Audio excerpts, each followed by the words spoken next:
Roll call. Okay, now let Don't forget to follow me on Instagram, Swavy Baby, SWAVYYBBY. Oh, Mute it. He's gonna stepping all the way in. dead homie. Yo. Let's go. Can I hear it before we start? Yeah. How loud are the speakers? Loud. Yeah, loud. You know, hey, just to tell you about my process. What was your name? Dot. Sorry. Dot, my process. Because I'm new into the game. And I'm actually trying to study and learn it. Teach me about cadence. Teach me about pockets. Teach me about 2x2s. I'm actually trying to learn and study this shit. So one thing about my process though, when I hear it back, when it's finally ready to be heard back, even if it's still in raw, I like it as loud as possible so I can feel that shit. So let me hear it one time before we cut. Alright, listen. Before we start, loud. This is what we started with. 100. 100K in that bag and on my kid, I cannot waste time. 4:05 at 3 a.m. I'm trying to take flight. What you making in a year, I'm making 8 times. I got real steppers, real grave niggas, they gon' take life. But y'all to hold my fire, no money new all the time. Buy my bitch a Birkin, if she want it, she gon' fall in line. Please don't call me baby, ain't no way when it's that time to slide. Pick a side, cause ain't no telling when we draw the line. What do you think about that raspiness? Now that we got tuned, because you were recording straight raw. Yeah. So now that we got the right plugin, you got to redo it again. Got it. Because you don't sound different. Because now that you hear yourself. What do you think about that raspberry? Should I take that out? Let's clear it up. Clear it up? Alright, ready, Dot? Yes, sir. Start from the top. Dot, mute everything you got. Alright, yeah. I feel good with you, Dot. Let's get it. I also like to hear his reference the whole time. He knows. Hey, do you want me reading it or memorizing it? Is it unmuted? Kumi, is it unmuted? Yeah. Thank you.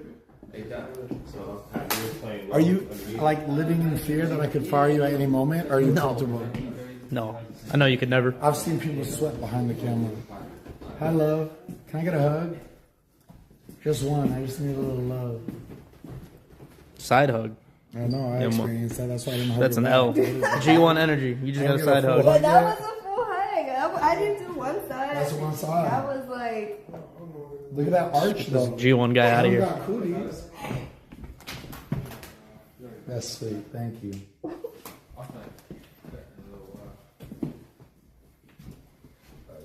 Yeah, I'm ready.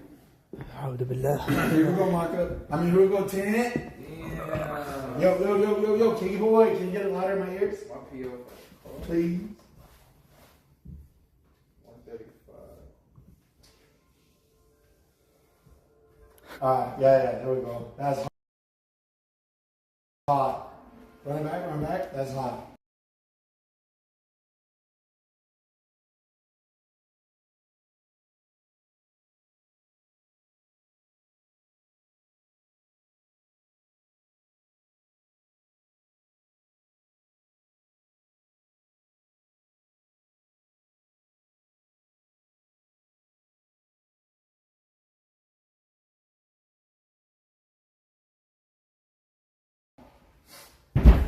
Damn.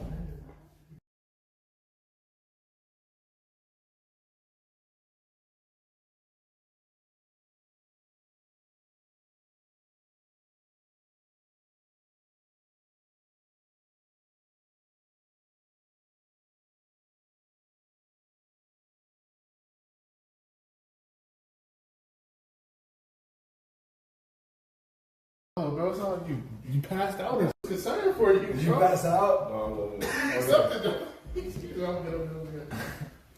Alright, let's go. I'm gonna want to take it. Hey, 10, I'm gonna want to take it. Come on. 100K in that bag and on my kid, I cannot waste time. 4:05 at 3 a.m. I'm trying to take flight. What you made in your little year, I made it 8 times. I got real steppers, real grave diggers. They gon' take lives. Do go y'all to hold my fire. New money, new all the time. Buy my bitch a Birkin, if she want it, she gon' fall in line. Ain't no one when it's a time to slide. Pick a side, cause ain't no telling when we draw the line. There was a lot of good there. Yeah, the words, but when you run out of breath, you run out of breath. I know, I just wanted to do a take to get back into the song. You can punch it in. Yeah, I just wanted to get back into the song. I was just diving back in. That was good though. Yeah. I don't like the beginning because Ted, I'm having trouble coming into the song, and then I'm getting into it on the second line. Can you count me in or something? Yeah. Hey. I'm ready. Yes, sir. Just 100K in the first line. And I got Tim, he's gonna count me in. He's teaching me how to rap. He wrote this song. I ain't got no cap. 3, 2. 100K in that bag and on my kid, I cannot waste time. 4:05 at 3 a.m., I'm trying to take flight. What you made in your little year, I made it 8 times. I got real steppers, real great diggers, they gon' take lives. New go out to hold my fire, new money, new.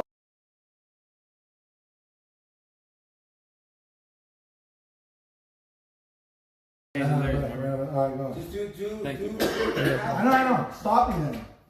Tell him what. Hey. Can you lead? So punching them like how you punching? 2 by 2. We usually do 2 by 2. I got you. I just want to get comfortable with, there we go. And we got Dot engineering now. He had to sub in. We love you, Acai. Yeah.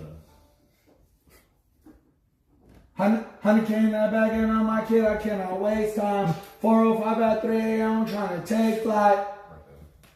Too loud, too aggressive, good. Keep going. 100K in that bag and on my kid, I cannot waste time. Again? Let me try to be much softer, but still assertive. No, yeah, but just like how you're doing it, I want you to wrap it and go to the next part. But you can redo that, but just so you can keep the flow. You want me to keep going? Yeah. Right So now? what we're gonna do? Right. Yeah, what we're gonna do 2 bars And then keep going. Yeah. Got it. Gotcha. Copy. So redo. Starting from the top and keep going.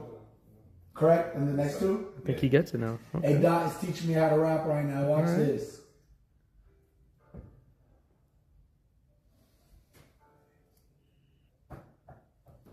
$100K in that bag and on my kid, I cannot waste time. 4:05 at 3 a.m., I'm trying to take flight. What you make in a year, I make it 8 times. I got real steppers, real great diggers, trying to take lives. It cut out though. Yeah, no, you can continue. 100K in that bag and on my kid, I cannot waste time. 4:05 at 3 a.m., I'm trying to take flight. What you make in a year, I make it 8 times. I got real steppers, real great diggers, they gon' take lives. I'm changing that lyric completely. Do you want me to go back to what you're saying? Nah, What you make, I'm changing that. Not what you making in a year, I made it 8 times. What you making in a year, I made it 8 So times. I make it 8 times. Yeah. Should I just do how you do it? Run it back one more. So just Those two. What you making in a year, I make. just a way that this helps. Focus on the second part, the rap part that you rapped already. Kind of just rap with it, so you get the cadence, and then you focus Save my on breath. yeah, and then you focus on I got it. second. Thank you, sir. Yeah. I'm ready. Hold on. Technical. Okay. Surgical. Let's go. Can I waste time for what you making in a year? I make it 8 times. I got real steppers, real great diggers. They gon' take lives. Yeah. Notes. No, that's perfect. All right. Let me hear some of that. Say that loud. I'm very aggressive in the beginning. I don't know how I feel about that. You tell me. You know better.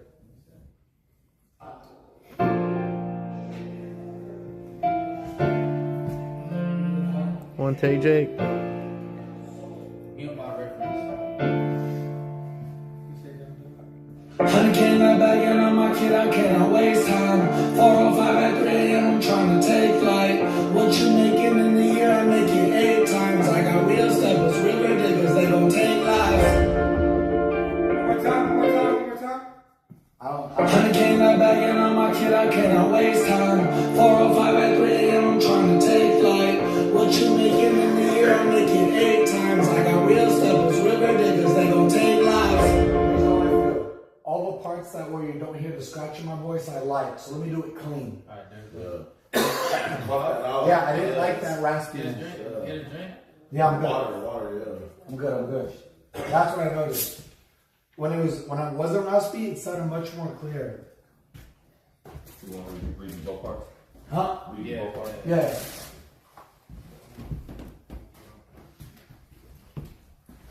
You out? Love. Follow me on the gram or something. I will. All right, you guys. Y'all have a great night. Here we go. Hey, what was her name? Dia Sandra? Yeah. Mia. Yeah, Dorsey. Mia the rapper. It was a beautiful name though. Thank you. Mania. 100K not back in on my kid. Oh, it just went out my headphones. Sorry. Can I try one? Yeah. Can I go super soft? Yeah. All right. Super soft. Tuck my vocals on. You said take the vocal down? No, yeah, take them down. 650? Yeah.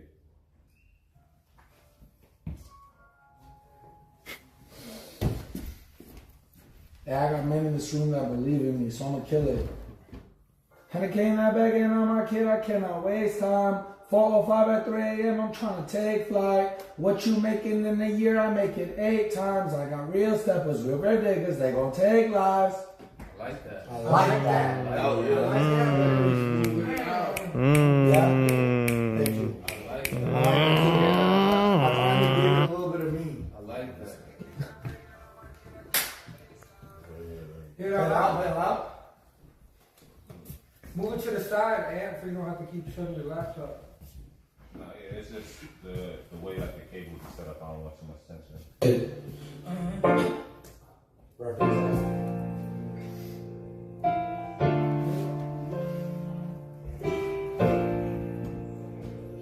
Yeah, I got men in this room that believe in me, so I'm gonna kill it. 100K not begging on my kid, I cannot waste time. 4:05 at 3 a.m., I'm trying to take flight.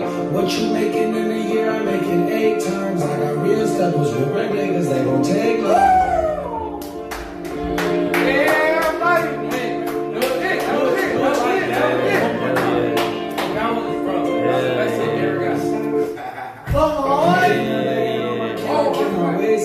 It does sound good though.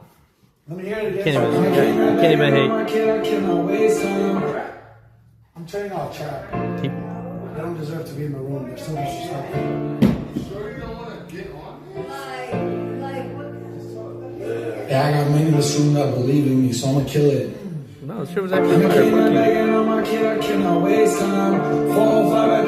He found the beat. What you making in a year, I make it 8 times. I got real steppers, real great niggas, they gon' take life. I can do the same exact shit. Sing that. Yeah, say that. That's the bass. No, that's the take. No, yeah, but he wants me to do it one more time. Just keep that same. You want me to do one more, right? Yes. See? Same, just But like let him that. hear that Come reference. on, No, I get man. that reference. Yeah, let him hear that as a reference. Yeah, I got it. Oh, that felt good, man. That feels like when you hit 7 threes in a row. I just did that when I wrote that beat. I'll do it again. 100K. Oh, we're back. I missed it. Same way. But I keep that ad lib. Did you delete the ad lib? I'll do it again if you delete it. It's fine. Okay. There we go. There we go. I love that ad lib. And it leads right into the next one.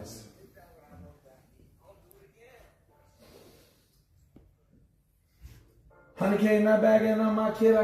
I missed it again? Okay. It's because that ad lib. Can you turn my ad lib off? Just don't delete it, but just turn it off. There we go. Perfect. Thank you, sir. Dot. 100K not bagging on my kid. I cannot wait. No, I missed it. Fuck. Walk in. 100K. I got you. I'm choking. I'm gonna count you in. All right.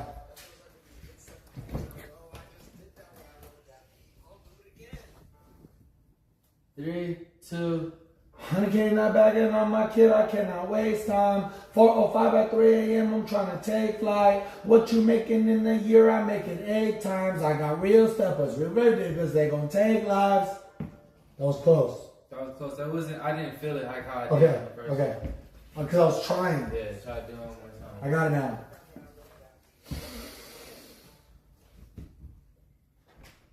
$100K not bagging on my kid, I cannot waste time. 4 or 5 at 3 a.m. I'm trying to take flight. What you making in a year? I make it 8 times. I got real steppers, sugar diggers. They gon' take lives. I like the first and the second and the last two. The middle one you could redo better. So that's a good comment. You like this? Yeah. You don't like that? You can do a little bit Got better. it. No. And everything else is Got cool. it. I got you.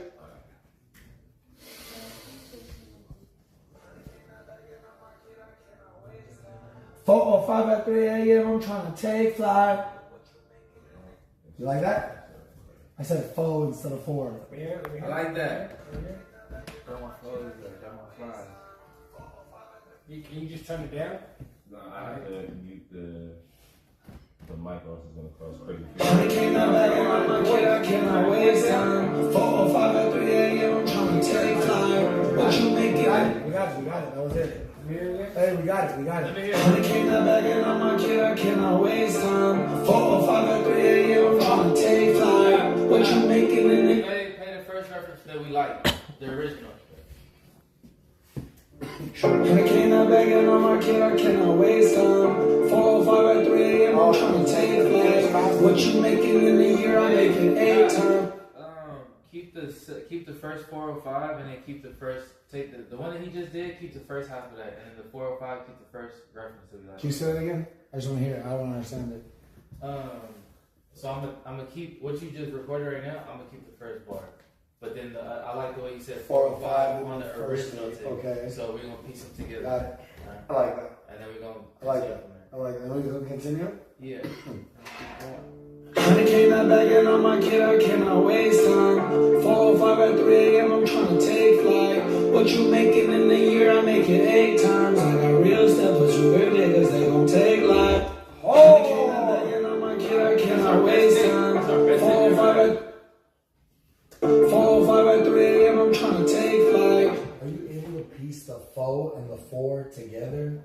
One take I said 405, one take I said 4. I can even redo it. And just do what? Can I like record? Stack them. Can you stack this? And do it one more time until I get the 405?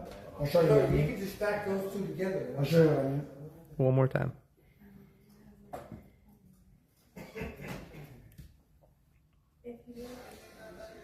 I cannot waste time. 4 or 5 at 3 a.m. I'm trying to take flight. That take might even be better. Yeah, I swear to God. just stack that with the version, the one that we already like. And we got cigarettes? You don't need that. You don't do it.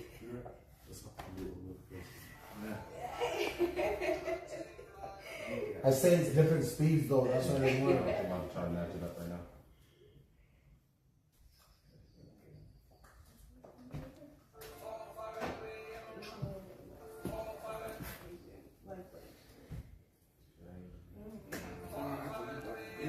You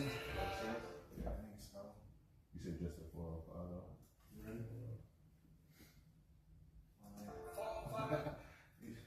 This shit was fun, bro.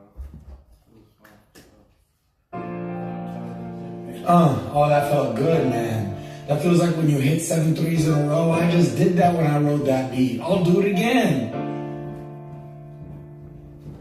I came out back and I'm like, kid, I cannot waste time. 4 or 5 at 3 a.m. I'm trying to take flight. What you making in a year? I make it 8 times. I got real steppers, sugar niggas. They gon' take lives. I like that.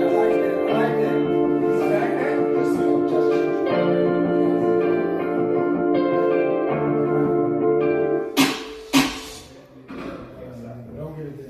Yabbity, yabbity, yabbity, yabbity, yabbity, yabbity.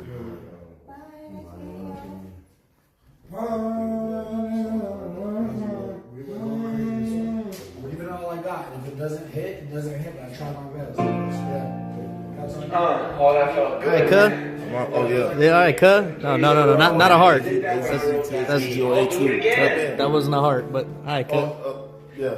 I came out back and I'm like, kid, I cannot waste time. 4 or 5 at 3 a.m. I'm trying to take flight.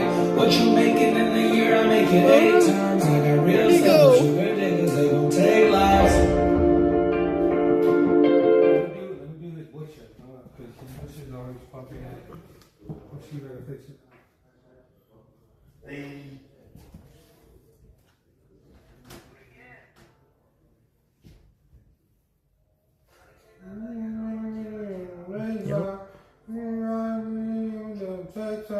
What you making? You know, making any time. This is, yep. Yeah, what's it? Mm-hmm. Mm-hmm.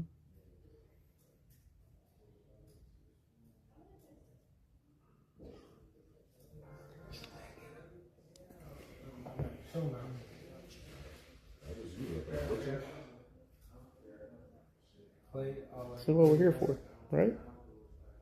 You guys enjoying yourselves, huh? No. We got about 8 more takes. Don't worry. We're almost there. Come on. Let's go. Come on. Keep watching. Come on.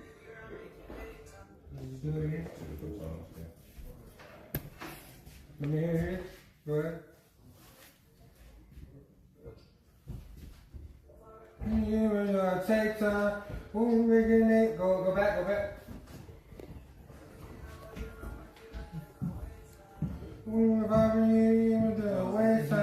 What you making it? Time.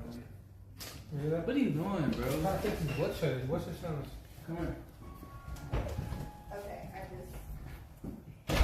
I'm ready. Alright, man, I'm excited, man. Look, it was a blessing being in your presence, man. You're a legend, That's the bro. most wonderful compliment I've ever received in the last 10 years. Thank We you. locked. We locked, Thank man. you. I'm I'll gonna be surprised. Catch him. Okay, come on. I'm young. I'm about to start this streaming shit up. You ready? My goal is to be one of the biggest streamers in LA. Okay, now you want to do that? I'm gonna do that. Yeah. Stream every day. Dedicate myself. Network. Creative But ideas. you want to TikTok. stream. You're telling me a lot of concepts, but no actual ideas. I'm gonna stream. Story times, personality. I'm probably gonna. A story time will take 10 minutes. What are you going to do after the 10 minutes that you're live? You can't stop to think. I feel like I don't want to go super generic, but I feel like if I just put my Here's personality your out problem. there. Can I tell you? Yeah, Have you ever streamed? No. And you're Well, like, actually, no, I did one time. and I get that your dream, your vision is to be the greatest, but how you plan on doing it is way too big. You don't start by saying, I'm going to stream every day, I'm going to do this, I'm going to do that. You haven't even got your feet wet. You don't even know if you can handle this shit. If I told you right now, hey, I signed you to G7, I need you to stream tomorrow at 9 a.m. You have the infrastructure at your home right now to go home, get your setup ready, to wake up at 8:30, be on camera by 9 a.m. I'll make it happen. Do you have it? Right now at your house? Yeah, I have laptop, webcam, Twitch, OBS, I have all the shit I need. You have a Samsung, do you have the right software, are you logged in, do you have your usernames, is all the profile pictures matching the banners, I is can all have your that set up by emails tonight. correct? I can have that set up by 9 a.m. though. I can have that. You're not ready. Stay ready so you don't have to get ready. Don't come up for an opportunity until you're ready to take the shot. There's a lot of kids coming too early. Hey, Fousey, can I get this? No. Why? You didn't ask me for anything, by the way. I know that. But I'm giving you the story because they're all listening. When a kid comes up to me and goes, hey, can you do that? I'm like, no, why? If I give you that shout out right now and you blow up from it, you think this came easy. You gotta bleed for this shit. That's what I'm going You gotta show God why you deserve this. You don't gotta prove it to me, prove it to God. And if God wants me to meet you, we'll meet later on in life. I've had it happen. I've told kids who have reached out to me, I said, you'll manifest it later. They come up to me 5 years later, we do the business deal, and they go, I told you so. I go, I know. I just feel like I'm just not gonna stop. Like no matter what I do. Baby steps, brother. Baby steps. Do a stream tomorrow. Alright, bet. He challenged me to do a stream What's your tomorrow. username? What site are you gonna see I'm on on? Twitch right now. Huh? Twitch. What's your username? Mr. K Bands _ MRKBANDZ _ Do 7 hours tomorrow. 7 hours? That's fine. Damn, okay, bet. That's a challenge. I'm gonna do it. Hey, they say streaming is easier than a 9 to 5, right? Why are you shocked at 7 hours? 7 hours of 9 to 5 at McDonald's is pretty easy to me. That is true. They talk about All you're doing desktop. is sitting on a computer chair. Yeah. Desktop streaming is easy. Every desktop streamer is robbing the fuck out of their audience. They sit on a chair 365 days a year and get these motherfucking parasocial kids to care enough to donate them 100 fucking million. Yeah. And to celebrate it once a month, they might decorate the background of their stream for a video game. They got everything at Party City for $100. To celebrate $100 million business deal, they paint their hair color and do a whole reveal for it. They premiere the YouTube video. They make kids wait. They're fraudulent. Fraudulent. I'm the only real motherfucker in this game, and I'll stand on that because I've met them all. Period. Pop your shit. Hey, like I said, man, I heard every word he said, so I'm gonna get on my shit, y'all. But I appreciate you the opportunity to expose in your presence, bro. You know what I mean? Shit. Send me your stream when you go live tomorrow. I am. I'm tapped in. I'm locked in. Alright. You know me? I'm walking down. This way. My love. Text me. Bye, chat. I'm gonna see y'all soon. Okay, wait. When she leaves, we need to have a discussion about Paulie. But I'm gonna wait till the female leaves so he doesn't feel disrespected. Chuck E. Cheese. Chuck E. Cheese. Chuck E. Cheese. Look at me. Look at me, Chucky. Fine. Don't look at me. I like that. Don't look at me. But then when you're hungry on the streets, don't come looking for me. A minute is getting too long. You just got here. You should bow in my presence. I'm the one to fear. We gotta talk about Paulie. So he wants to be the music manager, right? Cool. I let him audition for the role. He knows that. He wants to be the business manager. I said, cool. He's doing a good job at that. I did with that. But now he's over here engineering my music, saying, yeah, that takes hard. Take it. What? Now you controlling my music? No. I didn't rap nothing. But you picked the takes that sounded good. That we both agreed on. That sounded good. That he agreed on. I want to agree. You already agreed on it. I didn't hear it. It was what you left. We were just saying the vocals of they should all line. Can I hear it? Yeah, it sounded good. We didn't take nothing. Can I hear it? Did you eat? Yeah. I didn't. God did. I asked you wanted to eat. You said no. No, nobody asked me if I wanted to eat. I'm kidding. It was a joke. Relax. Breathe. We just told you It's gonna be okay, Moana. You look like Moana, Dwayne Johnson. Listen, Moana. Order some food. That feels like when you hit 7 threes in a row. I just did that when I wrote that beat. I'll do it again. This room that believes in me. So Put up. Honey came out begging on my kid, I cannot waste time. 4, 5 at 3 a.m. I'm trying to take flight. What you making in a year, I make it 8 times. I got real stuff, but you ridiculous, they gon' take lives.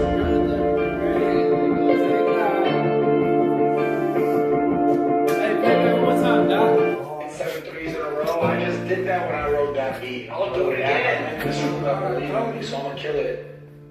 Honey came out begging on my kid, I cannot waste time. 4, 5 at 3 a.m. I'm trying to Give me a reverb into this verse. 2 seconds. I'm so fucking anal when I used to edit my own videos. If there's a tiny pop of audio in the beginning, there's a breath of air that comes in before I go into the 405. It's driving me crazy. We can take that out? Yeah, please take that out. It's driving me I'm gonna kill it. Honey came out. Give me a reverse reverb into that, and then that after that, whatever breath Yo, is that talking goes about. crazy. That's disrespectful. That gives honor to who's on the feature. Come on, my brother. Be like that. It be like that. Be like that. Be like that. We gotta keep that. No more going back and revisiting that part. Yeah, we're done with that. Yeah, this one's hard. Alright, you want to order food? This one's. You should order food, bro. Huh? You should order food. You hungry? Do you want to order food? You already ate. Are you leaving? I didn't eat. I didn't eat. You didn't eat. Wallahi, I didn't. MashaAllah. He just stood on that. How many times did you eat today? Once. What'd you eat? Wingstop like everybody else. What'd you eat? Hella. 5? Hella.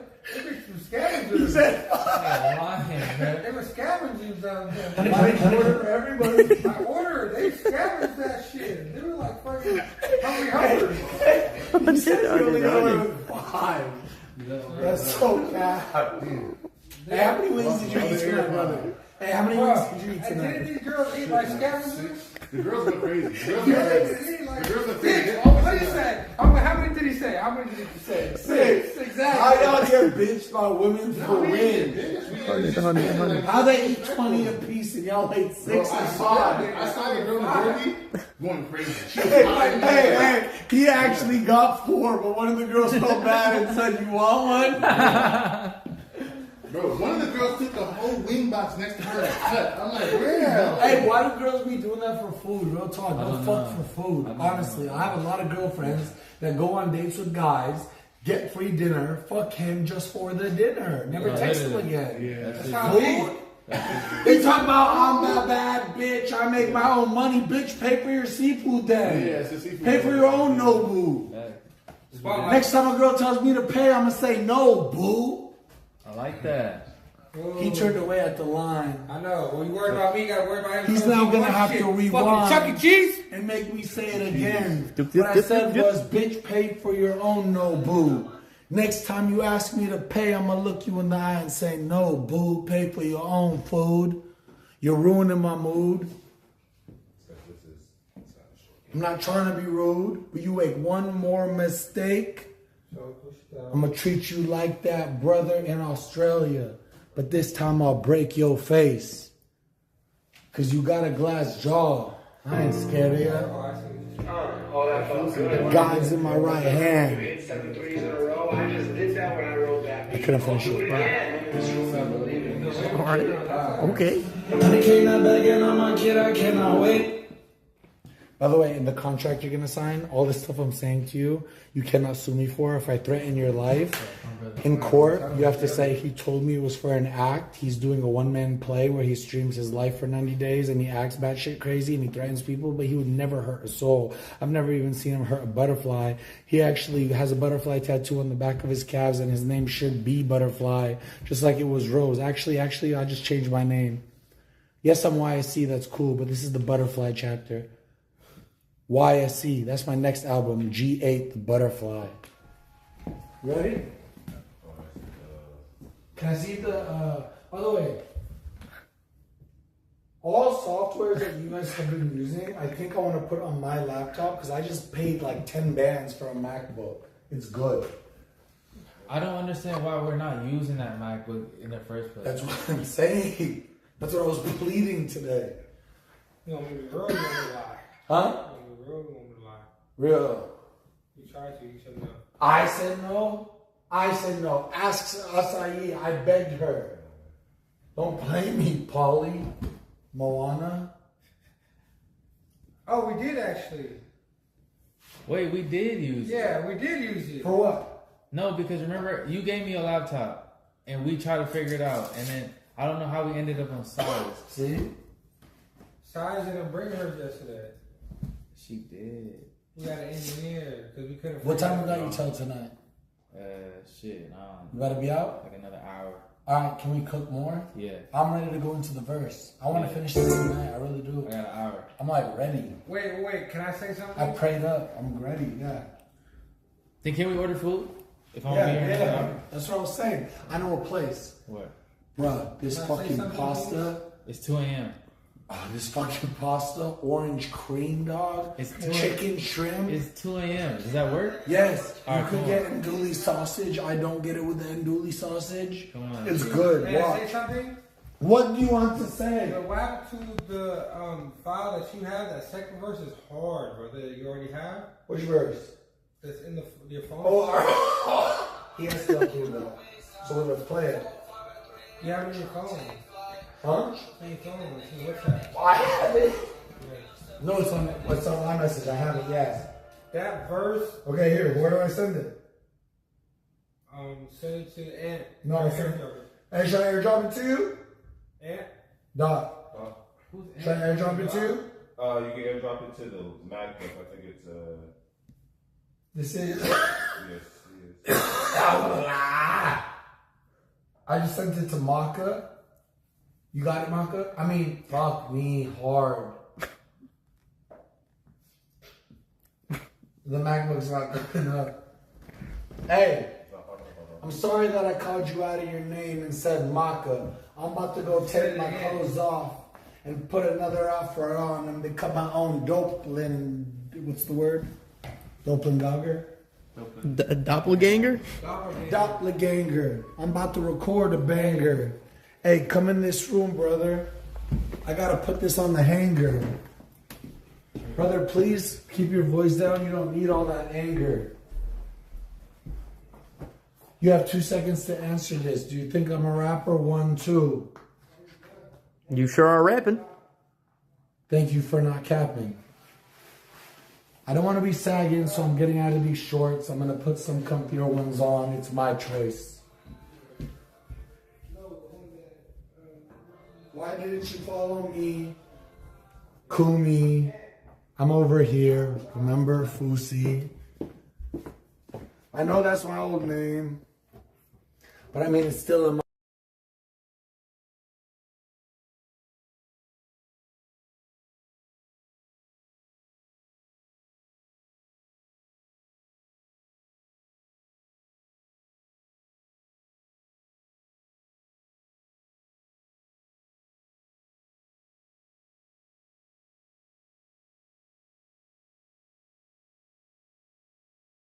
Now.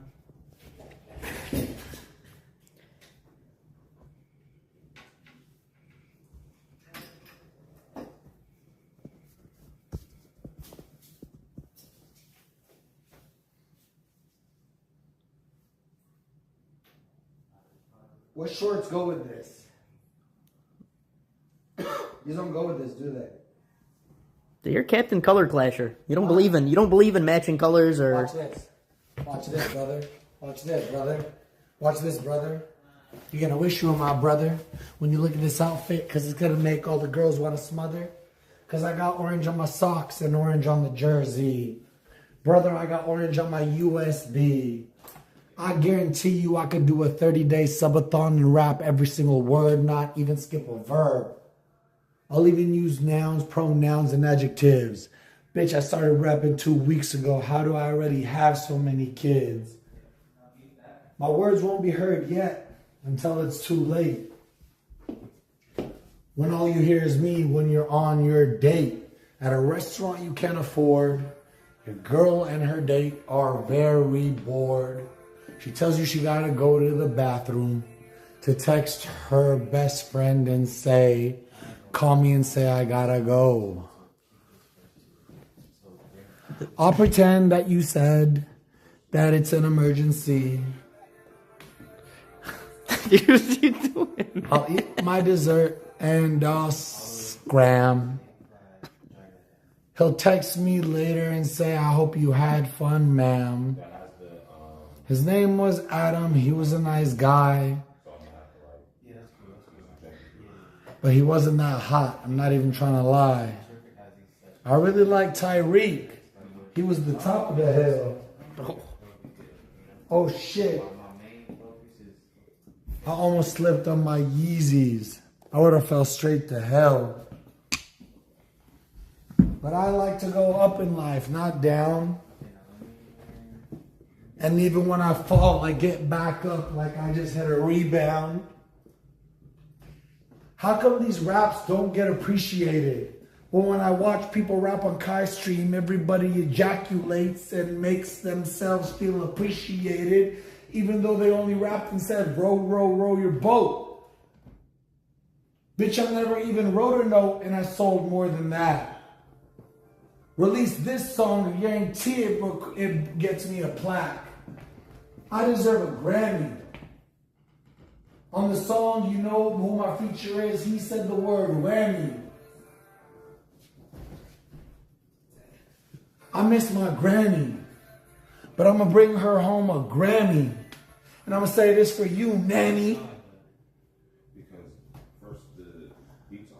And then I'm gonna take it home and tell my dad to make some green tea. I'm gonna pour it in the Grammy and sip some tea. It's gonna taste so good because my dad made it.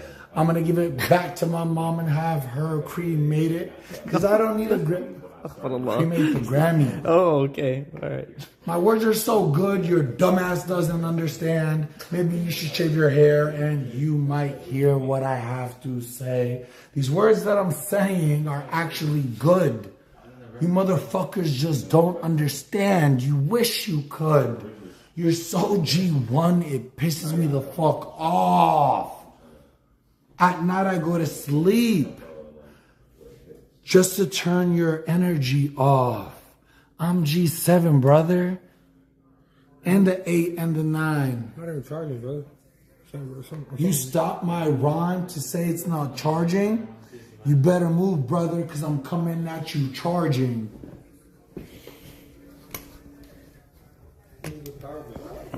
Got another one right here. You order food. You're being rude. Oh, I had it on my phone. That was so G1, brother. That was very G1 of me. Whatever will I do? I'm G1. Hey! I'm screwed. You know what I want? I want to tweet Tyreek Hill. Because I'm him tonight. Ruh-roh.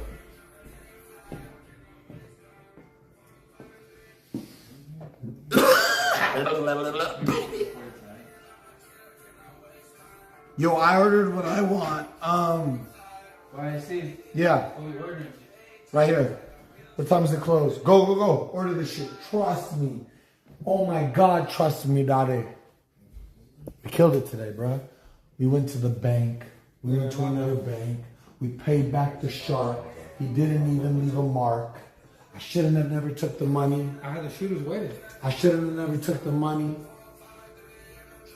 But when I walked out of my house, it was so sunny that I gave him my money. And he laughed like it was funny. He walked away and didn't even say what day I had to pay him back before he makes me pay. But today he texted me and you said you have 1 more hour. Brother, my knees were shaking. I felt his power. Because he shoots guns. He doesn't use hands. Bullets, dogs.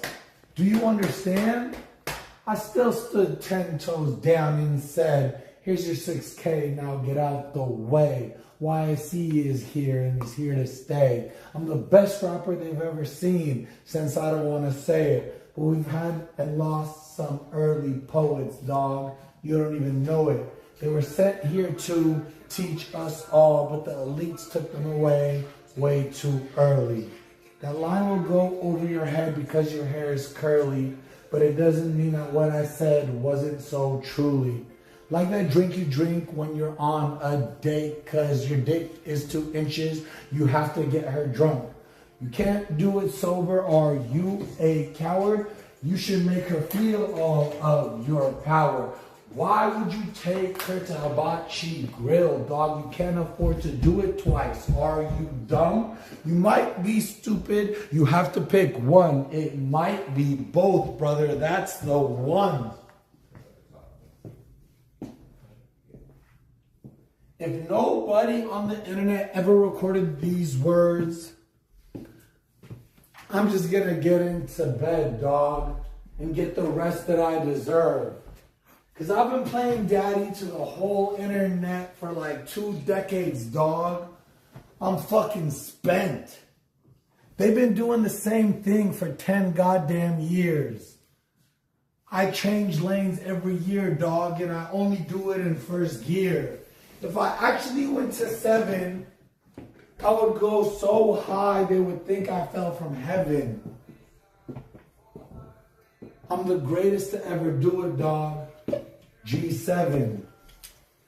That's what T texted me, talking about the Grizz. Don't forget the Lee, because he don't ever lie. He texted me and said the song was fire. He asked me to send it to him, and I said, nah. I didn't want to say no, but I never sent it to him. Because my old manager was a fucking peasant. He didn't want me to win. So Paulie stepped in. I said send it to me and he still hasn't. Run my fade right now. Get in this room. Close the door. Run my fade. Run my fade. Paulie. Paulie, I'm not locked. Run my fade. That's why y'all get scared when I actually talk. Come here, Kumi. Stand on business, Paulie. Kumi, if you want to go or you're tired, it's fine, my lady. I'm not saying that facetiously. I'm saying that and I understand that you didn't get sleep. Yeah, I'm exhaustion mode. So that's fine. I can run it from here. You got it? I can kill it, brother. I'm on fucking G11. I didn't even know that was a thing. But it feels so good. I feel it in my veins. So you're gonna Imagine being on drugs. Shut up, Paulie. I'm talking. Oh, no. Thank you, brother. No coughing. Kumi, have you noticed that I've been rapping for like 10 minutes straight? Been about 20. Brother, I haven't even got any food today, but it feels like I just ate. I really think I'm meant to be one of the greats. They don't have to believe me yet. I still have a couple of decades. Is this really happening, dog? Am I becoming a rapper? I started 2 weeks ago, dog. I thought I was a capper. I mean, I prayed every day to the one true God, and I asked him to make me one of the stars. And then all of a sudden, the words started coming out. And like a beautiful garden, the songs began to sprout. All of a sudden, we had all 7. The day that I released it, it hit number 11. It was 10 steps away from the number 1 spot. So I released a feature with Drake, brother. It was hot. My album went number 1 and everybody believed, but it was too late. They already showed me their greed. They didn't believe when I said I wanted to rap. Instead, they went on the internet and started to talk crap.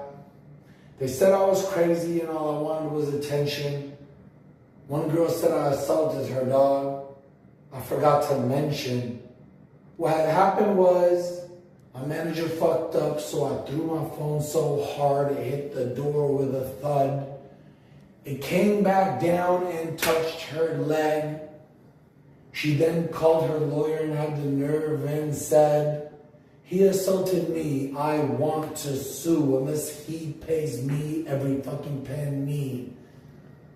I called her a bitch and told my accountant to pay, because I don't want her in my life for another day. I tried to give her heaven, but she chose hell. She was at the top with me, dog. And then she fell. She'll never reach the height she could have when she was with me. I made her look at her reflection and tried to get her to see. She was worth much more than her last job was paying her. I upped it by 1K, dog. I was obeying her. I asked her what car she wanted. She said a BMW. I said, fuck that. You deserve to put a horse on it. With a Ferrari 488. Make it pink, baby. You deserve to be great. She smiled back at me and said, "Thank you, Your Highness." But then she turned around and the snake behind her head said, "She's one of Miami's finest." 304, she was a whore. I knew the score when she fucked my bro, but I didn't listen when God tried to show me, because every time I looked at her, I got horny. The first time I saw her, I thought she was a fan, not knowing she was my assistant.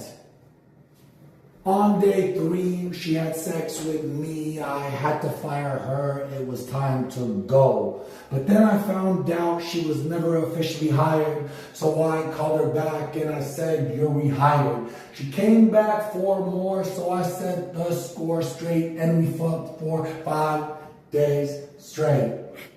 I won't tell you details, but shit got crazy. Just fucking know I thought she had my baby. I got on my knees and I prayed to God. I said, I fucked up, but I'll be a man. I will raise this child to the best of my ability. Just please don't get her to file for full custody. Because that's my seed. It came from me. And even though she's not my wife, I have to be the king that God made me to be. J. Cole taught me in that one song that I forgot the words to, but I promise you it's the bomb. It's when the girl spits her verse and then the guy spits his, and then the truth spits its, and it tells the truth. Talking about how when a guy gets a girl pregnant, he acts like he didn't do it, dog. Are you serious, my brethren? You chose not to put a condom on. You have to pay the consequences. You don't make a lot of money. She's only going to charge you a couple of pennies because you're a peasant. But don't disrespect your seed that you chose to birth. You're a father now, dog. You brought a kid to earth. Take care of it. It's yours, you dummy. You gotta make sure that every day he feels sunny. Give him the life that your father didn't give you.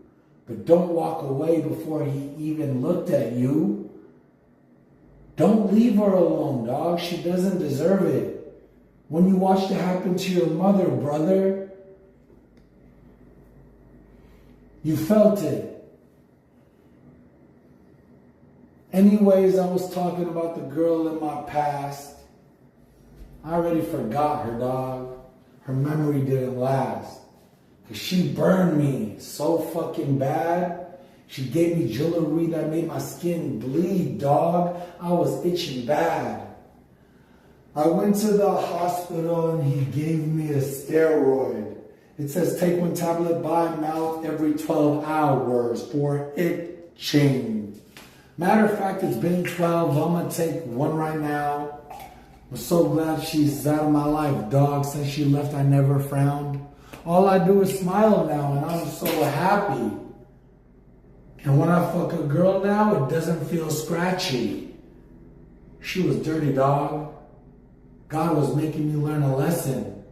And I was dumb enough to think she was a blessing. She was dangerous, dog. She fucked with my money. I'm so glad God kicked her out. It's not even funny. The other bitch too, and don't forget about the third. You'll never hear about them ever again. They were just a verb in the book of mine. That's my destiny. When I become the greatest rapper to ever do it, brother, one day you will see. How did it happen? All of a fucking sudden. Today I got to see my dog, my brother. Her name is Muffin. She's 9 years old. I think I got 9 more. She's been with me through everything, dog. Even when we had to say sorry to her brother. Rest in peace, Dollar. We never forget about you. Last time I was in New Jersey, I went out just to talk to you about my life and what I've been through. Life was easier, dog, when I had you. I still miss you till this fucking day, dog. I wish I had you. But it's okay, my king. Muffin held it down. A coyote tried to take her, dog. You should have heard her sound. But we saved her. She's still living. My brother, she's at Greg's house. She's living. They feed her like 3 times in a fucking day. I fed her maybe once or twice, dog. That's all I gotta say. I'm a rapper now, Dollar. You should hear my music. I'm gonna make a song about you, brother. And I'm gonna make sure that it hits the charts. Because you're the dollar to my dream. You were with me through everything.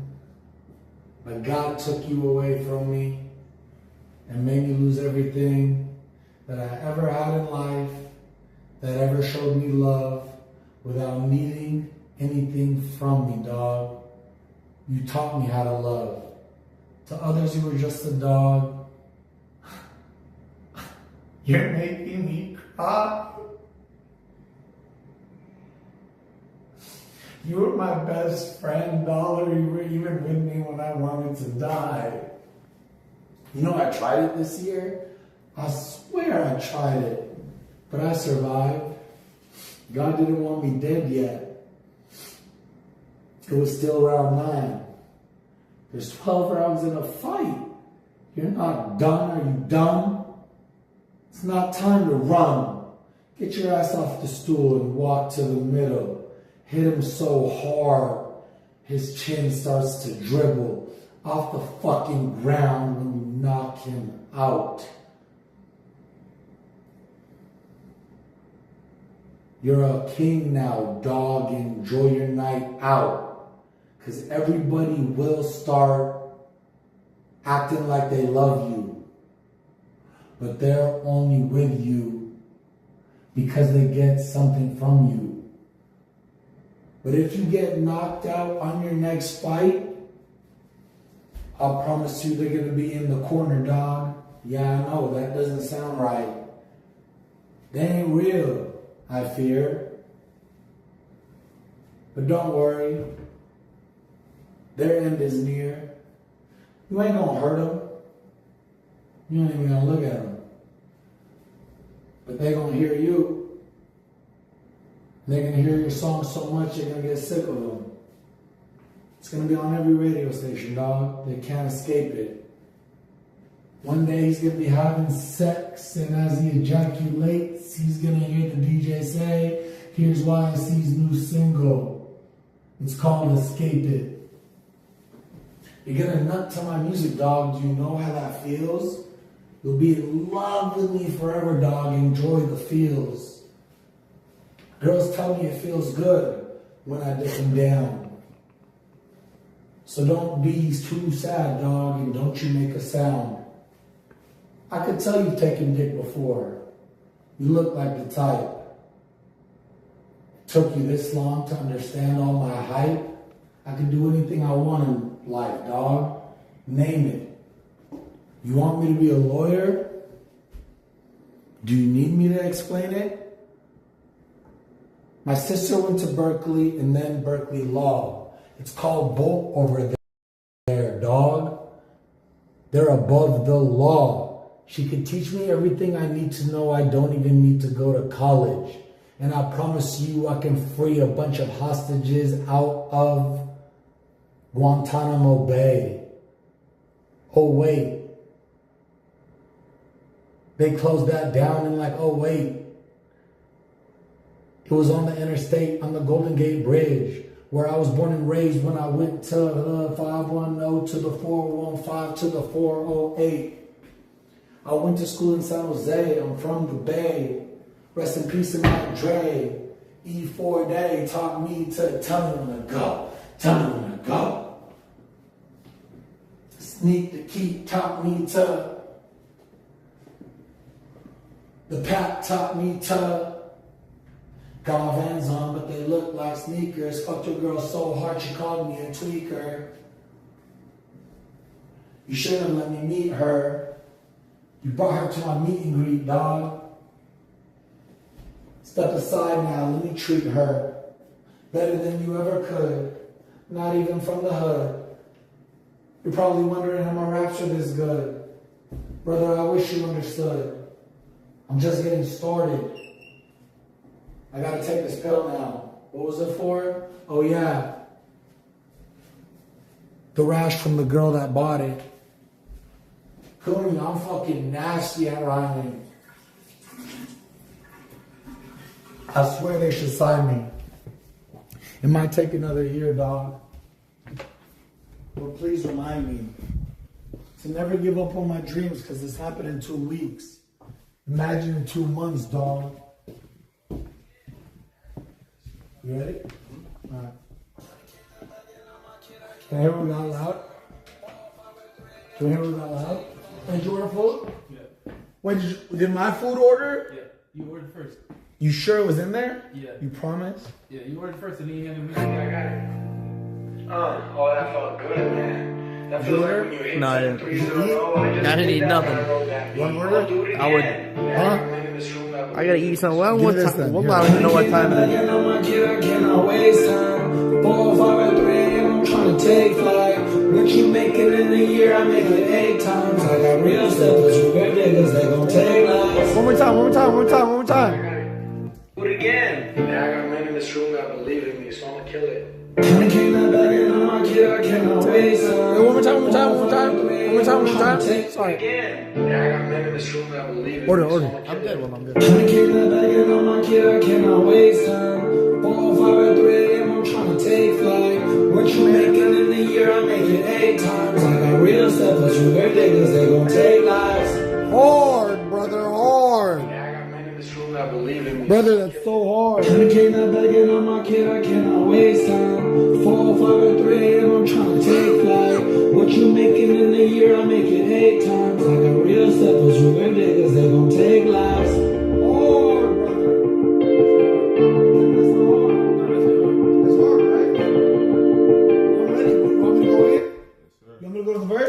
sir. All right, I'll tell you when the food's here. Is it on the way? What time is it? 2:30. Yo, my doc. What day is Thursday? The 14th. What no, like from today? What day's today?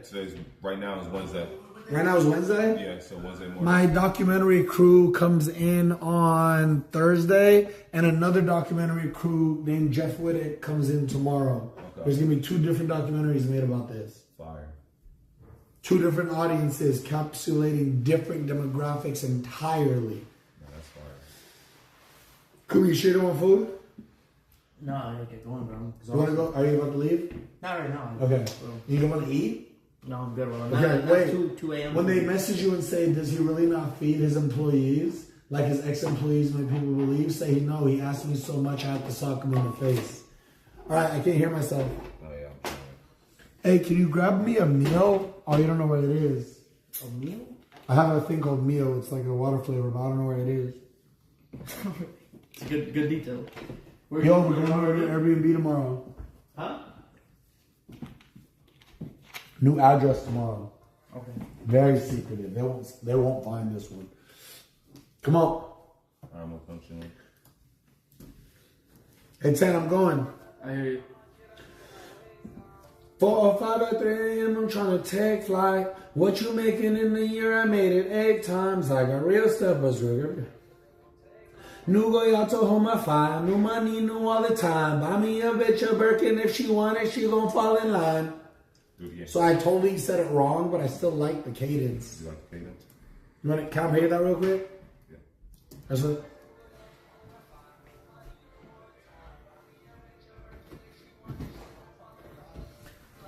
Do you like?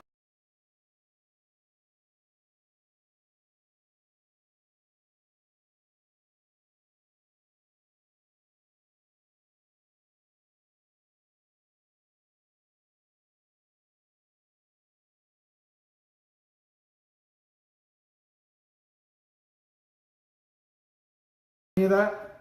No, we could do that. I feel like you could. Better? No. Got it. No. Can I get whose reference? Can I get his? Yeah. Thank you. Kumi, is the camera good?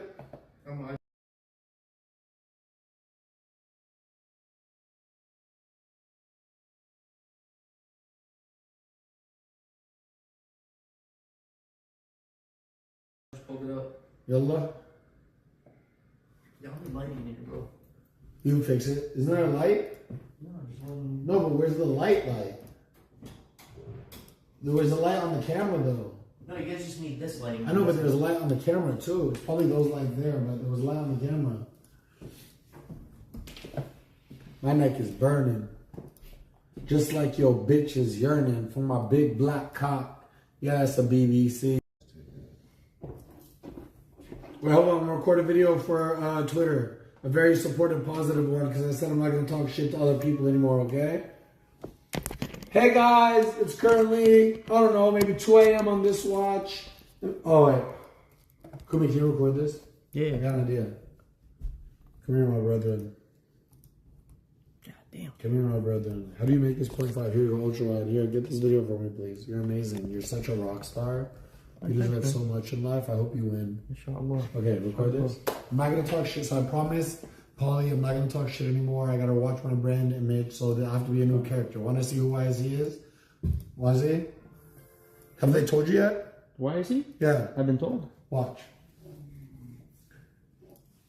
Hey guys, it's currently 2:35 on this watch and I don't know, 8:35 on another time zone. Your favorite streamer is sleeping right now. I'm 24/7. Come watch, dog. I've already been streaming for 11 hours, that is. Your favorite could never. It's gonna get very chilly this winter, dog. Bring the sweater, because my album's coming out. It's got 7 songs. They're so good, dog. Your bitch is gonna sing along. This is a freestyle, by the way. You don't believe me? Go to kick.com/Fousey, dog.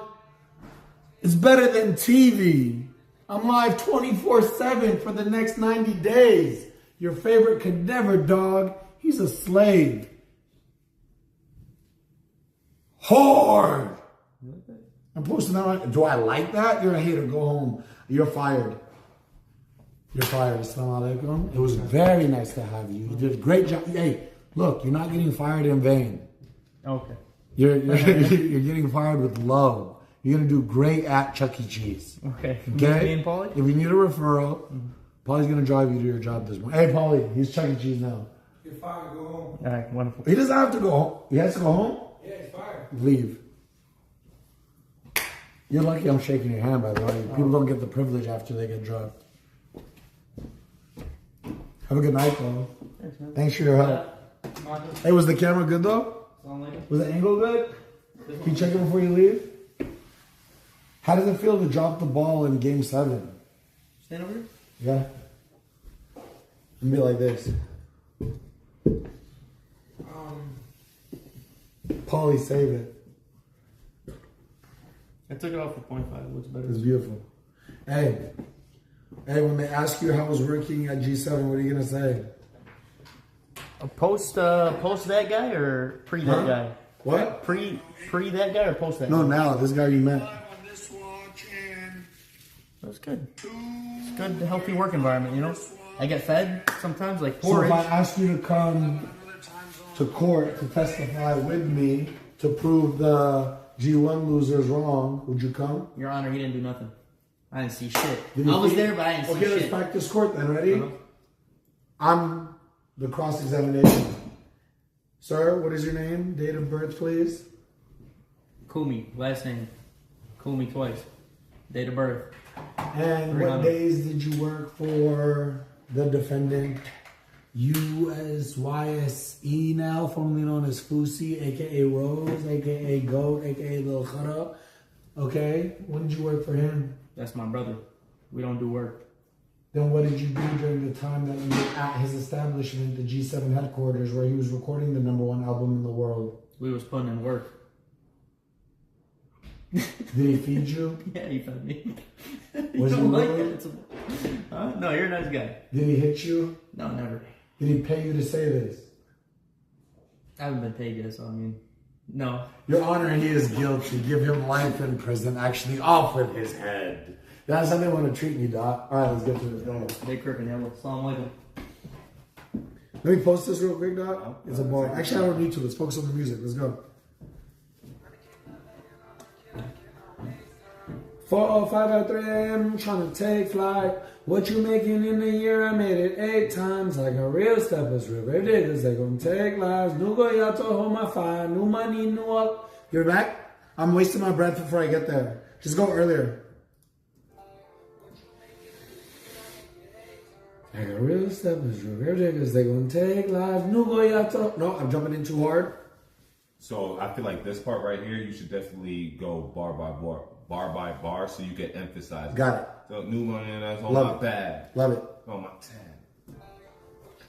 In a year I made it 8 times. I got real steppers, real grave diggers. New go yato hold my fire. No, I had it until the 5. Damn, I got too cocky. Yeah, but just like that though. Yeah.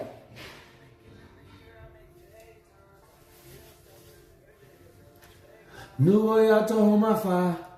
Ah, why am I doing fire like that? Let me get it again. New go yato hold my fire. I'm not mad at that.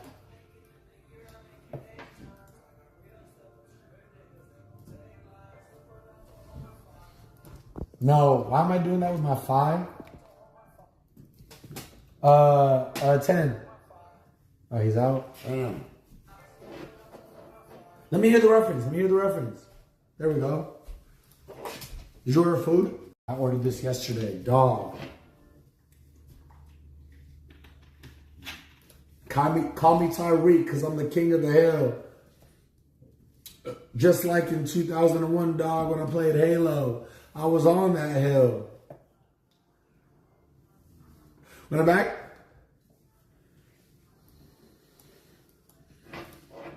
New go yato hold my fire. New money, new all the time. Buy my bitch. Okay, I got it. There we go. I need the reference though.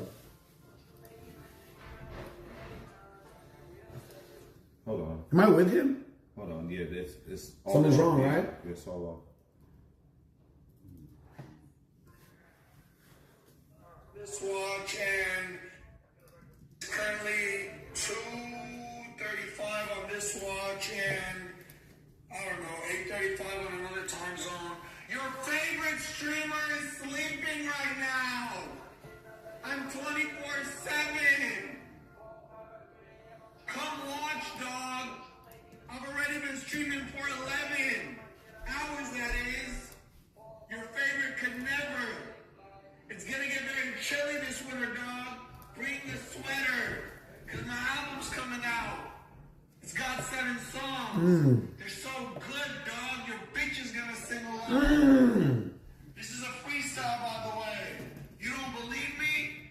Go to kid.com/Fousey, dog. It's better than TV. I'm live 24/7 for the next 90 days. Your favorite could never, dog. He's a slave. Did you hear that? What I just played. Yeah, what you would just posted? I didn't post it yet, but did you hear what that was? Yeah. What are you still doing here, Kumi? You got fired 10 minutes ago. Call me tomorrow. Morning. What time? Let me text you tonight. I'm gonna be up till like 5 a.m., so I don't know. Alright, night. Am I recording? Am I recording on this one? Hey, do you notice how I don't come in on his 100? I don't come in at his 100. I'm a little off. You're gonna fix that? That's what I'm trying to do. Okay. That video is so hard.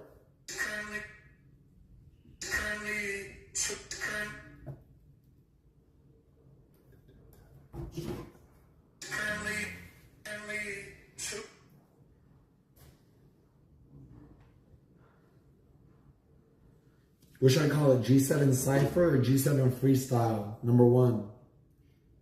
G7 Cypher number 1 or Freestyle number 1? Freestyle. The Cypher's a group of people. Got it. Thank you, sir. May you go to heaven. Do you have a kid, dog? Is he 11? Or is he 7? I got a daughter. You got a daughter. Is she 7? Nah, she's gonna be 2 in February. She sounds like a queen, dog. She deserves heaven. For sure. 100%.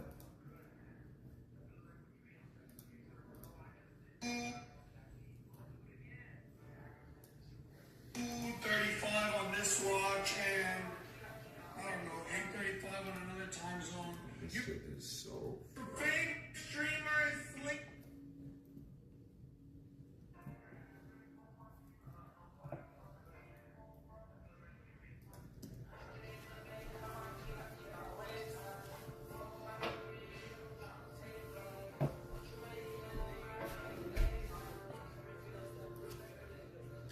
Yo,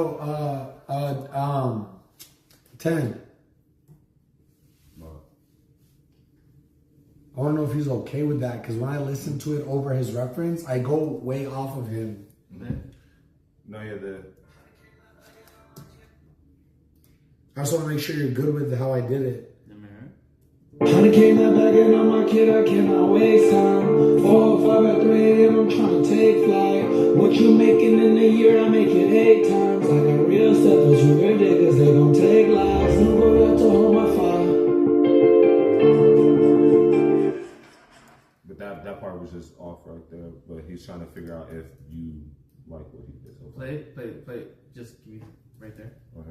I got real steppers, real diggers, they gon' take lives. I'm going out to hold my fire. No, we're not doing that yet. Just the part before that. I want to know if you like everything going up to that. Oh yeah. Yeah? Before then, yeah. So we can start at New Goyard? Yeah. 10? Mm-hmm. You sure? I agree, because I like what you did right now too. Okay. I gotta make sure. It's 2:45 in the morning, dog. I'm not even tired. Is the food almost there? The food's almost here, dog. I'll give you a reminder.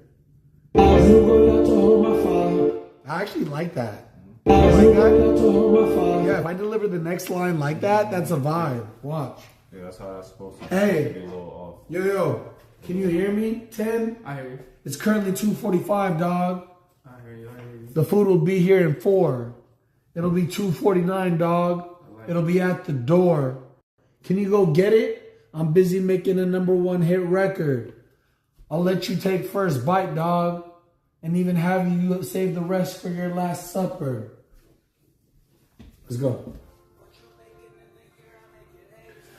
Real great niggas, they don't take lives. New boy out to hold my fine. New money, you know, all the time.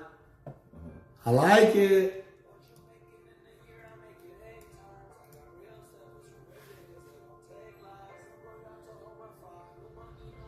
Wow! Play it out loud. Play it out loud. Watch this. 10, listen. It's, you know how we did 2 different lines? It sounds like I did it in 1 take. Real steppers, real niggas, they gon' take lives. New girl out to hold my fire. New money, you know, all the time. The time was wrong. No, it's not. Here. That's perfect. Here I make it 8 times. I got real steppers, real niggas, they gon' take lives. New girl out to hold my fire. New money, you know, all the time. Even though time was different than the first one, play one more time. Here I make it 8 times. I got real steppers, real niggas, they gon' take lives. New girl out to hold my fire. New money, you know, all the time. It's different. Yeah. New girl out to hold my fire. Hey, I'm gonna text you the pin just Real steppers, real niggas, they gon' take lives. New girl out to hold my fire. New money, you know, all the time. Yeah, I like that a lot. Thank you. I like working with you, Dad. How old are you? 30. Nice. How long you been in music? Nice. What are you? Is that Polly? Yeah. What are you doing? All right, ready? Hey, can you just? I know they don't like when I like redo stuff we already have perfect, but I'm a fucking perfectionist. So can I do the chorus just one last time? I'm gonna do it in a very soft cadence. Yeah, like this. I'm basically gonna whisper it, and I'm not gonna give it so much. Polly, why are you in my room? Polly.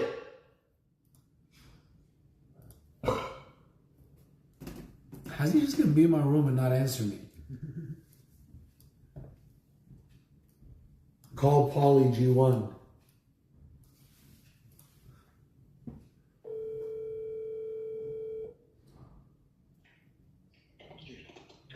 Why are you in my room? You jacking off? Yeah. I'm packing the shit. Why? You have to leave in the morning. I'll pack it, brother. I'll pack it. Please do not pack my shit. I have OCD. Alright. Thank you.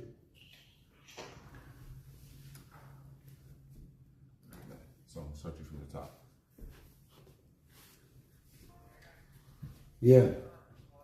Hey, I'm gonna go soft on this one, Doc. Hey, listen to this, Polly. Watch this one. Watch this one. Wait, don't leave. I'm going to sleep.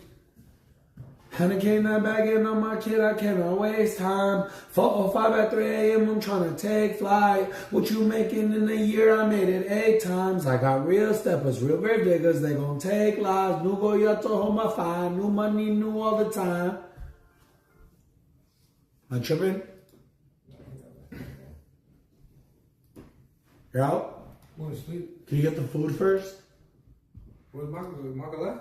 No, he went to get the food maybe. Because he knew you weren't going to do it. I texted you, but you blew it. Where's the clicker at? Huh? Where's the clicker, Polly? It should be downstairs. Where's the clicker, Polly? Can you do It's something? right here. Clicker's right here. The clicker's right here, dog. Did you lose something? I gotta be up early. I'm going to sleep tonight. What do you have in the morning? You gotta give them that money and we gotta unpack all this shit. What do I have in the morning? That same thing, moving out? Yes, that's why. What time? Like 11 a.m. Easy. Go. Food's outside.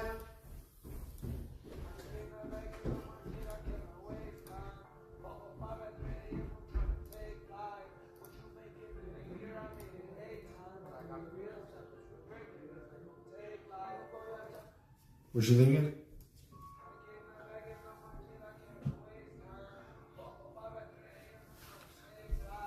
What you thinking? I made it 8 times. Real steppers, real grave diggers, they gonna take lives. Let me do one last one. You made that? This is the one, I feel it. This is my 0.4 second moment, right, Dot? Yes, sir. This is my last shot. I don't miss. 100K in that bag and on my kid, I cannot waste time. 4:05 at 3 a.m., I'm trying to take flight. What you making in a year? I made it 8 times. I got real steppers, real grave diggers, they gon' take lives. New go y'all to hold my fire. New money, new all the time. Do that again. Thank you, brother. Thank you, brother. That's actually very thoughtful of you. No, I'm not even being sarcastic. That's a lot of love. Thank you. There's a food here too. Can I get a letter as well? Send me an invoice in the morning. Hey, by the way, I paid, so I deserve my Lil Wayne verse song. I paid. Hey, text Young right now and tell him we're missing a little Wayne song he did that we I got you. I'll tell if you don't want to go out to come here from a children want to sleep. Water by your bed. Thank you, sir. There's water there and by your bed. I want to sleep. Yes, sir.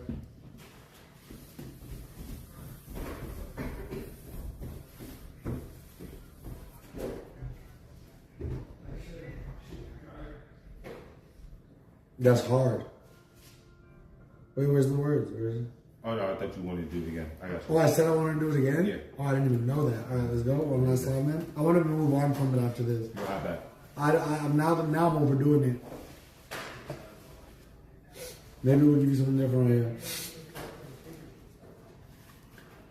100K in that bag and on my kid, I cannot waste time. 4:05 at 3 a.m., I'm trying to take flight. What you making in a year? I made it 8 times. I got real steppers, real grave diggers, they gon' take lives. New go y'all to hold my fire. New money, new all the time. Buy my bitch a Birkin if she want it, she gon' fall in line. Whoo! I like that take a lot. A lot. I felt very synchronized.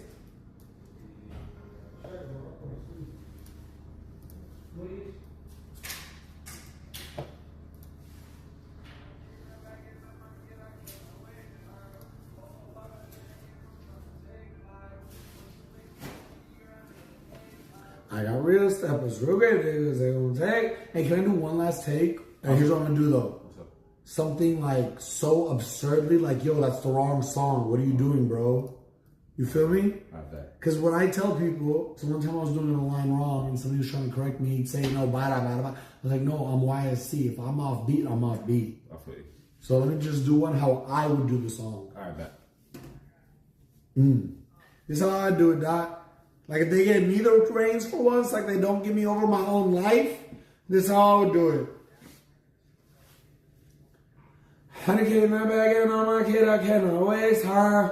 4:05 at 3 a.m., I'm trying to take flight. What you making in a year? I made it 8 times. I got real steppers, real grave diggers, they gonna take lives. I got it out the way, now let's continue. I just wanted to do it once. Like shit that doesn't make sense, you know? Like what the fuck is he doing? Why does he sound like he's a dying goat? That's who I want to be. That's authentic. That's YSC.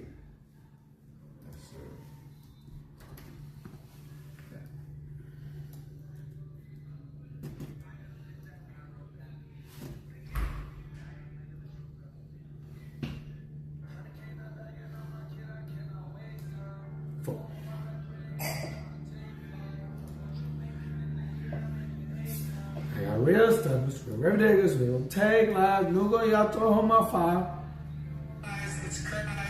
Oh, we didn't even continue? Let's go. Let's finish this shit. This is easy.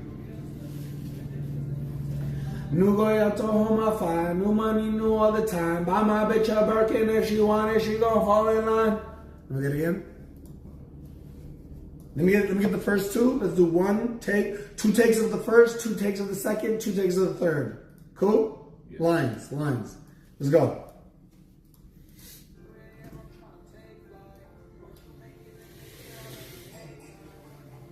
Real great diggers, they gonna take lives. No go y'all to hold my fire. One more.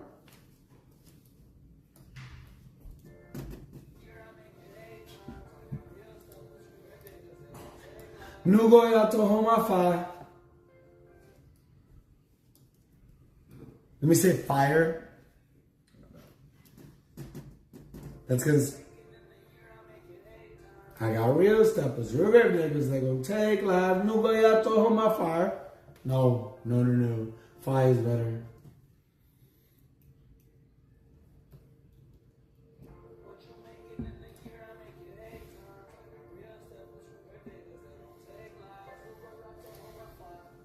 I like that a lot, right? Huh? I like that a lot. Yeah, I like that one.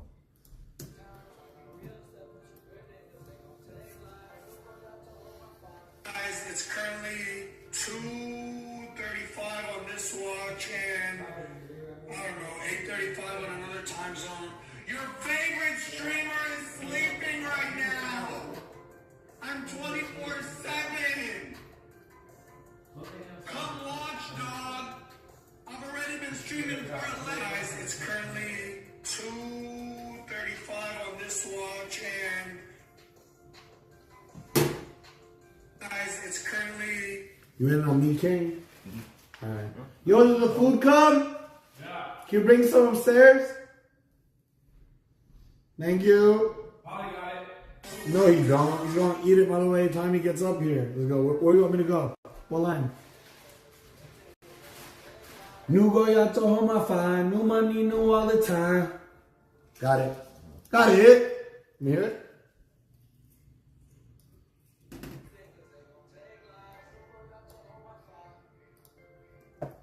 I did the other one too, no? Yeah, I don't know what template this is, but it keeps on doing some weird shit. I got you now.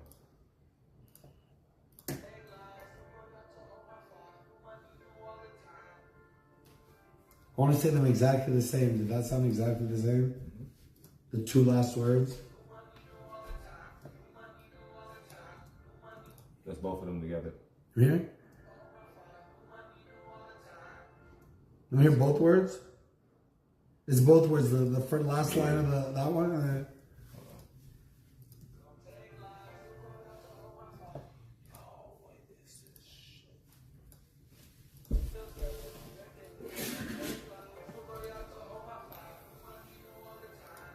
I love it. I love it, brother. Brother. Yes, sir. I love it. Good.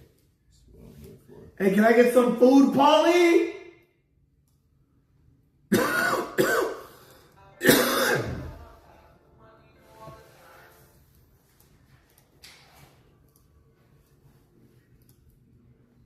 Bro, if I still listen to comments like I used to, every time I pulled out my phone tonight, right, to allow them into my energy, because that's allowing them into the energy in the biggest way. You're reading words. Mm-hmm. So what you read, you believe. I pulled it out 3 times tonight. Every time it was the most negative shit I've ever seen. I turned it off immediately. I just tried one more time on Twitter, same bullshit. That shit is so toxic. You can never be great if you live. Why do you think Selena Gomez deactivates your shit so much? Nah, for real. Why do you think Ariana Grande dipped so much? Ari Lennox just deleted her shit. There you go. She said, I'm that shit's a cancer. The audience is like, it sucks because we're making the music for them, but they can be so cancerous online. You know what it really is? No, you know what it really is? Okay. I remember. You got your food? I remember in I'm eating it right now. 2010, 2011 Yeah. is when Twitter was at its like craziest peak where niggas was just saying whatever. Yeah. And then people was like, yo, you guys shouldn't be assholes. But like, then you had the culture was like, oh, I'm just gonna troll. I'm just gonna say the most obscene shit possible. So that's what half the internet is. It's just There's no limit to what you can say on Twitter. Like even now, I tweet people. I tell them to suck my dick. I want to fuck their dead grandma. Like I go hard. You can say whatever you want. There's no, but people understand that. I understand at least that I've been dropping the N word recently because I got a pass from a brother of mine, and then I took it too far and I started saying it all the time. Mm-hmm. So I explained today, if a dude comes up to me in the middle of Beverly Hills and goes, hey, that was you, you're Fousey, right? I deserve it because words have consequences. Whether or not it's behind a computer screen or not, Twitter that's fingers turn, you know. That's a fact. Let's go. New go yato homa fa. Buy my bitch a Birkin if she want it, she gon' fall in line. Think I got it.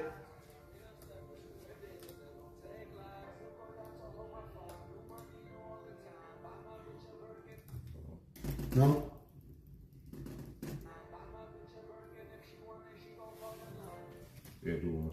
Say, wait, let me hear it again. Let me hear his reference.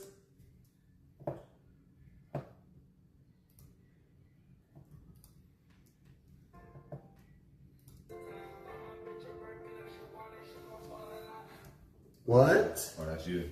Let me hear that again. That didn't sound bad. That didn't sound bad. That was your reference from the other one. Oh. So also what we can do with this session right now, you recorded that other one with Terrific. One take with Terrific or Terrific. Young. All right. So what we can do, we can get these good takes right now, yes. and then I can get the takes from them, and then beautiful.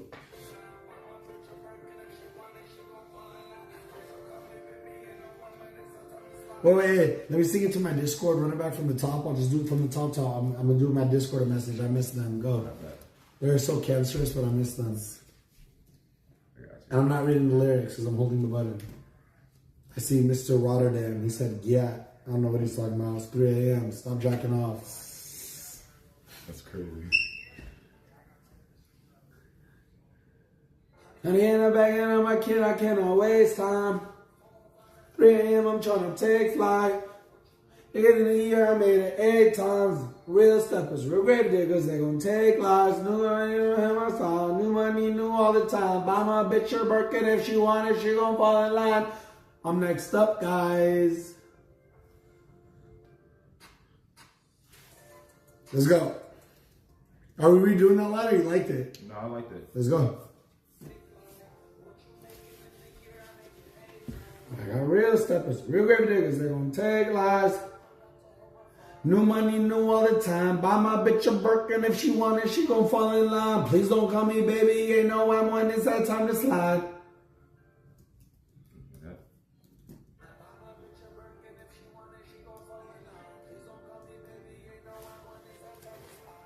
Do that again. Huh?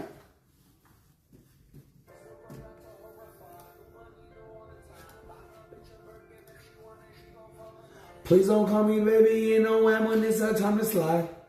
Am I going too off track?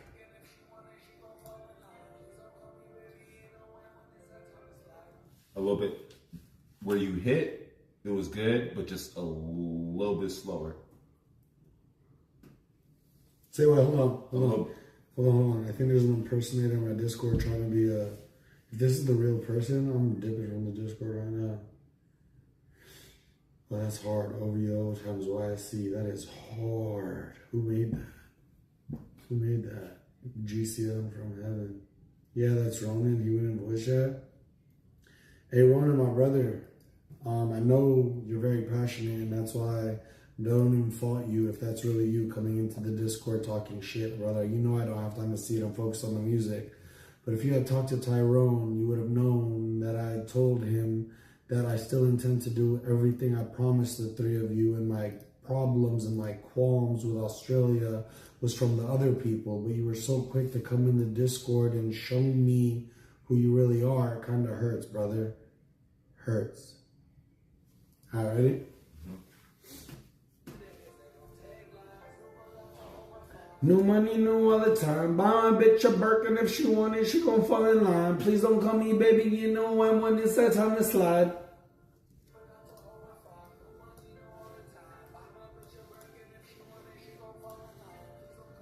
That's not bad. That's not bad. Mm-hmm. Unless you want me to say that last line different, it's not bad. Okay, one more time. I can do the Birkin line again, by the way. I like it rolling how it's rolling out. Can I get that Birkin line one more time? Yeah.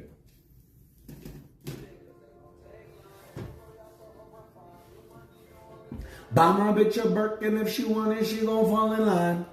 Let me hear that. Let me hear that. Let me hear that. Let me hear that. I can do it faster. One more time. Oh, watch this. Watch this, Doc. Buy my bitch a Birkin if she want it, she gon' fall in line.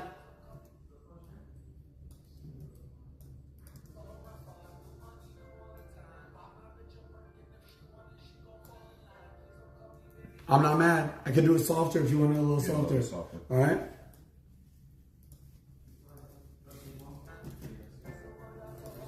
New money, new all the time. Buy my bitch a Birkin. If she want it, she gon' fall in line.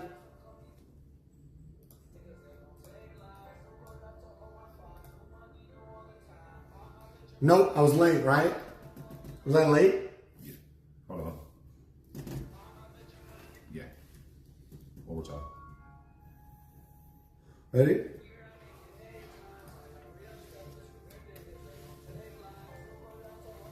New money, new all the time. Oh, we're doing it again? Yeah. My bad. My bad. You good. New Gato on my fire. Buy my bitch a Birkin. If she want it, she gon' fall in line.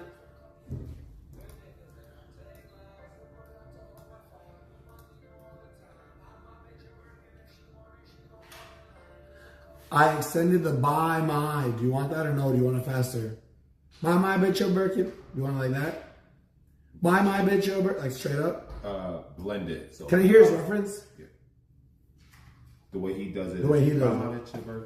Let me hear his reference. Oh, I love how he does it. Let me hear that. Let me hear it. Let me hear it. Buy my bitch a Birkin. Let me hear it again. Bama. Buy my bitch a Birkin if she want. Oh, run it, run. No, record it. With his reference, please. I got it. No go, y'all. Buy my bitch a Birkin if she want it. She gonna fall in line. Let me hear it. I heard too many voices, by the way.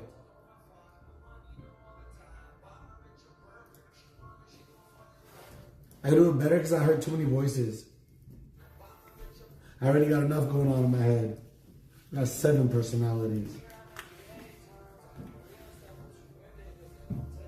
New go y'all to hold my fire. New money, new all the time. Buy my bitch a Birkin. If she want it, she gon' fall in line. I know that sounded crazy. Let me hear it with the speakers, please. Can I hear that take specifically? I want you to hear it from the top. Let's just hear it from the top once, please. I haven't heard it in like a minute. Okay. Hear it? Yeah, I got it. Oh, that felt good, man. That feels like when you hit 7 threes in a row. I just did that when I wrote that beat. I'll do it again. Yeah, I got men in this room that believe in me, so I'm gonna kill it. 100K not bagging on my kid, I cannot waste time. 4:05 at 3 a.m. I'm trying to take flight. What you making in a year, I make it 8 times. I got real steppers, river diggers, they gon' take lives. New boy out to hold my fire, no money, no all the time. Buy my bitch a Birkin, if she want it, she gon' fall in line. Please don't call me baby, you know I'm when it's that time to slide. I like that Birkin line. Just give me the last line one more time. Give me his reference. Give me his reference. One more. Yes, sir. Well, yeah, the new spot. Oh, yeah, the new spot. Let's go. I haven't even seen it yet. I'm paying them in cash this time. I'm gonna come back tomorrow morning. And I'm paying them in cash this time, so they can't say shit. Good. We'll do it, brother. I'm gonna hit you tomorrow. What time you gonna be up? Me? A year on me. 9. I'll meet you at 9. Oh my god. Ah, shit. We just need to do the last line right there. My bad.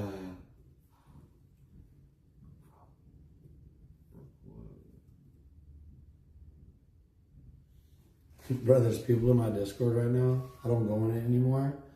24/7 dot. Guess what they're discussing? What? The G7 president. I used to care about their opinions. Now they're peons to me. You know her password to this? I do not. Don't tell me we got logged out. Let me text her. What's her name? She says I might have her saved under Acai.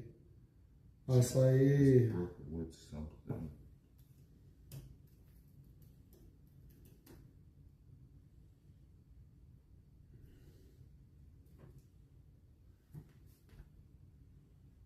That would suck, right? That would be the end of the session. I would have to figure it out. Hey, and I don't even say that in a disrespectful way to my fans when I say like they're peons to me. Nah. But it's like if you want the artist that you want to be as creative as possible, he can't give a fuck about your opinion. Nah, if he gave a fuck about your opinion, he wouldn't be who he was. He would be who you wanted him to be, and he would be stripped down. He would become another industry plant. No, that's fact. To get, why does Kanye go to a random ass farm and kick everybody out of his life and only bring the people working on the album inside? Because he gets it, and I get it. They're calling me crazy right now. They're trying to call me a scammer. They're saying no one got paid in Australia. Bitch, they don't deserve a penny. They should have paid me for the publicity I brought their asses. That studio was dead before I got into it. The studio owner was so happy the life I brought into it. People were calling them outside of Sydney to say, can we come? They didn't see none of that till I got there. I told them all I'm going to change their life. They were like, and now all of a sudden, because they didn't get life how they wanted, they got it how God wanted it, they want to go into my Discord and talk shit about me. So now that I saw your true colors, thank you, God. First off, why the fuck would I give you anything now to say sorry to you? Bitch, you just turned your back on me that fast. I didn't even know you for more than a week and I trusted you, you dumb fuck. Have fun in Australia. You'll never make it now. I promise. No matter how good you are, it's not about talent. That's why if you work with me, you don't only get talent and everything paper, you get distribution. All it takes is one vouch from the G7 president to change somebody's life. I've done it before when I was far less powerful than I am right now. And people, instead of waiting and saying, let me see what he has to say to me, they don't want to lose the opportunity, so they go into Discord and talk bad about me. Because they're getting people to mirror their opinions and say, yes, yes, yes, but not realizing that they're only there because they're in love with hating me. They're not fans of you. They only enjoy You're my child. They only support you because I brought you to them. They're my childs. No? Nah, I feel that. Are we done with the session? Are we out? I'm trying to figure this out right now. Let's see if she texted me. Nope. I said she's probably not.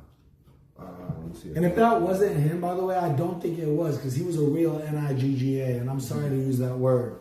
This kid was like this. Look, I'm in the studio the first night, right? And you know I give a lot of tangents when I am in the studio. He's in the background like this. I go up to the dude and I go, hey, I don't want people who are on drugs in here, because I only smoke weed. I don't do any other drug. I used to drink. I go up to him and I go, what's your name? And he goes, Ronin G7, sir. I go, bro, what's your name? He pulls out his phone. His Instagram is Ronin.G7. He goes, God's gifted. I'm here for you. I go, God already gave me two of them, him and Tyrone. Tyrone's vicious. He don't talk. He just stays dark. But that guy, one call, done. You need those. And that's why Tyrone messaged me and he said, hey, me and the boys didn't appreciate what you said about Australia, right? I messaged my brother right back. Let me find it. I'm going to find it. I'm going to make sure I'm not lying on his name. Because my name has been lied on too much. I would never give somebody else that pain.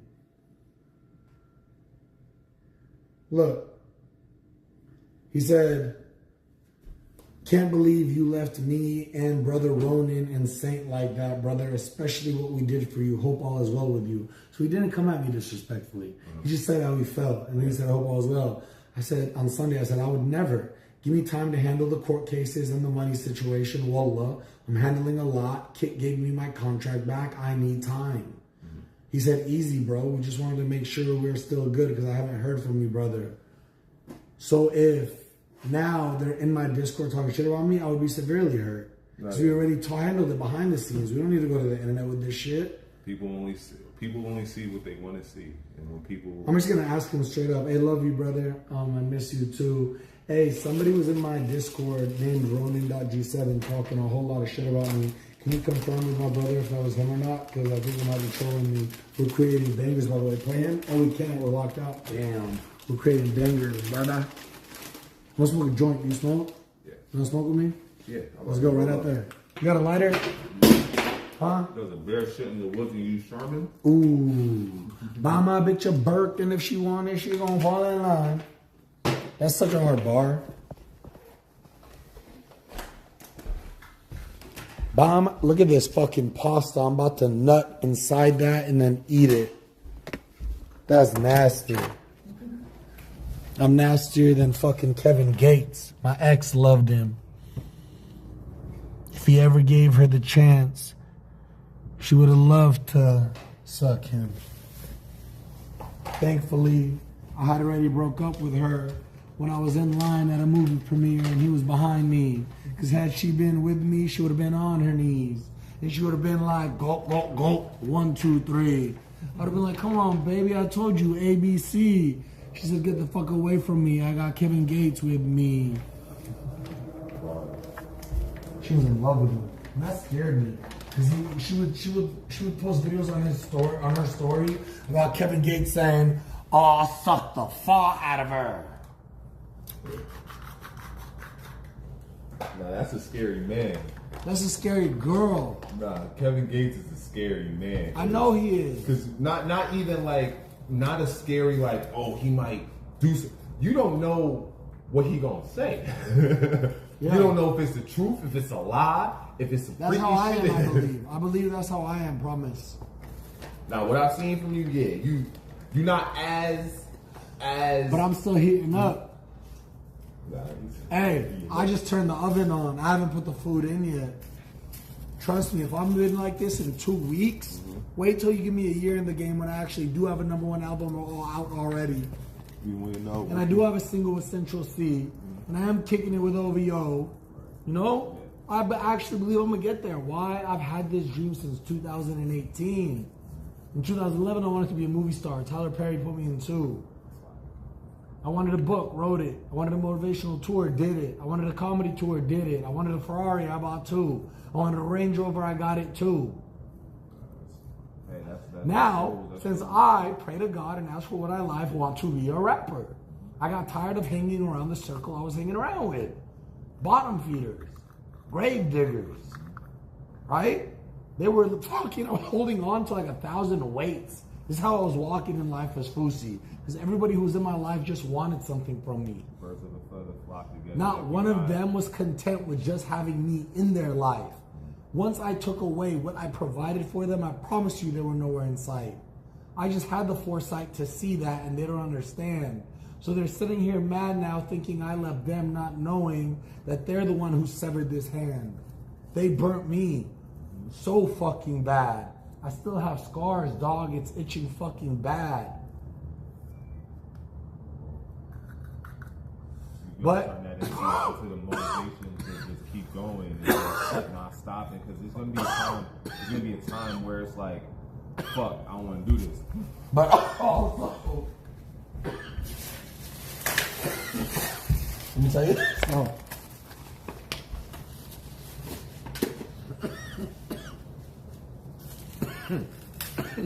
I can speak. So,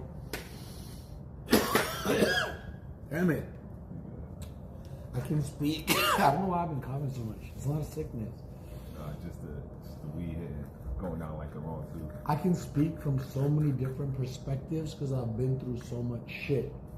So when I speak about how somebody else is, it's not hating them thinking I'm better than, it's because I've been them. You know what I mean? Nah, that's real shit. People don't understand that. It's like, just because I can't. I'm coughing too much. People don't understand, just because you're speaking about a situation that you moved past doesn't mean that you're looking down on it. I've learned from that situation, so obviously I've stepped up. So it's not I'm looking down at it as a bad thing. I'm looking down at it because I've stepped up past that in my life level. Mm-hmm.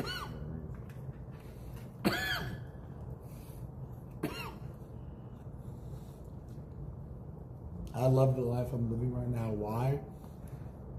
For the first time, I'm not living for anybody else's sake and happiness. I can be authentic to what I want to do. Sorry. It got to a point, I asked for permission to drink Diet Coke. You say, dragon? Watch this. You don't like this one? Ready?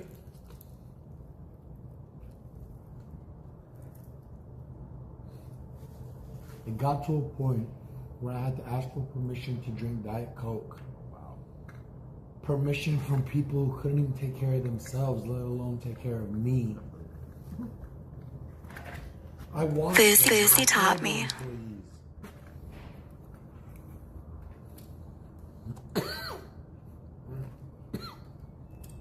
Like, where did that Chuck E. Cheese joke come from?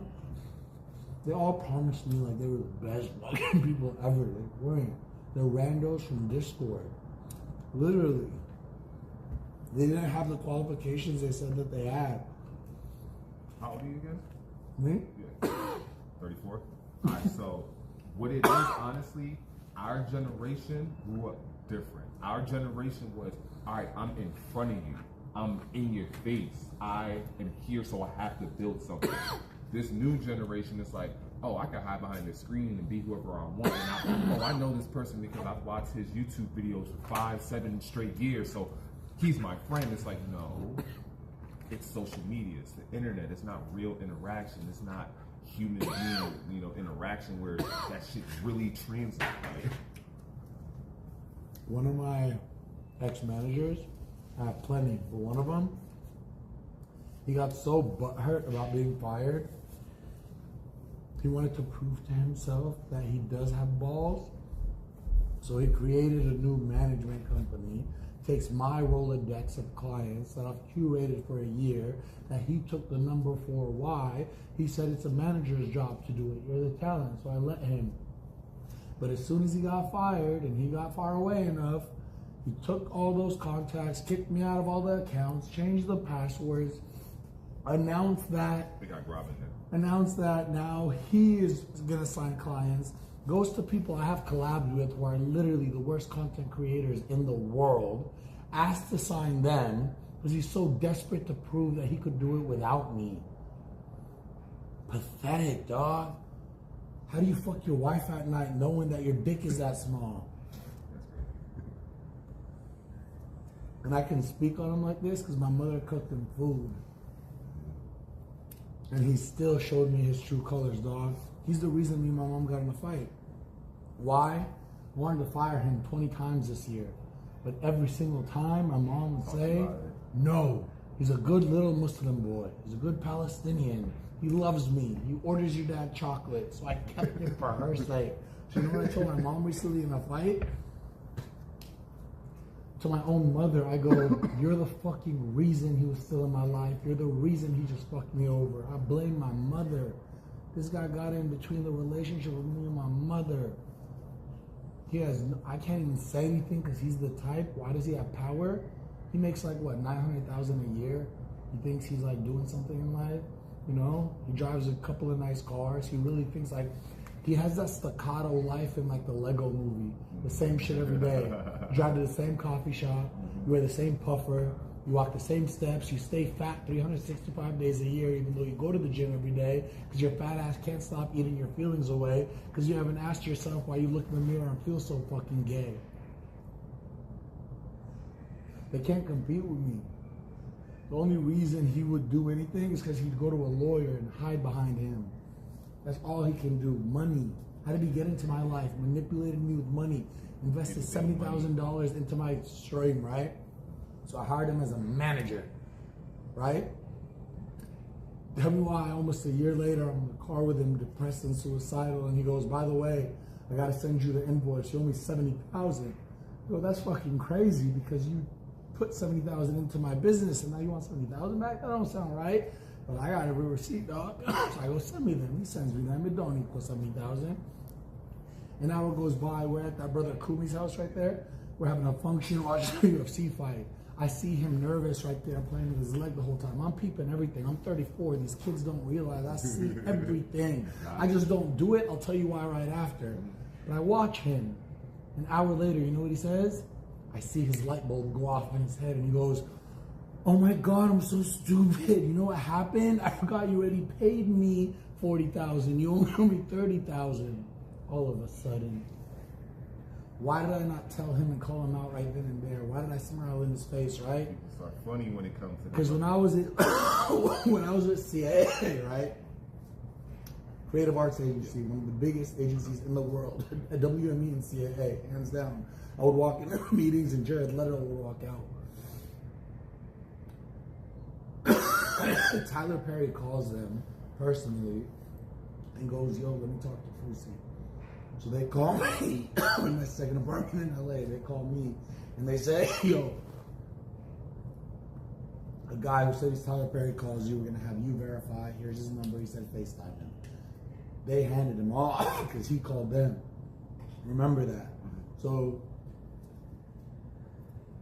I answer, instead of telling him, dog, when I first started my journey, I dressed up as my mom, dad, brother, sister, and did what you did to the black community, to the Middle Eastern community. And instead I opened up to him and said, Tyler, I have everything right now, but I'm depressed. So we created a friendship.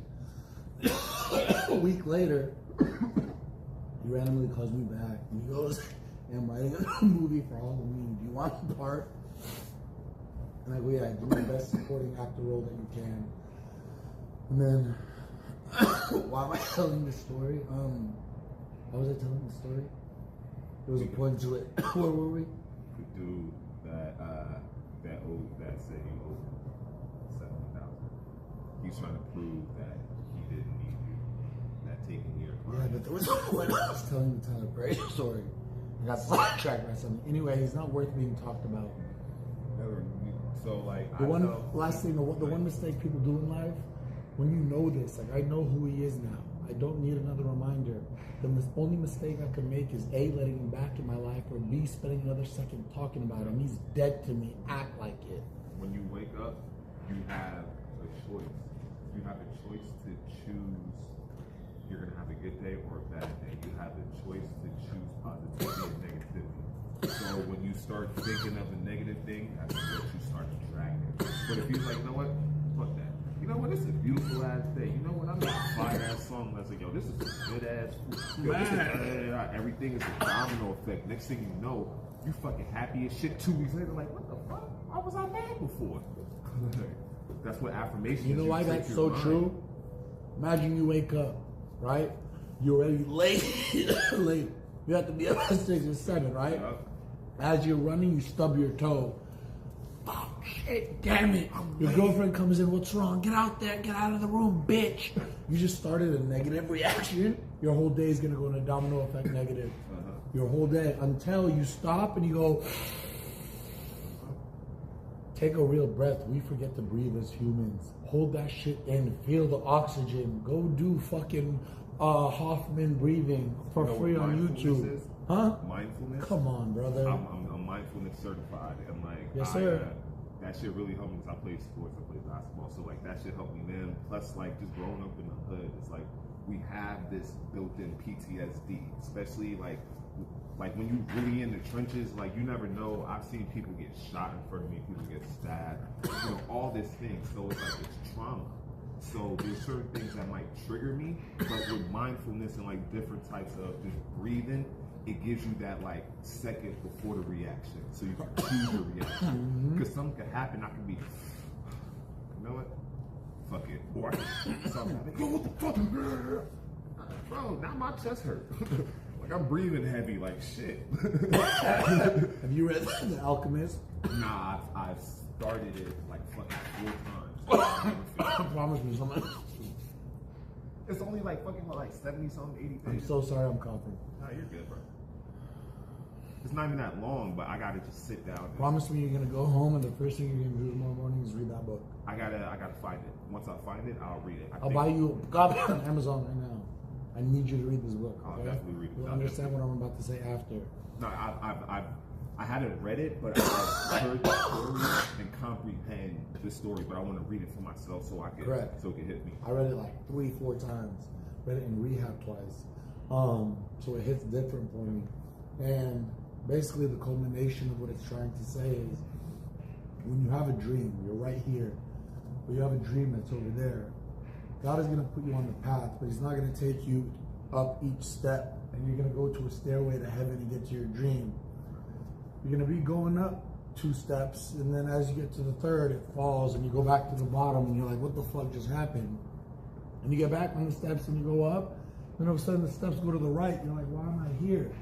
And then it starts twisting, then goes back down, then up, then down. But you have to trust God the whole time. He's controlling the ship. What do humans do? They're riding with God. They ask for the dream. They start going up, and then he drops them. So what do? Fuck it, I'll control the ship. They go their own way. Have fun. You'll never go to where God was going to take you. But if you trust the good, the bad, the ugly, God has a present for you. So right now in my career, I finally surrendered to him wholeheartedly. He is my everything. I cry with him. I laugh with him. I ask him for forgiveness. I ask him to take care of me. I ask him to protect my family. I ask for a lot from him. But then I go out and I show him how hard I work to show him I'm not just going to sit on my ass and ask you for it. I'm going to go out there and show you why I want it to be me. You know what they say? They say God only works as hard as you do.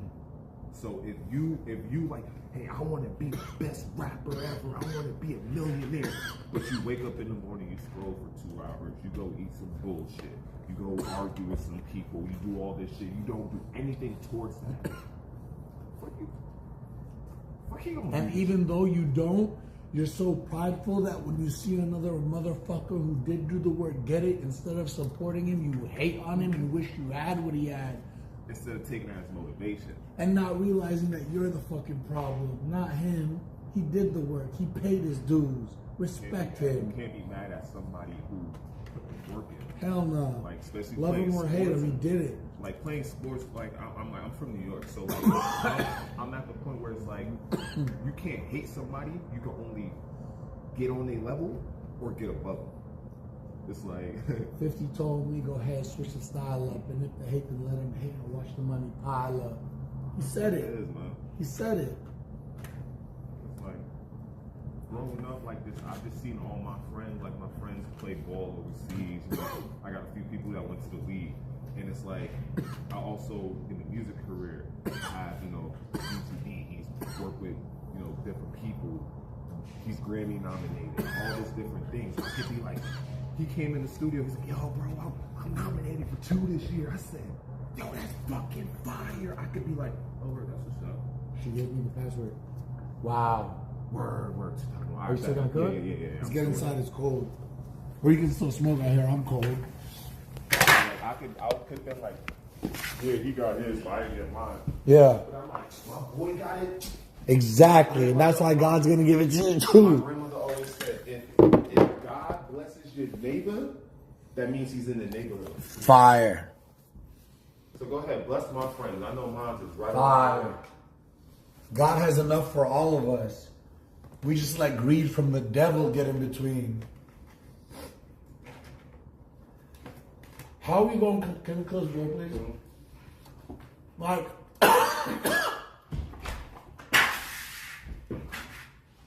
and when by the way, have some food. Fire. And when I say this, I mean this for all of us. I'm not acting holier than thou. No, yeah. I'll be honest. I've never been in debt a day in my life. Yet why have I cried like God has struggled with me so much? Because when I hate to be cliche, when there are kids in Palestine right now, free Palestine, next to my fucking diamond Rolex, how contradictory is that? Kids in Palestine who can't even get a fucking glass of water. And I'm over here eating Caesar salad in a mansion Airbnb, going to a better one tomorrow in my model plat, a Tesla X, and my brand new Jordans with 10,000 new followers living the life, but I want to complain to God? It's survivor's guilt. Come on. Because you know. Come on. Who have it worse. So you think, why me? Why me? But whenever you think, why me? Think, why not? It's supposed to be somebody. Why not me? Why can't I do it the best way that he's telling me to do it? But what's the reason? What's the reason? There's a reason. Why is he wanting us to do that? What's the reason? We're never supposed to know the reason. Huh? We're never supposed to know the reason. I'll tell you the reason. If God gives you, it's to help others that need. Mm-hmm. That's the reason. No, yeah, I mean, yeah, but I'm saying, like, I wake up, I love music. I think about music 24/7. Correct. I don't know why, but I just know I do. I don't know the purpose behind it. I just know God put this in me. You know what I think it is? You might call me crazy. You're a believer, right? Mm-hmm. I think that's God communicating with you through your genius. Exactly. He knows what I can. He knows what I communicate with, what I connect with. So when I tell people God talked to me last night, they go, "Oh, you're psycho. God talked to you. Did he call you on the phone?" I go, "No." But that thought I had in my head, that was from God. Mm-hmm. God did. You know the worst part about being awakened? You can A, never get through to people who are asleep. And B, you can never go back to their level. You ever heard of, what was it called? I have a video. It's a special kind of DMT. Mike Tyson did it, Joe Rogan did it, and they all talked about it. No, not ayahuasca. I will never do ayahuasca again. Really? There's another one, they call it the God molecule. And I did it, right?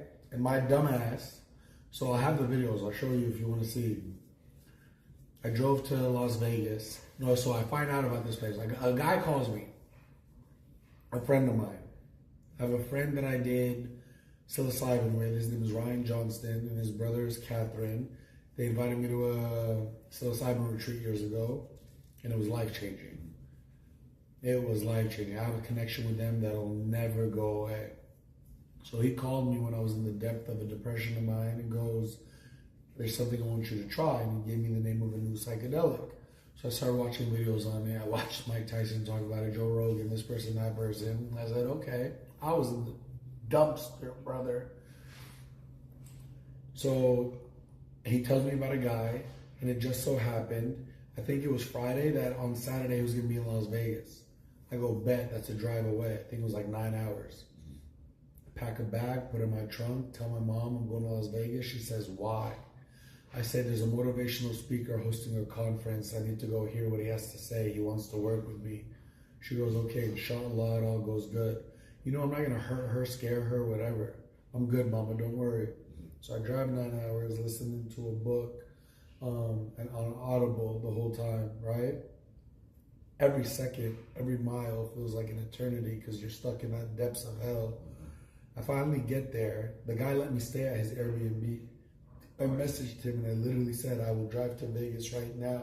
Please let me stay with you. Told me how to get in. Had a room waiting for me. I have severe insomnia, so I took my Seroquel at about 2 a.m. 4 a.m. I was waking up there already, like getting the place ready. People start pulling up at 5 a.m. We put us outside in a circle. Sun's coming out, the breeze is on.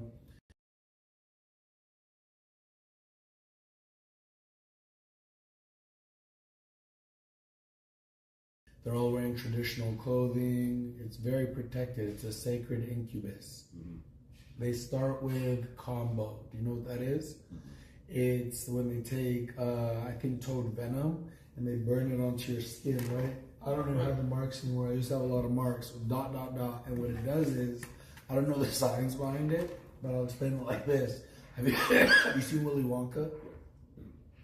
It makes your face swell up, right? Yeah. So it makes your face blow up. And then all of a sudden, you start vomiting and purging different colors and shit. Like toxins.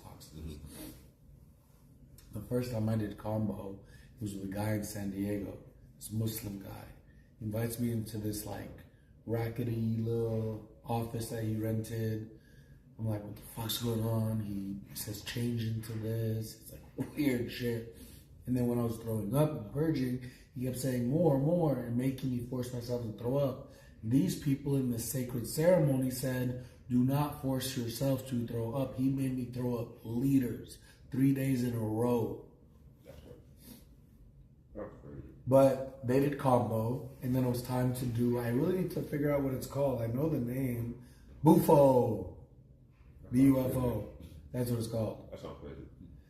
So it's my turn. He knew I showed him 9 hours, so he said, would you like to go first? You want to see the video? Mm-hmm. This is fire. I wouldn't post this though. People would talk for days, dog. You're gonna see this shit. There was one lady, brother.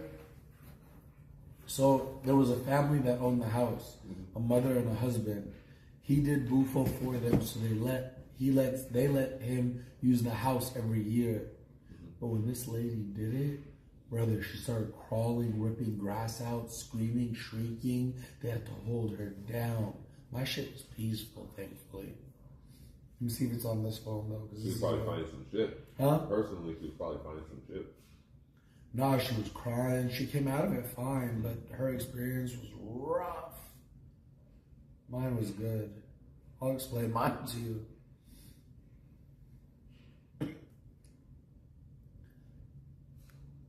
Oh, you know when you're scrolling through your phone and you see a picture with your ex? She's not really my ex, but the last girl I like took serious and just saw it. We did look, nah.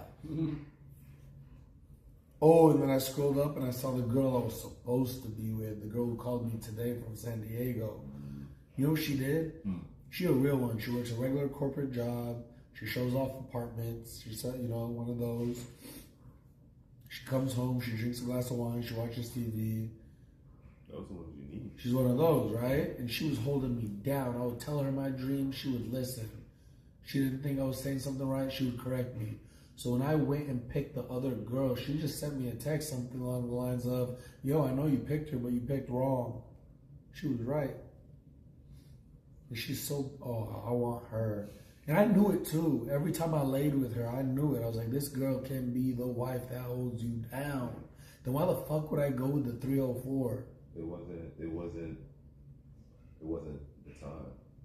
Because sometimes you're supposed to, I feel like God gives you women and people in your life to experience for a short time or a long time for you to learn. You know, there's going to be people that's in your life for a very long time. There's going to be people from womb to the tomb. There's going to be people that's there for 3 weeks. There's going to be people there for 3 years.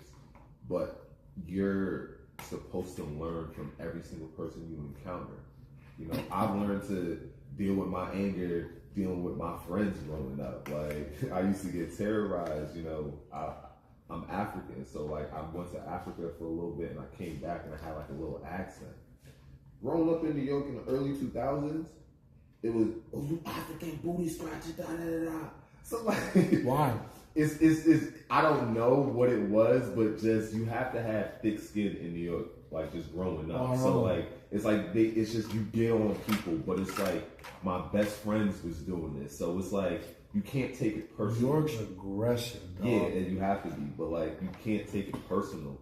And I learned Word of my brother.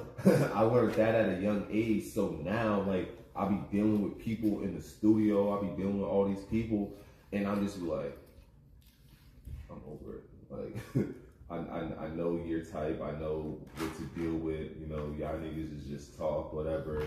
Or y'all joking. All right, cool. We joking in the studio now. It's like, all right, I know we at a personal level. Like, we're friends now. Like, me and the homie DCB. Me and him, we be throwing jokes at each other. If we said this shit to anybody else, people be like, yo, you guys need to go to fucking jail. That's Polly to me.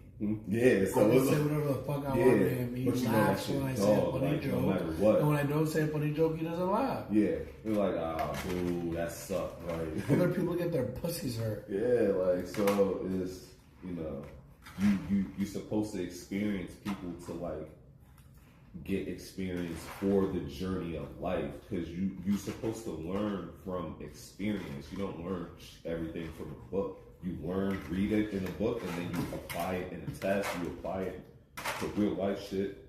So like, what did Kanye say? They're in your life for a reason or a season. Oh, you went hungry? Oh, I just ate. Oh, you did? I'm gonna have this pasta. I love it. Hey, you want to see the video? Did it be taking a sec? Come sit here. You gonna go crazy. You heard word of my mother. I love the New York street talk videos. You know what I'm talking about? I love those. They're hilarious. New York culture is the best culture out there. Even though I'm scared of it. I bought my MAGA 11s out there. I got punked. I heard some shit that had me crying. What'd you hear? It was like, the difference between New York and LA is, in LA, people will feel sympathetic for you, but they won't help you. So like, if you're driving and your car like breaks off, people be like, oh my gosh, I'm sorry. But they'll just keep driving. Yeah. In New York, it's like, people will be rude as fuck, but they'll help you. This is one video. This is one video. Niggas literally driving, a car stuck. Niggas like, yo, get the fuck out of the road, da da da. She said, yo, what the fuck? Gets out the car, helps him push the car to the side, like 20 feet down. I was like, yo, what the fuck is you doing? Gets in the car and drives off. That's love, though. That's love, though. And it's like, yo, that's funny love, as though. shit. Let me find this shit. I just had it. So I'll explain it to you, but I'm going to let you watch it first. Oh, this is when I did the psilocybin with the, like I said, that was me. Mm-hmm. Look how happy that smile is, dog. I was eating lentil soup afterwards. That's Ryan. That's Catherine right there. And that's the rest of the team. Word. That was an amazing trip. And then this one was... Wait, it was before this. My life changed so much in the last 4 months. Look where I was earlier this year. Suicidal. That's after I tried to commit suicide. Look how many wires that is. What? This is when I went to Mecca with my mom and she was crying, trying to get the depression out of me. Crazy shit, dog. This year has been fucking... This is with Mufti Mink. He's like one of the top scholars in the religion. But where's the video I'm looking for? It might be... No, it's here. It's here. You're going to see this right now. Okay, so I got to say this before you watch it as I'm looking for it, okay? Here it is. Got it. So this is what they do first. They like sage around you. I know, like they'll... Look how scared I am. Look at my face. I know some people, I forgot what it is, like they'll be in the sauna, they'll use like eucalyptus leaves and like to like beat out the impurities and Man, when I used to go to those bougie ass gyms in LA, like Equinox and shit, the best times were in the sauna with all the men. You'd have so many different personalities. That sounds so and funny. they're all, I know. That sounds so good. But they're all talking like about all their problems. No, yeah. Because you so letting like, everything niggas out. make me do. Try to connect with my heart. So here's what happened, right? How long is this video? 9 minutes. How long is that video? 20 minutes. So what had happened was, he did it, right?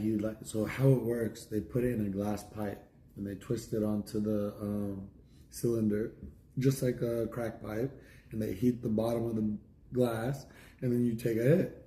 So he does it for me. He goes, inhale. He goes, stop. I stop. And then he's guiding me back. You'll see in the video, and he puts me down. I came here to figure out why I'm suicidal and how to get out of it, dog. They called it the God molecule.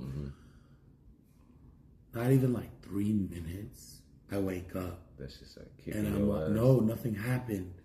And I'm like, no, fuck. I was like, that's it, I'm done. Go to the nearest bridge, I'm done. I was there. He sees it in my face, and he sees it. And he goes, you need more. And then there's a second video. And he comes and he does it, and it's a bigger hit. And he lays me back and he puts me down flat. So they always talk about the divine within us, right? We are not our thoughts. That is not us. That is it.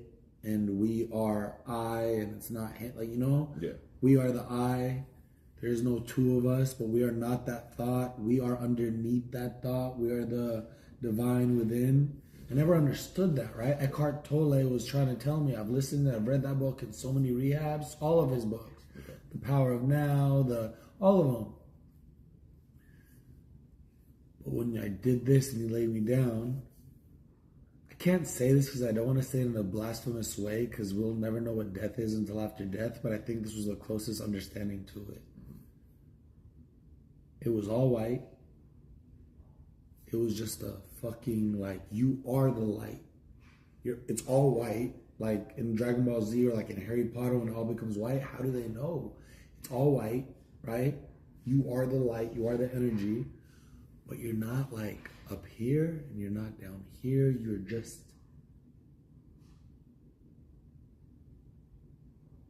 I get what you're saying. And then you come out of it, right?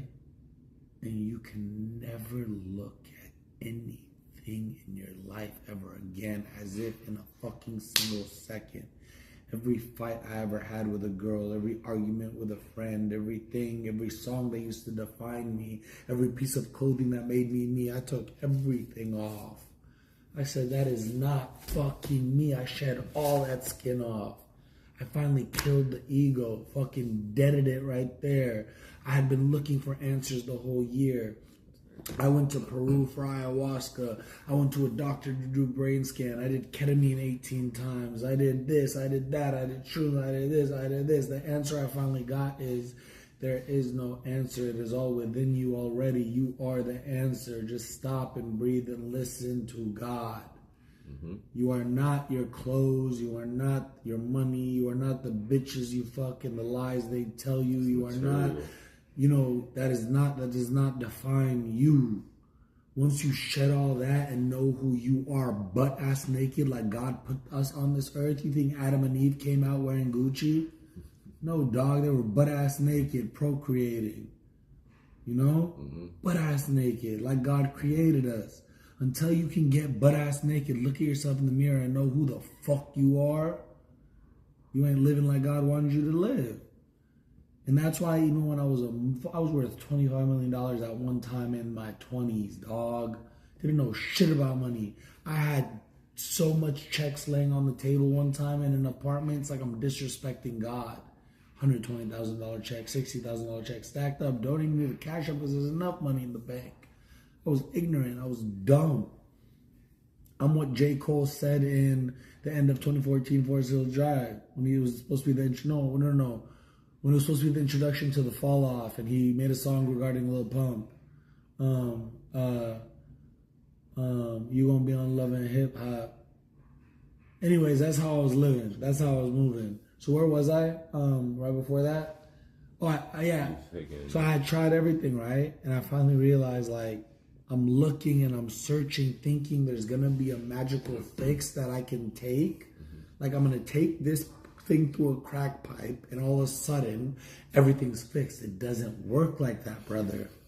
What I finally had to do was take the first step, and it was a small one. I was on my hands and knees, and then another, then another, then another, and compounded those interests of positives and kept going and going and going until 4 months later I had an $100 million contract in front of me.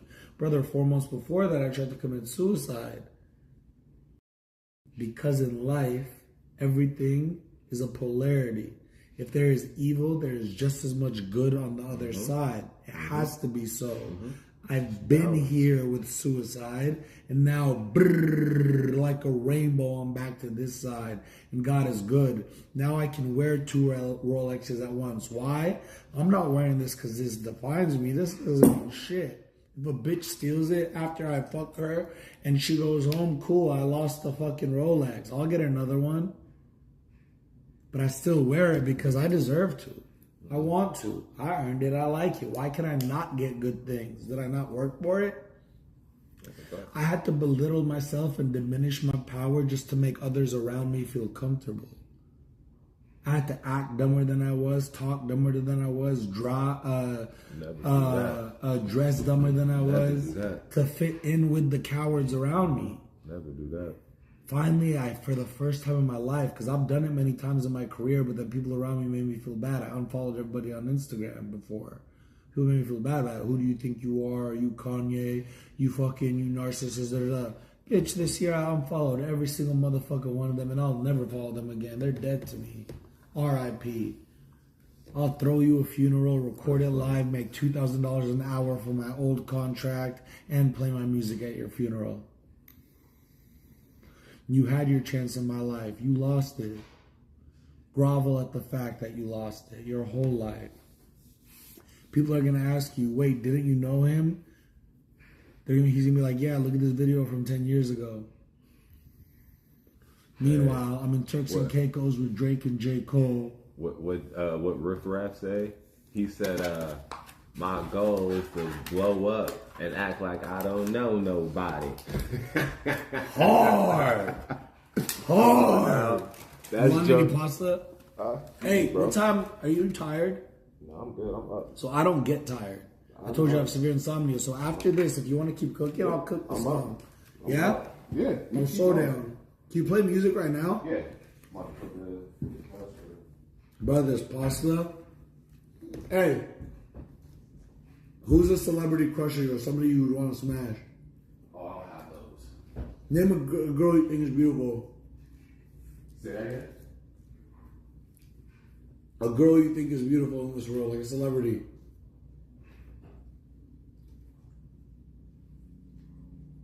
Any. I just need it for my punchline. Coco Jones. Who? Coco Jones? Yeah. If they ask me, do I want to sleep with Coco Jones or eat this pasta? I'm picking this pasta 10 out of 10 times. And I don't even know what Coco Jones looks like. This pasta is that damn good. That's funny as shit.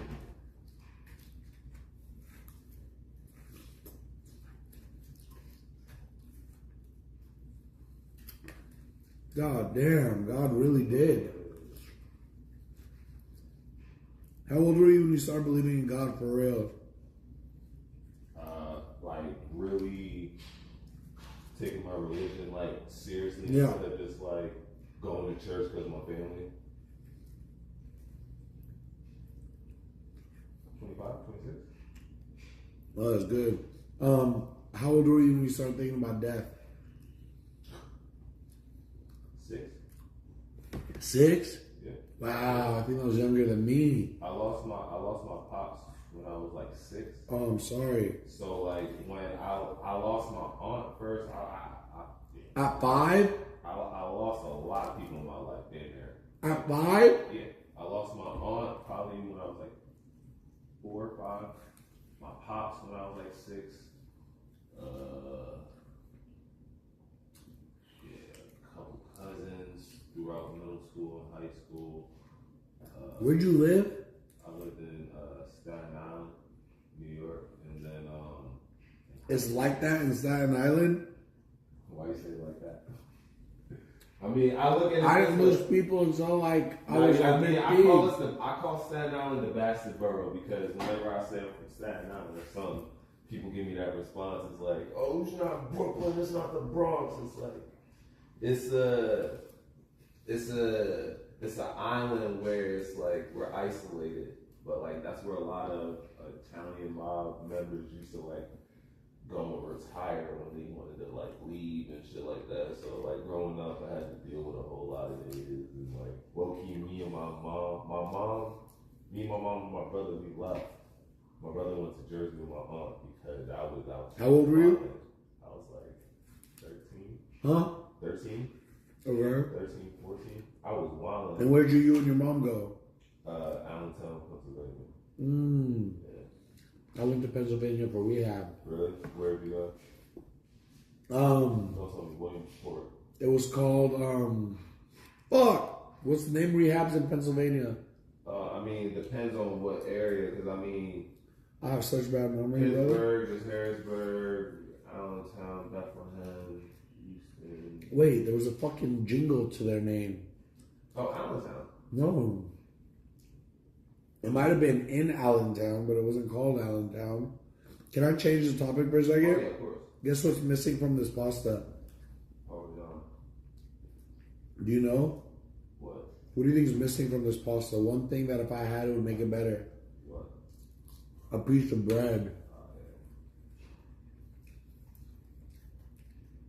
They had a chance to be a 10 out of 10. I gotta drop them down now to a 6. I should be a food reviewer. You know, I always wanted to be one. That's the one facet I haven't gone down yet. Foodie. Why don't you do some, Huh? some on stream? Huh? Why don't you do some on stream? I'm doing it without even doing it because I'm doing it right now and they're seeing it. Let me see the password again for this. Huh? Let me see the password again for this. Oh yeah, let me text you. Here. Damn, I just killed all this shit. What time is it? It's 4? Yeah. Damn, son.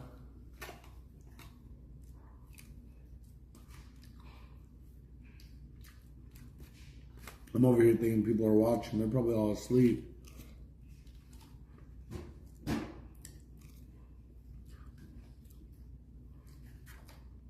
They're gonna go to sleep, wake up, I'll still be on. That's wild.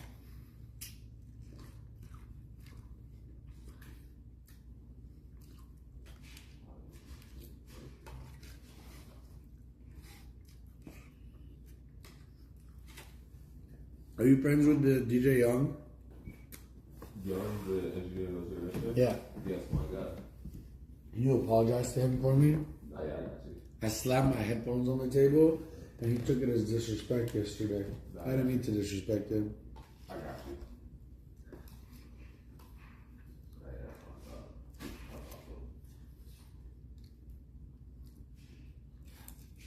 I paid him in full too. But I'm still waiting on my song. No, yeah, I got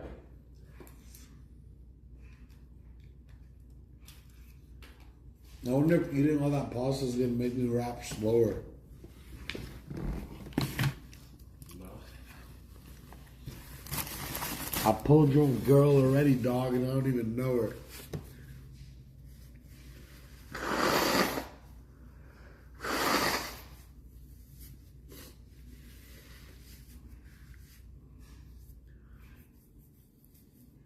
Rapping is fun. People think the rhymes that I'm doing are like elementary type shit, not realizing that I'm just practicing different levels of lyricism. As I'm trying to learn. I'm just going to battery. But I say it a lot. It's not even funny. And I'm doing this for the love of music, but I'm going to make so much money.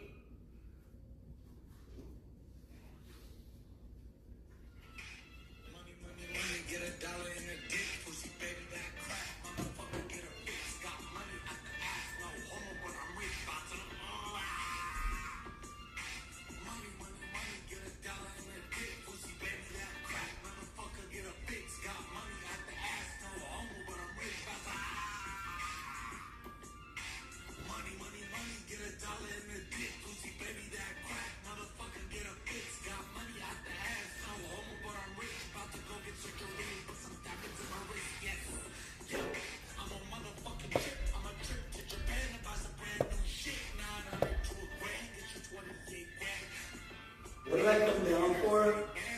I'm not sure. When I hear that loud, they ate my candy. What the Jolly Ranchers? No, hell no. Those are theirs. I have bags of candy. Y'all hear that loud from the beginning? Tell me what you think, honestly. Because look, it is Lil Wayne's words, but it's not how he rapped it. So I took his words and I reconstructed the whole song. Freestyled it.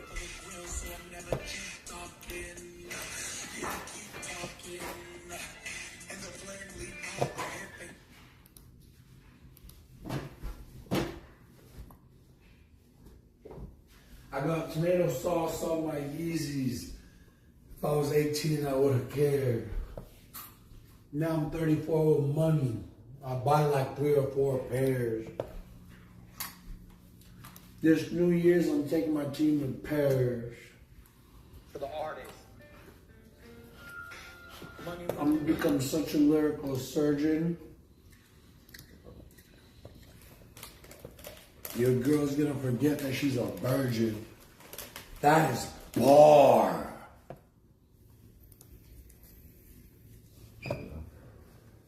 Oh, I went down to get the battery. I'll be right back.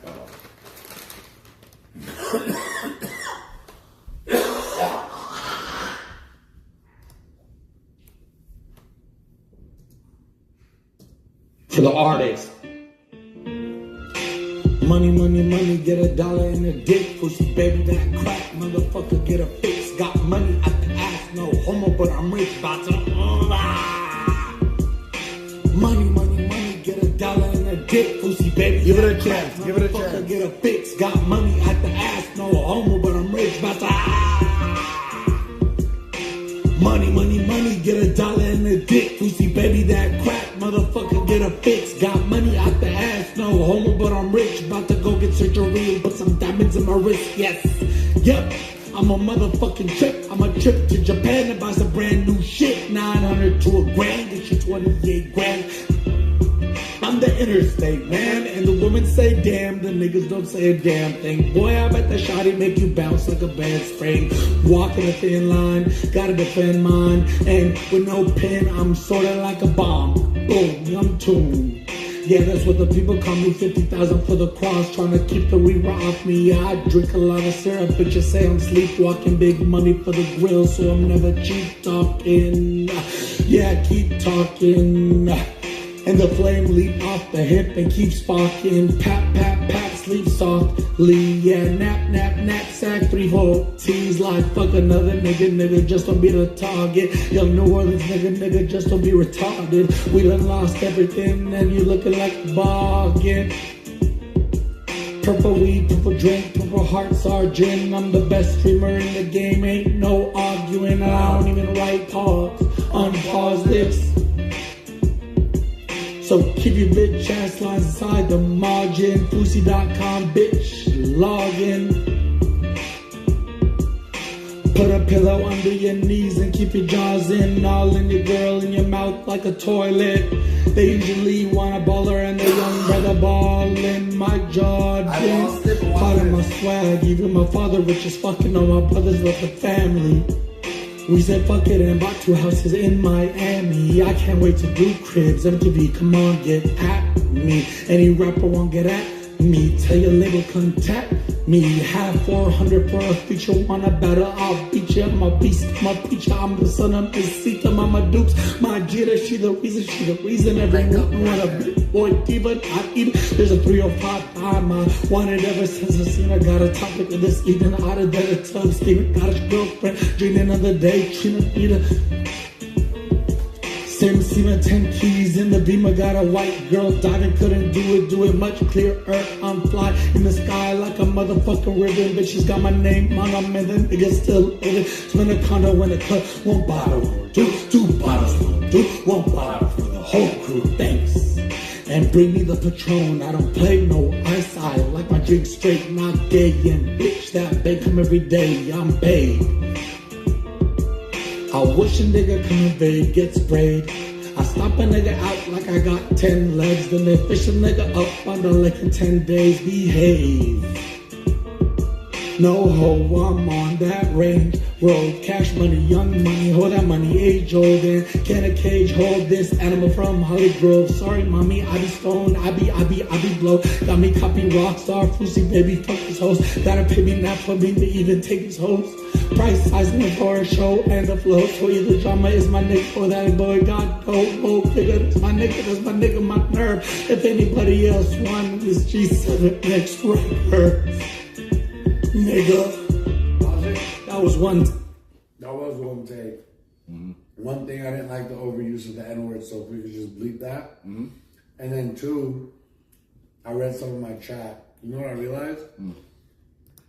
Unless you're a musician and you know what lyrical exercise is, they won't understand what that is and they don't understand why they can't do it themselves. To take the words and create a brand new song on the same instrumental in one take, no practice, that's absurd.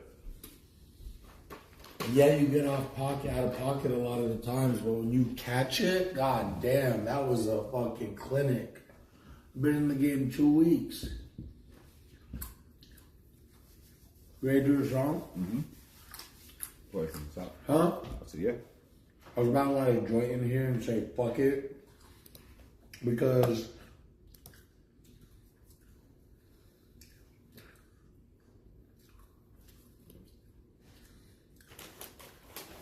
they kicked us out, but I'm not trying to get charged. Yeah. What time do y'all get out? I ain't tripping. I said 11, but my watch is a little behind. Oh, that felt good, man. That So where we like punching hit from? 7 threes in a row. I just did that when I wrote that beat. I'll do it. I knew what I told my father. No money, no all the time. Buy my bitch a Birkin if she want it. That's hard. Buy my bitch a Birkin if she... You hear that? Mm-hmm. I knew what I told my father. No money, no all the time. Buy my bitch. I like that. Let's take it. I like that a lot. Headed your way. What did we order? Oh, it's a screenshot. All the time. Buy my bitch a Birkin. Buy my bitch a Birkin. Buy my bitch a Birkin. You want to see why I don't go on social media anymore? Why I don't scroll, I only post? Buy my bitch a Birkin. If she want it, she gon' fall in line. I posted a playful video right? Right? Mama bitch a mark, and if she want it, she gon' fall in line. Mama bitch a mark, and if she want it, she gon' fall in line. Somebody said auto-tune is all I hear. Motherfucker, that doesn't even have the right hearing aid in. There's no auto-tune on it yet. No, there is. No, not on this one. On the video I posted. He left that as a comment. Oh, wow. There's no auto-tune in me recording an Instagram story live. Oh, wow. Right? Mama bitch a mark, and if she want it, she gon' fall in line. Oh, I'm ready. Let's go. Let's go. You ready? Uh-huh. Let's go. I love how I did that. I'm ready.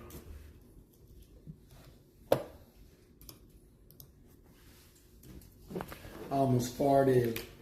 Bitch, I just became a rapper. I just started. Fuck your girl so good, she sharded.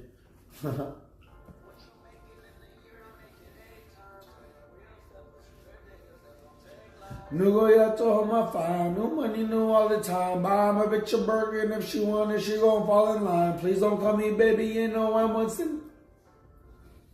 One more time. If she want it, she gon' fall in line. Please don't call me a baby, you know I'm one. It's that time to slide.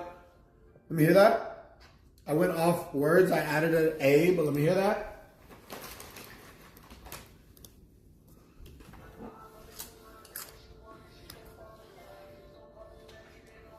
No. I don't like it. Almost.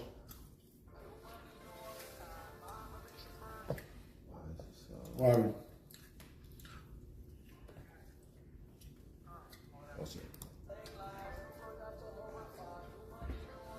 Buy my bitch a Birkin. Please don't call me baby, you know when inside. I got it, go. Please don't call me baby, you know when it's time to slide.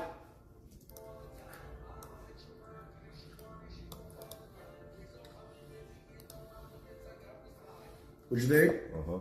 Too deep or good? No, that's good. Got it?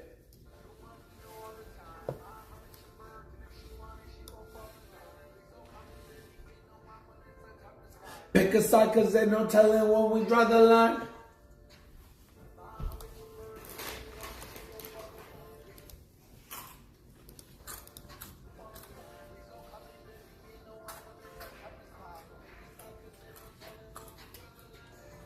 Nope, I cut up too early online.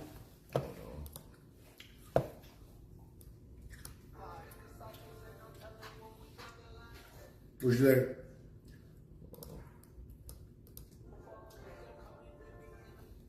What do you think? Let me try one thing. Hold on.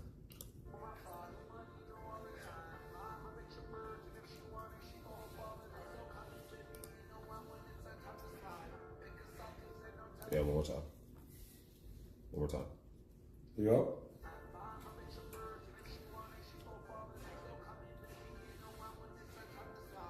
Oh, I missed it.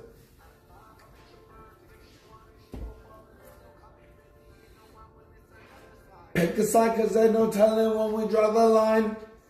There it is.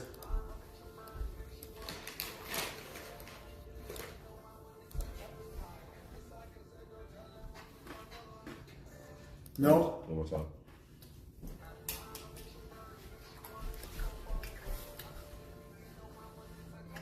Pick a side, cause there's no telling when you gonna fall in line. No, I made it up. That wasn't the lyric.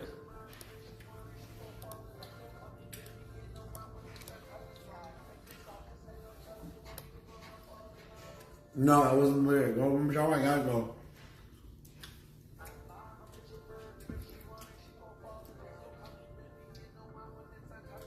Pick a side, cause there's no telling when we draw the line. One more.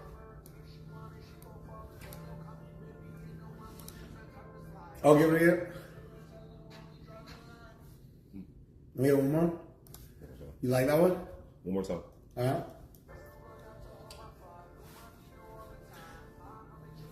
If she want it, she gonna fall in line. Pick a side, cause there's no telling when we draw the line. I came in earlier there. Can I hear it? Say that again? I came in way earlier there. Can I hear how it sounds? Yeah.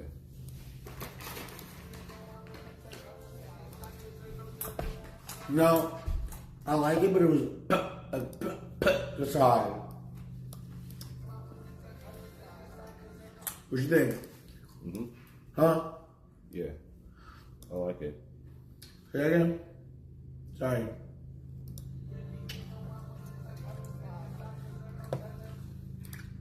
What you think?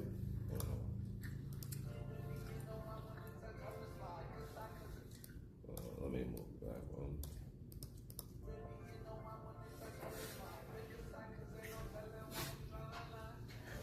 I like that when I moved it back too. I like it how I moved it back too. I like how it sounds right there. Can I hear it?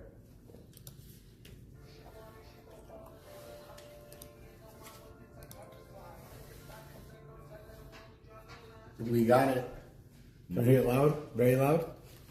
Please? Tell me when? Yep. Give me candy. Fuck. New money, know all the time. I'm a bitch of Merc, and if she want it, she gon' fall in love. Don't call me baby, you know I'm when it's that time to slide. Yeah, I got it. Oh, that felt good, man. That feels like when you hit 7 threes in a row. I just did that when I wrote that beat. I'll do it again. Yeah, I got men in this room that believe in me, so I'ma kill it. 100K not bagging on my kid, I cannot waste time. 405 at 3 a.m., I'm trying to take flight.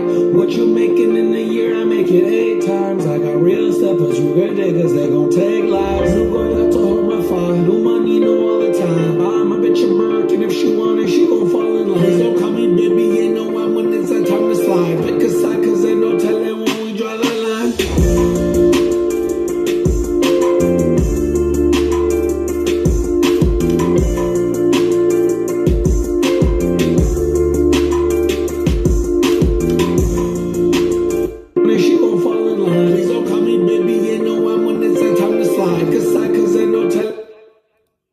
What are you hearing? I heard something. Yeah, I'm trying something. She gon' fall. Trying to like move it around, shift it a little bit to see how that fits in. I just think I dropped off a little too soon on the word line. She gon' fall in line. Please don't call me baby, you know I'm when it's that time to slide. Pick a side, cause ain't no telling when we draw the line. Can I do that word one more time? Which one? Just that word. Keep that tape. But I just want to sing over it.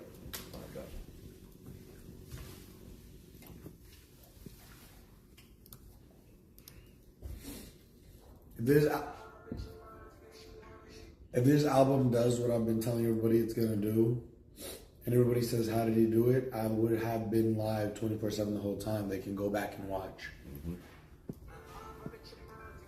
That's a fact.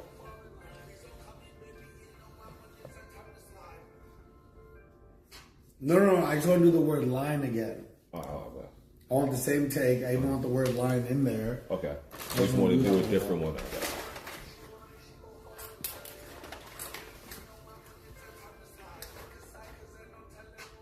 Line.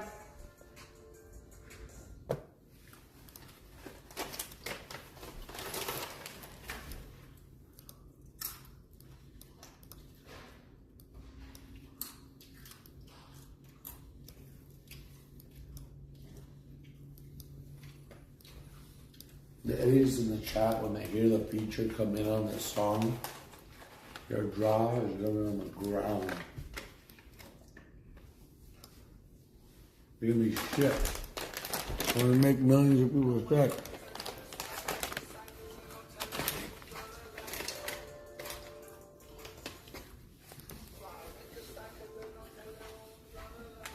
No. That doubling didn't work.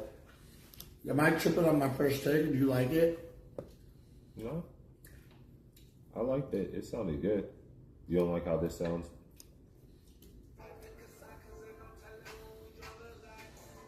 You don't like that? I don't like that.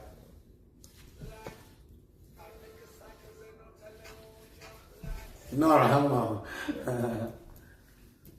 Yeah. No, the first one, Huh? I didn't have a problem with the first one. Alright, let me hear it. That's fine. That's fine. I was tripping. Lock it. I think we're done with that. Yeah. Right? Uh-huh. My neck is itchy. Can I just put my cream on? Can I just put my cream on? Yeah. Go ahead, bro.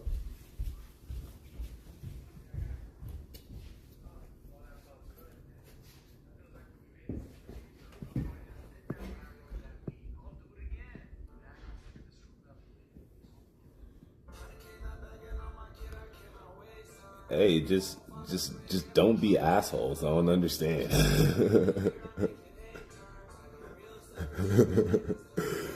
Hey, man. I don't understand. Just don't be assholes. Just I don't understand. Just don't be assholes. I'm gonna cry. I don't know where I put it.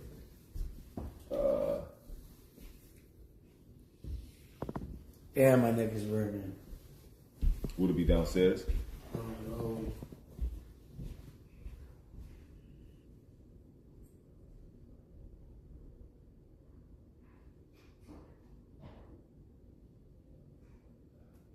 don't know. I don't know what this whole generation's obsession with dick is. I don't know what's wrong with these niggas, but I'll fight niggas in real life.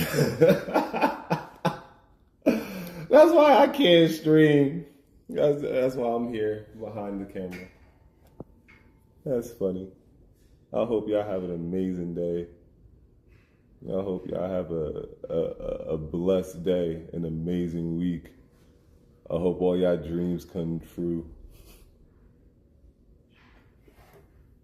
I really do. I truly do. Sincerely do. From the bottom of my heart. Can't find it. I have to put regular cream on it. Yeah, I remember growing up, I used to be a troll to so many people. So like I'm looking at the chat right now and I'm just laughing because it's like, bro, I know everything they're saying. I ain't blind. Like I read everything, right? It's just. But funny. you know what I also know? That I'm gonna prove every one of them. You know what's so funny though? At the end of the day, it's like in Straight Outta Compton when they was burning the CDs. Nigga Eazy-E was like, I don't give a fuck. They bought them shits. Exactly. They're on your stream watching. Like they don't have to if it's really that detrimental to them. Like you don't have to be here, bruh. When it goes number one, who do you think 90% of the listeners are gonna be? The haters. I really hope all of them have an amazing day. Who's more hated on Instagram than Kim Kardashian? No one. Look how big she is. Yeah. I hate the term, oh, you ain't popping if you ain't got haters. Nah, it's just, people just get bored. Huh? Like, people just get bored. And you're popular, so you're in their vicinity more. No, but I get that statement because I've experienced it. It's when your success gets people so mad that they don't understand that they follow you to comment about everything you do, and they convince themselves that they hate you. Come on, brother. It'd be funny as hell. Come on. But yeah, this internet stuff. Where are we picking up from? I can't believe I lost my cream. I'm gonna cry. You want to go through the top? I'm recording this with my neck on fire. Maybe that makes you rap better. You want to record here from the top? Did you want to? Or what do you want to do next? I was going to continue. I bet, yeah. We're almost done. Wait, we are done. With this part, yeah. No, that's my verse. And then it does the chorus again. Oh, yeah. We're done. I bet. Let's hear it. Before the master and everything for us. My neck is on fire, brother. Also, I know they have your other files, so we can comp them. All right. Yeah, I got it. Oh, that felt good, man. That feels like when you hit 7 threes in a row. I just did that when I wrote that beat. I'll do it again. Yeah, I got men in this room that believe in me, so I'm gonna kill it. 100K in my bag and on my kid, I cannot waste time. 4:05 at 3 a.m., I'm trying to take flight.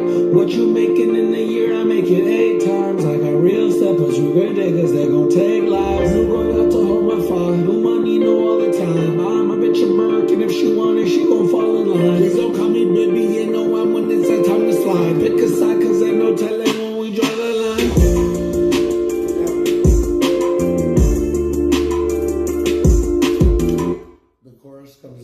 after that. Yeah. But that Birkin line is gonna be so big on TikTok, it's gonna be disgusting. I'm a bitch of Birkin. If she want it, she gon' fall in line. Yes, tailor made for TikTok.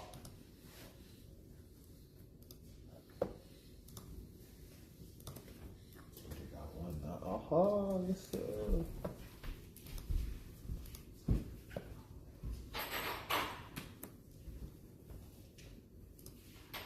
I can't stop eating at night. I got real steppers, regret niggas that gon' take lives. I'm going out to hold my fire. No money, no all the time. I'm a bitch of Birkin.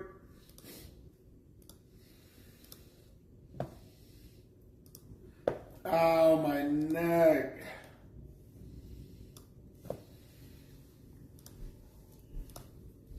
Yeah, I got it.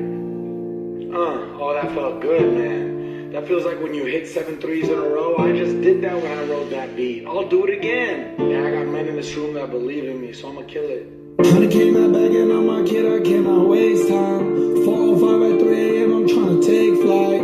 What you making in a year, I make it 8 times. I got real steppers, regret niggas that gon' take lives. No go out to hold my fire, no money, no all the time. I'm a bitch of Birkin, if she want it, she gon' fall in line. Please don't call me baby, you know I'm when it's that time to slide. Pick a side, cause ain't no telling when we draw the line. Yeah, I got it. Oh, that felt good, man. That feels like when 100K not bagging on my kid, I cannot waste time. 4:05 at 3 a.m., I'm tryna take flight. What you making in a year, I make it 8 times. I got real steppers, regret niggas that gon' take lives. No go out to hold my fire, no money, no all the time. I'm a bitch of Birkin, if she want it, she gon' fall in line. Please don't. Did I come in late on that, please? Are you catching that? Yeah. That's what I'm Lives, no doing. go out to hold my fire. I'm like in every line except for that one. Niggas that gon' take lives. No go out to hold my fire, no money, no all the time. I'm a bitch of Birkin, if she want it, she gon' fall in line. Take lives, no go out to hold my fire, no money, no all the time.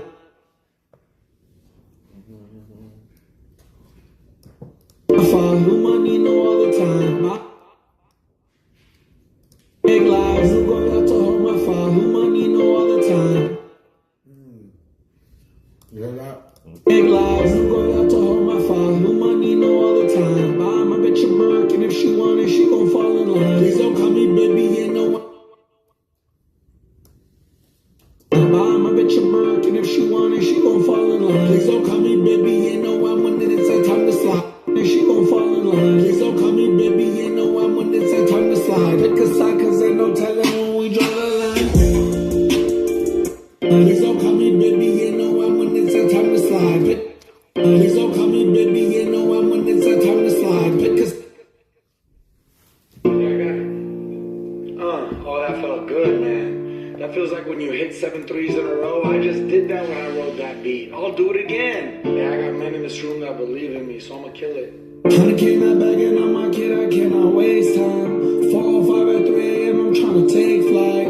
What you making in a year, I make it 8 times. I got real steppers, regret niggas that gon' take lives. No go out to hold my fire, no money, no all the time. I'm a bitch of Birkin, if she want it, she gon' fall in line. Please don't call me baby, you know I'm when it's that time to slide. Pick a side, cause ain't no telling when we draw the line. Can you repeat the chorus right after that so I can see what it's gonna sound like before he comes in? 100K not bagging on my kid, I cannot waste time. 4:05 at 3 a.m. We don't. Hold on. The chorus you didn't record that this time, or It is, it's that. Is 405 at 3, that's the chorus. 100K not bagging on my kid, I cannot waste time. 4:05 at 3 a.m., I'm tryna take flight. What you making in a year, I make it 8 times. I got real steppers, regret niggas that gon' take lives. No go out to hold my fire, no money, no all the time. I'm a bitch of Birkin, if she want it, she gon' fall in line. Please don't call me baby, you know I'm when it's that time to slide. Pick a side, cause ain't no telling when we draw the line.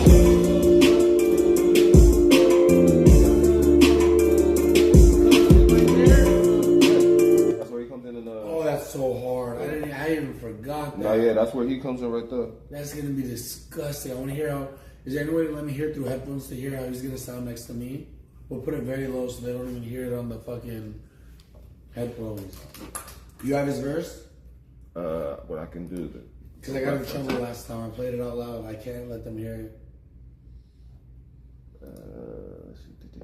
Because that's the ultimate test. Because the transition is so seamless. Yeah. If my voice sounds good next to his, and I didn't even take that into account when recording. I didn't even realize to ask what he sounded like.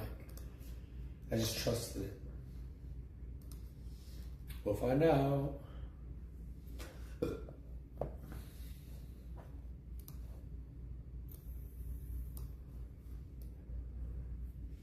I hate packing, man.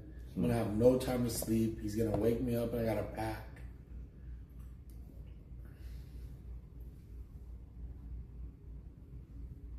I'm not sure it lines up.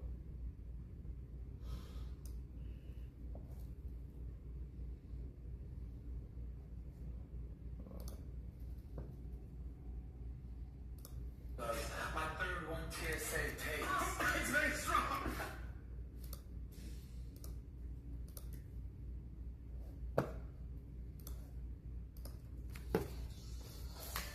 Put it lower, put it way lower, way lower. They can hear that shit.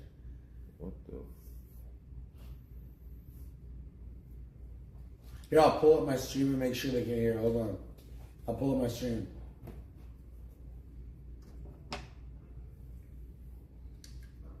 I'll pull up my stream.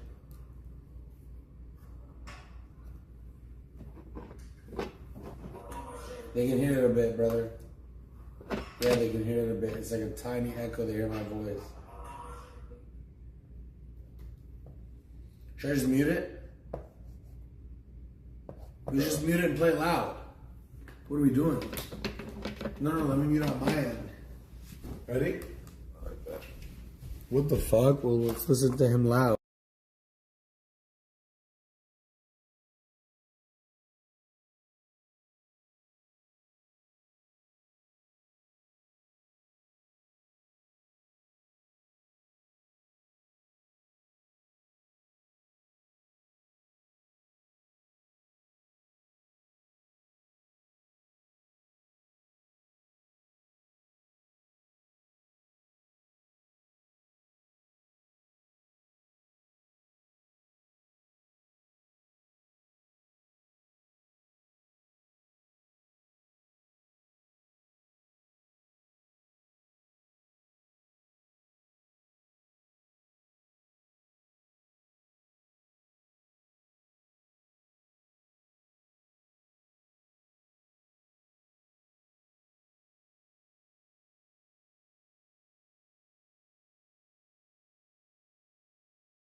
I'm at your birth, and if you wanna, she won't.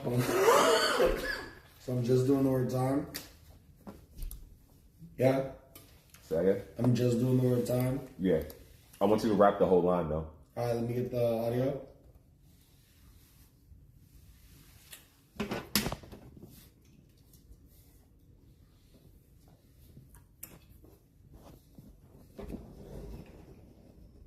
I was gonna keep it on you. Huh? I was gonna keep it on you. Oh, you want to keep it on me? You sure? Different perspective. I bet. Yeah, there you go, and it connected it. There we go. There we go. Oh. Yeah.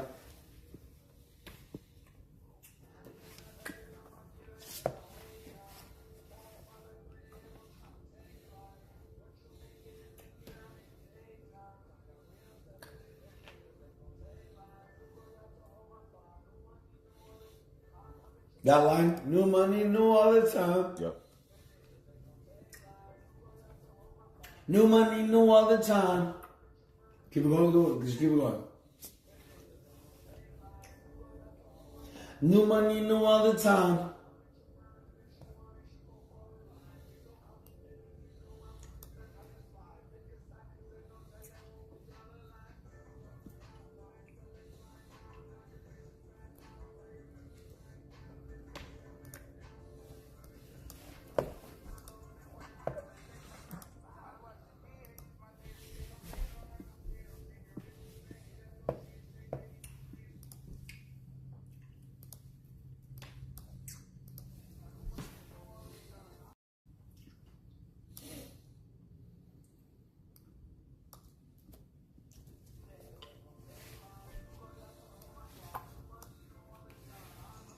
It's not just about who ends up winning the game. It's about the company. No, it was a fun time. But they sucked, so that's unfortunate. My toes are currently hot pink, and I am getting ready to actually head to San Diego for a meeting at the Hotel Del. Do you know where that is?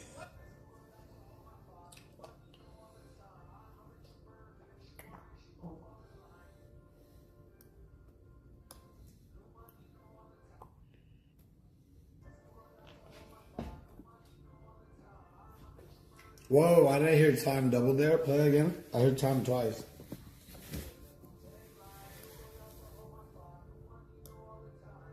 Yeah, see, it's double. You hear that? Mm-hmm. I was just trying to blend it. Like that. You hear that? No, doesn't fit. Do it one more.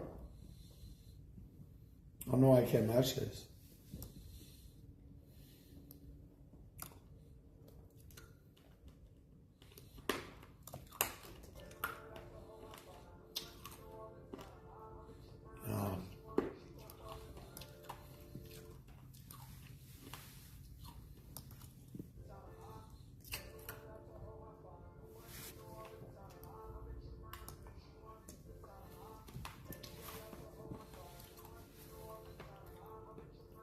Not bad.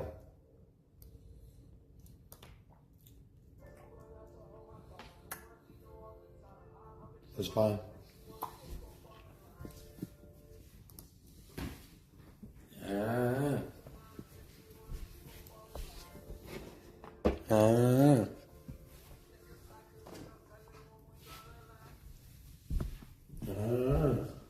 You said you wanted to review that one? Huh? What?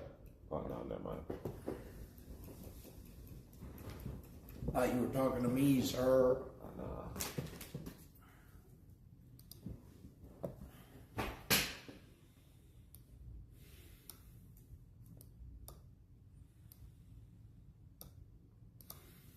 You know what would be the most humbling thing in the world? So right now, nobody believes in me, right? Except for the people working on the actual album. Yeah. And everybody's doubting me and saying I'm crazy and I'm not well and that the team's enabling me and all this bullshit. The only way they win is if the album doesn't do numbers and I have to sit with that. That's a humbling experience. If this album does the numbers and I have the work to prove it, recorded live 24/7, bitch, I'm a legend. I'm willing to take that chance. I'm willing to humiliate myself to chase my dream. They will never understand those peons.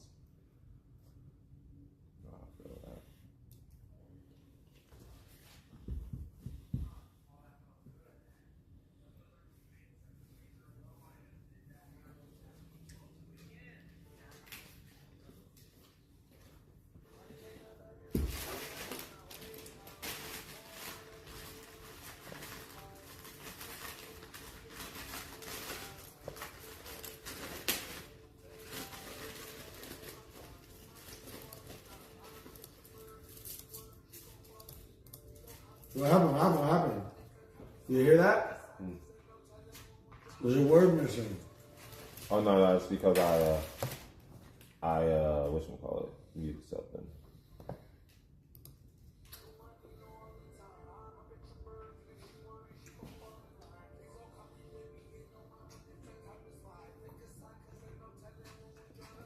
It's perfect for tonight's purpose. You know what I would love to hear right now? The original take that we started with. Okay. And I want to hear how these blend together if there's any way, you know? Yeah. Let's see.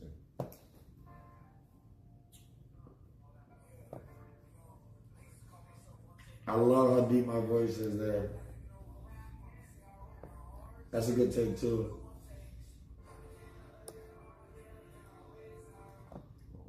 Are these two doubled? Is that them over each other? Yeah.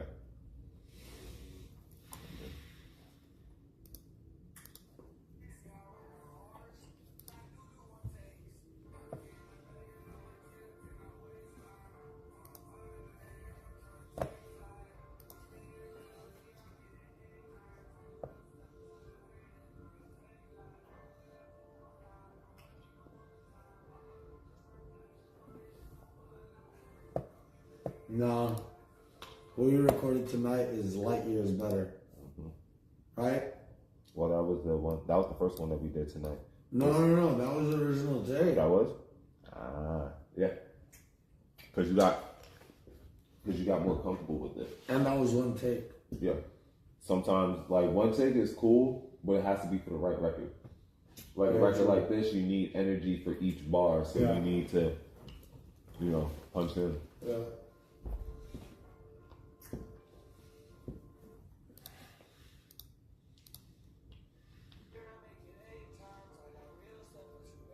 Oh, I love that. That sounded great.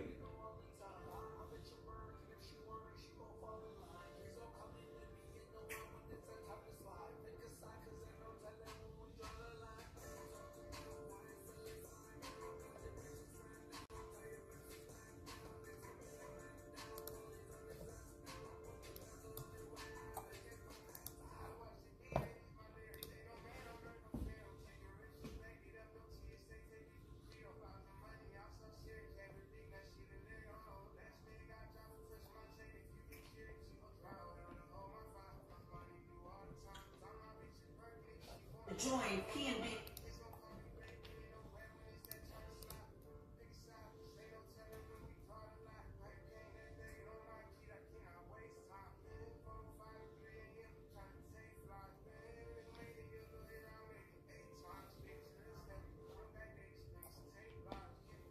The fact that he said 3 of the same lyrics that I said is fucking like, come on. I'm about to bounce this one right here. Like, what are they gonna say? Like, we share the same lyrics. What do you want to call this again? The song? Yeah. Waste Time, in all caps.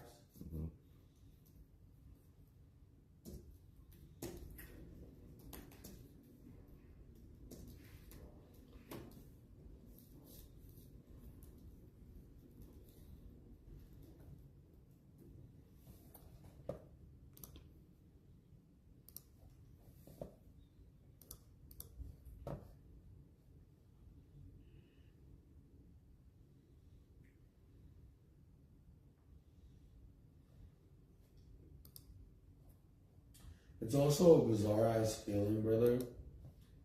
And J. Cole talks about it when he talks about you ever pray for something your whole life. I mean, all you ever want is one thing. I mean, you know it's coming.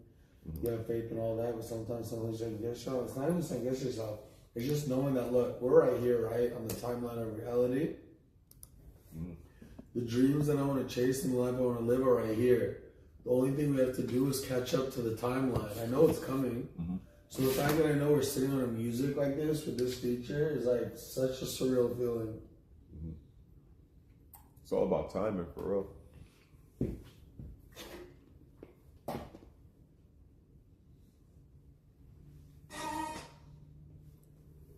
Guys, it's currently 2:30. Shit.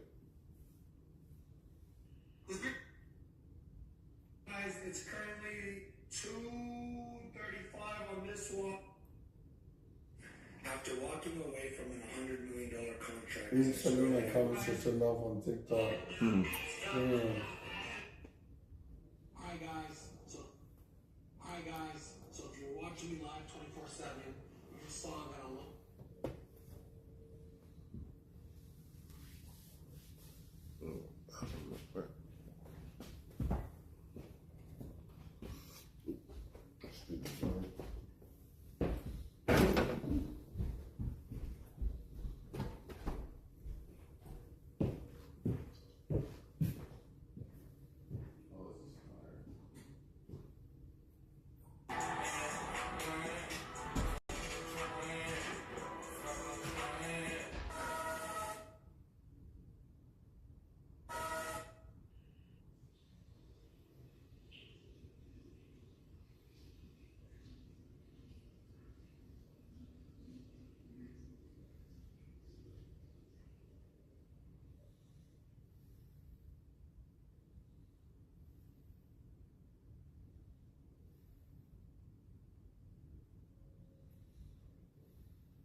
FaceTime Selma.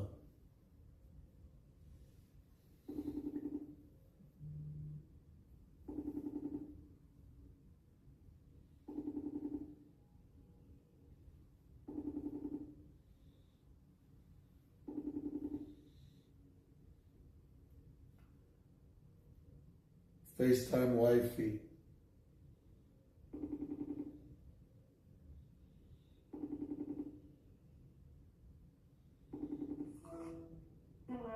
Hi.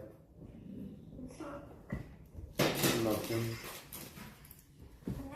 Nothing. I gotta pack. I don't want to pack. How long are we going to pack? Because we're going to a different house. Oh. Let me look at the pictures, actually. I haven't even looked at the pictures. I'm paying in cash and I haven't even looked at the pictures. Well, maybe you should look at them. That's what I just said, honey. Where is it? Is it close to where you are now? Nope. Okay. We have to go somewhere far. Let me find it, though. Where did you send it to me? Might be on my other phone. What are you doing? Me? Yeah. Sitting in bed. Clearly, but like, what are you doing in bed? Watching a stream. Really? Yeah. Is it entertaining? No. I'm hanging up on you. No, I'm sitting here watching it for hours because it's not entertaining.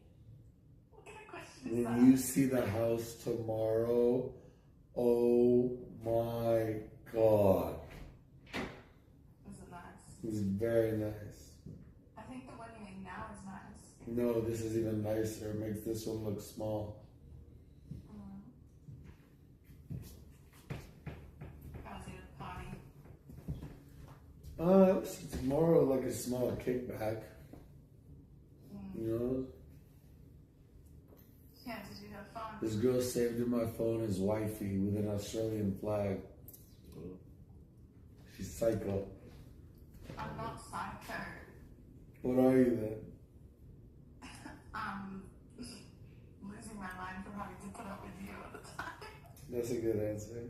I don't put you through a lot. You put yourself through a lot. No, you do put me through a lot. You put yourself through a lot. That's why I don't reply to the text when you go on your tangents now. It's like you're putting yourself through it. There's no need to feel that way. What do you mean there's no need to feel that way? Just no need to You know exactly what you're doing. You know exactly what you're saying. You know that you know exactly what you said the first day. Yeah, and I said that I was okay with one thing, not you telling these girls the exact same things you're telling me. Then what does that make me? Wifey. How am I meant to be wifey when you're telling me the same things you're telling everybody else? What am I saying to you that's the same thing I'm saying to them? You told that girl on the street that you met 5 minutes before that you're gonna get rid of everybody else and focus on her. That you tell all of us the same thing that you tell her. What if I do want to get rid of? What if I do want to get rid of everybody and focus on her? Okay, then that's your loss. Okay, then it's my loss. J. Cole has an album called Her Loss. I guess this will be my loss. If that's what I decide, I don't even know. I don't even know if I feel that way about her. If that's what you want to do, that's what you want to do. I'm not gonna stop you. Yeah, you are. You're gonna be at my house with a knife. No, I'm not. I don't need to beg for somebody to see my word. Okay. Stop.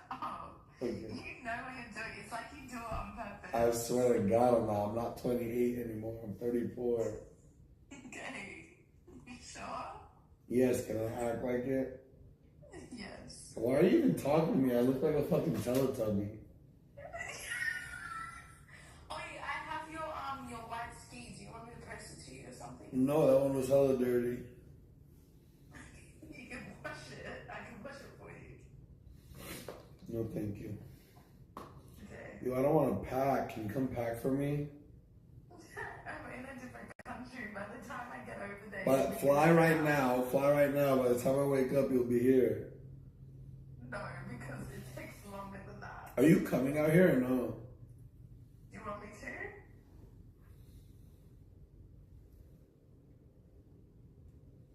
Well, I wasn't able to give you an answer on the spot because there's a lot that goes into it. Yeah, I know. We need to actually have a conversation. You know what would go into it?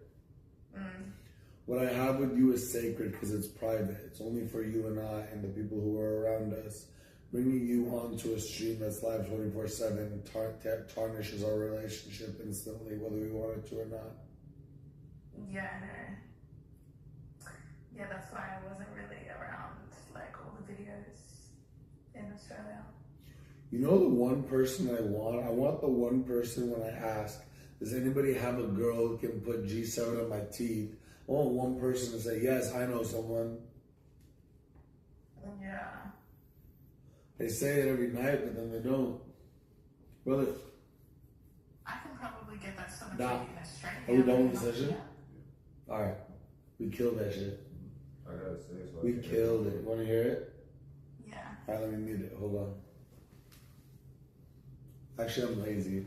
I would have to get up, press mute, come back. It's okay, don't worry. It's okay. You can show me soon. I still gotta pack. What are you doing? There's one girl I've dated that's just as crazy as you. I'm not crazy. Can you just stop saying I'm crazy? Her name is Selma. Yeah, the one you tried to FaceTime right before you FaceTimed me? Wow. Wow. I told you I was watching. That's crazy. I told you I was watching.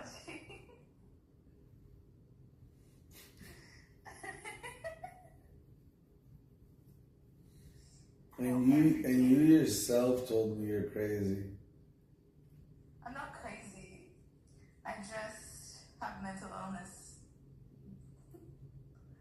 But I go to therapy. Oh, do you?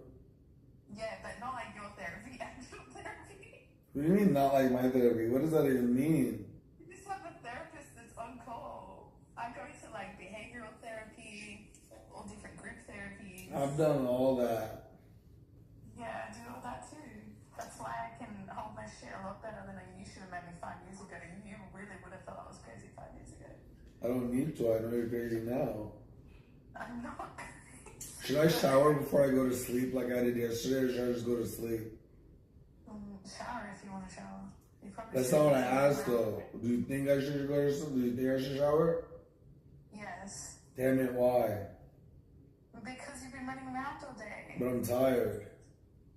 Okay, so just go to sleep then. And I have to pack. What? And you have to take your meds. What meds? My Seroquel? Yeah, but if I take it now, it's 5:10. When We do gotta you be. have to be up? We gotta be out by 11. Okay, so you can't take your meds then. I can, or else I won't go to sleep. I gotta at least sleep for 3 hours. Yeah, but will you wake up? Because when you take your meds, you don't really wake up unless you've slept for like at least 6 hours. How would you know that? Because I was with you every night.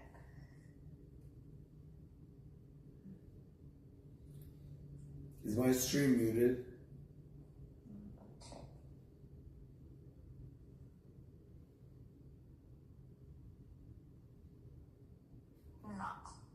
Huh?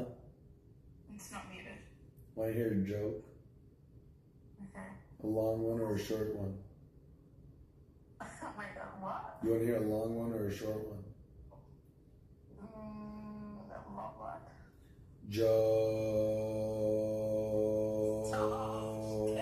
Joke. You're so funny. I know, I've been told. Such a dad joke. I'm not a dad. Yeah, I know, but it was a dad joke. It was a dad joke. My dick will still make you choke. It's weird because I'm getting better at rhyming, but they all have been so sexual. Yeah, because you're sexual. That's not true. That is so true. That's not true. All that comes out of your mouth when you're around a female is straight ribs. I gotta start it. You just start like, you just go. It's like when you hurl your insults at people, you know how you're real quick with it? It's the same when you're like flirting. Girls can't keep up. Where's my phone? She went back to Greg's house. I'm not gonna confuse her and make her think she's gonna be here and then travel every day and go crazy. And then I just want her to have stability right now. Yeah, she's cute.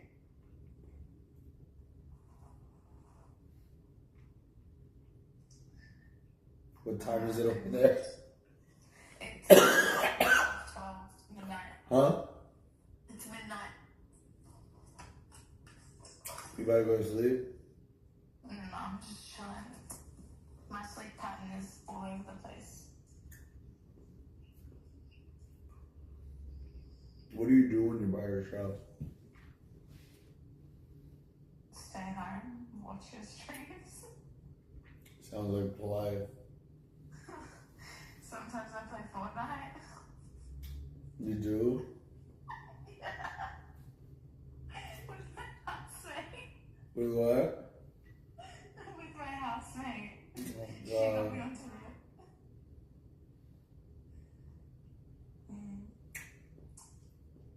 And then work, and then that's it. Oh, someone texted me. She's Oh, you're pissed. gonna- She's pissed. Why? You're gonna ditch me to She go? said we need to talk. Oh, you're gonna ditch me to go talk to your other wife? Well, first I'm gonna ask her what happened, because if it's gonna be bad news, I don't want to hear it. I have no time for drama. Fair. It does. Fair. Drama is such a low vibration and frequency. That's true. You're on the money with that one. Let me call you right back.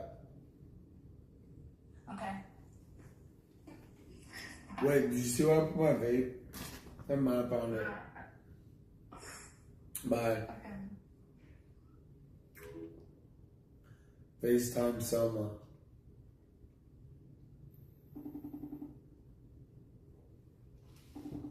I should have a show called the 5 a.m. Chronicles where I call all my, whatever you want to call it. Make it look mini-series. Why are you up, first of all? Will I get to see her face? No. We need to talk. I'm mad at you. Why, Psycho? I was supposed to be in LA. I was supposed to have caviar yesterday, Oh, you're weak as fuck, by the way. What? You're weak as fuck, by the way. Why? Your G1 is fuck. What does that mean? On my mother's heartbeat, I was gonna fly you to LA if you had just booked the flight. I don't trust you anymore. Okay, that's a personal problem. It's not something I can help you with. See the attitude. Why? Because I'm straightforward. If you don't want to trust me, that's a personal problem. Come on. What? No, you just stop reacting. Okay, how would you like me to react? Not like that. Don't be aggressive. Okay, start over. You attract more bees with honey than with vinegar. Okay, try again. Start over. Go. No. Why are you up? And what the hell's in your head? You're so happy you're on the phone again. No, I'm not. Yeah, you are. I see it in your smile. Your eyes are twinkling. I'm not happy. I just no.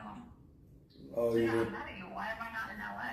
Yeah, because you're scared. You're a pussy. I'm not scared. Like I said, just I could have booked my flight and the next thing you know, like an hour later. All right, do it right now. Book your flight right now. We'll do it a second day in a row. To get thing off your head, first of all. That has nothing to do with you booking a flight. Are you booking or not? Are you booking or not? We'll see, maybe.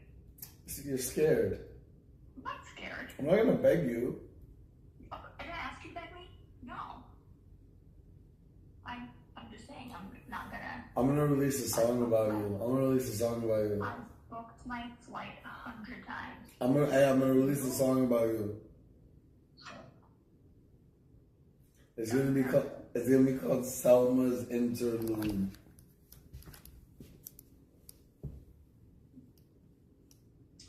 I don't like this rapper thing.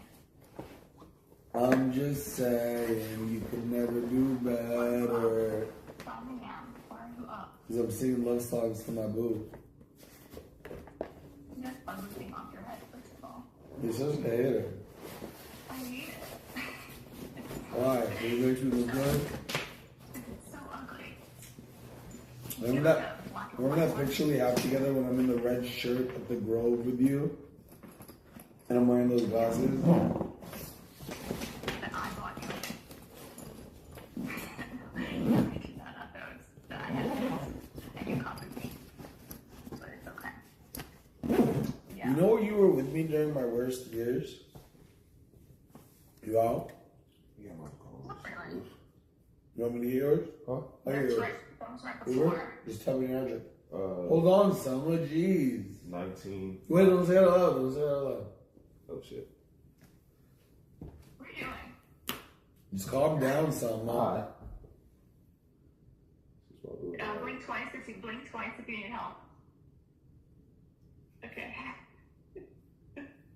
My eyes just started twitching. Yeah, same. Can you just put that camera on me, brother? Of course.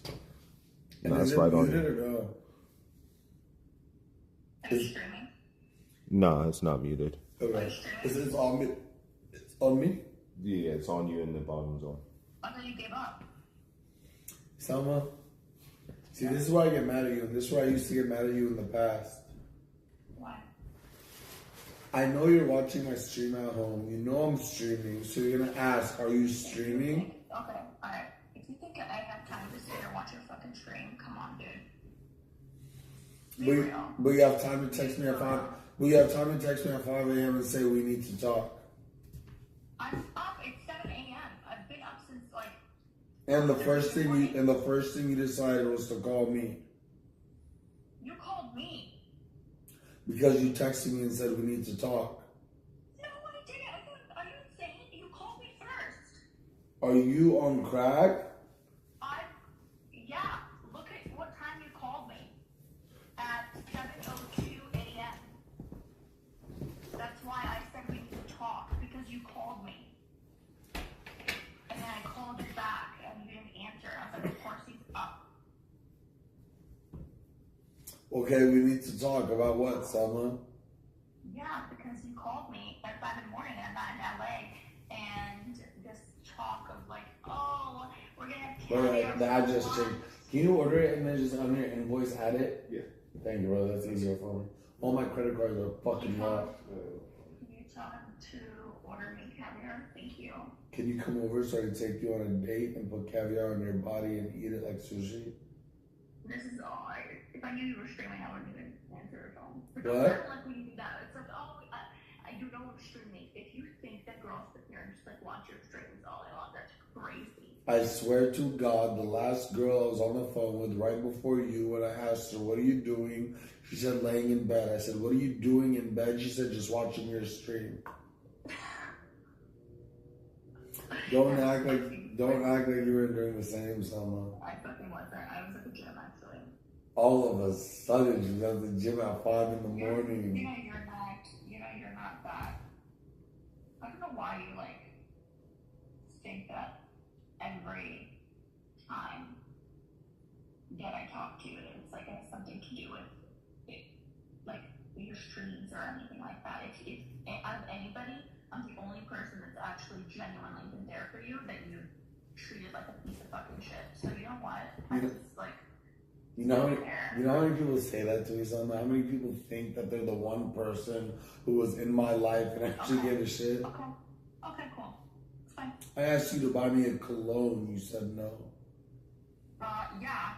I said no because I asked you for a favor last year and you didn't do it. Or not last year, but like 4 months ago. And you completely ignored it. When you asked me to send that video for somebody's birthday? And no, but it wasn't even that. I texted you and I asked you something and then I called you. You didn't answer. And it's just like little things and you always use it. I was kinda in the 3 months after my suicide attempt. Stop playing victim. We all fucking go through shit. No, I'm not gonna send your dumbass friend a video saying happy birthday when I commit suicide. Hang up, bye. Fuck out of here. You hear that bullshit? Because you didn't send my friend a happy birthday video. Bitch, I was going off of a suicide attempt. Are you dumb or stupid? See, sometimes you give people a chance and they fuck up like right before your eyes. You watch the ball unfold. And then the wife is saying, you're insane. Bruh. My problem is, bruh, I have a roster since 2011. The problem with me, I never kept up with the girls, followed them on IG, liked their pictures, texted them. Never did that. So now, after being in the game since 2011, the only thing I have to show for it is Selma. And I love her, but she drives me crazy.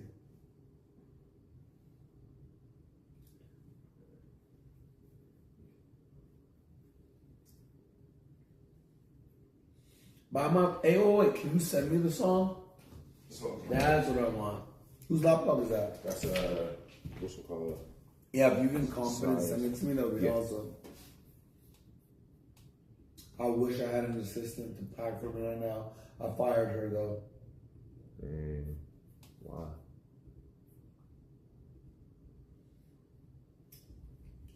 Airdrop on? I got on. Is it on everybody? Huh? Is it on everybody? Check. Yeah, go.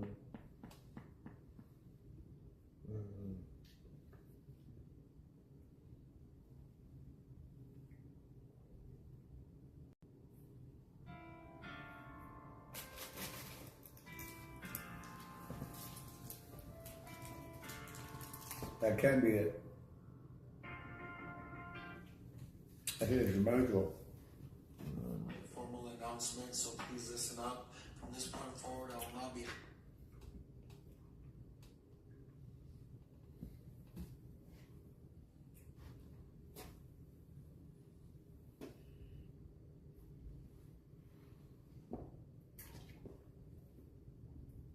You could sleep with one of the Kardashians. Who's it gonna be? None of them. None of them interest me. Huh? None of them interest me. I've been over them since Reggie Bush. But gun to the head. Whoever paying. Huh? Whoever paying. Yeah. Come tricking if I got to.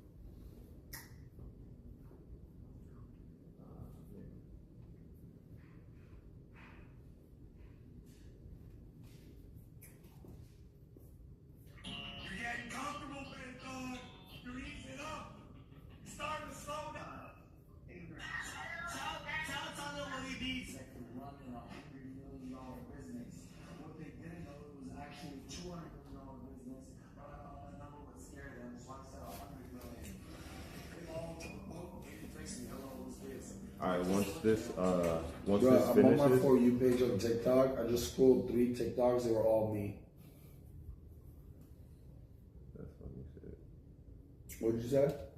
It's gonna be right here. And here, once it's done, finish bouncing. You're sending it? It's right here, on here.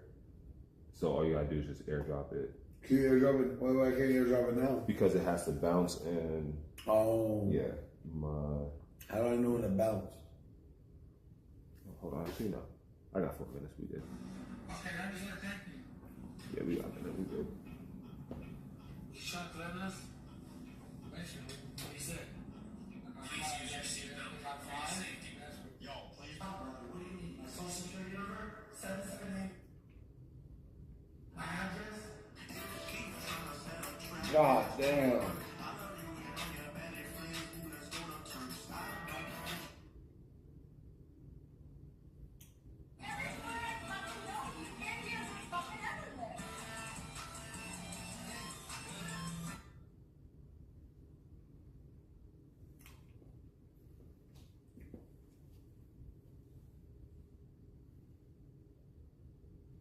I don't trust girls' Instagram pictures anymore, bro. I've seen too much truth. I could kill it, brother. I'm on fucking G11. I didn't even know that was a thing. But it feels so good. I feel it in my veins. So you imagine being on drugs. Shut up, Paulie. I'm talking. Oh no. Thank you, brother. No coffee. Clean. Have you noticed that I've been rapping for like 10 minutes straight? About 20. Brother, I haven't even gotten any food today, but it feels like I just ate. I really think I'm meant to be one of the greats. They don't have to believe me yet. I still have a couple of decades. Is this really happening, dog? Am I becoming a rapper? I started 2 weeks ago, dog. Oh, cut it out.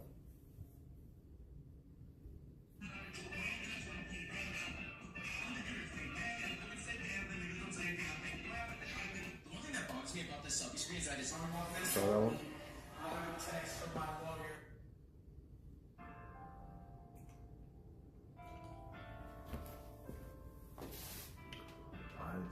Yeah, it's mental again, brother.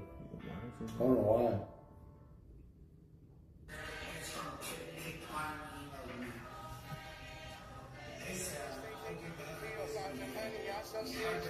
Bothers me about this selfie screen is that it's not touchscreen, which makes sense because all this is doing is mirroring what the back camera is seeing. But they figured that a lot of people will be doing this, so they give you a clicker to do it for you. That way I can actually scoot back from here and press record. Everyone that films content knows that it's getting better and more better.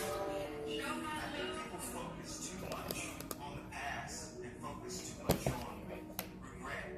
We get too caught up in the past of what everyone's saying, what everyone's tweeting, and sometimes you just have to be fearless enough.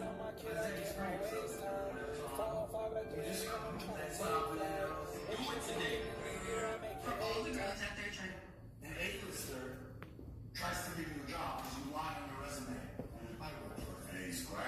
First one I lose, my second one my assistant does. My third one TSA takes. Whatever you think that you want to do, you can, like, you literally can do it, but chat is very important. You gotta keep God first. I'm telling you, chat, I'm not saying this for no reason. If I see one more person posting their workout routine, their sauna and cold plunge, the diet routine, if I see one more person posting how their parenting routine and the wonderful intricate snacks that they make for their children, all day long, there is an idealized, stylized version of every single aspect of our life that is so much better than the gag wheel that we're living. And we're watching it, and we're comparing ourselves to it, and our partner to it, and we're going, how come...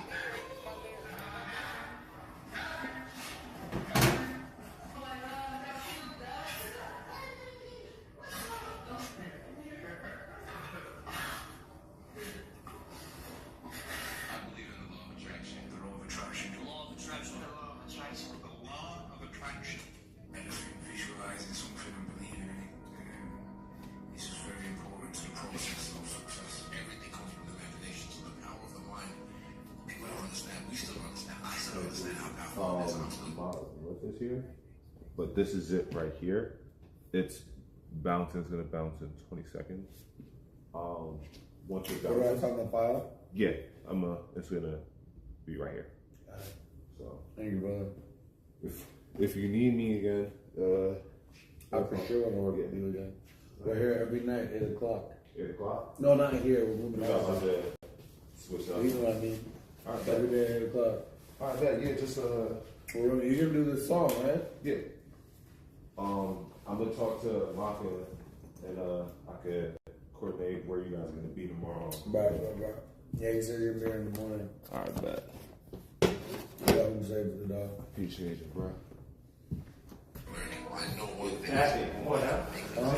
Yeah, I get the packet. Mind is but a magnet to what you want. And I believe that when you know where you're going and you know what you want, the universe has a way of stepping aside for you. When you figure out who you are and what you want to do, and you devote your life to it, but like a maniac, like you're all in on this thing, and you manifest, most of these people end up doing what they say they're going to do and being who they say they're going to become. It's real. If you can see it here, and you have the courage enough to speak it, it will happen. Content creation paid off. You guys aren't listening. No. I'm playing on music, you're talking about content. Have faith that whatever you want, you're gonna get it, and whatever life you want, you're gonna achieve it. But it doesn't matter when. That should be irrelevant.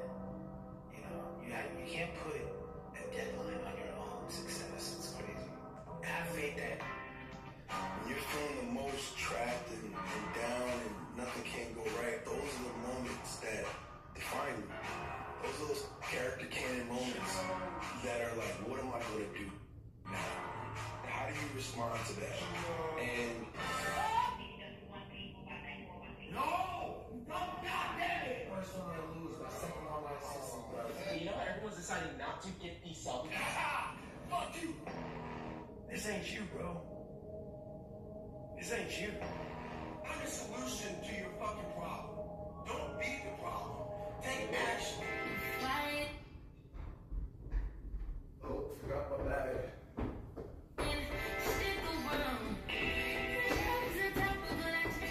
What is this crazy? Come on. Right underneath you? Huh? What is this crazy? The great philosopher. No. She looked familiar. She looked like 78 girls I know. 78? She's copy paste. You think so? Yeah. She looked like 14 girls from Harlem. I'll let her copy and paste wherever she wants. Oh, she's from Australia. Alright, go ahead. Listen to me, don't be stupid. You know I fucking love you, nigga. No. Remember, it's not what you have, but what you do with what you have that separates winners from losers. What's on there, George? Is he breaking down? Are you okay? Have to sacrifice. Guys, tell me why this is the second night in a row that I get ready, I get dressed, and then I sit down and I'm like, no, I don't want to go. I don't want to go anymore. I'm in my ears, and guess what? I'm calm. Make sure it's Kanye, Drake, or J. Cole, one of the three. You play anybody else, it'll be very bad for all of us. Got it? I also need a towel. Try to treadmill with no music. See how long you do that. Because you'll be in your head so much. And you hear yourself breathing, you ain't gonna do it as long as you used to do it. And you can put the music on and just go. Take your mind off of it and you can do the work. My mind is Never get tired of it. You should be a mom. Never get tired of it. Don't say nothing. Just keep working. Champion don't drop. Champion just working. Still got my money. Remember, they got money. They wasn't smart. You should be a monster. An absolute monster. You should be ruthless. I was never able to understand the concept of greatness. My mentality when I do start to be like, man, this is a lot. That's what it's supposed to feel like. This shit ain't supposed to feel comfortable. It's supposed to be uncomfortable. It's supposed to stretch you. It's supposed to be a burden to a degree. wrap your mind around that and accept it and embrace it, and you catch some wisdom off of that. Everything I didn't want to do is what got me to where I'm at today. Every single thing. So when we find comfort, that's when I started getting scared. When I started saying, oh, it's raining, I'm not going out there. No, you cannot say that. You cannot do that. You have got to do this. It's gonna feel better when it's over. And you know this. You know.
I'ma bitch a Birkin if she want it, she gon' buy it now.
Oh, I didn't get his number. No, he never gave me a milli.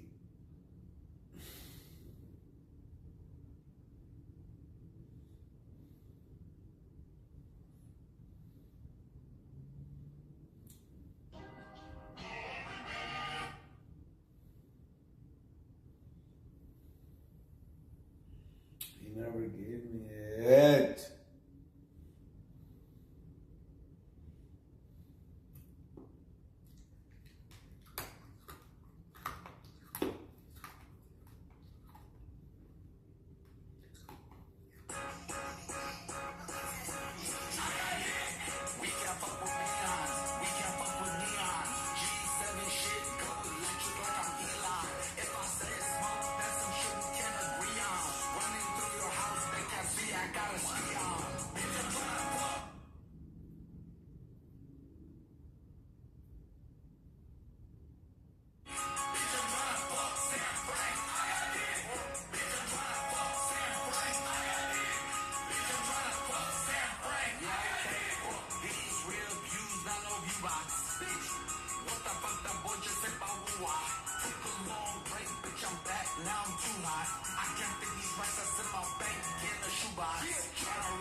bro.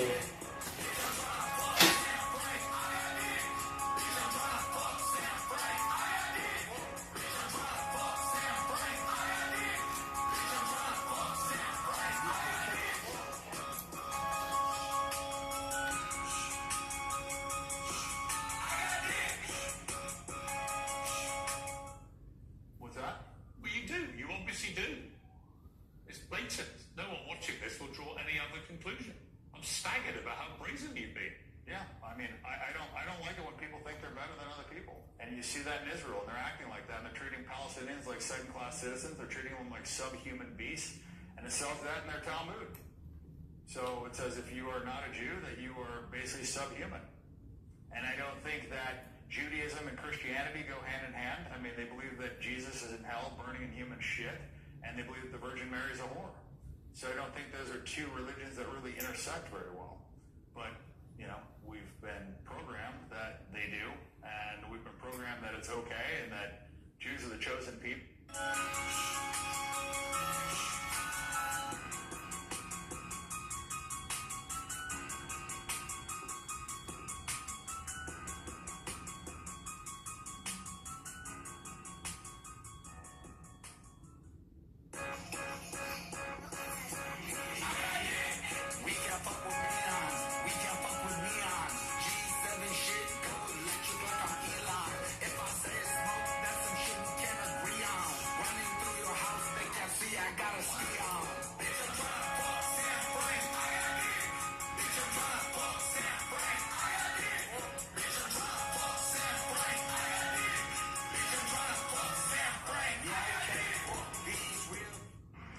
Good to hear your voice, brother.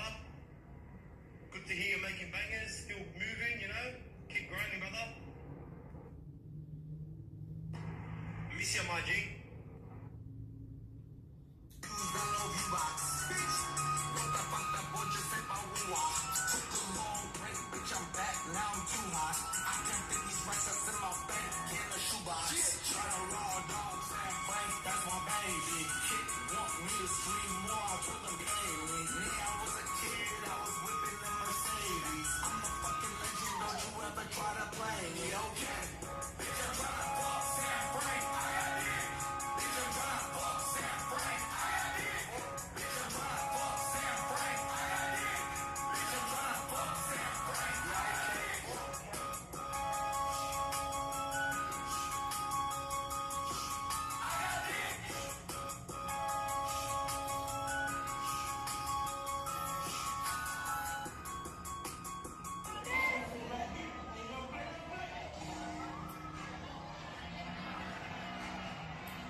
What the fuck that boy just say about woo-wop? Took a long break, bitch, I'm back, now I'm choo-wop. I can't put these breakfasts in my break in the shoebox.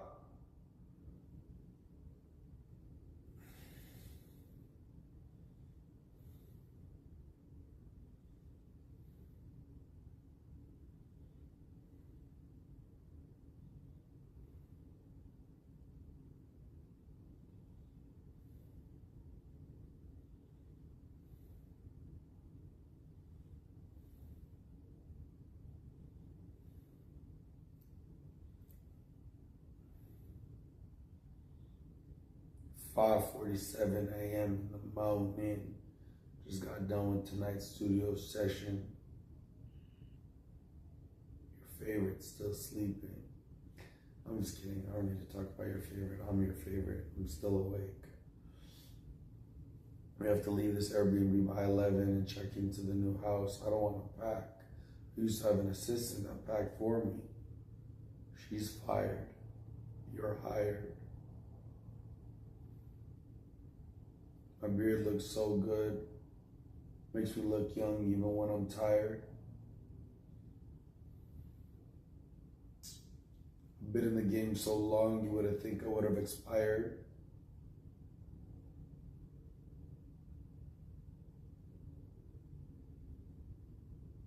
I'm too tired to think of another rap. You're gonna say it's trash anyways, you rap.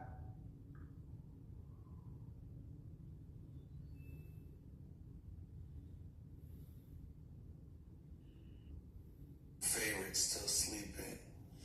I'm just kidding. I don't need to talk about your favorite. I'm your favorite. I'm still awake. We have to leave this Airbnb by 11 and check into the new house. I don't want to pack. I used to have an assistant that packed.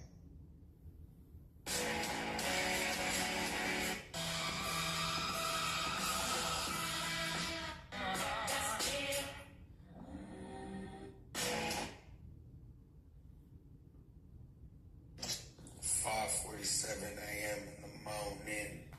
Just got done with tonight's studio session.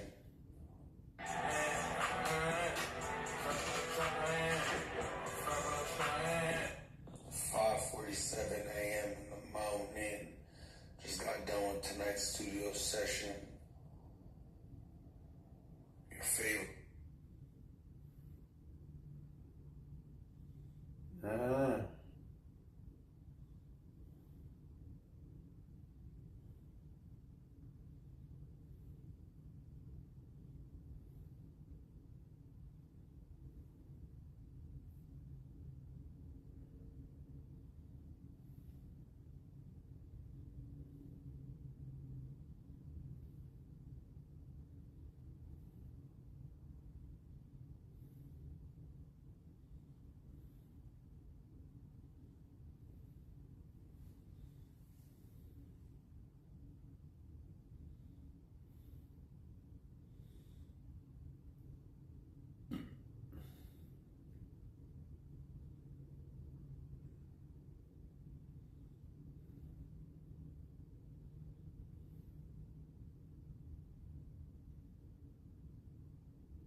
Hey, yeah, there's levels to this game. And I watch my Indian, but they got bezels in the face. Heard them talk behind my back, and I don't know what to say. Throwing up red flags like they challenging the play. Why you tell me that you fuck with me and end up being fake? No, I'm not Harry Potter, but I'm talking to a snake. No, I'm done being modest, I got too much in the bank. This is my destiny, and no, it's not up for debate. Neon, you used to be a fan.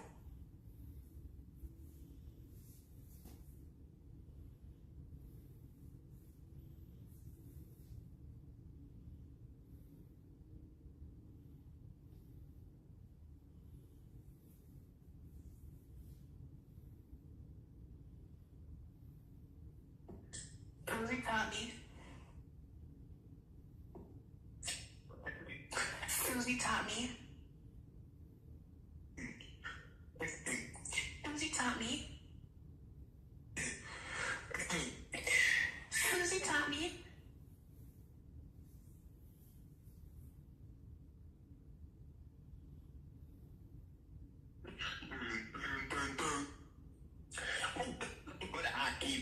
Keep on, mami, that's a massive IP. All the shit that go great is by me. Mr. Get up, I might think.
Closing your eyes.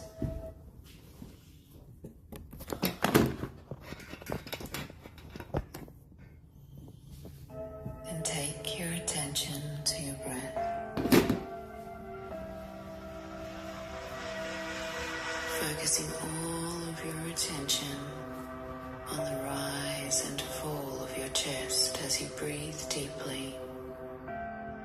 In and out.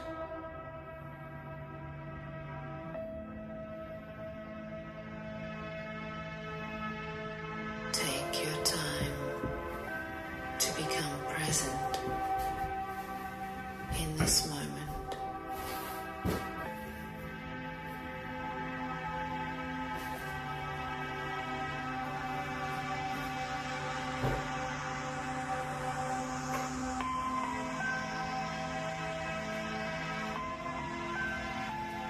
In and out.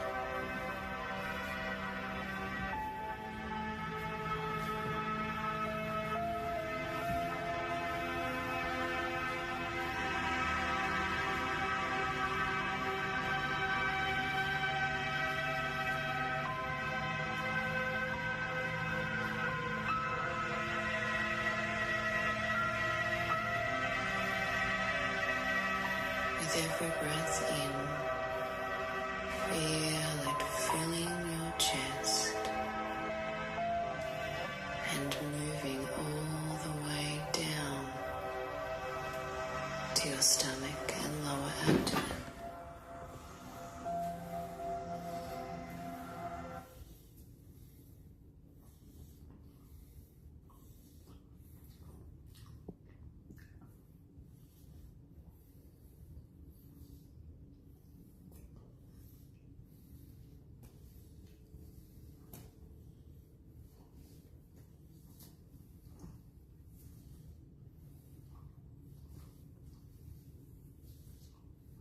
The way of success, the way of continuous pursuit of knowledge.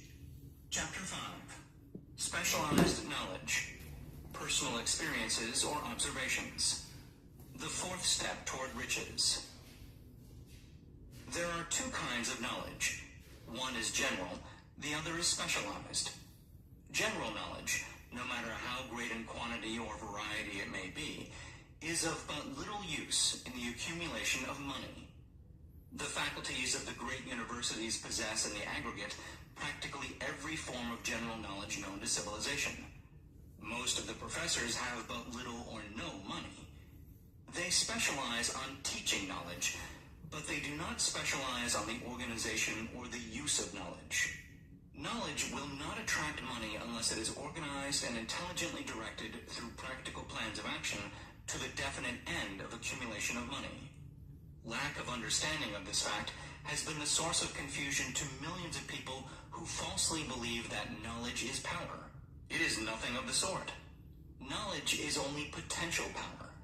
It becomes power only when and if it is organized into definite plans of action and directed to a definite end.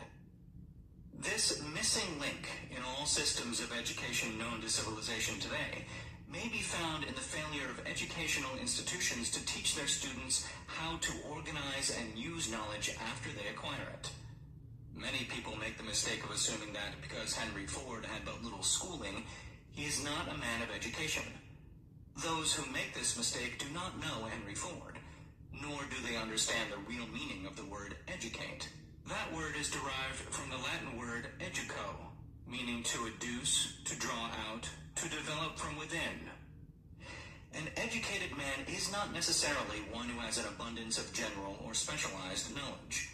An educated man is one who has so developed the faculties of his mind that he may acquire anything he wants, or its equivalent, without violating the rights of others. Henry Ford comes well within the meaning of this definition. During the World War, a Chicago newspaper published certain editorials in which, among other statements, Henry Ford was called an ignorant pacifist. Mr. Ford objected to the statements and brought suit against the paper for libeling him. When the suit was tried in the courts, the attorneys for the paper pleaded justification and placed Mr. Ford himself on the witness stand for the purpose of proving to the jury that he was ignorant. The attorneys asked Mr. Ford a great variety of questions, all of them intended to prove by his own evidence that while he might possess considerable specialized knowledge pertaining to the manufacture of automobiles, he was, in the main, ignorant. Mr. Ford was plied with such questions as the following.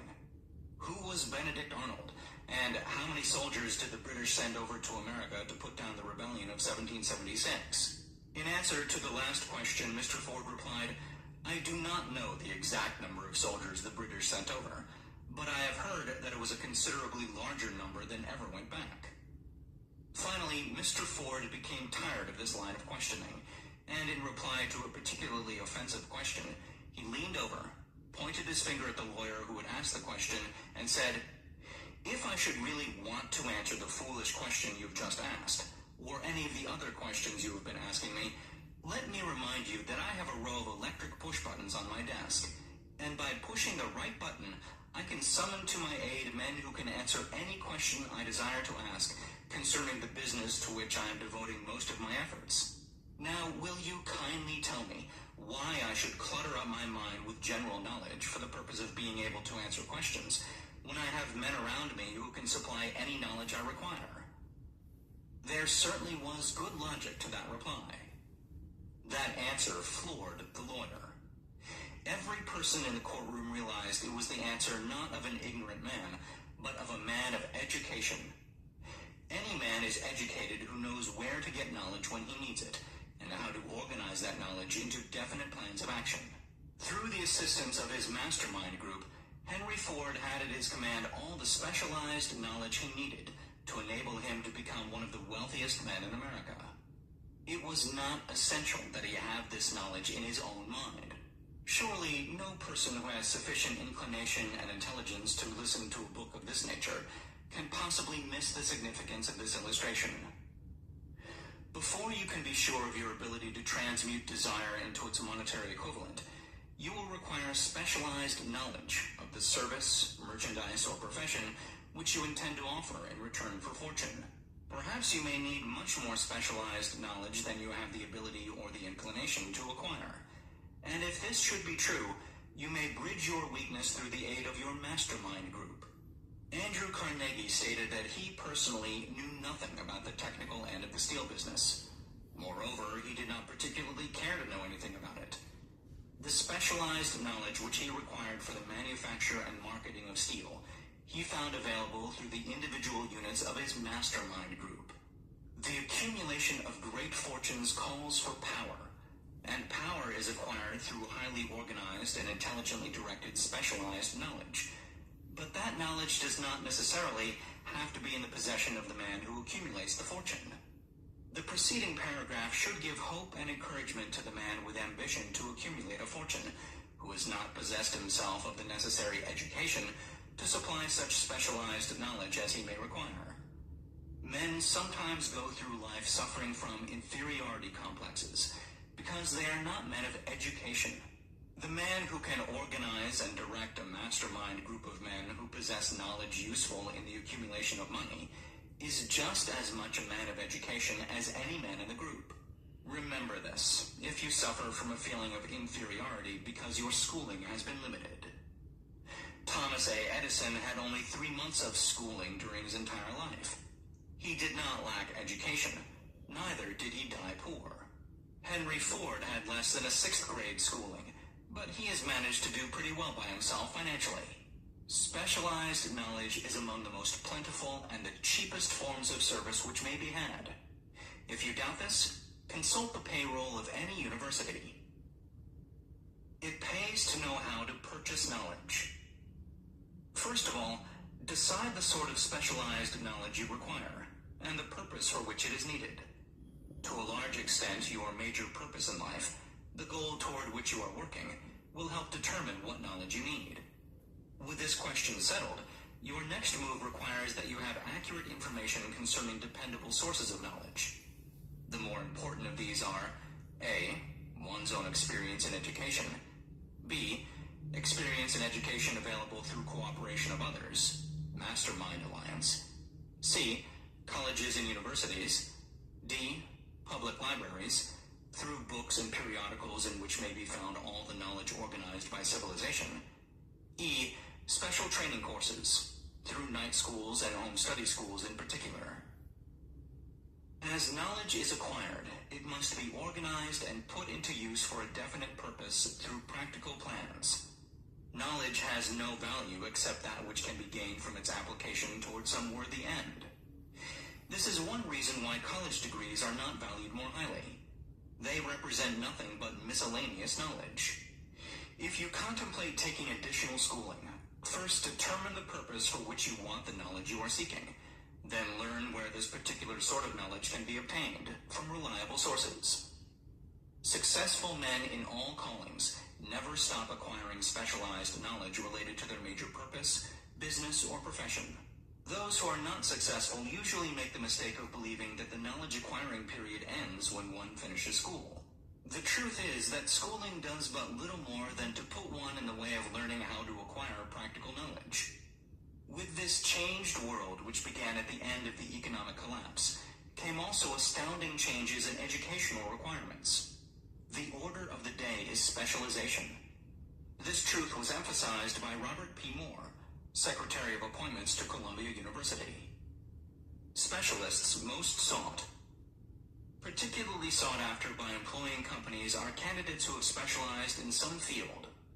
Business school graduates with training in accounting and statistics, engineers of all varieties, journalists, architects, chemists, and also outstanding leaders and activity men of the senior class. The man who has been active on the campus, whose personality is such that he gets along with all kinds of people, and who has done an adequate job with his studies, has a most decided edge over the strictly academic student.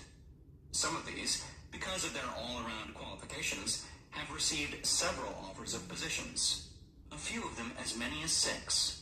In departing from the conception that the straight-A student was invariably the one to get the choice of the better jobs, Mr. Moore said that most companies look not only to academic records, but to activity records and personalities of the students.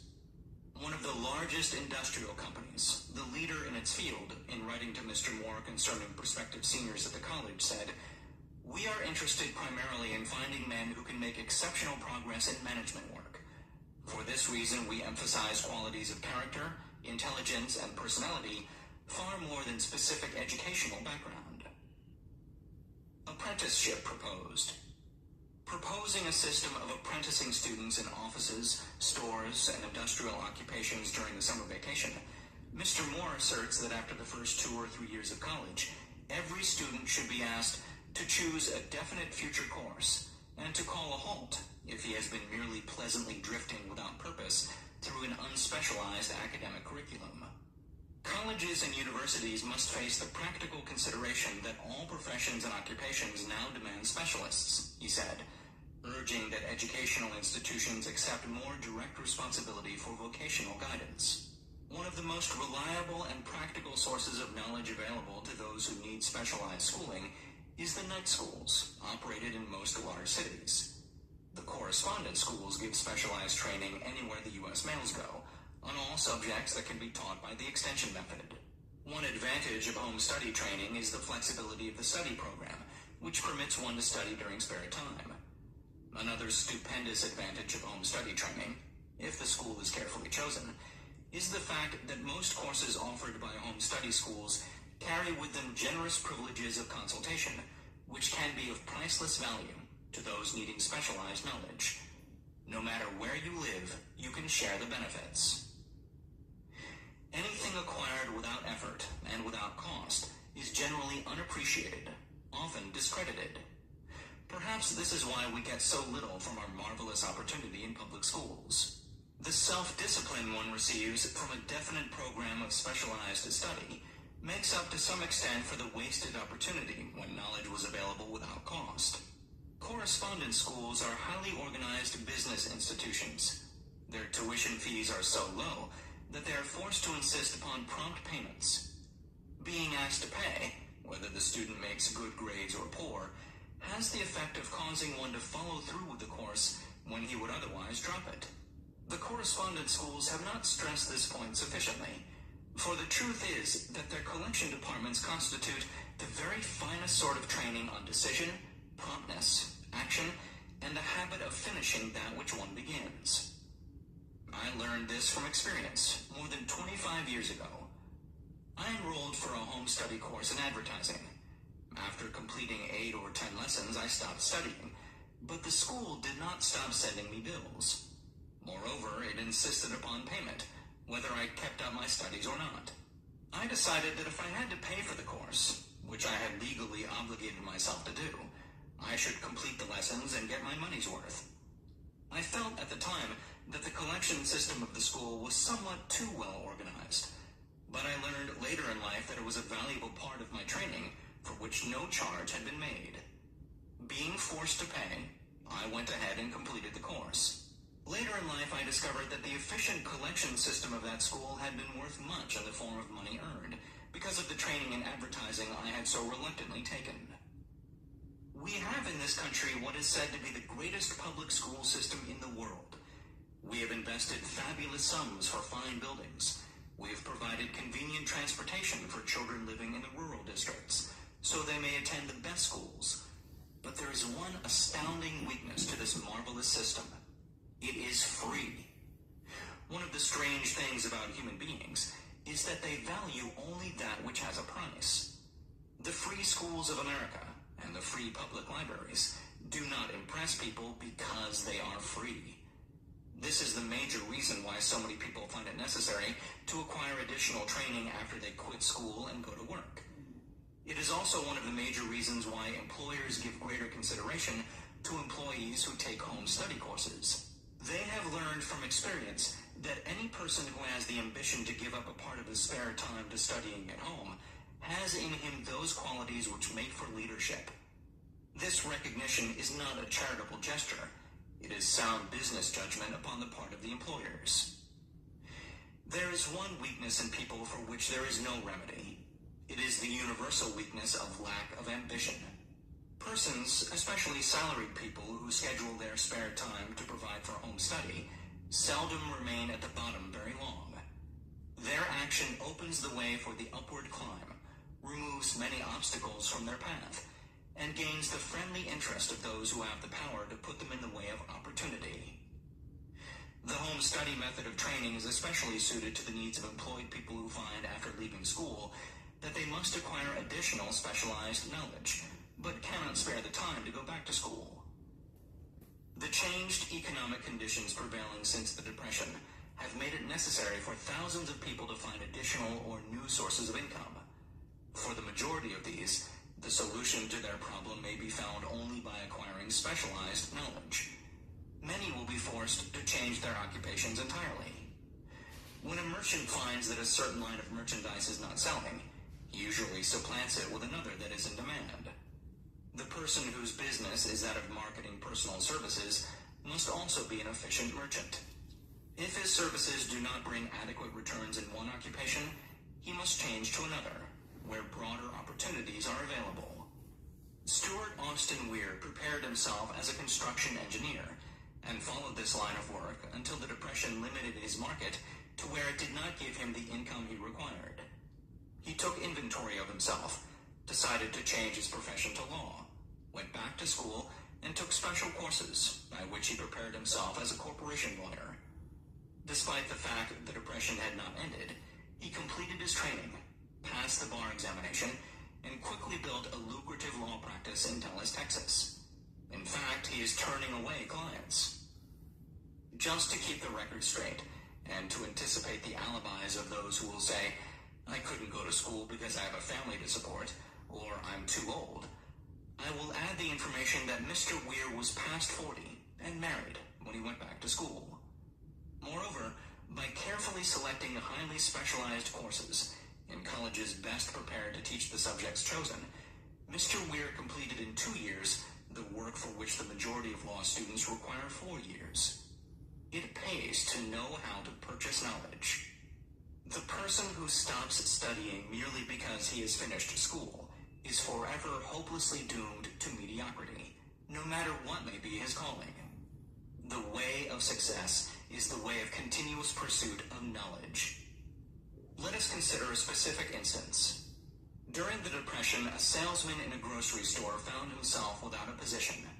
Having had some bookkeeping experience, he took a special course in accounting, familiarized himself with all the latest bookkeeping and office equipment, and went into business for himself. Starting with the grocer for whom he had formerly worked, He made contracts with more than 100 small merchants to keep their books at a very nominal monthly fee. His idea was so practical that he soon found it necessary to set up a portable office in a light delivery truck, which he equipped with modern bookkeeping machinery. He now has a fleet of these bookkeeping offices on wheels and employs a large staff of assistants, thus providing small merchants with accounting service equal to the best that money can buy at very nominal cost. Specialized knowledge plus imagination were the ingredients that went into this unique and successful business. Last year, the owner of that business paid an income tax of almost 10 times as much as was paid by the merchant for whom he worked, when the Depression forced upon him a temporary adversity which proved to be a blessing in disguise. The beginning of this successful business was an idea. Inasmuch as I had the privilege of supplying the unemployed salesman with that idea, I now assume the further privilege of suggesting another idea, which has within it the possibility of even greater income. Also the possibility of rendering useful service to thousands of people who badly need that service. The idea was suggested by the salesman who gave up selling and went into the business of keeping books on a wholesale basis. When the plan was suggested as a solution to his unemployment problem, he quickly exclaimed, "I like the idea, but I would not know how to turn it into cash." In other words, he complained he would not know how to market his bookkeeping knowledge after he acquired it. So that brought up another problem which had to be solved. With the aid of a young woman typist, clever at hand lettering, and who could put the story together, a very attractive book was prepared, describing the advantages of the new system of bookkeeping. The pages were neatly typed and pasted in an ordinary scrapbook, which was used as a silent salesman, with which the story of this new business was so effectively told that its owner soon had more accounts than he could handle. There are thousands of people all over the country who need the services of a merchandising specialist, capable of preparing an attractive brief for use in marketing personal services. The aggregate annual income from such a service might easily exceed that received by the largest employment agency, and the benefits of the service might be made far greater to the purchaser than any to be obtained from an employment agency. The idea here described was born of necessity, to bridge an emergency which had to be covered, but it did not stop on merely serving one person. The woman who created the idea has a keen imagination. She saw in her newly born brainchild the making of a new profession, one that is destined to render valuable service to thousands of people who need practical guidance in marketing personal services. Spurred to action by the instantaneous success of her first prepared plan to market personal services, this energetic woman turned next to the solution of a similar problem for her son who had just finished college, but had been totally unable to find a market for his services. The plan she originated for his use was the finest specimen of merchandising of personal services I have ever seen. When the plan book had been completed, it contained nearly 50 pages of beautifully typed, properly organized information, telling the story of her son's native ability, schooling, personal experiences, and a great variety of other information too extensive for description. The plan book also contained a complete description of the position her son desired, together with a marvelous word picture of the exact plan he would use in filling the position. The preparation of the plan book required several weeks' labor, during which time its creator sent her son to the public library almost daily to procure data needed in selling his services to best advantage. She sent him also to all the competitors of his prospective employer, and gathered from them vital information concerning their business methods, which was of great value in the formation of the plan he intended to use in filling the position he sought. When the plan had been finished, it contained more than a half a dozen very fine suggestions for the use and benefit of the prospective employer. The suggestions were put into use by the company. One may be inclined to ask, why go to all this trouble to secure a job? The answer is straight to the point.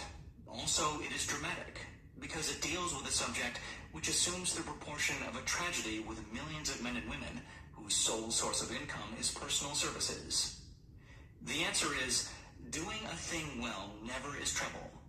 The plan prepared by this woman for the benefit of her son helped him get the job for which he applied at the first interview, at a salary fixed by himself. Moreover, and this too is important, the position did not require the young man to start at the bottom. He began as a junior executive at an executive salary.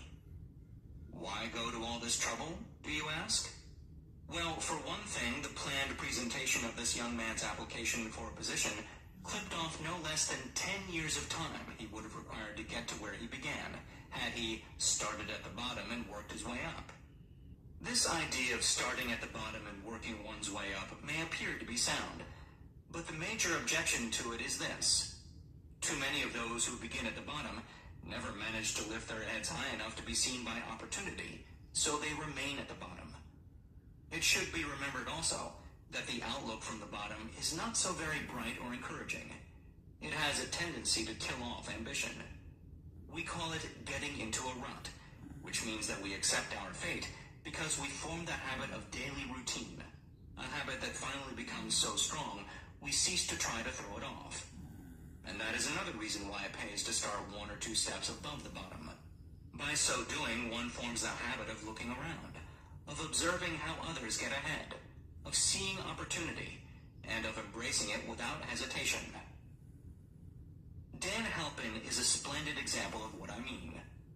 During his college days, he was manager of the famous 1930 National Championship Notre Dame football team, when it was under the direction of the late Knute Rockne. Perhaps he was inspired by the great football coach to aim high and not mistake temporary defeat for failure, just as Andrew Carnegie, the great industrial leader, inspired his young business lieutenants to set high goals for themselves. At any rate, young Halpin finished college at a mighty unfavorable time, when the Depression had made jobs scarce. So after a fling at investment banking and motion pictures, he took the first opening with a potential future he could find, selling electrical hearing aids on a commission basis. Anyone could start in that sort of job, and Halpin knew it, but it was enough to open the door of opportunity to him. For almost 2 years, he continued in a job not to his liking, and he would never have risen above that job if he had not done something about his dissatisfaction. He aimed first at the job of assistant sales manager of his company, and got the job. That one step upward placed him high enough above the crowd to enable him to see still greater opportunity. Also, it placed him where opportunity could see him. He made such a fine record selling hearing aids that A.M. Andrews, chairman of the board of the Dictograph Products Company, a business competitor of the company for which Halpin worked, wanted to know something about that man Dan Halpin, who was taking big sales away from the long-established Dictograph Company. He sent for Halpin. When the interview was over, Halpin was the new sales manager in charge of the Acousticon division. Then, to test young Halpin's mettle, Mr. Andrews went away to Florida for 3 months, leaving him to sink or swim in his new job. He did not sink. Knute Rockne's spirit of all the world loves a winner and has no time for a loser inspired him to put so much into his job that he was recently elected vice president of the company and general manager of the Acousticon and Silent Radio division, a job which most men would be proud to earn through 10 years of loyal effort. Halpin turned the trick in little more than 6 months. It is difficult to say whether Mr. Andrews or Mr. Halpin is more deserving of eulogy, for the reason that both showed evidence of having an abundance of that very rare quality known as imagination. Mr. Andrews deserves credit for seeing in young Halpin a go-getter of the highest order. Halpin deserves credit for refusing to compromise with life by accepting and keeping a job he did not want. And that is one of the major points I am trying to emphasize through this entire philosophy, that we rise to high positions or remain at the bottom because of conditions we can control if we desire to control them. I am also trying to emphasize another point, namely that both success and failure are largely the results of habit. I have not the slightest doubt that Dan Halpin's close association with the greatest football coach America ever knew planted in his mind the same brand of desire to excel which made the Notre Dame football team world famous. Truly, there is something to the idea that hero worship is helpful, provided one worships a winner. Halpin tells me that Rockne was one of the world's greatest leaders of men in all history. My belief in the theory that business associations are vital factors, both in failure and in success, was recently demonstrated when my son Blair was negotiating with Dan Halpin for a position. Mr. Halpin offered him a beginning salary of about one-half what he could have gotten from a rival company. I brought parental pressure to bear and induced him to accept the place with Mr. Halpin because I believe that close association with one who refuses to compromise with circumstances he does not like is an asset that can never be measured in terms of money. The bottom is a monotonous, dreary, unprofitable place for any person. That is why I have taken the time to describe how lowly beginnings may be circumvented by proper planning. Also, that is why so much space has been devoted to a description of this new profession, created by a woman who was inspired to do a fine job of planning because she wanted her son to have a favorable break. With the changed conditions ushered in by the world economic collapse, came also the need for newer and better ways of marketing personal services. It is hard to determine why someone had not previously discovered this stupendous need, in view of the fact that more money changes hands in return for personal services than for any other purpose. The sum paid out monthly to people who work for wages and salaries is so huge that it runs into hundreds of millions, and the annual distribution amounts to billions.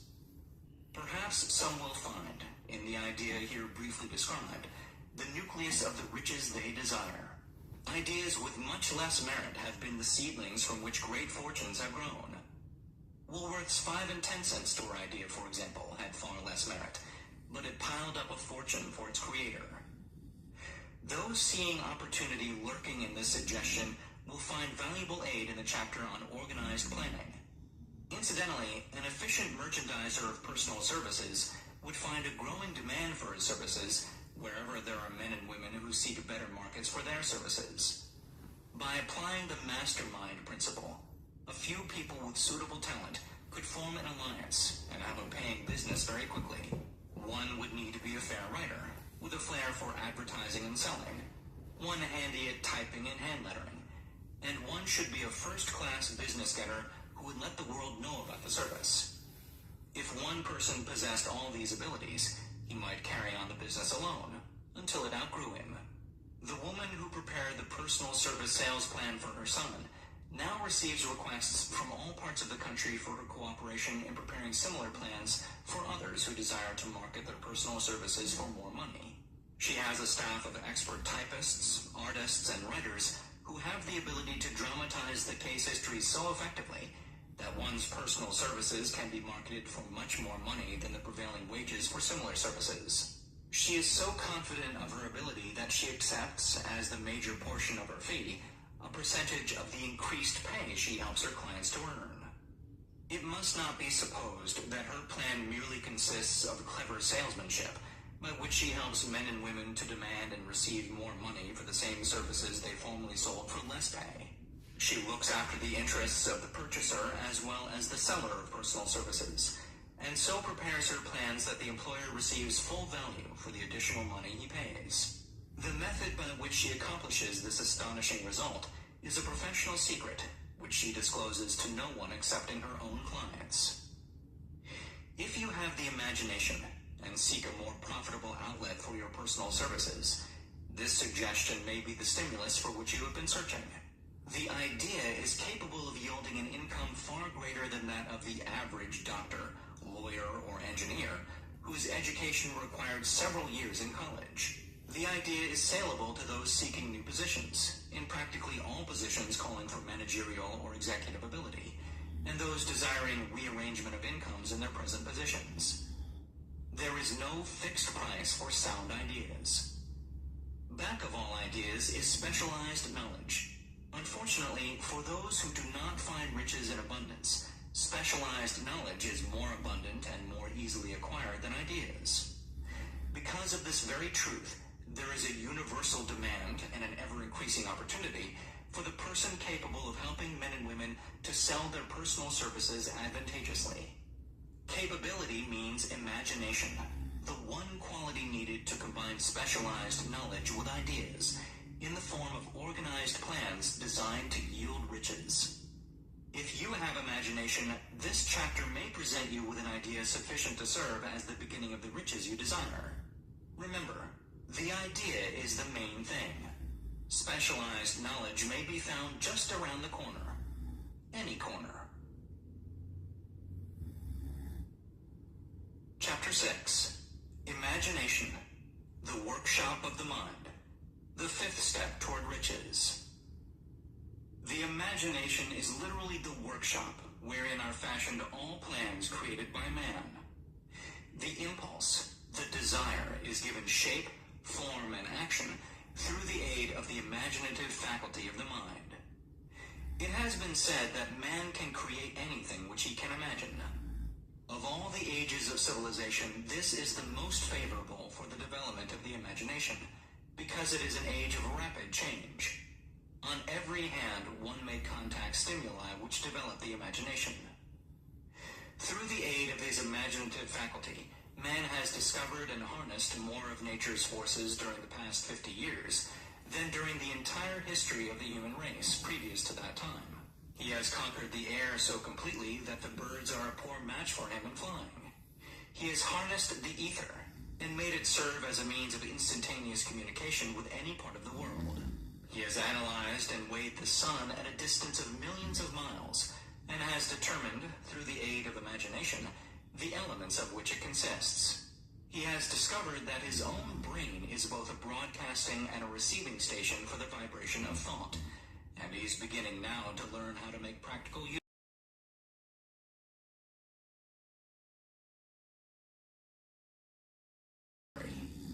He has increased the speed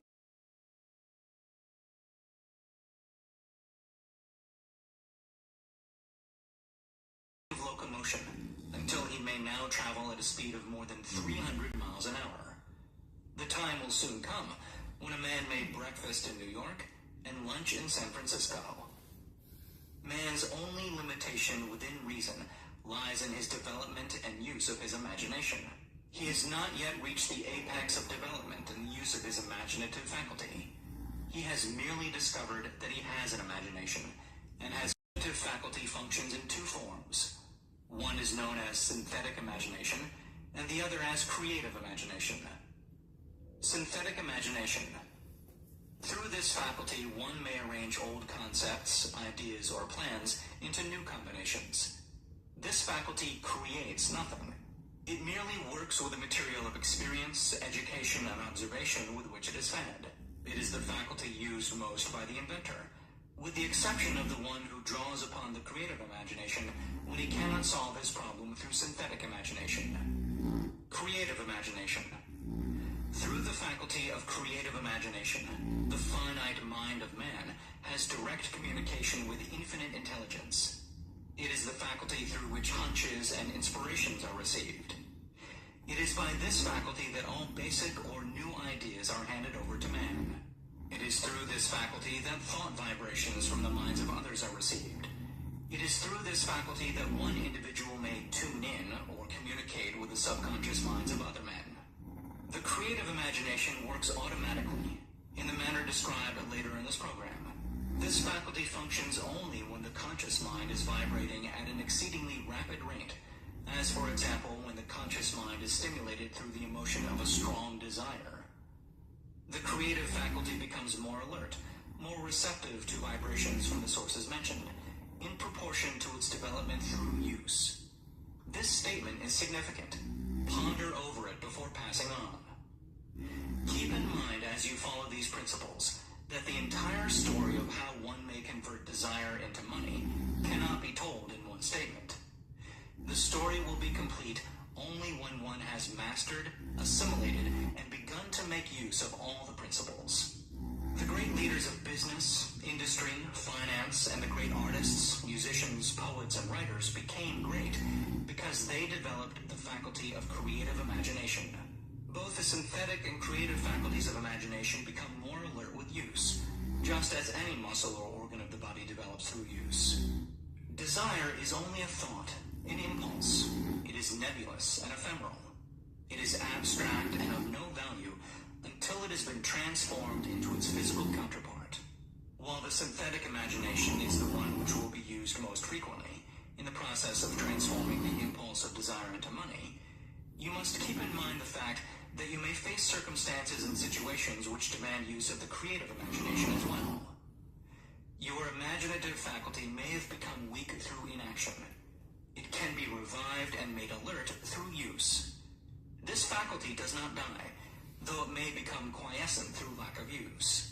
Center your attention for the time being on the development of the synthetic imagination, because this is the faculty which you will use more often in the process of converting desire into money.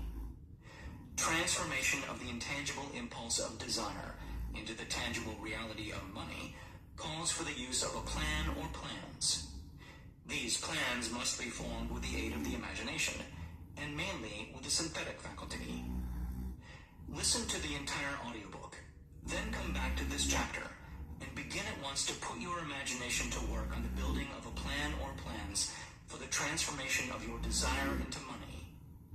Detailed instructions for the building of plans have been given in almost every chapter. Carry out the instructions best suited to your needs. Reduce your plan to writing, if you have not already done so. The moment you complete this, you will have definitely given concrete form to the intangible desire. Listen to the preceding sentence once more. Say it aloud, very slowly, and as you do so, remember that the moment you reduce the statement of your desire and a plan for its realization to writing, you have actually taken the first of a series of steps which will enable you to convert the thought into its physical counterpart.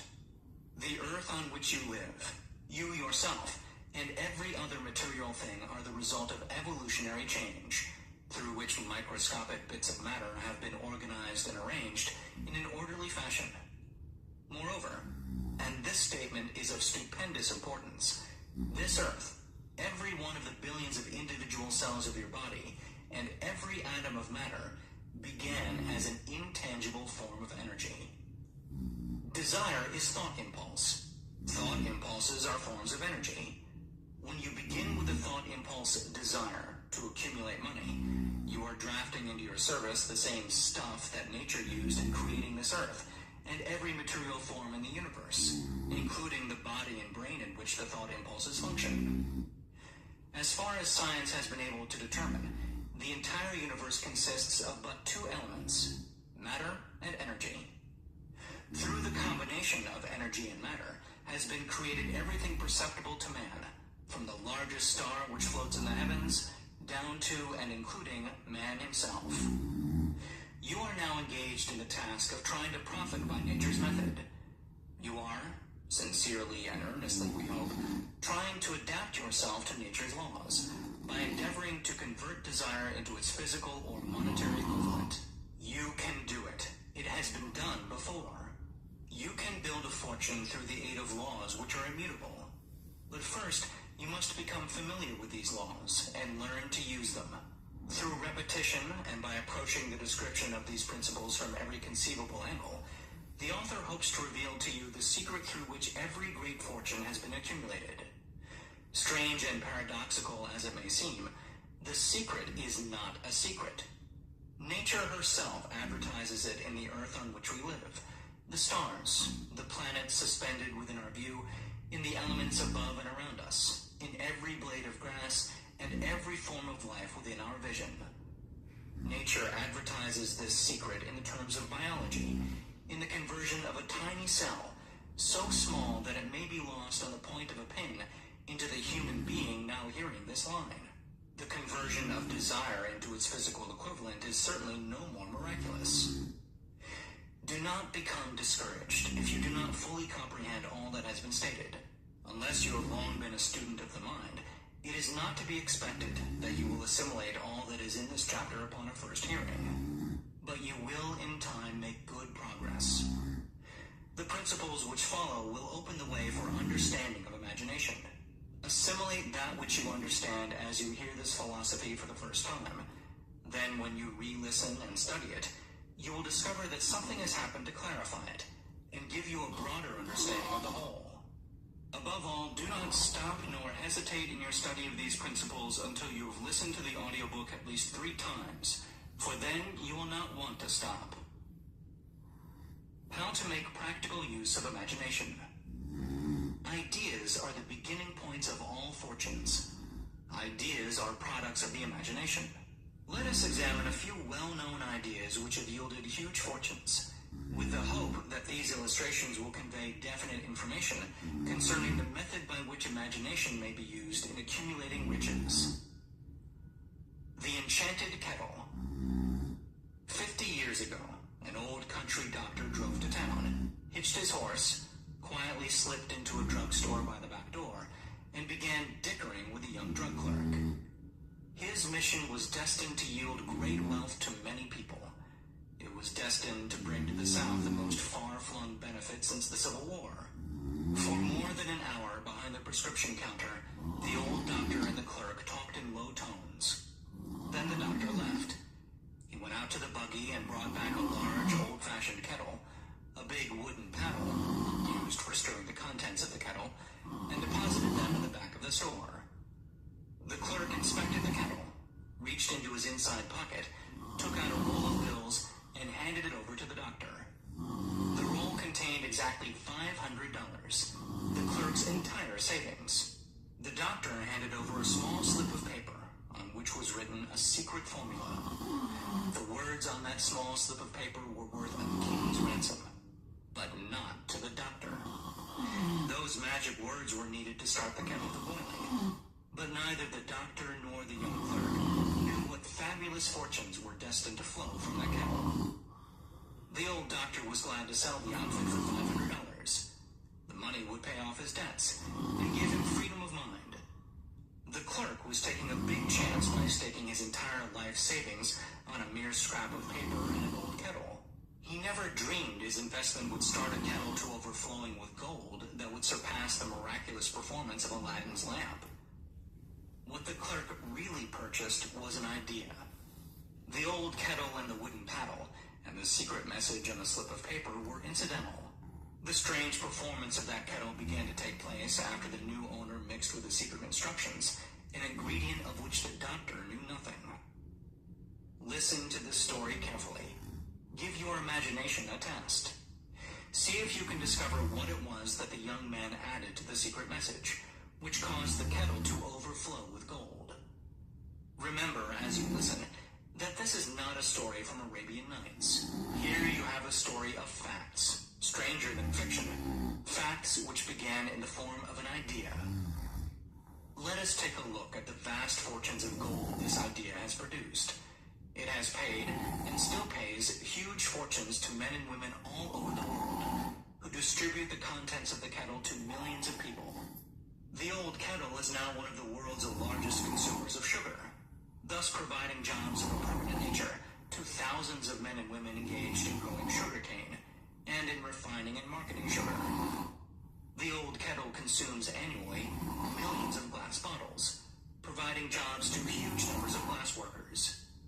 The old kettle gives employment to an army of clerks, stenographers, copywriters, and advertising experts throughout the nation. It has brought fame and fortune to scores of artists who have created magnificent pictures describing the product. The old kettle has converted a small southern city into the business capital of the South, where it now benefits directly or indirectly every business and practically every resident of the city. The influence of this idea now benefits every civilized country in the world, pouring out a continuous stream of gold to all who touch it.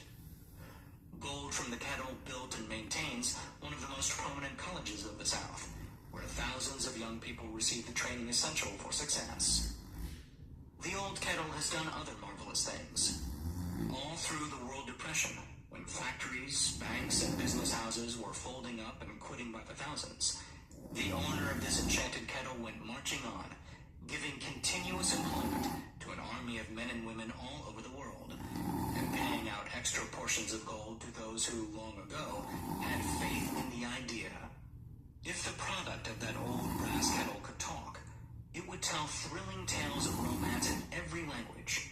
Romances of love, romances of business, romances of professional men and women who are daily being stimulated by it. The author is sure of at least one such romance, for he was a part of it, And it all began not far from the very spot in which the drug clerk purchased the old kettle. It was here that the author met his wife, and it was she who first told him of the enchanted kettle. It was the product of that kettle they were drinking when he asked her to accept him for better or worse. Now that you know the content of the enchanted kettle is a world-famous drink, it is fitting that the author confess that the home city of the drink supplied him with a wife. Also that the drink itself provides him with stimulation of thought without intoxication, and thereby it serves to give the refreshment of mind which an author must have to do his best work.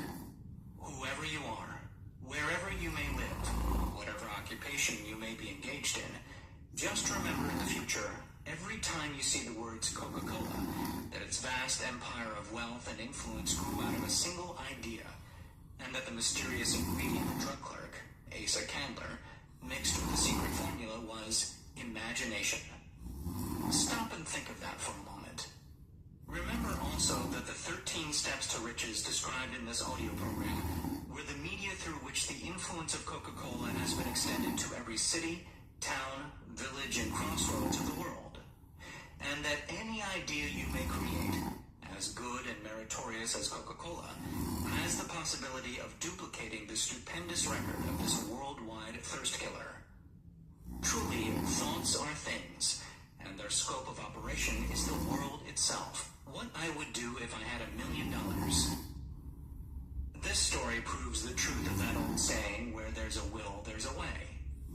It was told to me by that beloved educator and clergyman, the late Frank W. Gonzalez, who began his preaching career in the Stockyards region of South Chicago.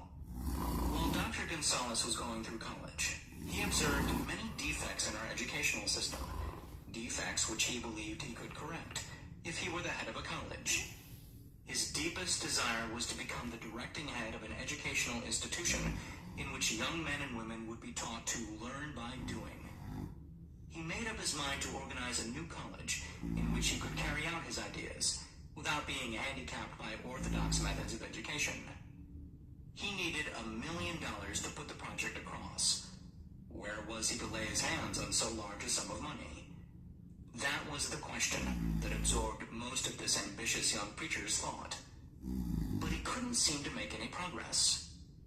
Every night he took that thought to bed with him. He got up with it in the morning. He took it with him everywhere he went.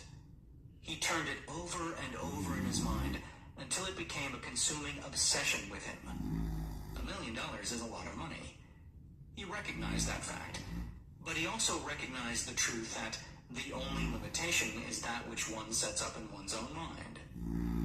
Being a philosopher as well as a preacher, Dr. Gonzalez recognized, as do all who succeed in life, that definiteness of purpose is the starting point from which one must begin.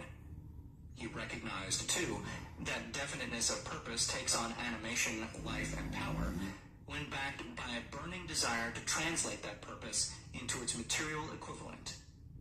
He knew all these great truths, yet he did not know where or how to lay his hands on $1 million.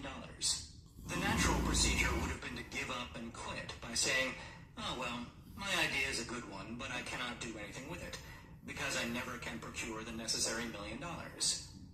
That is exactly what the majority of people would have said, but it is not what Dr. Gonzalez said. What he said and what he did are so important that I now introduce him and let him speak for himself. One Saturday afternoon, I sat in my room thinking of ways and means of raising the money to carry out my plans. For nearly 2 years I had been thinking, but I had done nothing but think. The time had come for action. I made up my mind then and there that I would get the necessary $1 million within a week. How? I was not concerned about that. The main thing of importance was the decision to get the money within a specified time. And I want to tell you that the moment I reached a definite decision to get the money within a specified time, a strange feeling of assurance came over me, such as I had never before experienced. Something inside me seemed to say, "Why didn't you reach that decision a long time ago? The money was waiting for you all the time." Things began to happen in a hurry. I called the newspapers and announced I would preach a sermon the following morning entitled, "What I Would Do If I Had $1 Million." I went to work on the sermon immediately, But I must tell you frankly, the task was not difficult, because I had been preparing that sermon for almost 2 years. The spirit back of it was a part of me. Long before midnight, I had finished writing the sermon. I went to bed and slept with a feeling of confidence, for I could see myself already in possession of the $1 million. Next morning, I arose early, went into the bathroom, read the sermon, then knelt on my knees and asked that my sermon might come to the attention of someone who would supply the needed money. While I was praying, I again had that feeling of assurance that the money would be forthcoming. In my excitement, I walked out without my sermon, and did not discover the oversight until I was in my pulpit and about ready to begin delivering it. It was too late to go back for my notes, and what a blessing that I couldn't go back. Instead, my own subconscious mind yielded the material I needed. When I arose to begin my sermon, I closed my eyes and spoke with all my heart and soul of my dreams. I not only talked to my audience, but I fancy I talked also to God. I told what I would do with $1 million if that amount were placed in my hands. I described the plan I had in mind for organizing a great educational institution where young people would learn to do practical things and at the same time develop their minds. When I had finished and sat down, a man slowly arose from his seat, about 3 rows from the rear, and made his way toward the pulpit. I wondered what he was going to do. He came into the pulpit, extended his hand, and said, "Reverend, I liked your sermon. I believe you can do everything you said you would if you had $1 million.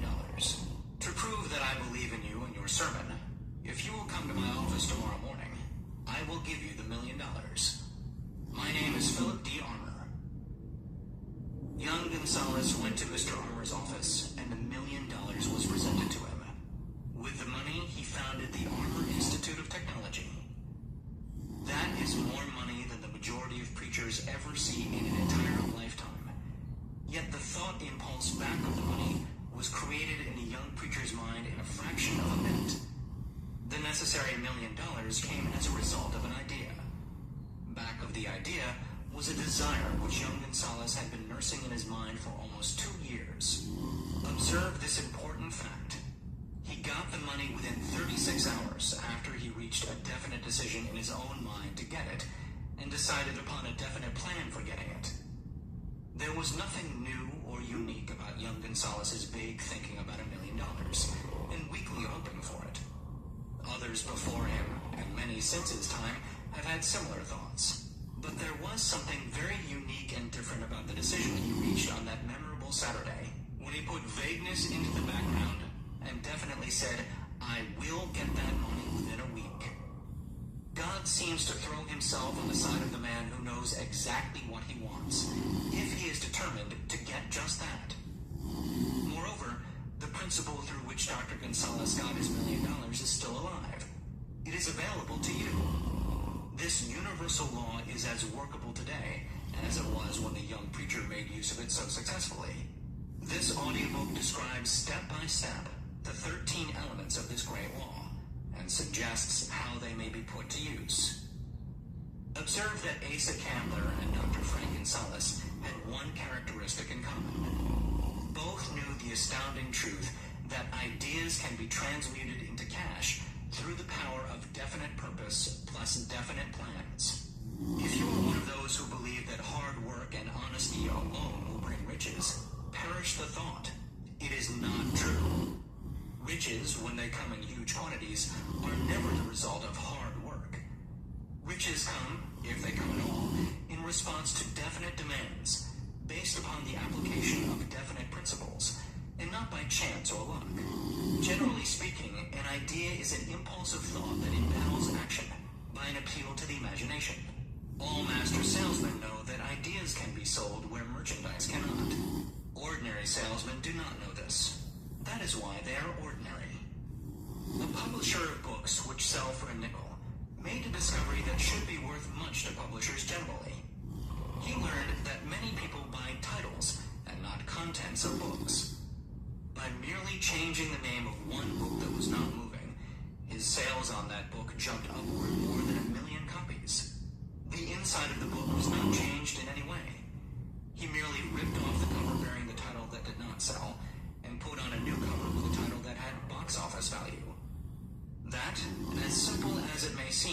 was an idea. It was imagination.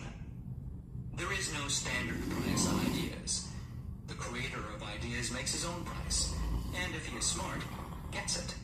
The moving picture industry created a whole flock of millionaires.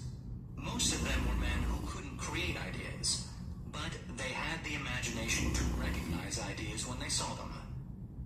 The next flock of millionaires will grow out of the radio business, which is new and not overburdened with men of keen imagination.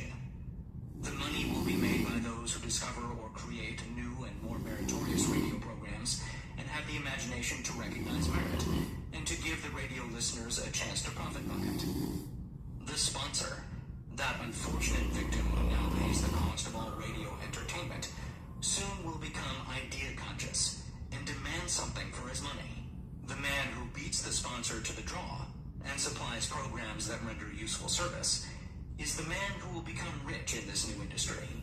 Crooners and light chatter artists, who now pollute the air with wisecracks and silly giggles, will go the way of all light timbers, and their places will be taken by real artists who interpret carefully planned programs which have been designed to service the minds of men, as well as provide entertainment. Here is a wide-open field of opportunity screaming its protest at the way it is being butchered because of lack of imagination and begging for rescue at any price. Above all, the thing that radio needs is new ideas. If this new field of opportunity intrigues you, perhaps you might profit by the suggestion that the successful radio programs of the future will give more attention to creating buyer audiences and less attention to listener audiences. Stated more plainly, the builder of radio programs who succeeds in the future must find practical ways to convert listeners into buyers. Moreover, the successful producer of radio programs in the future must key his features so that he can definitely show its effect upon the audience. Sponsors are becoming a bit weary of buying glib selling talks based upon statements grabbed out of thin air. They want, and in the future will demand, indisputable proof that the Who's It program not only gives millions of people the silliest giggle ever, but that the silly giggler can sell merchandise. Another thing that might as well be understood by those who contemplate entering this new field of opportunity: radio advertising is going to be handled by an entirely new group of advertising experts, separate and distinct from the old-time newspaper and magazine advertising agency men.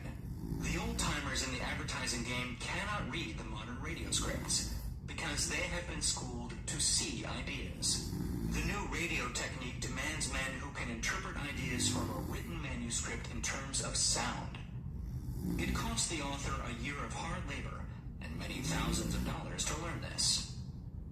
Radio, right now, is about where the moving pictures were when Mary Pickford and her curls first appeared on the screen. There is plenty of room in radio for those who can produce or recognize ideas. If the foregoing comment on the opportunities of radio has not started your idea factory to work, you had better forget it. Your opportunity is in some other field. If the comment intrigued you in the slightest degree, then go further into it, and you may find the one idea you need to round out your career. Never let it discourage you if you have no experience in radio. Andrew Carnegie knew very little about making steel. I have Carnegie's own word for this. But he made practical use of two of the principles described in this audiobook, and made the steel business yield him a fortune. The story of practically every great fortune starts with a day when a creator of ideas and a seller of ideas got together and worked in harmony. Carnegie surrounded himself with men who could do all that he could not do. Men who created ideas, and men who put ideas into operation, and made himself and the others fabulously rich. Millions of people go through life hoping for favorable breaks. Perhaps a favorable break can get one an opportunity, but the safest plan is not to depend upon luck. It was a favorable break that gave me the biggest opportunity of my life, but 25 years of determined effort had to be devoted to that opportunity before it became an asset. The break consisted of my good fortune in meeting and gaining the cooperation of Andrew Carnegie. On that occasion, Carnegie planted in my mind the idea of organizing the principles of achievement into a philosophy of success. Thousands of people have profited by the discoveries made in the 25 years of research, and several fortunes have been accumulated through the application of the philosophy. The beginning was simple. It was an idea which anyone might have developed. The favorable break came through Carnegie. But what about the determination, definiteness of purpose, and the desire to attain the goal, and the persistent effort of 25 years? It was no ordinary desire that survived disappointment, discouragement, temporary defeat, criticism, and the constant reminding of waste of time. It was a burning desire, an obsession. When the idea was first planted in my mind by Mr. Carnegie, it was coaxed, nursed, and enticed to remain alive. Gradually, the idea became a giant under its own power, and it coaxed, nursed, and drove me. Ideas are like that.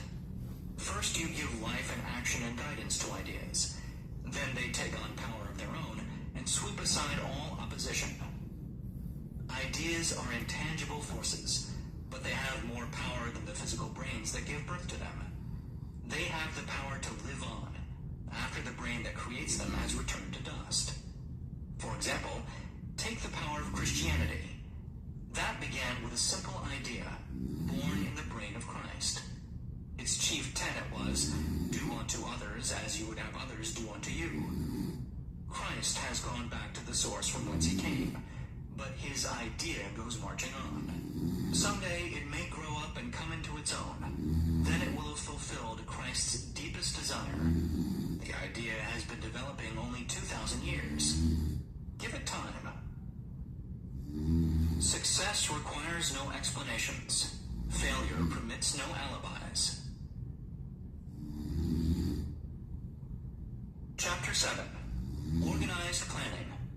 The crystallization of desire into action.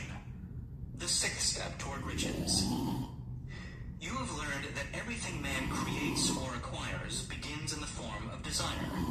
That desire is taken on the first lap of its journey, from the abstract to the concrete, into the workshop of the imagination, where plans for its transition are created and organized.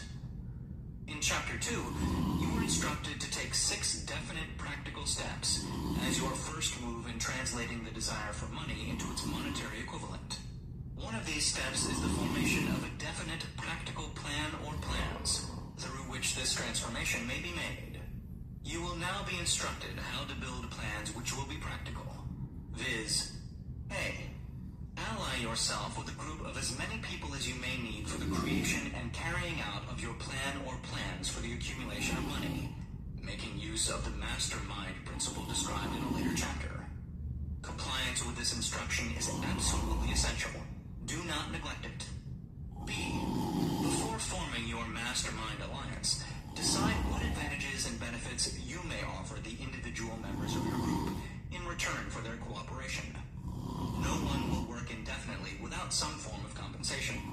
No intelligent person will either request or expect another to work without adequate compensation, although this may not always be in the form of money. C. Arrange to meet with the members of your mastermind group at least twice a week, and more often if possible, until you have jointly perfected the necessary plan or plans for the accumulation of money. D. Maintain perfect harmony between yourself and every member of your mastermind group. If you fail to carry out this instruction to the letter, you may expect to meet with failure. The mastermind principle cannot obtain where perfect harmony does not prevail. Keep in mind these facts. First, you are engaged in an undertaking of major importance to you. To be sure of success, you must have plans which are faultless. Second, you must have the advantage of the experience, education, native ability, and imagination of other minds. This is in harmony with the methods followed by every person who has accumulated a great fortune. No individual has sufficient experience, education, native ability, and knowledge to ensure the accumulation of a great fortune without the cooperation of other people. Every plan you adopt in your endeavor to accumulate wealth should be the joint creation of yourself and every other member of your mastermind group. You may originate your own plans, either in whole or in part, but see that those plans are checked and approved by the members of your mastermind alliance. If the first plan which you adopt does not work successfully, replace it with a new plan. If this new plan fails to work, replace it in turn with still another, and so on until you find a plan which does work. Right here is the point at which the majority of men meet with failure, because of their lack of persistence in creating new plans to take the place of those which fail. The most intelligent man living cannot succeed in accumulating money, nor in any other undertaking, without plans which are practical and workable. Just keep this fact in mind, and remember when your plans fail, that temporary defeat is not permanent failure. It may only mean that your plans have not been sound. Build other plans. Start all over again. Thomas A. Edison failed 10,000 times before he perfected the incandescent electric light bulb. That is, he met with temporary defeat 10,000 times before his efforts were crowned with success.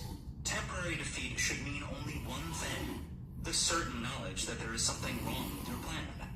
Millions of men go through life in misery and poverty because they lack a sound plan through which to accumulate a fortune.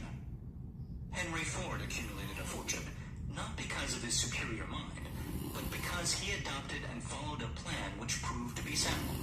1,000 men could be pointed out, each with a better education than Ford's, yet each of whom lives in poverty because he does not possess the right plan for the accumulation of money. Your achievement can be no greater than your plans are sound. That may seem to be an axiomatic statement, but it is true. Samuel Insull lost his fortune of over $100 million. The Insull fortune was built on plans which were sound. The business depression forced Mr. Insull to change his plans, and the change brought temporary defeat because his new plans were not sound. Mr. Insull is now an old man. He may consequently accept failure instead of temporary defeat. But if his experience turns out to be failure, it will be for the reason that he lacks the fire of persistence to rebuild his plans. No man is ever whipped until he quits, in his own mind. This fact will be repeated many times, because it is so easy to take the count at the first sign of defeat. James J. Hill met with temporary defeat when he first endeavored to raise the necessary capital to build a railroad from the east to the west. But he too turned defeat into victory through new plans. Henry Ford met with temporary defeat, not only at the beginning of his automobile career, but after he had gone far toward the top. He created new plans and went marching on to financial victory. We see men who have accumulated great fortunes, but we often recognize only their triumph, overlooking the temporary defeats which they had to surmount before arriving. No follower of this philosophy can reasonably expect to accumulate a fortune without experiencing temporary defeat. When defeat comes, accept it as a signal that your plans are not sound. Rebuild those plans, and set sail once more toward your coveted goal. If you give up before your goal has been reached, you are a quitter. A quitter never wins, and a winner never quits. Lift this sentence out. Write it on a piece of paper in letters an inch high, and place it where you will see it every night before you go to sleep, and every morning before you go to work.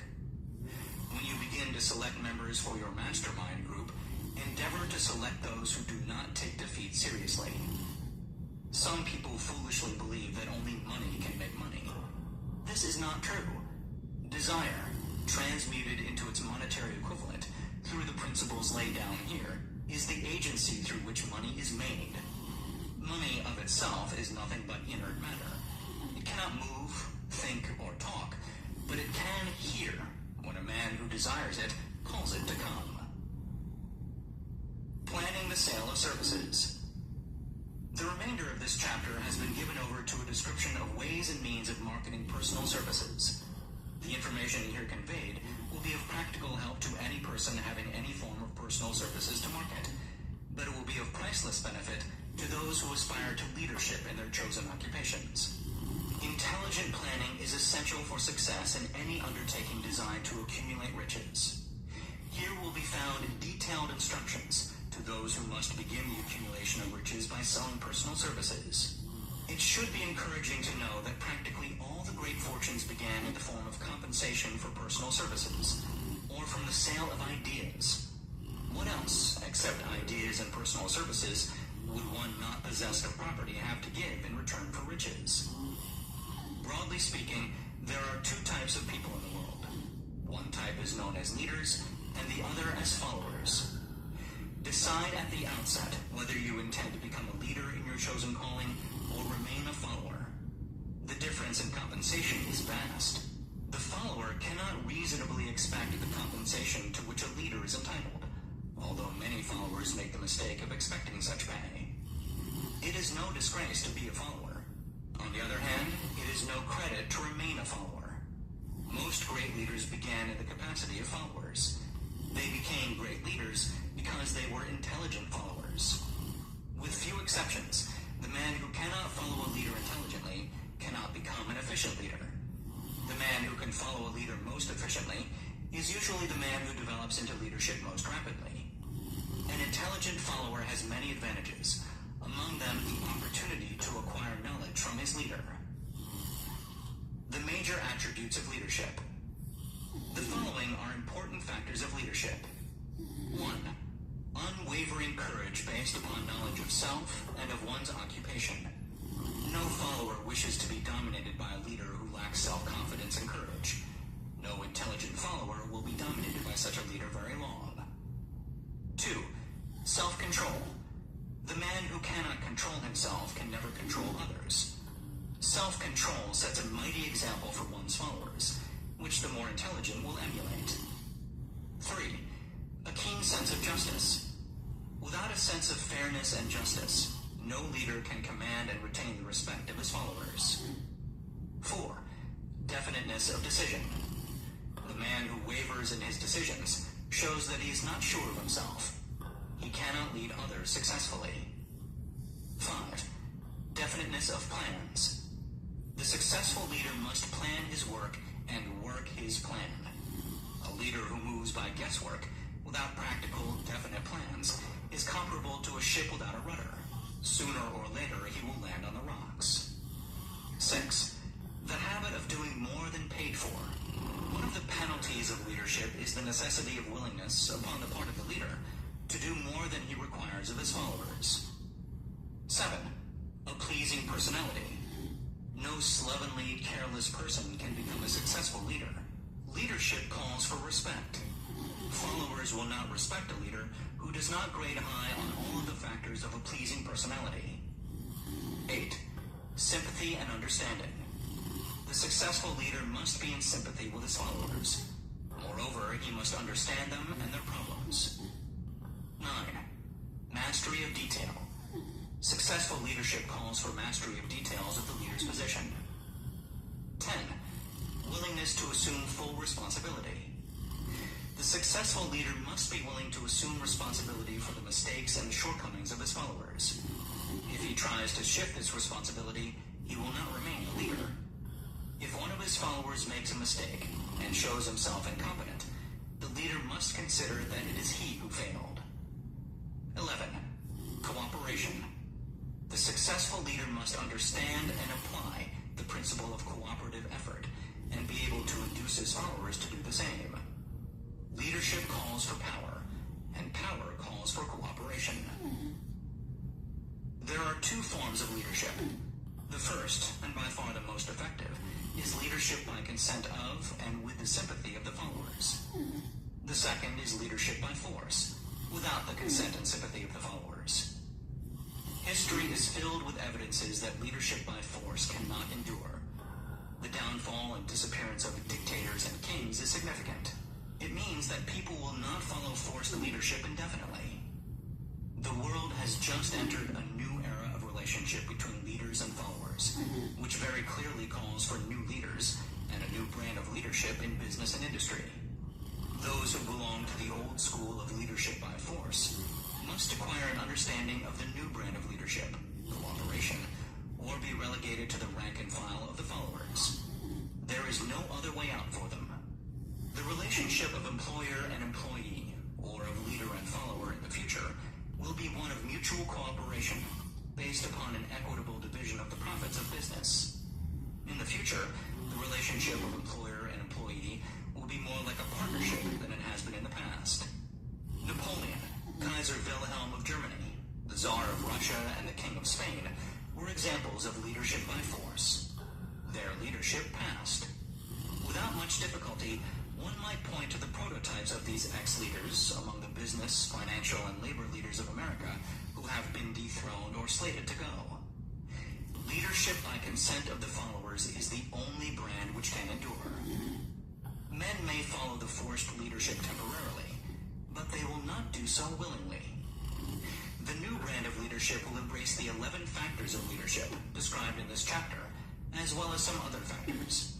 The man who makes these the basis of his leadership will find abundant opportunity to lead in any walk of life.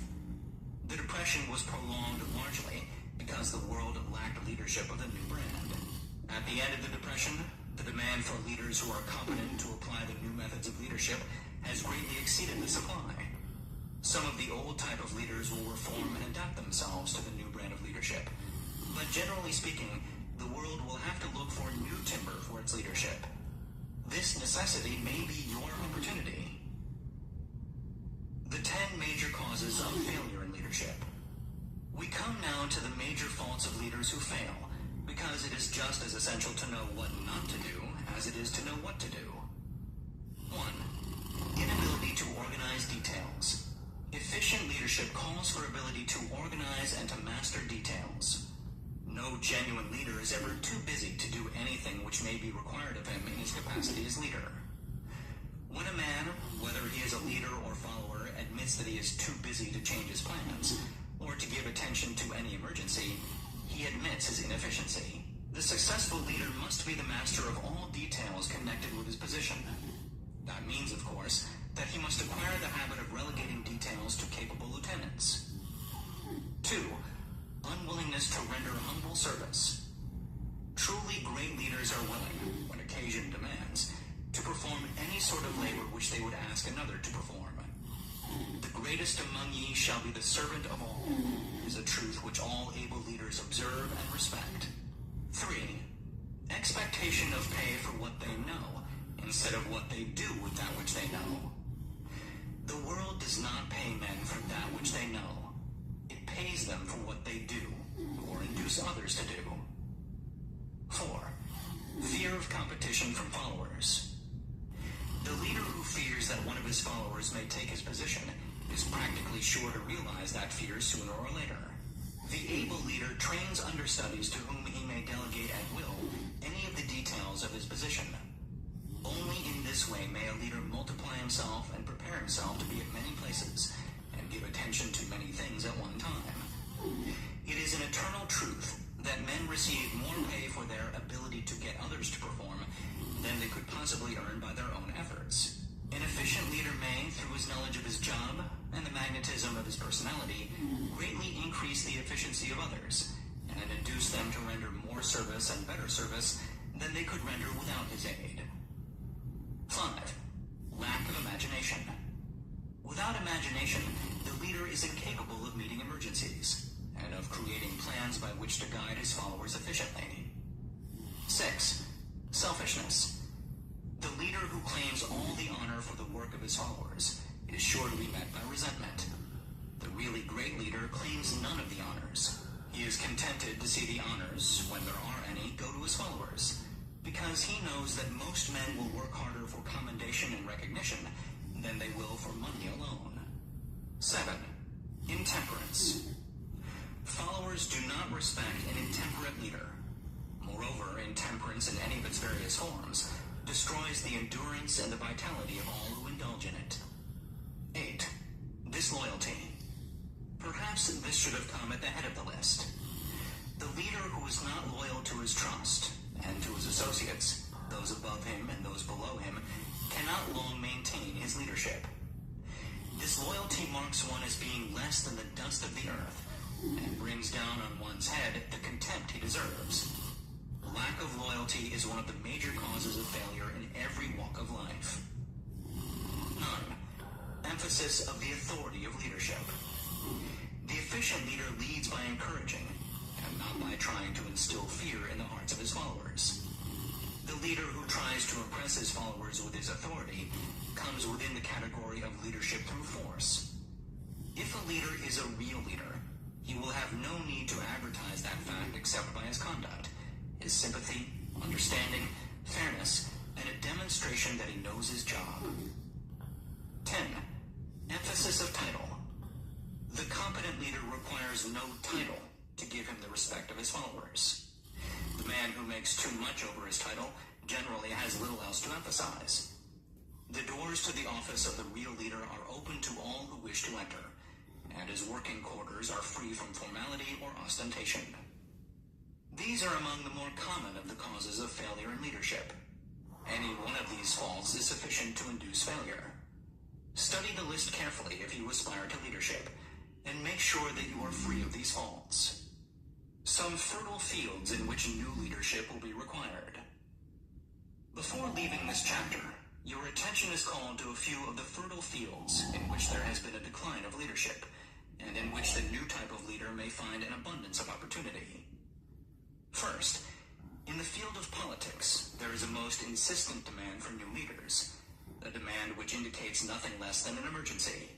The majority of politicians have seemingly become high-grade, legalized racketeers. They have increased taxes and debauched the machinery of industry and business until the people can no longer stand the burden. Second, the banking business is undergoing a reform. The leaders in this field have almost entirely lost the confidence of the public. Already the bankers have sensed the need of reform, and they have begun it. Third, industry calls for new leaders. The old type of leaders thought and moved in terms of dividends, instead of thinking and moving in terms of human equations. The future leader in industry, to endure, must regard himself as a quasi-public official, whose duty it is to manage his trust in such a way that it will work hardship on no individual or group of individuals. Exploitation of working men is a thing of the past. Let the man who aspires to leadership in the field of business, industry, and labor remember this. Fourth, the religious leader of the future will be forced to give more attention to the temporal needs of his followers in the solution of their economic and personal problems of the present, and less attention to the dead past and the yet unborn future. Fifth, in the professions of law, medicine, and education, a new brand of leadership, and to some extent new leaders, will become a necessity. This is especially true in the field of education. The leader in that field must, in the future, find ways and means of teaching people how to apply the knowledge they receive in school. He must deal more with practice and less with theory. Sixth, new leaders will be required in the field of journalism. Newspapers of the future, to be conducted successfully, must be divorced from special privilege and relieved from the subsidy of advertising.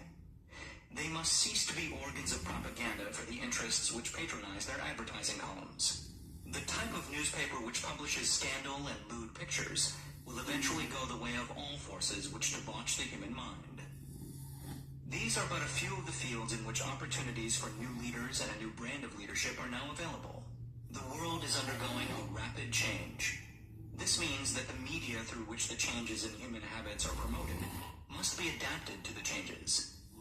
The media here described are the ones which, more than any others, determine the trend of civilization. When and how to apply for a position. The information described here is the net result of many years of experience, during which thousands of men and women were helped to market their services effectively. It can, therefore, be relied upon as sound and practical.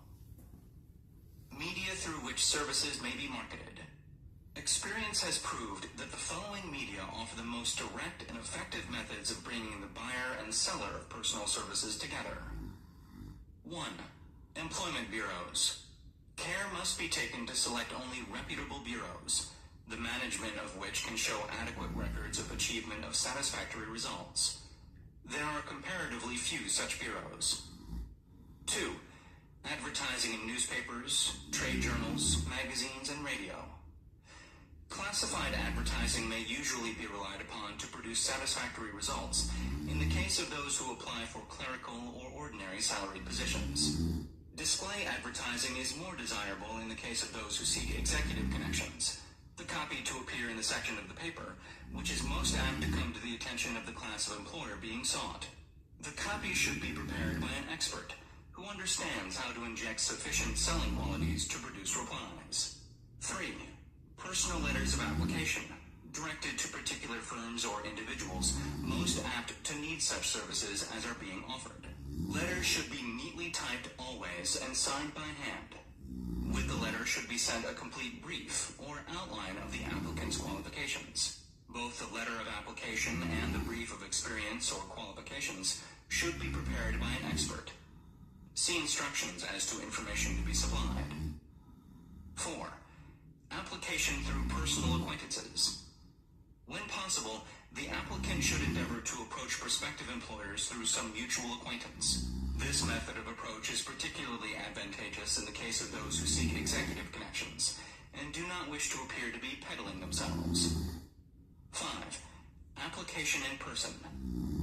In some instances, it may be more effective if the applicant offers personally his services to prospective employers, in which event a complete written statement of qualifications for the position should be presented, for the reason that prospective employers often wish to discuss with associates one's record.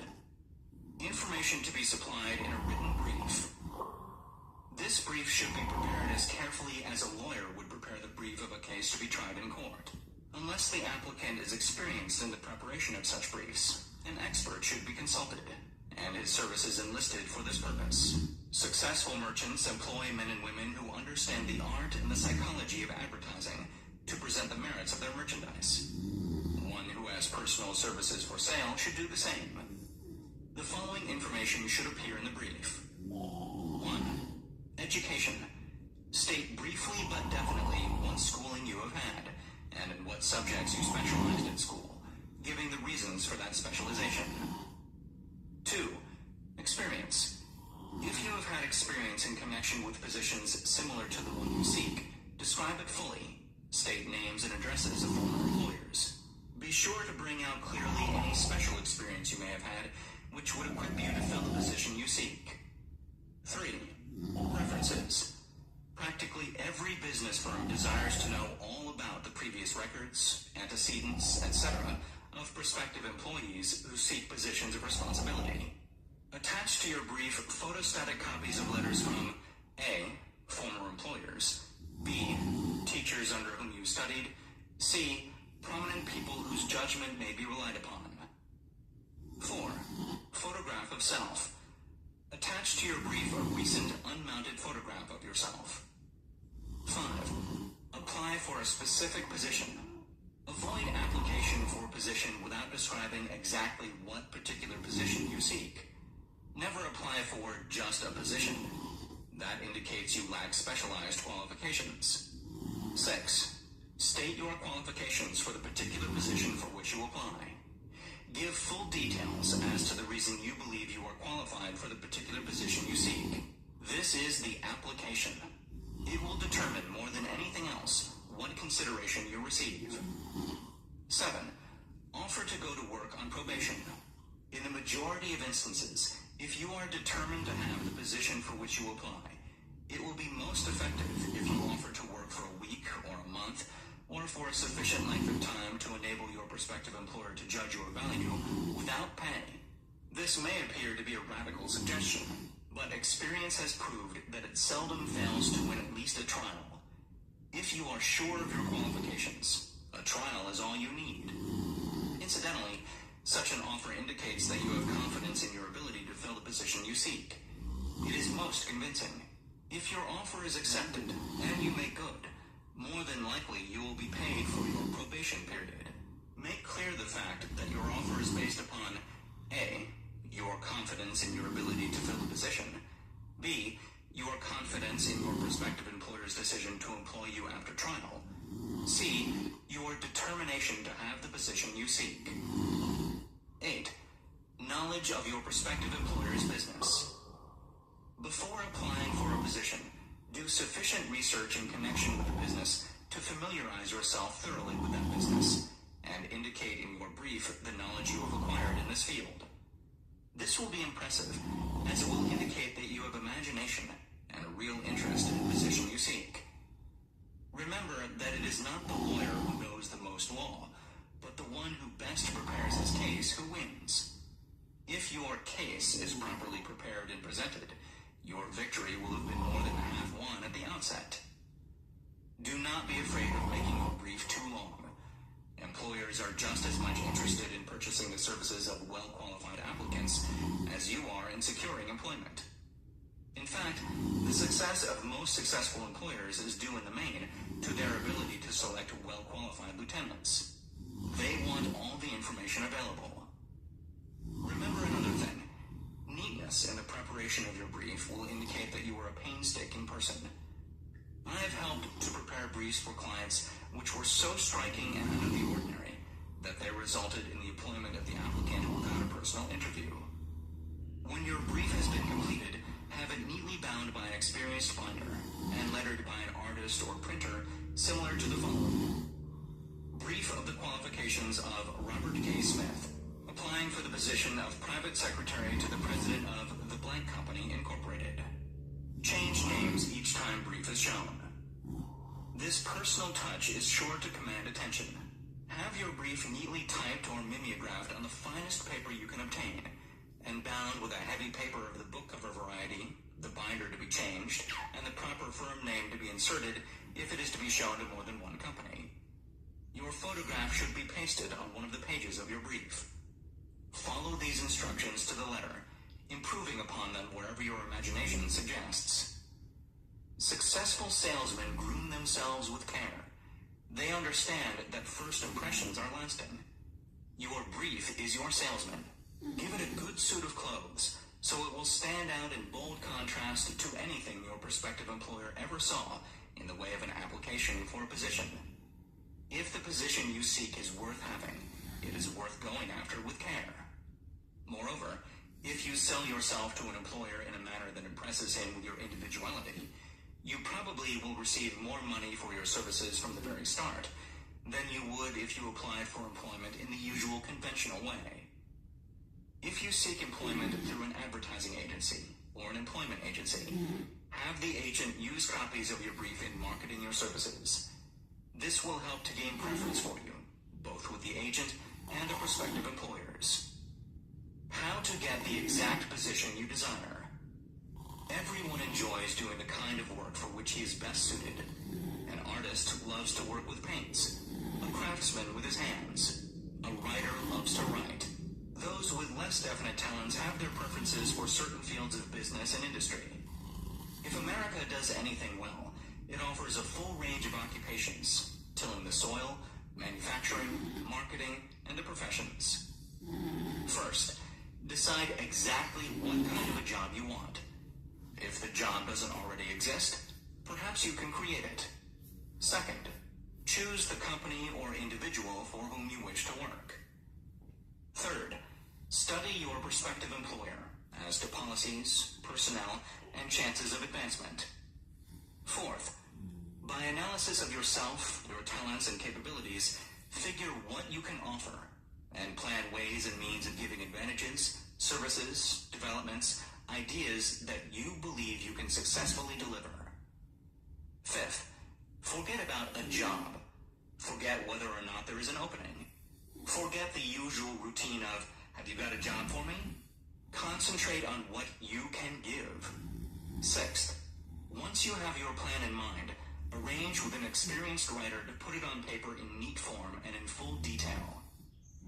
Seventh, present it to the proper person with authority, and he will do the rest. Every company is looking for men who can give something of value, whether it be ideas, services, or connections. Every company has room for the man who has a definite plan of action, which is to the advantage of that company. This line of procedure may take a few days or weeks of extra time, but the difference in income, in advancement, and in gaining recognition will save years of hard work at small pay. It has many advantages, the main one being that it will often save from 1 to 5 years of time in reaching a chosen goal. Every person who starts or gets in halfway up the ladder does so by deliberate and careful planning, excepting, of course, the boss's son. The new way of marketing services.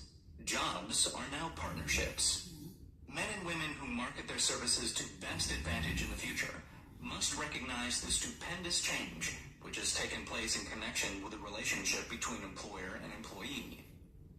In the future, the golden rule, and not the rule of gold, will be the dominating factor in the marketing of merchandise as well as personal services.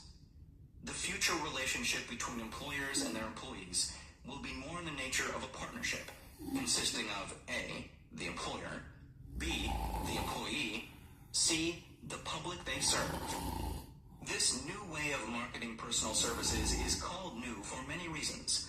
First, both the employer and the employee of the future will be considered as fellow employees, whose business it will be to serve the public efficiently. In times past, employers and employees have bartered among themselves, driving the best bargains they could with one another, not considering that in the final analysis they were in reality bargaining at the expense of the third party, the public they served. The Depression served as a mighty protest from an injured public, whose rights had been trampled upon in every direction by those who were clamoring for individual advantages and profits.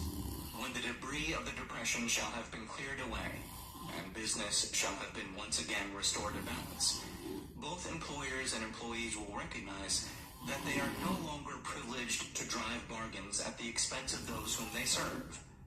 The real employer of the future will be the public. This should be kept uppermost in mind by every person seeking to market personal services effectively. Nearly every railroad in America is in financial difficulty. Who does not remember the day when, if a citizen inquired at the ticket office the time of departure of a train, he was abruptly referred to the bulletin board instead of being politely given the information? The streetcar companies have experienced a change of times also. There was a time not so very long ago when streetcar conductors took pride in giving argument to passengers. Many of the streetcar tracks have been removed, and passengers ride on a bus, whose driver is the last word in politeness. All over the country, streetcar tracks are rusting from abandonment, or have been taken up. Wherever streetcars are still in operation, passengers may now ride without argument, and one may even hail the car in the middle of the block, and the motorman will obligingly pick him up. How times have changed. That is just the point I'm trying to emphasize. Times have changed. Moreover, the change is reflected not merely in railroad offices and on streetcars, but in other walks of life as well. The public be damned policy is now passé. It has been supplanted by the we are obligingly at your service, sir policy. The bankers have learned a thing or two during this rapid change which has taken place during the past few years. Impoliteness on the part of a bank official or bank employee today is as rare as it was conspicuous a dozen years ago. In the years past, some bankers, not all of them of course, carried an atmosphere of austerity which gave every would-be borrower a chill when he even thought of approaching his banker for a loan. The thousands of bank failures during the Depression had the effect of removing the mahogany doors behind which bankers formerly barricaded themselves. They now sit at desks in the open, where they may be seen and approached at will by any depositor or by anyone who wishes to see them, and the whole atmosphere of the bank is one of courtesy and understanding.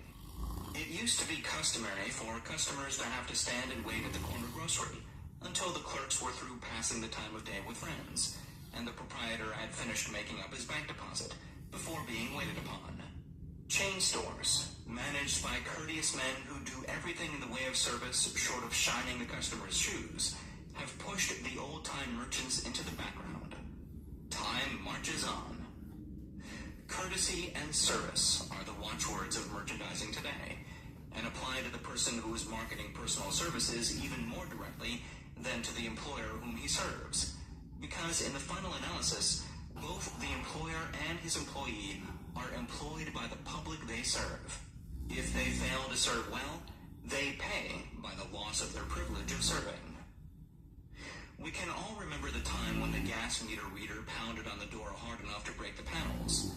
When the door was opened, he pushed his way in uninvited, with a scowl on his face which plainly said, "What the hell did you keep me waiting for?" All that has undergone a change. The meter man now conducts himself as a gentleman who is delighted to be at your service, sir. Before the gas companies learned that their scowling meter men were accumulating liabilities never to be cleared away, the polite salesmen of oil burners came along and did a land office business. During the Depression, I spent several months in the anthracite coal region of Pennsylvania, studying conditions which all but destroyed the coal industry.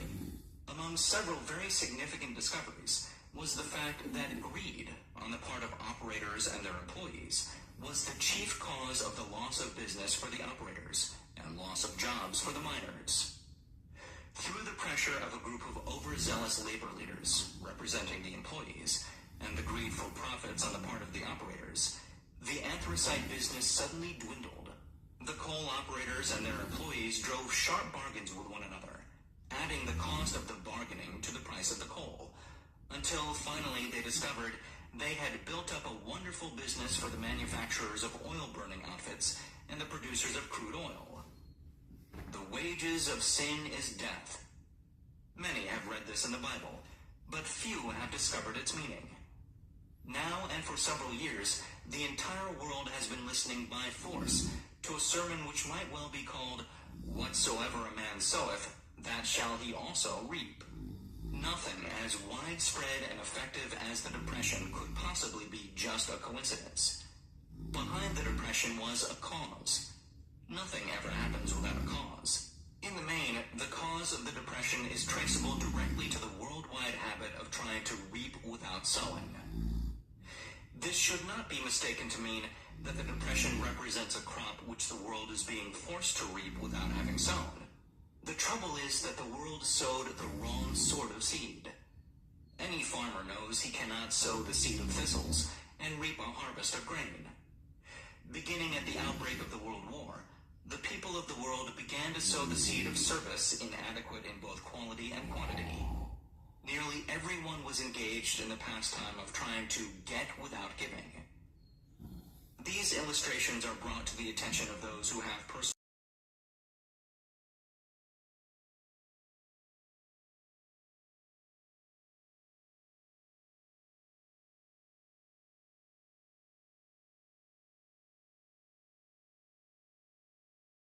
services to market, to show that we are where we are and what we are because of our own conduct. If there is a principle of cause and effect which controls business, finance, and transportation, this same principle controls individuals and determines their economic status. What is your QQS rating? The causes of success in marketing services effectively and permanently have been clearly described. Unless the quality and the quantity of service rendered, and the spirit in which it is rendered, determine to a large extent the price and the duration of employment. To market personal services effectively, which means a permanent market at a satisfactory price under pleasant conditions, one must adopt and follow the QQS formula, which means that quality plus quantity plus the proper spirit of cooperation equals perfect salesmanship of service. Remember the QQS formula, but do more. Apply it as a habit.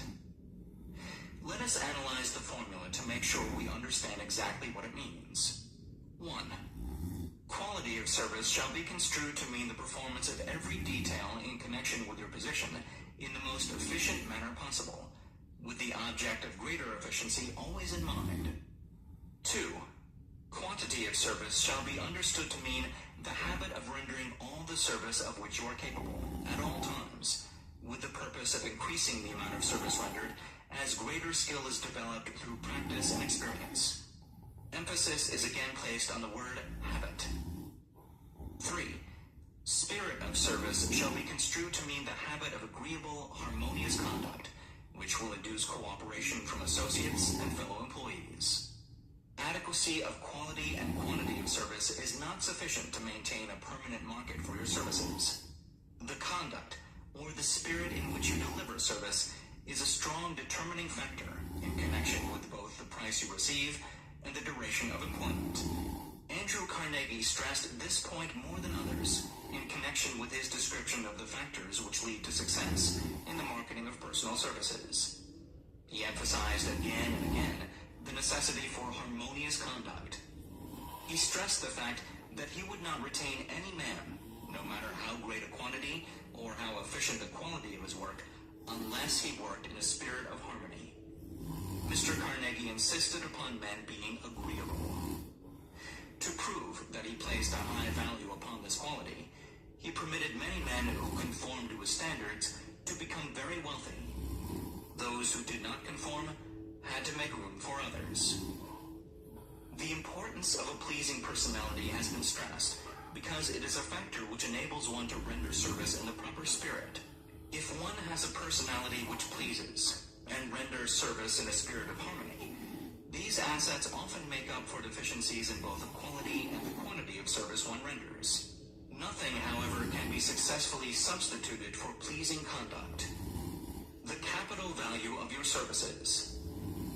The person whose income is derived entirely from the sale of personal services is no less a merchant than the man who sells commodities. And it might well be added, such a person is subject to exactly the same rules of conduct as the merchant who sells merchandise. This has been emphasized because the majority of people who live by the sale of personal services make the mistake of considering themselves free from the rules of conduct and the responsibilities attached to those who are engaged in marketing commodities. The new way of marketing services has practically forced both employer and employee into partnership alliances, through which both take into consideration the rights of the third party, the public they serve. The day of the go-getter has passed. He has been supplanted by the go-giver. High-pressure methods in business finally blew the lid off. There will never be the need to put the lid back on, because in the future, business will be conducted by methods that will require no pressure. The actual capital value of your brains may be determined by the amount of income you can produce by marketing your services. A fair estimate of the capital value of your services may be made by multiplying your annual income by 16 2/3, as it is reasonable to estimate that your annual income represents 6% of your capital value. Money rents for 6% per annum. Money is worth no more than brains. It is often worth much less. Competent brains, if effectively marketed, represent a much more desirable form of capital than that which is required to conduct a business dealing in commodities. Because brains are a form of capital which cannot be permanently depreciated through depressions, nor can this form of capital be stolen or spent. Moreover, the money which is essential for the conduct of business is as worthless as a sand dune, until it has been mixed with efficient brains. The 30 major causes of failure. How many of these are holding you back? Life's greatest tragedy consists of men and women who earnestly try and fail. The tragedy lies in the overwhelmingly large majority of people who fail, as compared to the few who succeed. I have had the privilege of analyzing several thousand men and women, 98% of whom were classed as failures.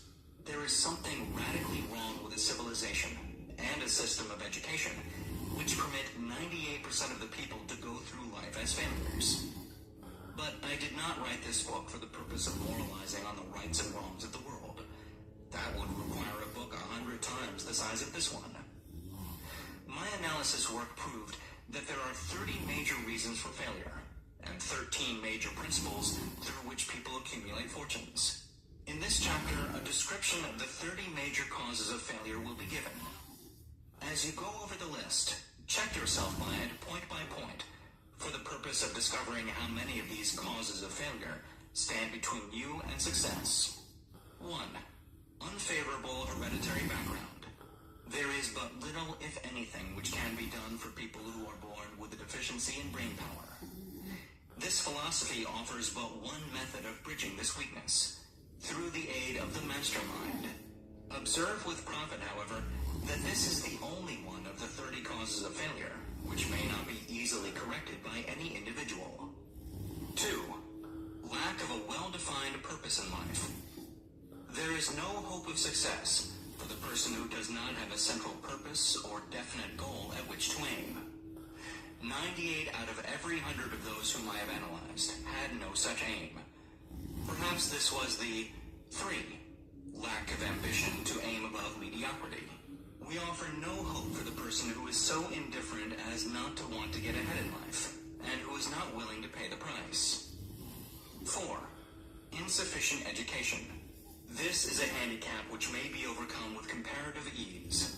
Experience has proven that the best educated people are often those who are known as self-made or self-educated. It takes more than a college degree to make one a person of education. Any person who is educated is one who has learned to get whatever he wants in life without violating the rights of others. Education consists not so much of knowledge, but of knowledge effectively and persistently applied. Men are paid not merely for what they know, but more particularly for what they do with that which they know. 5. Lack of self-discipline. Discipline comes through self-control. This means that one must control all negative qualities. Before you can control conditions, you must first control yourself. Self-mastery is the hardest job you will ever tackle. If you do not conquer self, you will be conquered by self. You may see at one and the same time both your best friend and your greatest enemy by stepping in front of a mirror. 6. Ill health. No person may enjoy outstanding success without good health. Many of the causes of ill health are subject to mastery and control. These, in the main, are A. Overeating of foods not conducive to health. B. Wrong habits of thought, giving expression to negatives. C. Wrong use of and overindulgence in sex. D. Lack of proper physical exercise. E. An inadequate supply of fresh air due to improper breathing. 7. Unfavorable environmental influences during childhood. As the twig is bent, so shall the tree grow. Most people who have criminal tendencies acquire them as the result of bad environment and improper associates during childhood. 8. Procrastination. This is one of the most common causes of failure. Old man procrastination stands within the shadow of every human being, waiting his opportunity to spoil one's chances of success. Most of us go through life as failures because we are waiting for the time to be right, to start doing something worthwhile.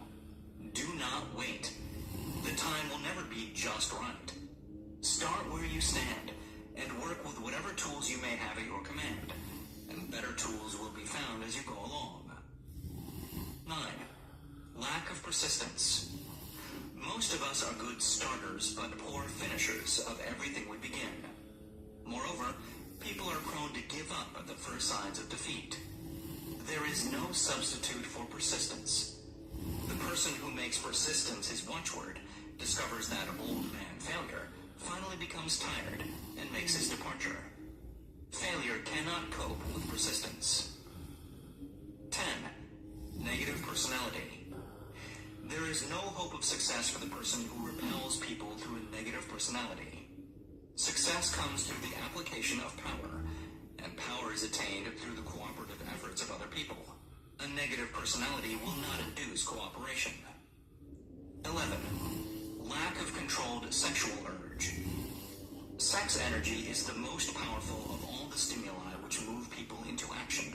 Because it is the most powerful of the emotions, it must be controlled through transmutation and converted into other channels. 12. Uncontrolled desire for something for nothing. The gambling instinct drives millions of people to failure. Evidence of this may be found in the study of the Wall Street crash of '29, during which millions of people tried to make money by gambling on stock margins. 13. Lack of a well-defined power of decision. Men who succeed reach decisions promptly, and change them, if at all, very slowly. Men who fail reach decisions, if at all, very slowly, and change them frequently and quickly. Indecision and procrastination are twin brothers. Where one is found, the other may usually be found also. Kill off this pair before they completely hog-tie you to the treadmill of failure. 14. One or more of the 6 basic fears. These fears have been analyzed for you in a later chapter. They must be mastered before you can market your services effectively. 15. Wrong selection of a mate in marriage. This is the most common cause of failure. relationship of marriage brings people intimately into contact. Unless this relationship is harmonious, failure is likely to follow. Moreover, it will be a form of failure that is marked by misery and unhappiness, destroying all signs of ambition. 16. Overcaution. The person who takes no chances generally has to take whatever is left when others are through choosing. Overcaution is as bad as undercaution. Both are extremes to be guarded against. Life itself is filled with the element of chance. 17. Wrong selection of associates in business. This is one of the most common causes of failure in business. In marketing personal services, one should use great care to select an employer who will be an inspiration and who is himself intelligent and successful. We emulate those with whom we associate most closely. Pick an employer who is worth emulating. 18. Superstition and prejudice. Superstition is a form of fear. It is also a sign of ignorance. Men who succeed keep open minds and are afraid of nothing. 19. Wrong selection of a vocation. No man can succeed in a line of endeavor which he does not like. The most essential step in the marketing of personal services is that of selecting an occupation into which you can throw yourself wholeheartedly. 20. Lack of concentration of effort. The jack of all trades seldom is good at any. Concentrate all of your efforts on one definite chief aim. 21. The habit of indiscriminate spending.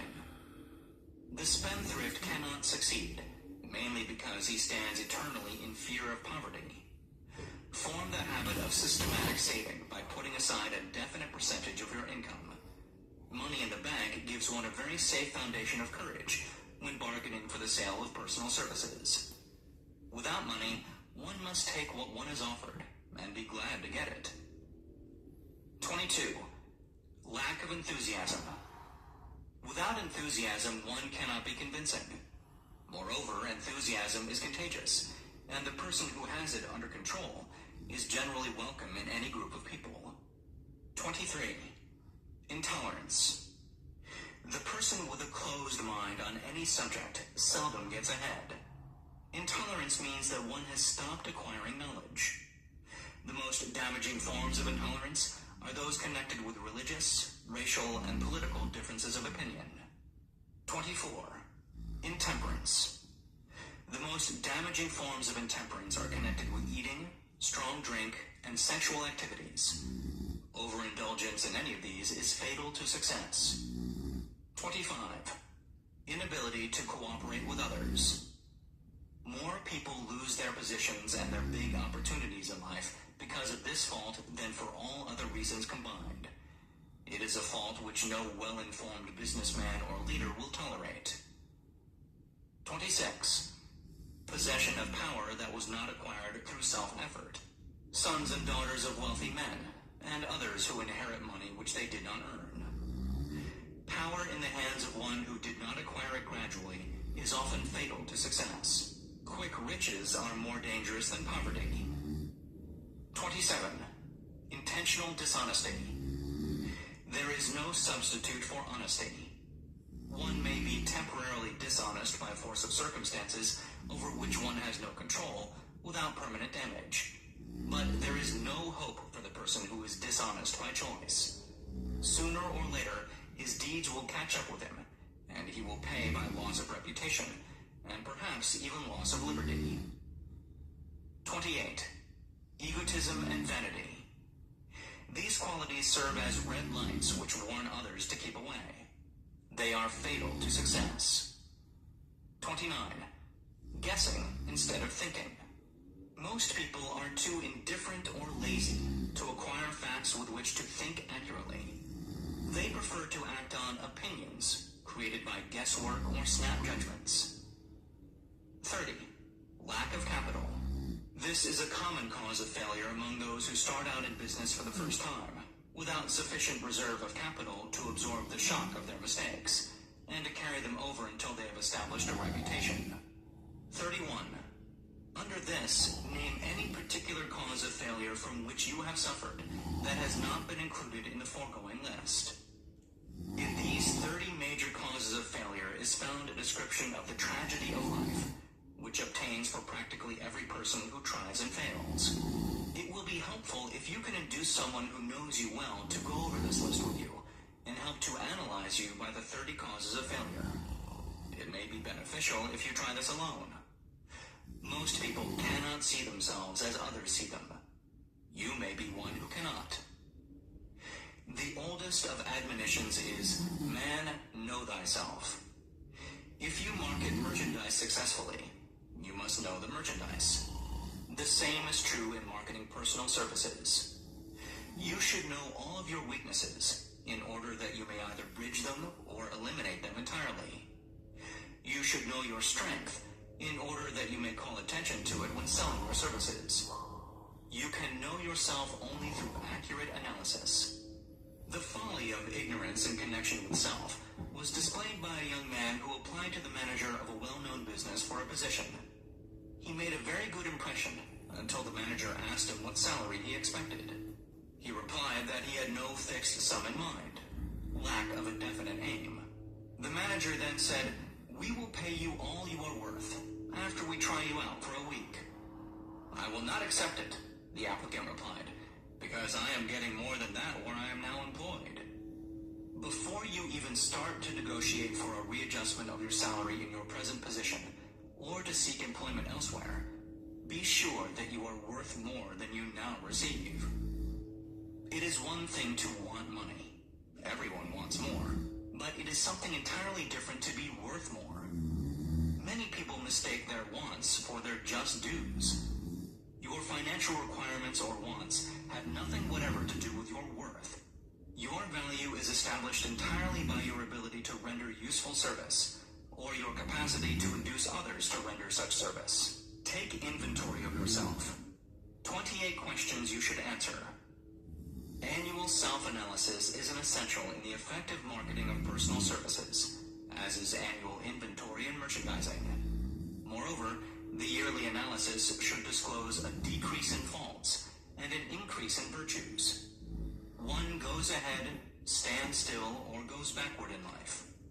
One's object should be, of course, to go ahead. Annual self-analysis will disclose whether advancement has been made, and if so, how much. It will also disclose any backward steps one may have made. The effective marketing of personal services requires one to move forward, even if the progress is slow.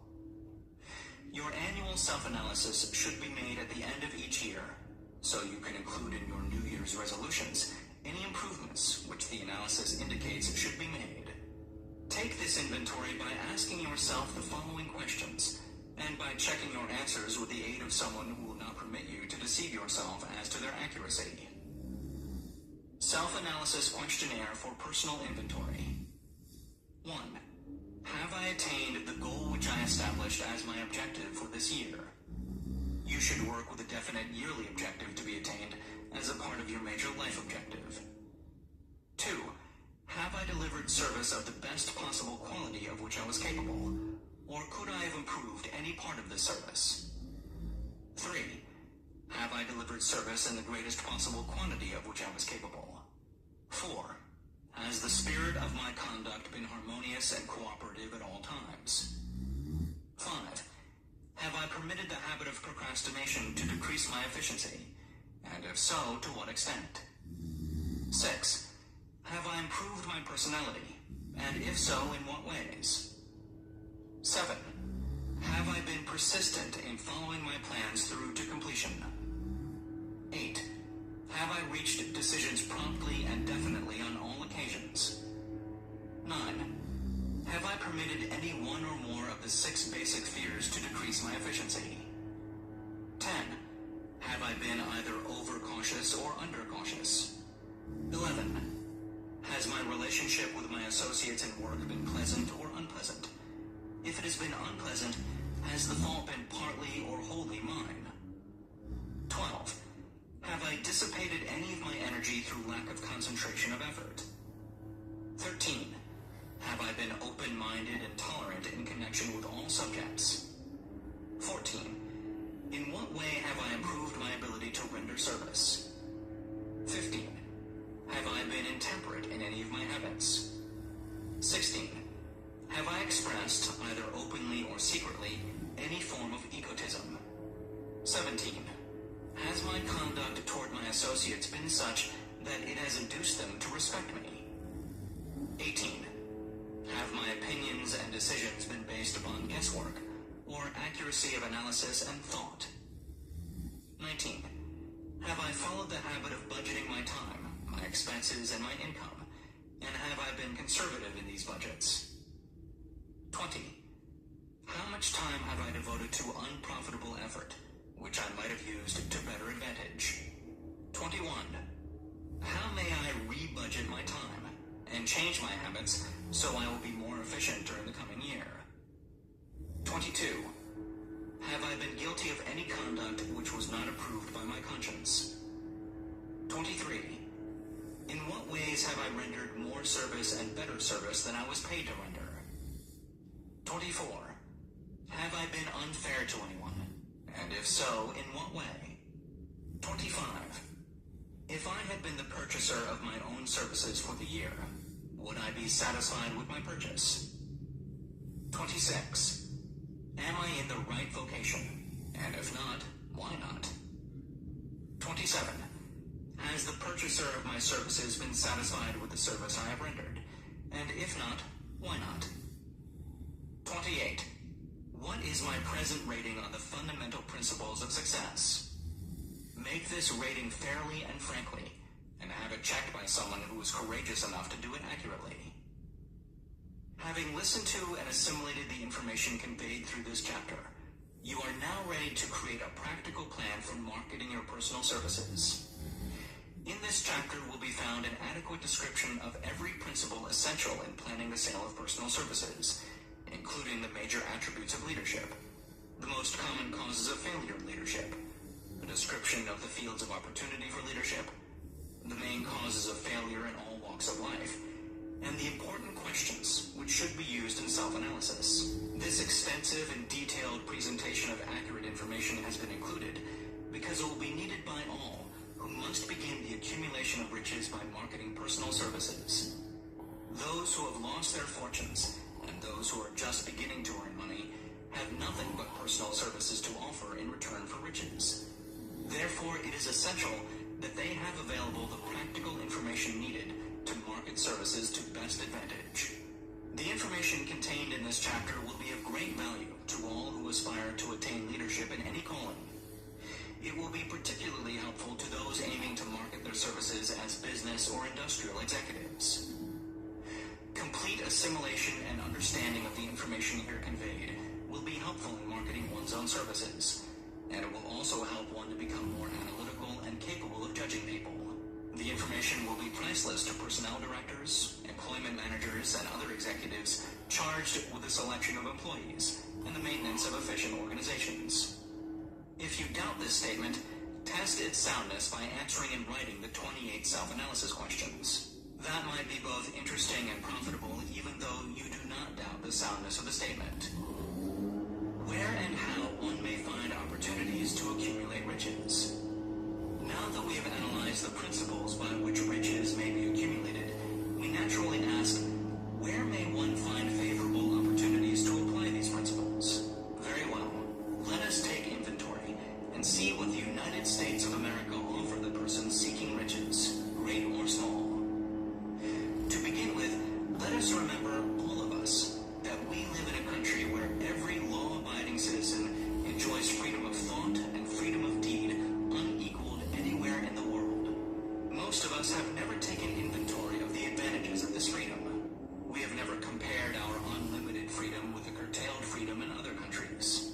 Here we have freedom of thought, freedom in the choice and enjoyment of education, freedom in religion, freedom in politics, freedom in the choice of a business, profession, or occupation, freedom to accumulate and own without molestation all the property we can accumulate, freedom to choose our place of residence, freedom in marriage, freedom through equal opportunity to all races, freedom of travel from one state to another, freedom in our choice of foods, and freedom to aim for any station in life for which we have prepared ourselves. United States. We have other forms of freedom, but this list will give a bird's eye view of the most important, which constitute opportunity of the highest order.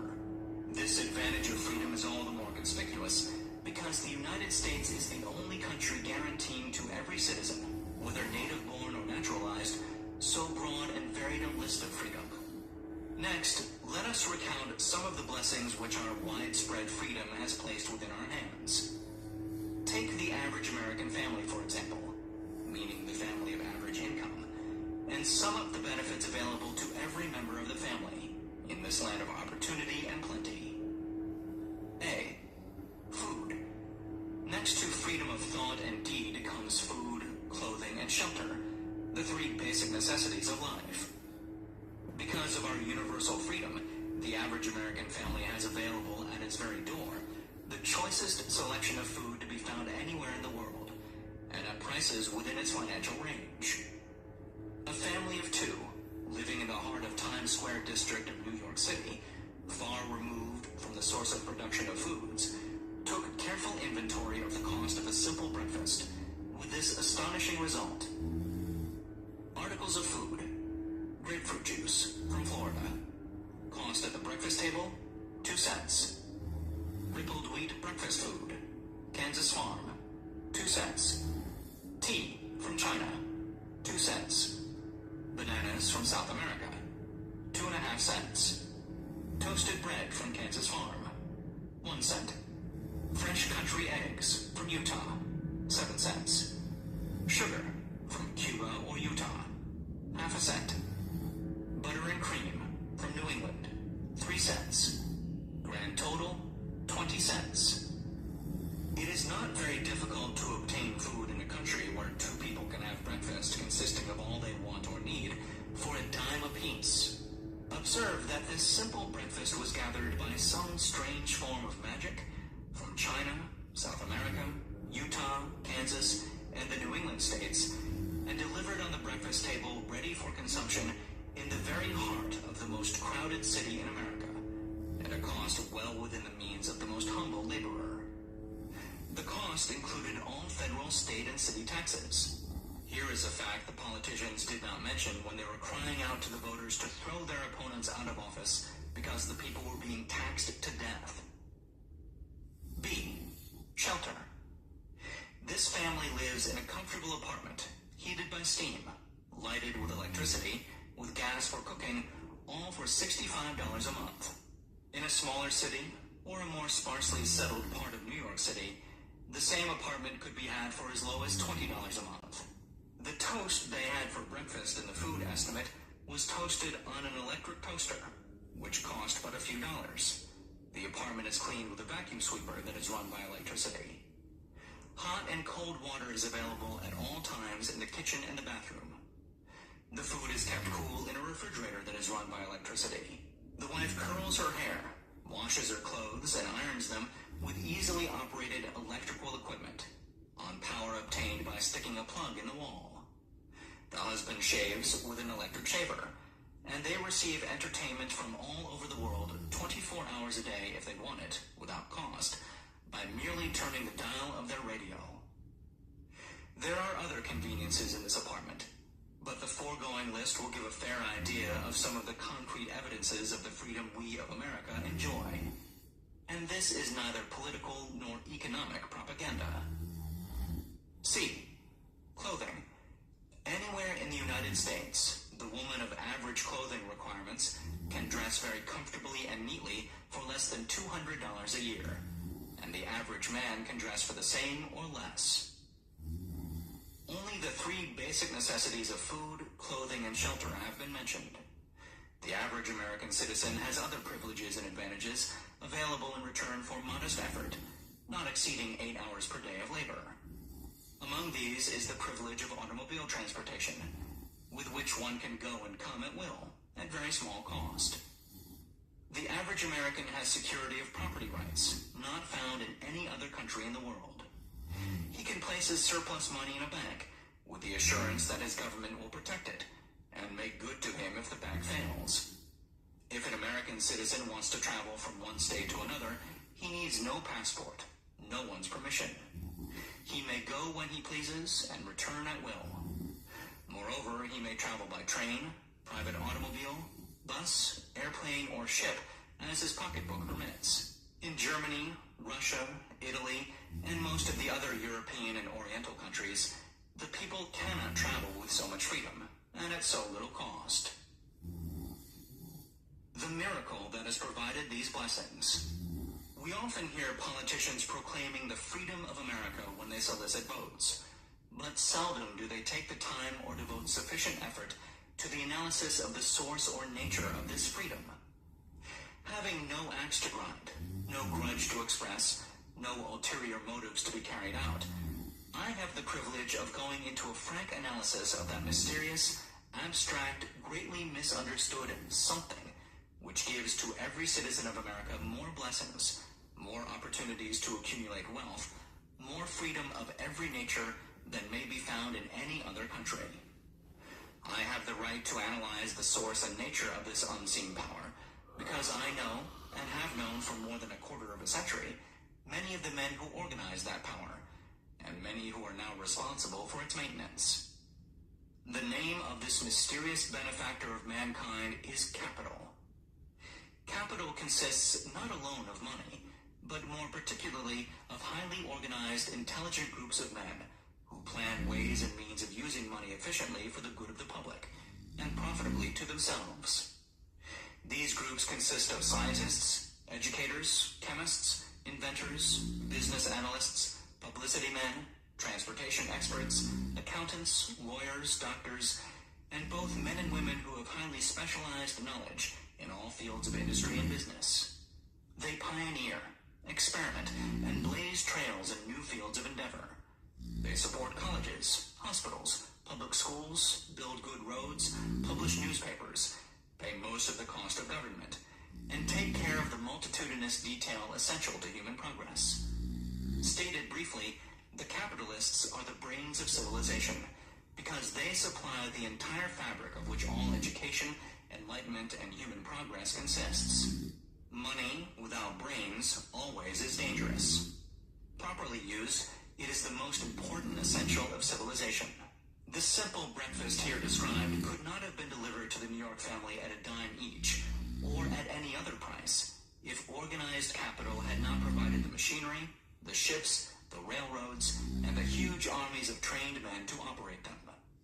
Some slight idea of the importance of organized capital may be had by trying to imagine yourself burdened with the responsibility of collecting, without the aid of capital, and delivering to the New York City family the simple breakfast described.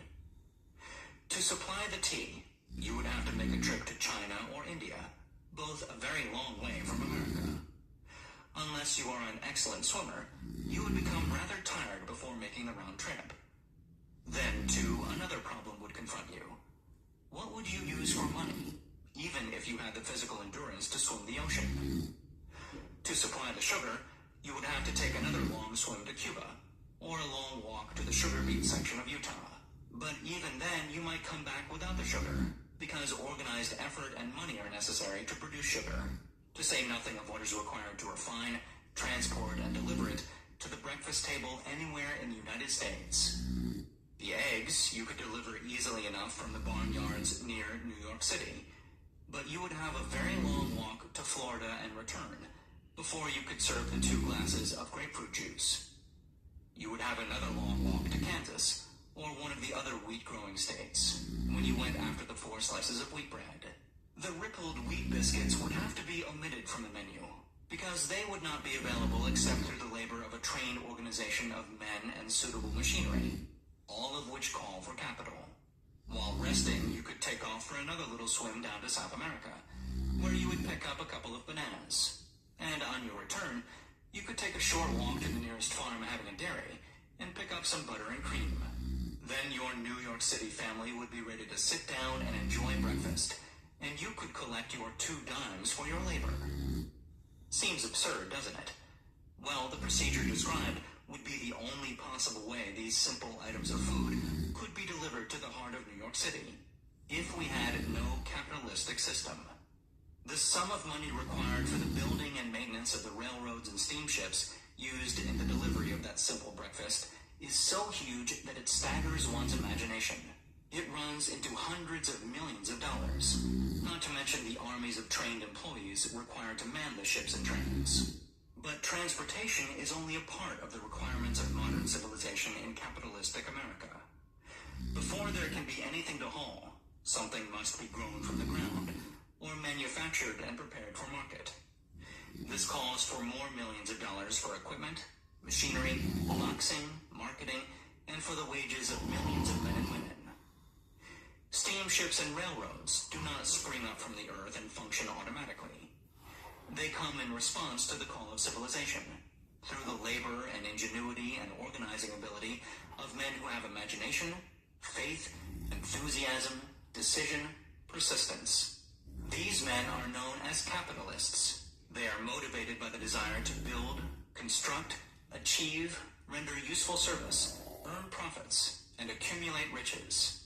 And because they render service without which there would be no civilization, they put themselves in the way of great riches. Just to keep the record simple and understandable, I will add that these capitalists are the self-same men of whom most of us have heard soapbox orators speak. They are the same men to whom radicals, racketeers, dishonest politicians, and grafting labor leaders refer as the predatory interests, or Wall Street. I am not attempting to present a brief for or against any group of men or any system of economics. I am not attempting to condemn collective bargaining when I refer to grafting labor leaders, nor do I aim to give a clean bill of health to all individuals known as capitalists. The purpose of this book, a purpose to which I have faithfully devoted over a quarter of a century, is to present to all who want the knowledge the most dependable philosophy through which individuals may accumulate riches in whatever amounts they desire.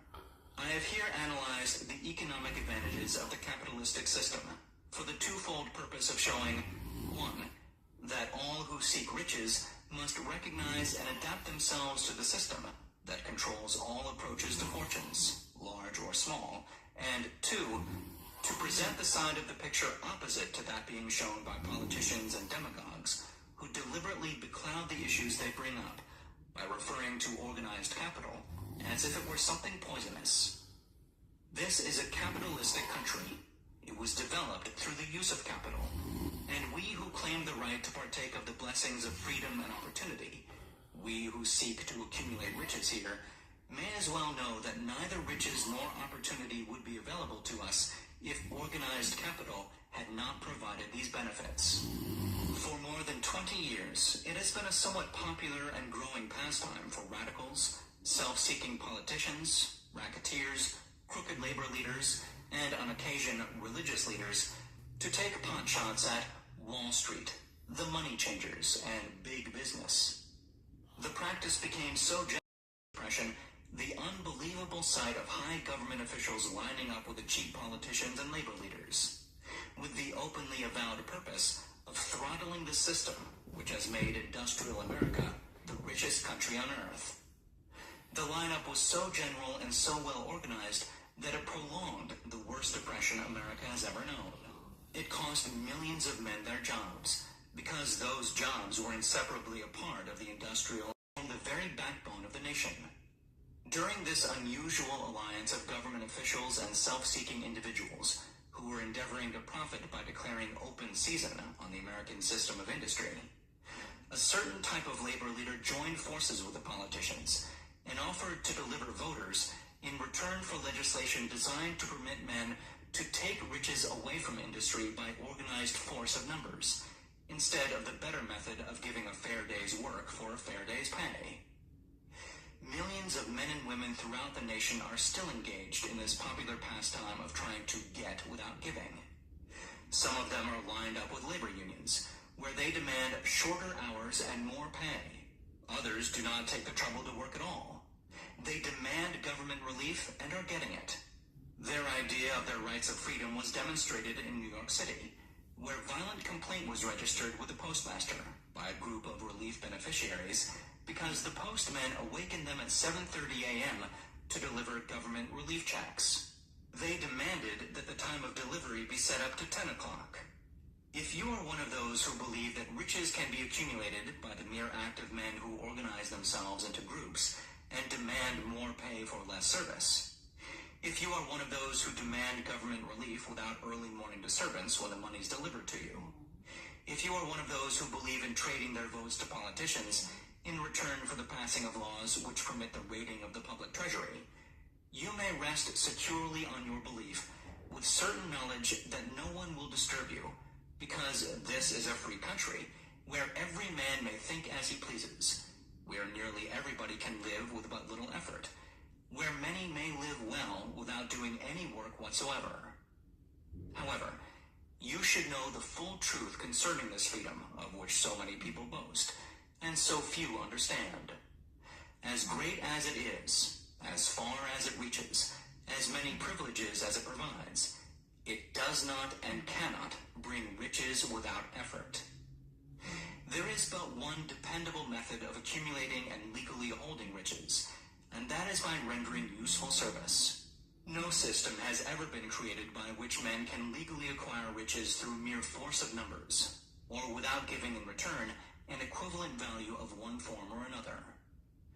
There is a principle known as the law of economics. This is more than a theory. It is a law no man can beat. Mark well the name of the principle, and remember it, because it is far more powerful than all the politicians and political machines.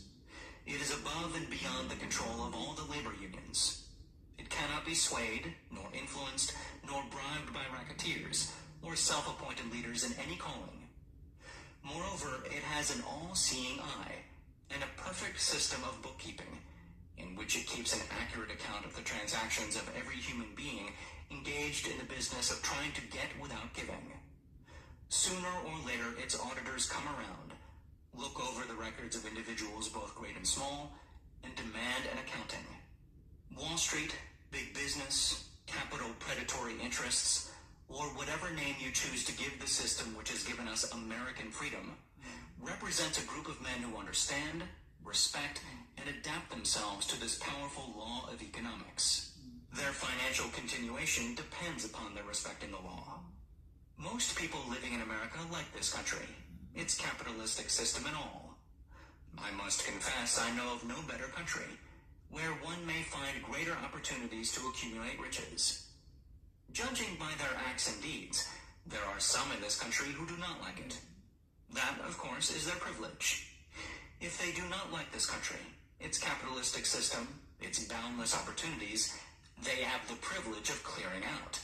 Always there are other countries, such as Germany, Russia, and Italy, where one may try one's hand at enjoying freedom and accumulating riches, providing one is not too particular.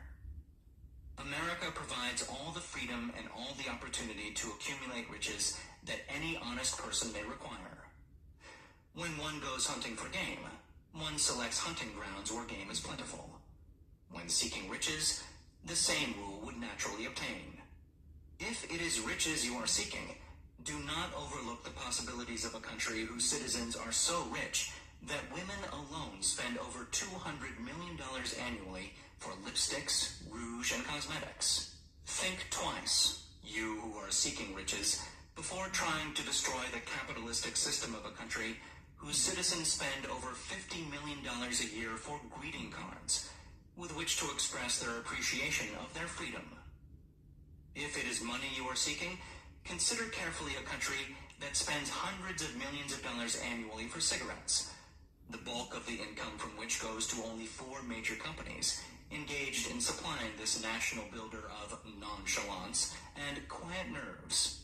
By all means, give plenty of consideration to a country whose people spend annually more than $15 million for the privilege of seeing moving pictures, and toss in a few additional millions for liquor, narcotics, and other less potent soft drinks and giggle waters. Do not be in too big a hurry to get away from a country whose people willingly, even eagerly, hand over millions of dollars annually for football, baseball, and prize fights. And by all means, stick by a country whose inhabitants give up more than $1 million a year for chewing gum, and another $1 million for safety razor blades. Remember also that this is but the beginning of the available sources for the accumulation of wealth. only a few of the luxuries and non-essentials have been mentioned. But remember that the business of producing, transporting, and marketing these few items of merchandise gives regular employment to many millions of men and women who receive for their services many millions of dollars monthly and spend it freely for both the luxuries and the necessities. Especially remember that back of all this exchange of merchandise and personal services may be found an abundance of opportunity to accumulate riches. Here our American freedom comes to one's aid. There is nothing to stop you, or anyone, from engaging in any portion of the effort necessary to carry on these businesses. If one has superior talent, training, experience, one may accumulate riches in large amounts. Those not so fortunate may accumulate smaller amounts. Anyone may earn a living in return for a very nominal amount of labor. So, there you are. Opportunity has spread its wares before you. Step up to the front, select what you want, create your plan, put the plan into action, and follow through with persistence. Capitalistic America will do the rest. You can depend upon this much. Capitalistic America ensures every person the opportunity to render useful service and to collect riches in proportion to the value of the service. The system denies no one this right, but it does not and cannot promise something for nothing, because the system itself is irrevocably controlled by the law of economics, which neither recognizes nor tolerates for long getting without giving. The law of economics was passed by nature. There is no Supreme Court to which violators of this law may appeal. The law hands out both penalties for its violation and appropriate rewards for its observance, without interference or the possibility of interference by any human being. The law cannot be repealed. It is as fixed as the stars in the heavens, and subject to and a part of the same system that controls the stars. May one refuse to adapt oneself to the law of economics? Certainly. This is a free country, where all men are born with equal rights, including the privilege of ignoring the law of economics. What happens then? Well, nothing happens until large numbers of men join forces for the avowed purpose of ignoring the law and taking what they want by force. Then comes the dictator with well-organized firing squads and machine guns. We have not yet reached that stage in America, but we have heard all we want to know about how the system works. Perhaps we shall be fortunate enough not to demand personal knowledge of so gruesome a reality. Doubtless we shall prefer to continue with our freedom of speech, freedom of deed, and freedom to render useful service in return for riches. The practice by government officials of extending to men and women the privilege of raiding the public treasury in return for votes sometimes results in election. But as night follows day, the final payoff comes, when every penny wrongfully used must be repaid with compound interest on compound interest.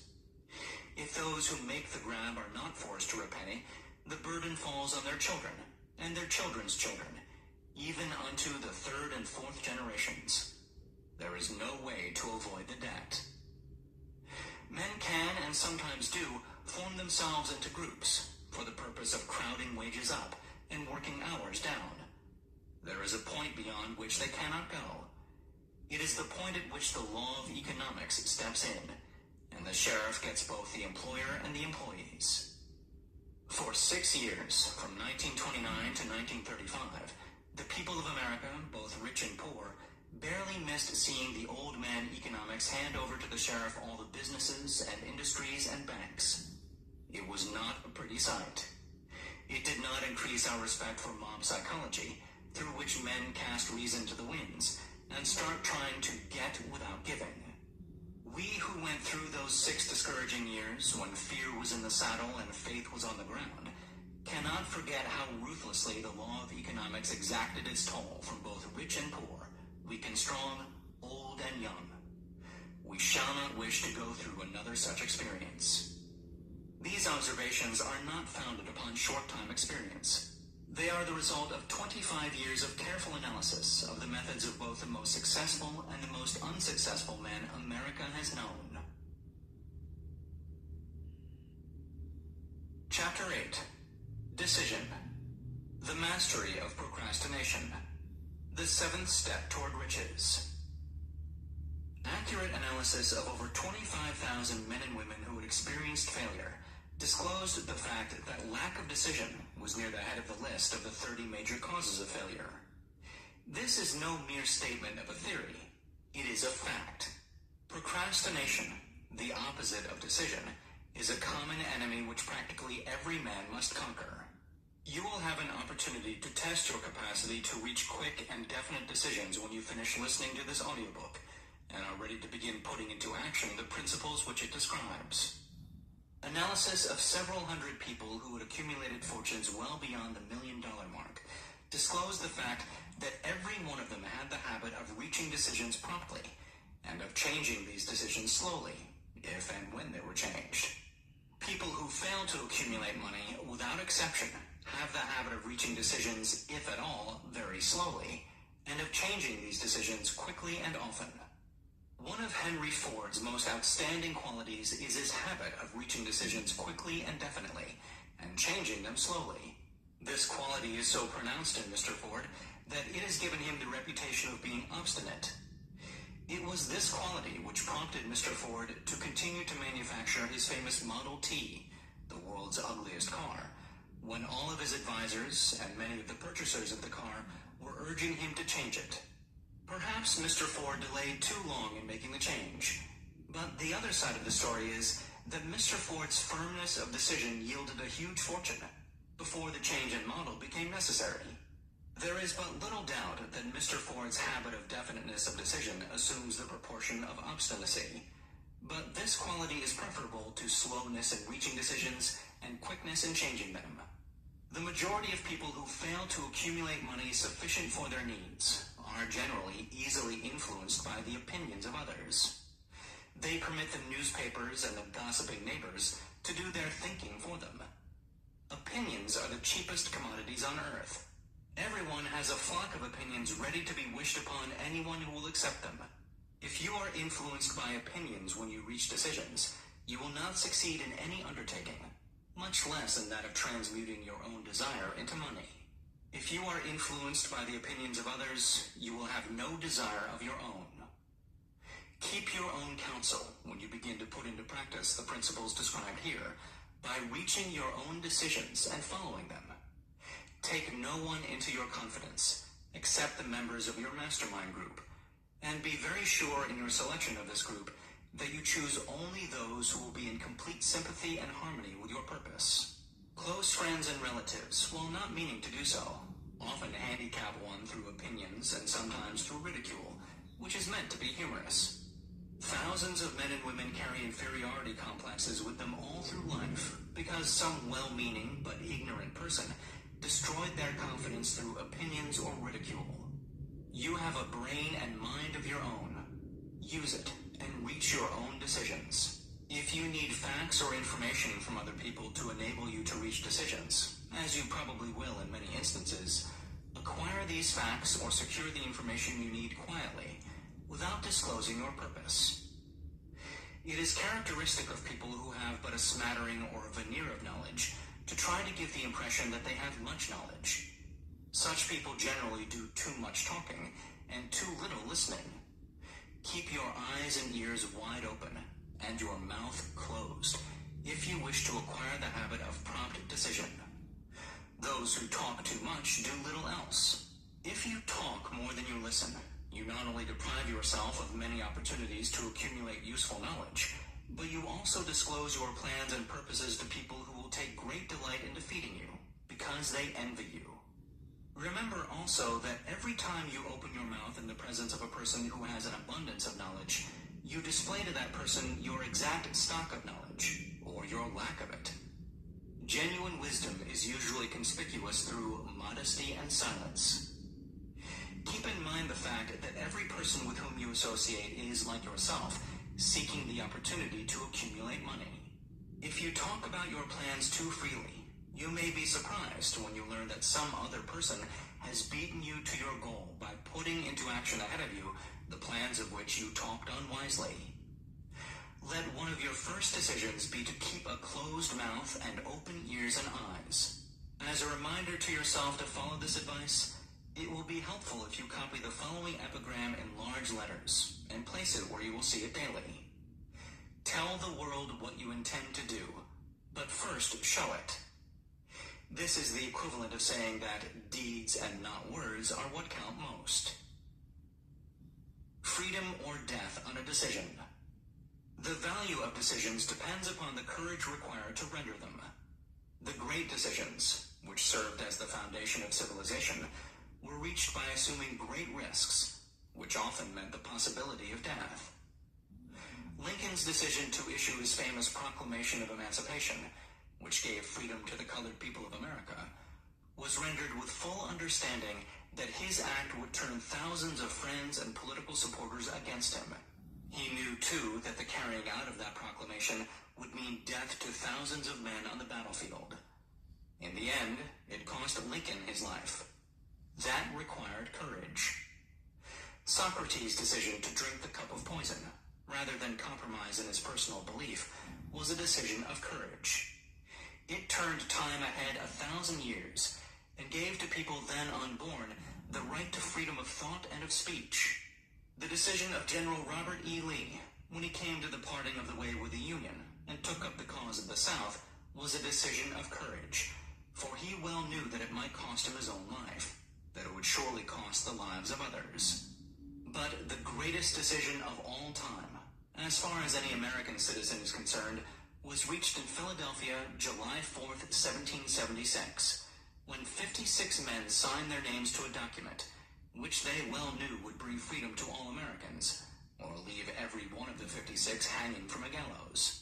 You have heard of this famous document, but you may not have drawn from it the great lesson in personal achievement it so plainly taught. We all remember the date of this momentous decision, but few of us realize what courage that decision required. We remember our history as it was taught. We remember dates and the names of the men who fought. We remember Valley Forge in Yorktown. We remember George Washington and Lord Cornwallis. But we know little of the real forces back of these names, dates, and places. We know still less of that intangible power, which ensured us freedom long before Washington's armies reached Yorktown. We read the history of the Revolution and falsely imagine that George Washington was the father of our country, that it was he who won our freedom, while the truth is Washington was only an accessory after the fact, because victory for his armies had been ensured long before Lord Cornwallis surrendered. This is not intended to rob Washington of any of the glory he so richly merited.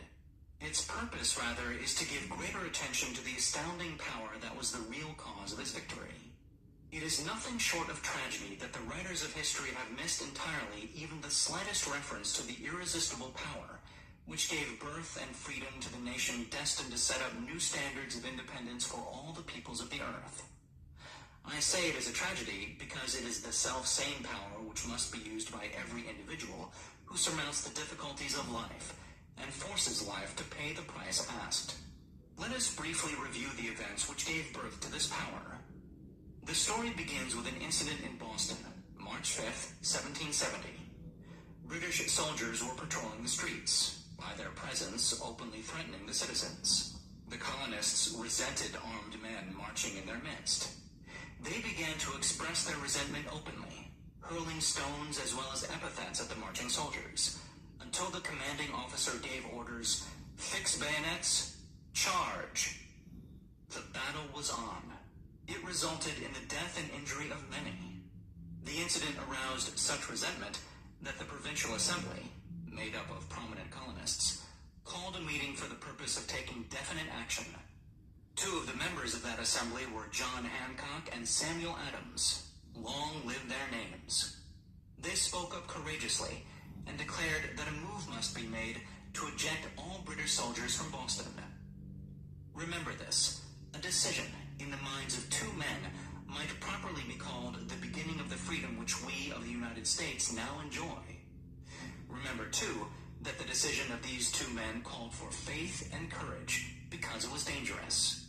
Before the assembly adjourned, Samuel Adams was appointed to call on the governor of the province, Hutchinson, and demand the withdrawal of the British troops.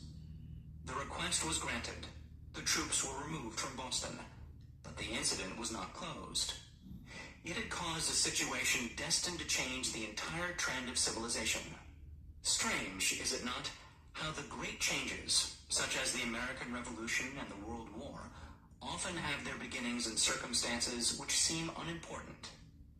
It is interesting also to observe that these important changes usually begin in the form of a definite decision in the minds of a relatively small number of people. Few of us know the history of our country well enough to realize that John Hancock, Samuel Adams, and Richard Henry Lee of the province of Virginia were the real fathers of our country. Richard Henry Lee became an important factor in this story by reason of the fact that he and Samuel Adams communicated frequently, by correspondence, sharing freely their fears and their hopes concerning the welfare of the people of their provinces. From this practice, Adams conceived the idea that a mutual exchange of letters between the 13 colonies might help to bring about the coordination of efforts so badly needed in connection with the solution of their problems. 2 years after the clash with the soldiers in Boston, March 72, Adams presented this idea to the Assembly in the form of a motion that a correspondence committee be established among the colonies, with definitely appointed correspondents in each colony, for the purpose of friendly cooperation for the betterment of the colonies of British America. Mark well this incident. It was the beginning of the organization of the far-flung power destined to give freedom to you and to me. The mastermind had already been organized. It consisted of Adams, Lee, and Hancock. I tell you further that if two of you agree upon the earth concerning anything for which you ask, it will come to you from my Father, who is in heaven. The Committee of Correspondence was organized. Observe that this move provided the way for increasing the power of the mastermind by adding to it men from all the colonies. Take notice that this procedure constituted the first organized planning of the disgruntled colonists. In union there is strength. The citizens of the colonies had been waging disorganized warfare against the British soldiers through incidents similar to the Boston riot. But nothing of benefit had been accomplished. Their individual grievances had not been consolidated under one mastermind. No group of individuals had put their hearts, minds, souls, and bodies together in one definite decision to settle their difficulty with the British once and for all, until Adams, Hancock, and Lee got together. Meanwhile, the British were not idle. They too were doing some planning and masterminding on their own account, with the advantage of having back of them money and organized soldiery. The Crown appointed Gage to supplant Hutchinson as the governor of Massachusetts. One of the new governor's first acts was to send a messenger to call on Samuel Adams for the purpose of endeavoring to stop his opposition by fear. We can best understand the spirit of what happened by quoting the conversation between Colonel Fenton, the messenger sent by Gage, and Adams. Colonel Fenton: I have been authorized by Governor Gage to assure you, Mr. Adams, that the governor has been empowered to confer upon you such benefits as would be satisfactory, endeavored to win Adams by promise of bribes, upon the condition that you engage to cease in your opposition to the measures of the government. It is the governor's advice to you, sir, not to incur the further displeasure of His Majesty. Your conduct has been such as makes you liable to penalties of an MT of Henry VIII, by which persons can be sent to England for trial for treason, or misprison of treason, at the discretion of a governor of a province. But by changing your political course, you will not only receive great personal advantages, but you will make your peace with the king. Samuel Adams had the choice of two decisions. He could cease his opposition and receive personal bribes, or he could continue and run the risk of being hanged. Clearly, the time had come when Adams was forced to reach instantly a decision which could have cost his life. The majority of men would have found it difficult to reach such a decision. The majority would have sent back an evasive reply, but not Adams. He insisted upon Colonel Fenton's word of honor that the colonel would deliver to the governor the answer exactly as Adams would give it to him. Adams' answer: Then you may tell Governor Gage that I trust I have long since made my peace with the King of Kings. No personal consideration shall induce me to abandon the righteous cause of my country. And tell Governor Gage it is the advice of Samuel Adams to him no longer to insult the feelings of an exasperated people. suggest that the character of this man seems unnecessary. It must be obvious to all who hear this astounding message that its sender possessed loyalty of the highest order. This is important. Racketeers and dishonest politicians have prostituted the honor for which such men as Adams died. When Governor Gage received Adams's caustic reply, he flew into a rage and issued a proclamation which read, "I do hereby in His Majesty's name offer and promise His most gracious pardon to all persons who shall forthwith lay down their arms and return to the duties of peaceable subjects, excepting only from the benefit of such pardons Samuel Adams and John Hancock, whose offenses are of too flagitious a nature to admit of any other consideration." I'm in the thick of it, everybody knows. They know me where it snows, I skied in and they froze. I don't know nothing but no ice, I'm just cold. 40-something milli subs or so, I've been told. I'm in my prime, but this ain't even final form. They know me down, but still my feet, they find the floor. Momentum. After the meeting had been called to order, Adams locked the door, placed the key in his pocket, and informed all present that it was imperative that a Congress of the Colonists meet. I'm in the thick of it, everybody knows. They know me where it snows, I skied in and they froze. I don't know nothing but no ice, I'm just cold. 40-something milli subs or so, I've been told. I'm in my prime, but this ain't even final form. They know me down, but still my feet, they find the floor. I went from living room straight up to sold out tours. Life's fire, but once I'm ready for the war. Whoa, this is how the story goes. Whoa, I guess this is how the story goes. I'm in the thick of it, everybody knows. They know me where it snows, I skied in and they froze. I don't know nothing but no ice, I'm just cold. 40-something milli subs or so, I've been told. From the screen to the ring, to the pen, to the king. Where's my crown, that's my bling, always drama when I ring. See, I believe that if I see it in my heart, smash through the ceiling cause I'm reaching for the stars. Whoa, this is how the story goes. Whoa, I guess this is how the story goes. I'm in the thick of it, everybody knows. They know me where it snows, I skied in and they froze. I don't know nothing but no ice, I'm just cold. 40-something milli subs or so, I've been told. Highway to heaven, I'm just cruising by my lawn. They cast me out, left me for dead and people cold. My faith in God, mine in the sun, I'm by the soul. My life is hard, I took the wheel, I cracked the code. Yeah. Ain't nobody gonna save you, man, it's life will break you. In the thick of it, it's how the story goes. I'm in the thick of it, everybody knows. They know me where it snows, I skied in and they froze. I don't know nothing but no ice, I'm just cold. 40-something milli subs or so, I've been told. I'm in the thick of it, everybody knows. They know me where it snows, I skied in and they froze. I don't know nothing but no ice, I'm just cold. 40-something milli subs or so, I've been told. Whoa.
Shit, go and let trick like I'm Elon.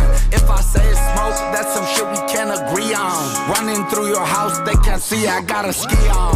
Bitch, I'm tryna fuck Sam Frank. Bitch, I'm tryna fuck Sam Frank. Bitch, I'm tryna fuck Sam Frank. Bitch, I'm tryna fuck Sam Frank. Yeah, okay, fuck these real views, not no view box. Bitch, what the fuck that boy just said about woo-wah? Took a long break, bitch, I'm back, now I'm too hot. I can't fit these racks that's in my bank in a shoebox. Tryna raw dog Sam Frank, that's my baby. Kid want me to stream more, I told them pay me. I was a kid, I was whipping in Mercedes. I'm a fucking legend, don't you ever try to play me, okay? Bitch, I'm tryna fuck Sam Frank. Bitch, I'm tryna fuck Sam Frank. I got this. Bitch, I'm tryna fuck Sam Frank. I got this. Bitch, I'm tryna fuck Sam Frank. I got this.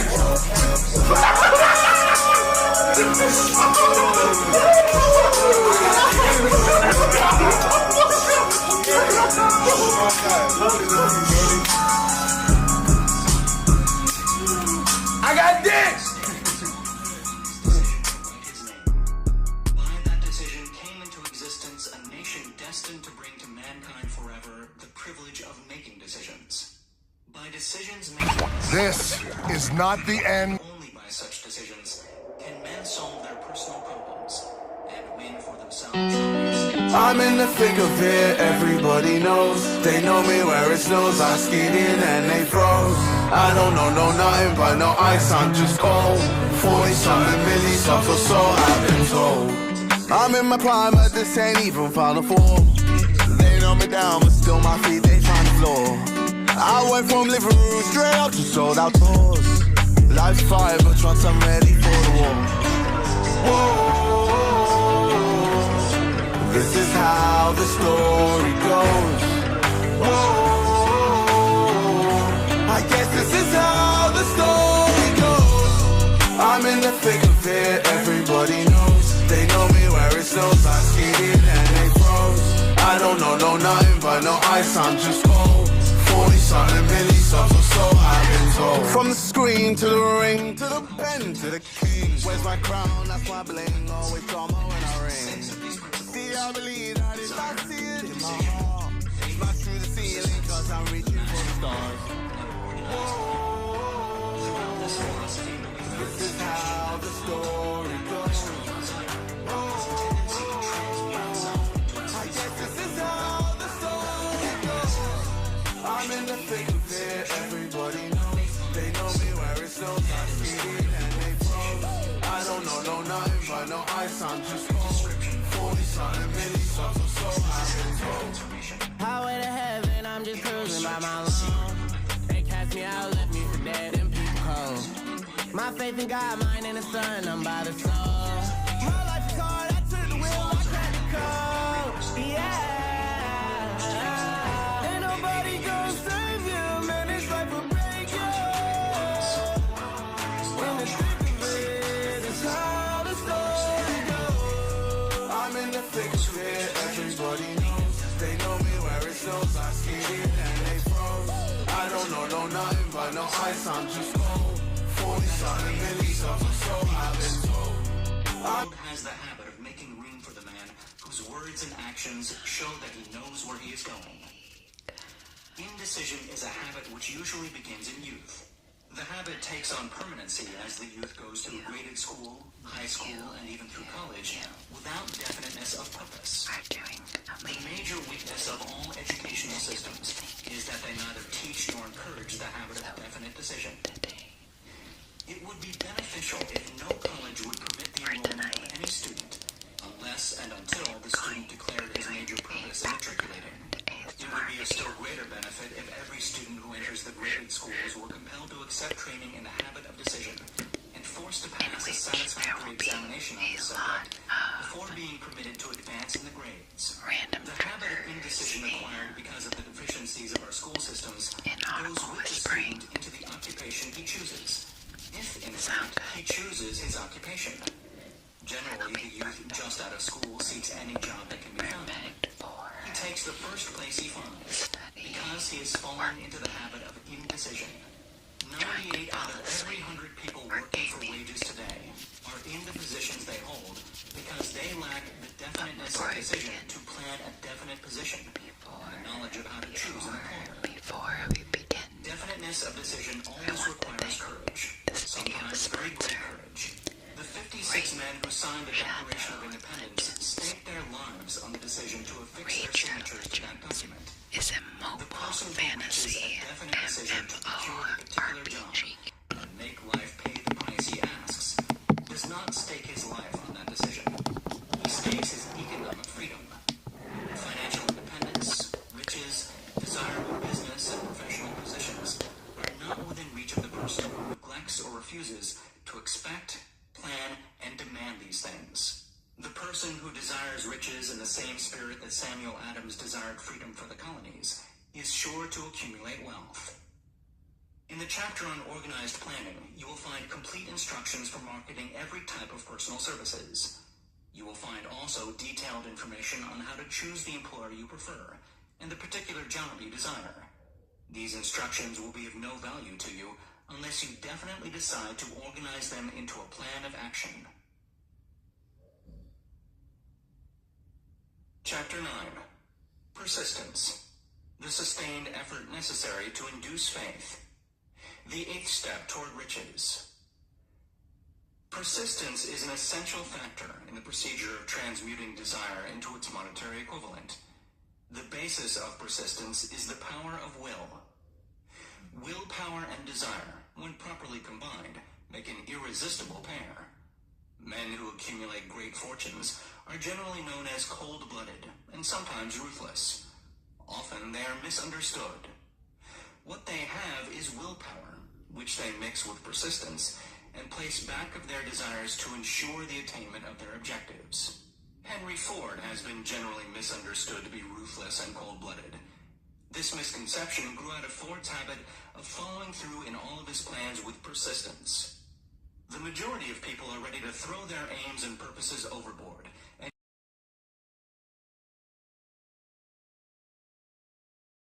at the first sign of opposition or misfortune. A few carry on despite all opposition until they attain their goal. These few are the Fords, Carnegies, Rockefellers, and Edisons. There may be no heroic connotation to the word persistence, but the quality is to the character of man what carbon is to steel.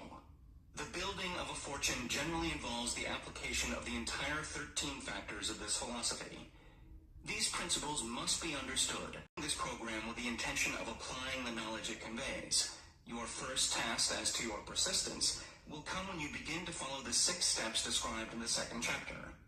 Unless you are one of the 2 out of every 100 who already have a definite goal at which you are aiming, and a definite plan for its attainment, you may read the instructions and then pass on with your daily routine and never comply with those instructions. The author is checking you up at this point because lack of persistence is one of the major causes of failure. Moreover, experience with thousands of people has proved that lack of persistence is a weakness common to the majority of men. It is a weakness which may be overcome by effort. The ease with which lack of persistence may be conquered will depend entirely upon the intensity of one's desire. The starting point of all achievement is desire. Keep this constantly in mind. Weak desires bring weak results, just as a small amount of fire makes a small amount of heat. If you find yourself lacking in persistence, this weakness may be remedied by building a stronger fire under your desires. Continue to listen through to the end, then go back to chapter 2 and start immediately to carry out the instructions given in connection with the 6 steps. The eagerness with which you follow these instructions will indicate clearly how much or how little you really desire to accumulate money. If you find that you are indifferent, you may be sure that you have not yet acquired the money consciousness which you must possess before you can be sure of accumulating a fortune. Fortunes gravitate to men whose minds have been prepared to attract them, just as surely as water gravitates to the ocean. In this audiobook may be found all the stimuli necessary to attune any normal mind to the vibrations which will attract the object of one's desires.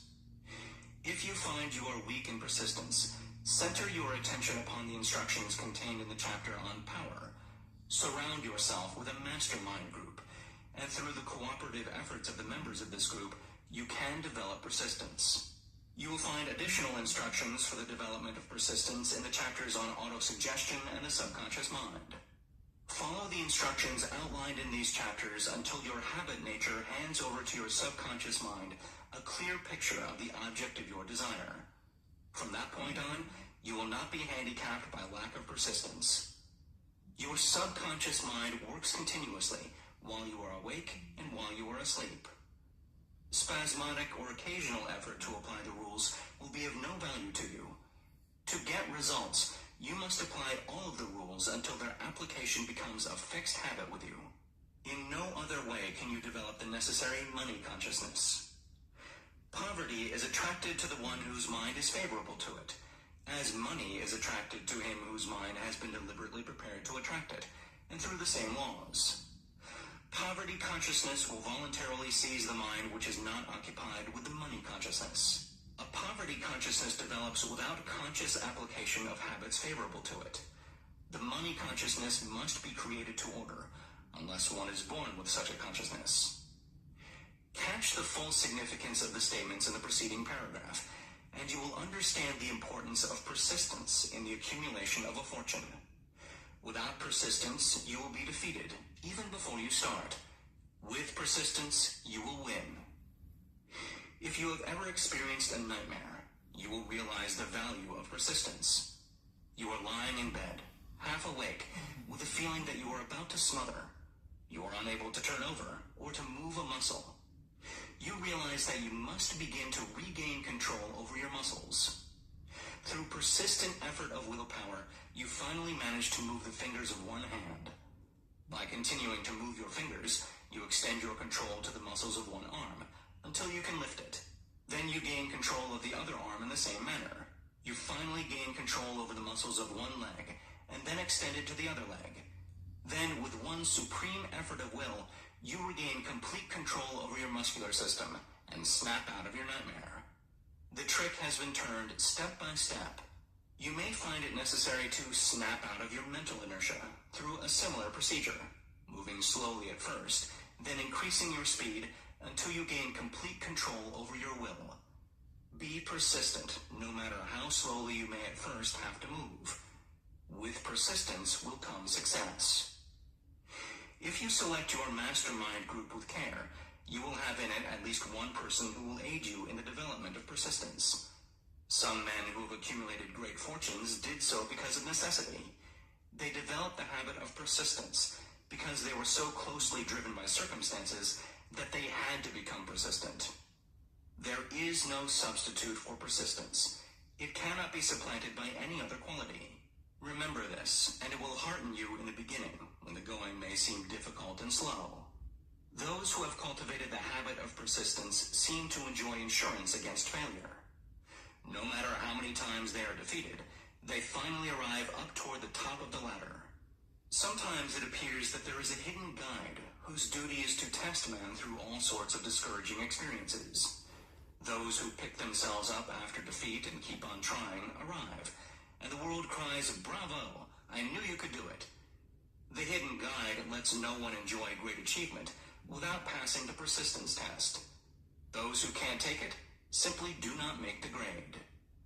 Those who can take it are bountifully rewarded for their persistence. They receive as their compensation whatever goal they are pursuing. That is not all. They receive something infinitely more important than material compensation. The knowledge that every failure brings with it the seed of an equivalent advantage. There are exceptions to this rule. A few people know from experience the soundness of persistence. They are the ones who have not accepted defeat as being anything more than temporary.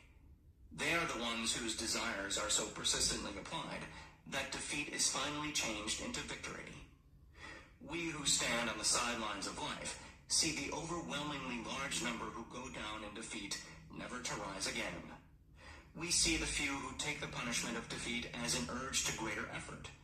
These, fortunately, never learn to accept life's reverse gear. But what we do not see, what most of us never suspect of existing, is the silent but irresistible power which comes to the rescue of those who fight on in the face of discouragement. If we speak of this power at all, we call it persistence, and let it go at that. One thing we all know, if one does not possess persistence, one does not achieve noteworthy success in any calling. As these lines are being written, I look up from my work and see before me, less than a block away, the great mysterious Broadway, the graveyard of dead hopes, and the front porch of opportunity. From all over the world, people have come to Broadway seeking fame, fortune, power, love, or whatever it is that human beings call success. Once in a great while, someone steps out from the long procession of seekers, and the world hears that another person has mastered Broadway. But Broadway is not easily nor quickly conquered. She acknowledges talent, recognizes genius, pays off in money, only after one has refused to quit. Then we know he has discovered the secret of how to conquer Broadway. The secret is always inseparably attached to one word: persistence. The secret is told in the struggle of Fanny Hurst, whose persistence conquered the Great White Way. She came to New York in 1915 to convert writing into riches. The conversion did not come quickly, but it came. For 4 years, Miss Hurst learned about the sidewalks of New York from first-hand experience. She spent her days laboring and her nights hoping. When hope grew dim, she did not say, "All right, Broadway, you win." She said, "Very well, Broadway, you may whip some, but not me. I'm going to force you to give up." One publisher, the Saturday Evening Post, sent her 36 rejection slips before she broke the ice and got a story across.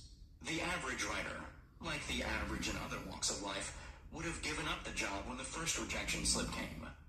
She pounded the pavements for 4 years to the tune of the publisher's no, because she was determined to win. Then came the payoff. The spell had been broken. The unseen guide had tested Fanny Hurst, and she could take it. From that time on, publishers made a beaten path to her door. Money came so fast that she hardly had time to count it. Then the moving picture men discovered her, and money came not in small change, but in floods. The moving picture rights to her latest novel, Great Laughter, brought $100,000, said to be the highest price ever paid for a story before publication. Her royalties from the sale of the book probably will run much more. Briefly, you have a description of what persistence is capable of achieving. Fanny Hurst is no exception. Wherever men and women accumulate great riches, you may be sure they first acquired persistence.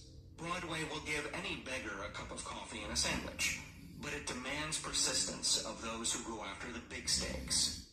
Kate Smith will say amen when she reads this. For years, she sang without money and without price before any microphone she could reach. Broadway said to her, "Come and get it if you can take it." She did take it, until one happy day Broadway got tired and said, "Oh, what's the use? You don't know when you're whipped, so name your price and go to work in earnest." Miss Smith named her price. It was plenty. Way up in figures so high that 1 week's salary is far more than most people make in a whole year. Verily, it pays to be persistent. And here is an encouraging statement which carries with it a suggestion of great significance. Thousands of singers who excel Kate Smith are walking up and down Broadway looking for a break, without success. Countless others have come and gone. Many of them sang well enough, but they failed to make the grade because they lacked the courage to keep on keeping on, until Broadway became tired of turning them away. Persistence is a state of mind. Therefore, it can be cultivated. Like all states of mind, persistence is based upon definite causes. Among them, these. A. Definiteness of purpose. Knowing what one wants is the first and perhaps the most important step toward the development of persistence. A strong motive forces one to surmount many difficulties. B. Desire. It is comparatively easy to acquire and to maintain persistence in pursuing the object of intense desire. C. Self-reliance. Belief in one's one's ability to carry out a plan encourages one to follow the plan through with persistence. Self-reliance can be developed through the principle described in the chapter on autosuggestion. D. Definiteness of plans. Organized plans, even though they may be weak and entirely impractical, encourage persistence. E. Accurate knowledge. Knowing that one's plans are sound, based upon experience or observation, encourages persistence. Guessing instead of knowing destroys persistence. F. Cooperation. Sympathy, understanding, and harmonious cooperation with others tend to develop persistence. G. Willpower. The habit of concentrating one's thoughts upon the building of plans for the attainment of a definite purpose leads to persistence. H. Habit. Persistence is the direct result of habit. The mind absorbs and becomes a part of the daily experiences upon which it feeds. Fear, the worst of all enemies, can be effectively cured by forced repetition of courage. Everyone who has seen active service in war knows this. Before leaving the subject of persistence, take inventory of yourself and determine in what particular, if any, you are lacking in this essential quality. Measure yourself courageously, point by point, and see how many of the 8 factors of persistence you lack. The analysis may lead to discoveries that will give you a new grip on yourself. Symptoms of lack of persistence. Here you will find the real enemies which stand between you and noteworthy achievement. Here you will find not only the symptoms indicating weakness of persistence, but also the deeply seated subconscious causes of this weakness. Study the list carefully, and face yourself squarely if you really wish to know who you are and what you are capable of doing. These are the weaknesses which must be mastered by all who accumulate riches. 1. Failure to recognize and to clearly define exactly what one wants. 2. Procrastination, with or without cause, usually backed up with a formidable array of alibis and excuses. 3. Lack of interest in acquiring specialized knowledge. 4. Indecision, the habit of passing the buck on all occasions, instead of facing issues squarely, also backed by alibis. 5. The habit of relying upon alibis instead of creating definite plans for the solution of problems. 6. Self-satisfaction. There is but little remedy for this affliction, and no hope for those who suffer from it. 7. Indifference, usually reflected in one's readiness to compromise on all occasions, rather than meet opposition and fight it. 8. The habit of blaming others for one's mistakes, and accepting unfavorable circumstances as being unavoidable. 9. Weakness of desire, due to neglect in the choice of motives that impel action. 10. Willingness, even eagerness, to quit at the first sign of defeat, based upon one or more of the 6 basic fears. 11. Lack of organized plans, placed in writing where they may be analyzed. 12. The habit of neglecting to move on ideas, or to grasp opportunity where it presents itself. 13. Wishing instead of willing. 14. The habit of compromising with poverty instead of aiming at riches. General absence of ambition to be, to do, and to own. 15. Searching for all the shortcuts to riches, trying to get without giving a fair equivalent, usually reflected in a habit of gambling, endeavoring to drive sharp bargains. 16. Fear of criticism, failure to create plans and to put them into action, because of what other people will think, do, or say. This enemy belongs at the head of the list, because it generally exists in one's subconscious mind, where its presence is not recognized. See the 6 basic fears in a later chapter. Let us examine some of the symptoms of the fear of criticism. The majority of people permit relatives, friends, and the public at large to so influence them that they cannot live their own lives because they fear criticism. Huge numbers of people make mistakes in marriage, stand by the bargain, and go through life miserable and unhappy because they fear criticism which may follow if they correct the mistake. Anyone who is submitted to this form of fear knows the irreparable damage it does, by destroying ambition, self-reliance, and the desire to achieve. Millions of people neglect to acquire belated educations after having left school because they fear criticism. Countless numbers of men and women, both young and old, permit relatives to wreck their lives in the name of duty because they fear criticism. Duty does not require any person to submit to the destruction of his personal ambitions and the right to live his own life in his own way. People refuse to take chances in business because they fear the criticism which may follow if they fail. The fear of criticism in such cases is stronger than the desire for success. Too many people refuse to set high goals for themselves, or even neglect selecting a career, because they fear the criticism of relatives and friends, who may say, "Don't aim so high, people will think you are crazy." When Andrew Carnegie suggested that I devote 20 years to the organization of a philosophy of individual achievement, my first impulse of thought was fear of what people might say. The suggestion set up a goal for me, far out of proportion to any I'd ever conceived. As quick as a flash, my mind began to create alibis and excuses, all of them traceable to the inherent fear of criticism. Something inside of me said, "You can't do it. The job is too big and requires too much time. What will your relatives think of you? How will you earn a living? No one has ever organized a philosophy of success. What right have you to believe you can do it? Who are you anyway to aim so high? Remember your humble birth. What do you know about philosophy? People will think you are crazy." And they did. Why hasn't some other person done this before now? These and many other questions flashed into my mind and demanded attention. It seemed as if the whole world had suddenly turned its attention to me, with the purpose of ridiculing me into giving up all desire to carry out Mr. Carnegie's suggestion. I had a fine opportunity then and there to kill off ambition before it gained control of me. Later in life, after having analyzed thousands of people, I discovered that most ideas are stillborn and need the breath of life injected into them through definite plans of immediate action. The time to nurse an idea is at the time of its birth. Every minute it lives gives it a better chance of surviving. The fear of criticism is at the bottom of the destruction of most ideas which never reach the planning and action stage. Many people believe that material success is the result of favorable breaks. There is an element of ground for the belief, but those depending entirely upon luck are nearly always disappointed, because they overlook another important factor which must be present before one can be sure of success. It is the knowledge with which favorable breaks can be made to order.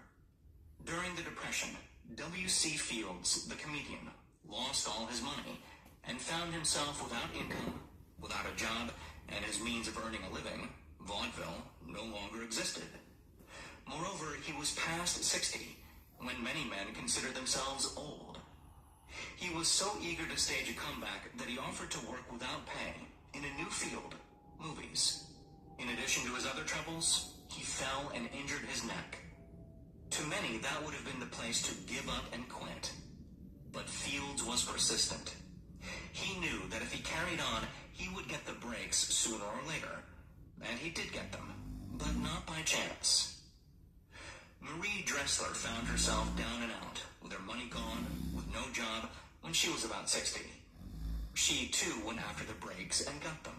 Her persistence brought an astounding triumph late in life, long beyond the age when most men and women are done with ambition to achieve. Eddie Cantor lost his money in the 1929 stock crash, but he still had his persistence and his courage. With these, plus 2 prominent eyes, he exploited himself back into an income of $10,000 a week. Verily, if one has persistence, one can get along very well without many other qualities. The only break anyone can afford to rely upon is a self-made break. These come through the application of persistence. The starting point is definiteness of purpose. Examine the first 100 people you meet. Ask them what they want most in life, and 98 of them will not be able to tell you. If you press them for an answer, some will say security, many will say money, a few will say happiness, others will say fame and power, and still others will say social recognition, ease in living, ability to sing, dance, or write. But none of them will be able to define these terms or give the slightest indication of a plan by which they hope to attain these vaguely expressed wishes. Riches do not respond to wishes. They respond only to definite plans, backed by definite desires, through constant persistence. How to develop persistence? There are 4 simple steps which lead to the habit of persistence. They call for no great amount of intelligence, no particular amount of education, and but little time or effort. The necessary steps are: 1. A definite purpose backed by burning desire for its fulfillment. 2. A definite plan, expressed in continuous action. 3. A mind closed tightly against all negative and discouraging influences, including negative suggestions of relatives, friends, and acquaintances. 4. A friendly alliance with one or more persons who will encourage one to follow through with both plan and purpose. These 4 steps are essential for success in all walks of life. The entire purpose of the 13 principles of this philosophy is to enable one to take these 4 steps as a matter of habit. These are the steps by which one may control one's economic destiny. They are the steps that lead to freedom and independence of thought. They are the steps that lead to riches in small or great quantities. They lead the way to power, fame, and worldly recognition. They are the 4 steps which guarantee favorable breaks. They are the steps that convert dreams into physical realities. They lead also to the mastery of fear, discouragement, indifference. There is a magnificent reward for all who learn to take these 4 steps. It is the privilege of writing one's own ticket and of making life yield whatever price is asked. I have no way of knowing the facts, but I venture to conjecture that Mrs. Wallace Simpson's great love for a man was not accidental, nor the result of favorable breaks alone. There was a burning desire and careful searching at every step of the way. Her first duty was to love. What is the greatest thing on earth? The master called it love. Not man-made rules, criticism, bitterness, slander, or political marriages, but love. She knew what she wanted, not after she met the Prince of Wales, but long before that. Twice, when she had failed to find it, she had the courage to continue her search. To thine own self be true, and it must follow as the night the day. Thou canst not then be false to any man. Her rise from obscurity was of the slow, progressive, persistent order, but it was sure.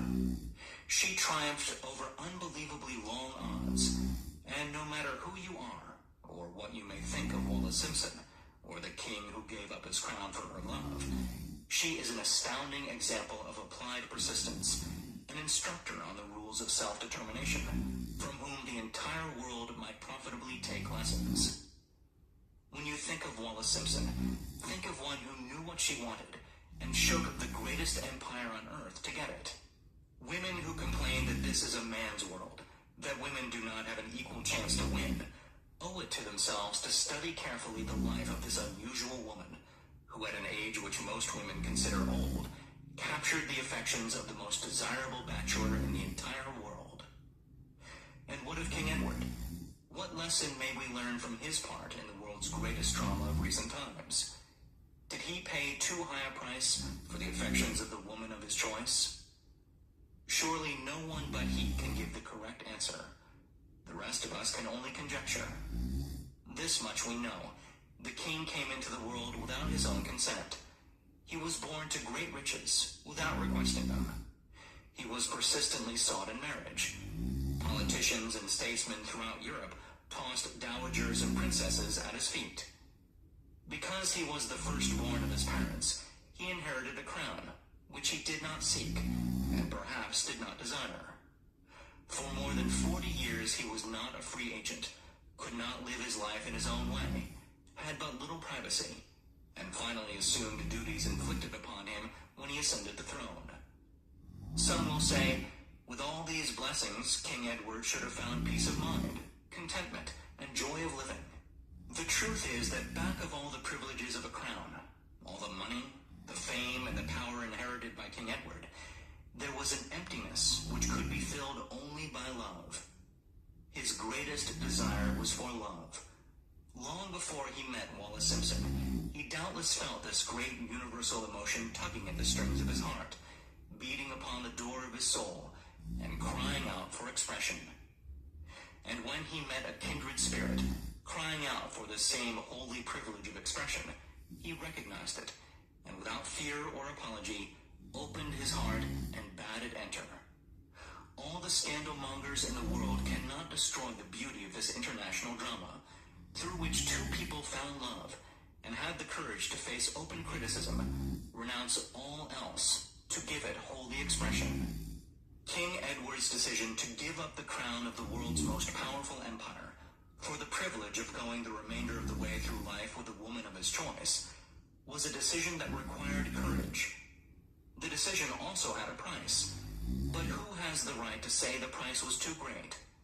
Surely not he who said, "He among you who is without sin, let him cast the first stone." As a suggestion to any evil-minded person who chooses to find fault with the Duke of Windsor because his desire was for love, and for openly declaring his love for Wallace Simpson and giving up his throne for her, let it be remembered that the open declaration was not essential. He could have followed the custom of clandestine liaison which has prevailed in Europe for centuries, without giving up either his throne or the woman of his choice, and there would have been no complaint from either church or laity. But this unusual man was built of sterner stuff. His love was clean. It was deep and sincere. It represented the one thing which, above all else, he truly desired. Therefore, he took what he wanted and paid the price demanded. If Europe had been blessed with more rulers with a human heart and the traits of honesty of ex-King Edward for the past century, that unfortunate hemisphere now seething with greed, hate, lust, political connivance, and threats of war, would have a different and a better story to tell. A story in which love and not hate would rule. In the words of Stuart Austin Weir, we raise our cup and drink this toast to ex-King Edward and Wallace Simpson. Blessed is the man who has come to know that our muted thoughts are our sweetest thoughts.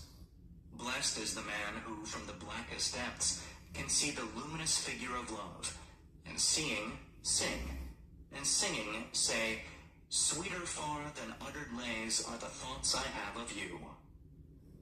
In these words would we pay tribute to the two people who, more than all others of modern times, have been the victims of criticism and the recipients of abuse, because they found life's greatest treasure and claimed it. Note: Mrs. Simpson read and approved this analysis. Most of the world will applaud the Duke of Windsor and Wallace Simpson because of their persistence in searching until they found life's greatest reward. All of us can profit by following their example in our own search for that which we demand of life. What mystical power gives to men of persistence the capacity to master difficulties? Does the quality of persistence set up in one's mind some form of spiritual, mental, or chemical activity which gives one access to supernatural forces? Does infinite intelligence throw itself on the side of the person who still fights on after the battle has been lost, with the whole world on the opposing side?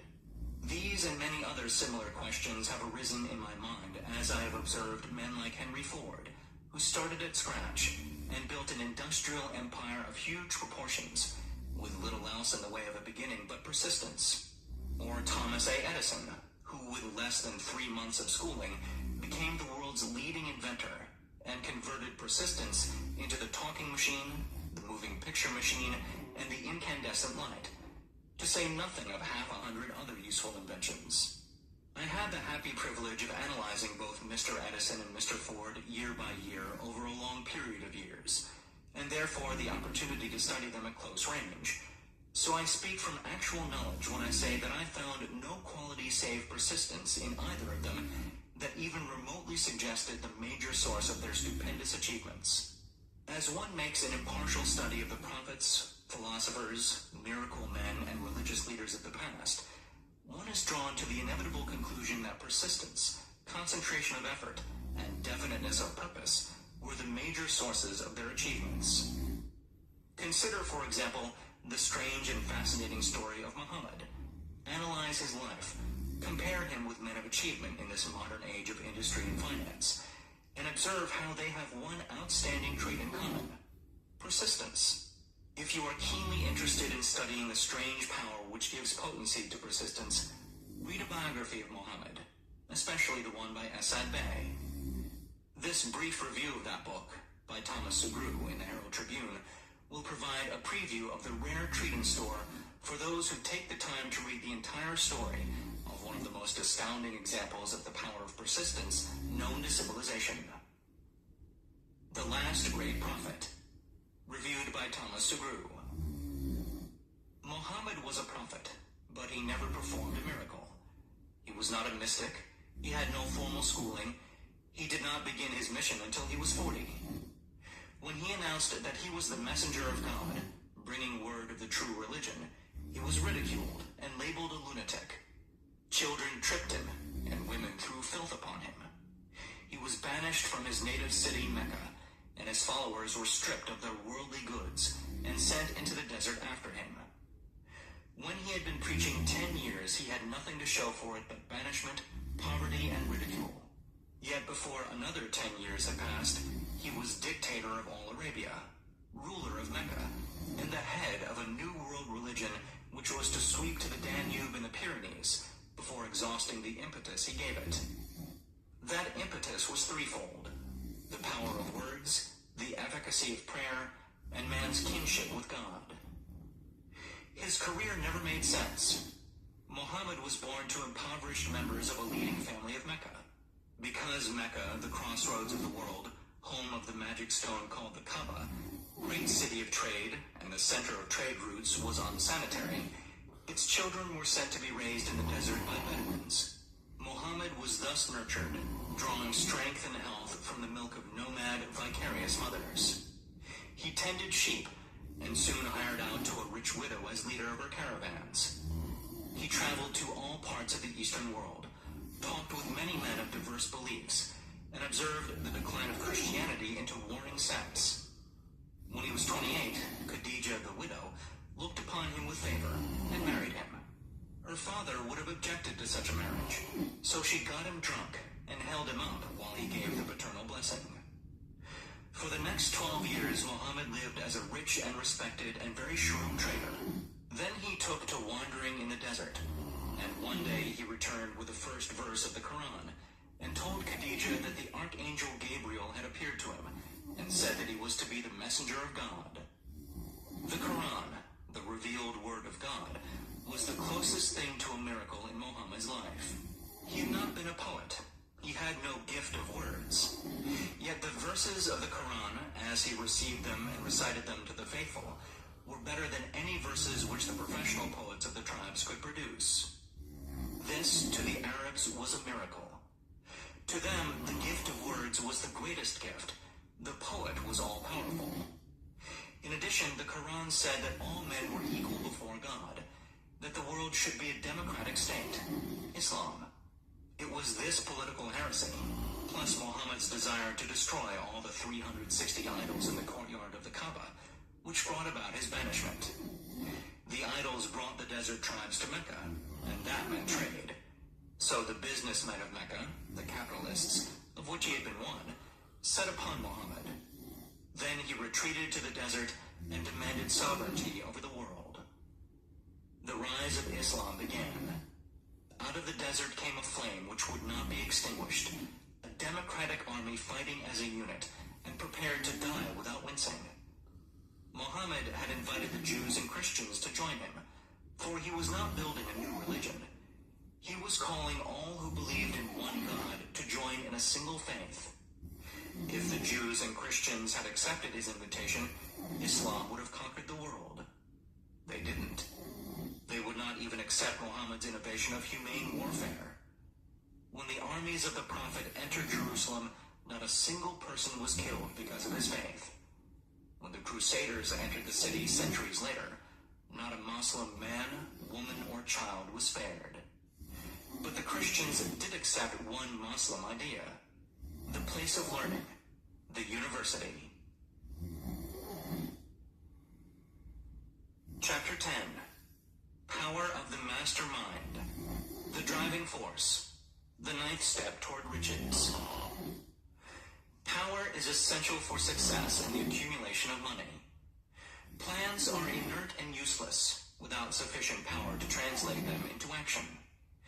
This chapter will describe the method by which an individual may attain and apply power. Power may be defined as organized and intelligently directed knowledge. Power, as the term is here used, refers to organized effort, sufficient to enable an individual to transmute desire into its monetary equivalent. Organized effort is produced through the coordination of effort of two or more people, who work toward a definite end in a spirit of harmony. Power is required for the accumulation of money. Power is necessary for the retention of money after it has been accumulated. Let us ascertain how power may be acquired. If power is organized knowledge, let us examine the sources of knowledge. A. Infinite intelligence. This source of knowledge may be contacted through the procedure described in another chapter, with the aid of creative imagination. B. Accumulated experience. The accumulated experience of man, or that portion of it which has been organized and recorded, may be found in any well-equipped public library. An important part of this accumulated experience is taught in public schools and colleges, where it has been classified and organized. C. Experiment and research. In the field of science, and in practically every other walk of life, men are gathering, classifying, and organizing new facts daily. This is the source to which one must turn when knowledge is not available through accumulated experience. Here, too, the creative imagination must often be used. Knowledge may be acquired from any of the foregoing sources.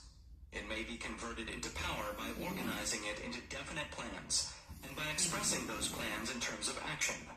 Examination of the three major sources of knowledge will readily disclose the difficulty an individual would have, if he depended upon his efforts alone, in assembling knowledge and expressing it through definite plans in terms of action.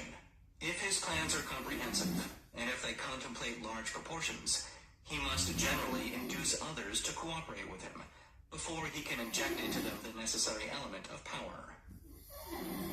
Gaining power through the mastermind. The mastermind may be defined as coordination of knowledge and effort in a spirit of harmony between two or more people for the attainment of a definite purpose.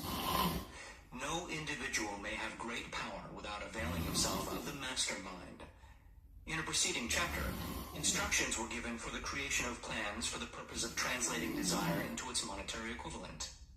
If you carry out these instructions with persistence and intelligence, and use discrimination in the selection of your mastermind group, your objective will have been halfway reached, even before you begin to recognize it. So you may better understand the intangible potentialities of power available to you through a properly chosen mastermind group. We will here explain the two characteristics of the mastermind principle, one of which is economic in nature, and the other psychic. The economic feature is obvious. Economic advantages may be created by any person who surrounds himself with the advice, counsel, and personal cooperation of a group of men who are willing to lend him wholehearted aid in a spirit of perfect harmony. This form of cooperative alliance has been the basis of nearly every great fortune. Your understanding of this great truth may definitely determine your financial status. The psychic phase of the mastermind principle is much more abstract, much more difficult to comprehend, because it has reference to the spiritual forces with which the human race as a whole is not well acquainted. You may catch a significant suggestion from this statement. No two minds ever come together without thereby creating a third, invisible, intangible force, which may be likened to a third mind. Keep in mind the fact that there are only two known elements in the whole universe, energy and matter. It is a well-known fact that matter may be broken down into units of molecules, atoms, and electrons. There are units of matter which may be isolated, separated, and analyzed. Likewise, there are units of energy. The human mind is a form of energy, a part of it being spiritual in nature. When the minds of two people are coordinated in a spirit of harmony, the spiritual units of energy of each mind form an affinity, which constitutes the psychic phase of the mastermind. The mastermind principle, or rather the economic feature of it, was first called to my attention by Andrew Carnegie over 25 years ago. Discovery of this principle was responsible for the choice of my life's work. Mr. Carnegie's mastermind group consisted of a staff of approximately 50 men, with whom he surrounded himself for the definite purpose of manufacturing and marketing steel. He attributed his entire fortune to the power he accumulated through this mastermind. Analyze the record of any man who has accumulated a great fortune, and many of those who have accumulated modest fortunes, and you will find that they have either consciously or unconsciously employed the mastermind principle. Great power can be accumulated through no other principle. Energy is nature's universal set of building blocks, out of which she constructs every material thing in the universe, including man, and every form of animal and vegetable life. Through a process which only nature completely understands, she translates energy into matter. Nature's building blocks are available to man in the energy involved in thinking. Man's brain may be compared to an electric battery. It absorbs energy from the ether, which permeates every atom of matter and fills the entire universe. It is a well-known fact that a group of electric batteries will provide more energy than a single battery. It is also a well-known fact that an individual battery will provide energy in proportion to the number and capacity of the cells it contains.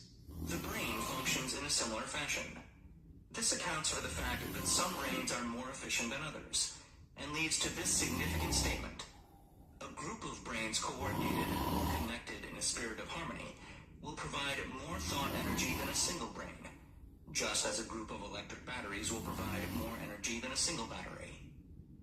Through this metaphor, it becomes immediately obvious that the mastermind principle holds the secret of the power wielded by men who surround themselves with other men of brains. There follows now another statement, which will lead still nearer to an understanding of the psychic phase of the mastermind principle. When a group of individual brains are coordinated and function in harmony, the increased energy created through that alliance becomes available to every individual brain in the group. It is a well-known fact that Henry Ford began his business career under the handicap of poverty, illiteracy, and ignorance. It is an equally well-known fact that within the inconceivably short period of 10 years, Mr. Ford mastered these three handicaps, and that within 25 years, he made himself one of the richest men in America. Connect with this fact the additional knowledge that Mr. Ford's most rapid strides became noticeable from the time he became a personal friend of Thomas A. Edison, and you'll begin to understand what the influence of one mind upon another can accomplish.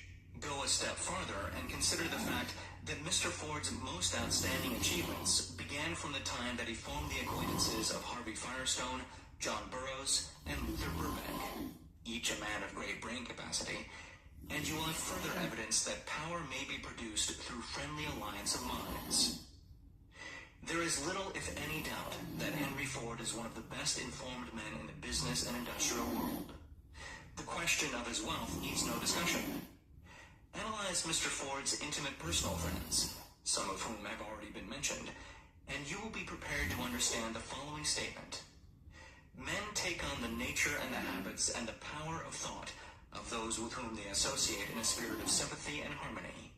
Henry Ford whipped poverty, illiteracy, and ignorance by allying himself with great minds, whose vibrations of thought he absorbed into his own mind. Through his association with Edison, Burbank, Burroughs, and Firestone, Mr. Ford added to his own brain power the sum and substance of the intelligence, experience, knowledge, and spiritual forces of these four men. Moreover, he appropriated and made use of the mastermind principle through the methods of procedure described in this audiobook. This principle is available to you. We have already mentioned Mahatma Gandhi.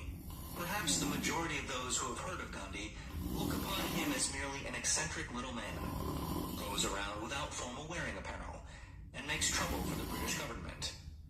In reality, Gandhi is not eccentric, but he is the most powerful man now living, estimated by the number of his followers and their faith in their leader. Moreover, he is probably the most powerful man who has ever lived. His power is passive, but it is real. Let us study the method by which he attained his stupendous power. It may be explained in a few words. He came by power through inducing over 200 million people to coordinate with mind and body in a spirit of harmony for a definite purpose. In brief, Gandhi has accomplished a miracle, for it is a miracle when 200 million people can be induced, not forced, to cooperate in a spirit of harmony for a limitless time. If you doubt that this is a miracle, try to induce any two people to cooperate in a spirit of harmony for any length of time. Every man who manages a business knows what a difficult matter it is to get employees to work together in a spirit even remotely resembling harmony.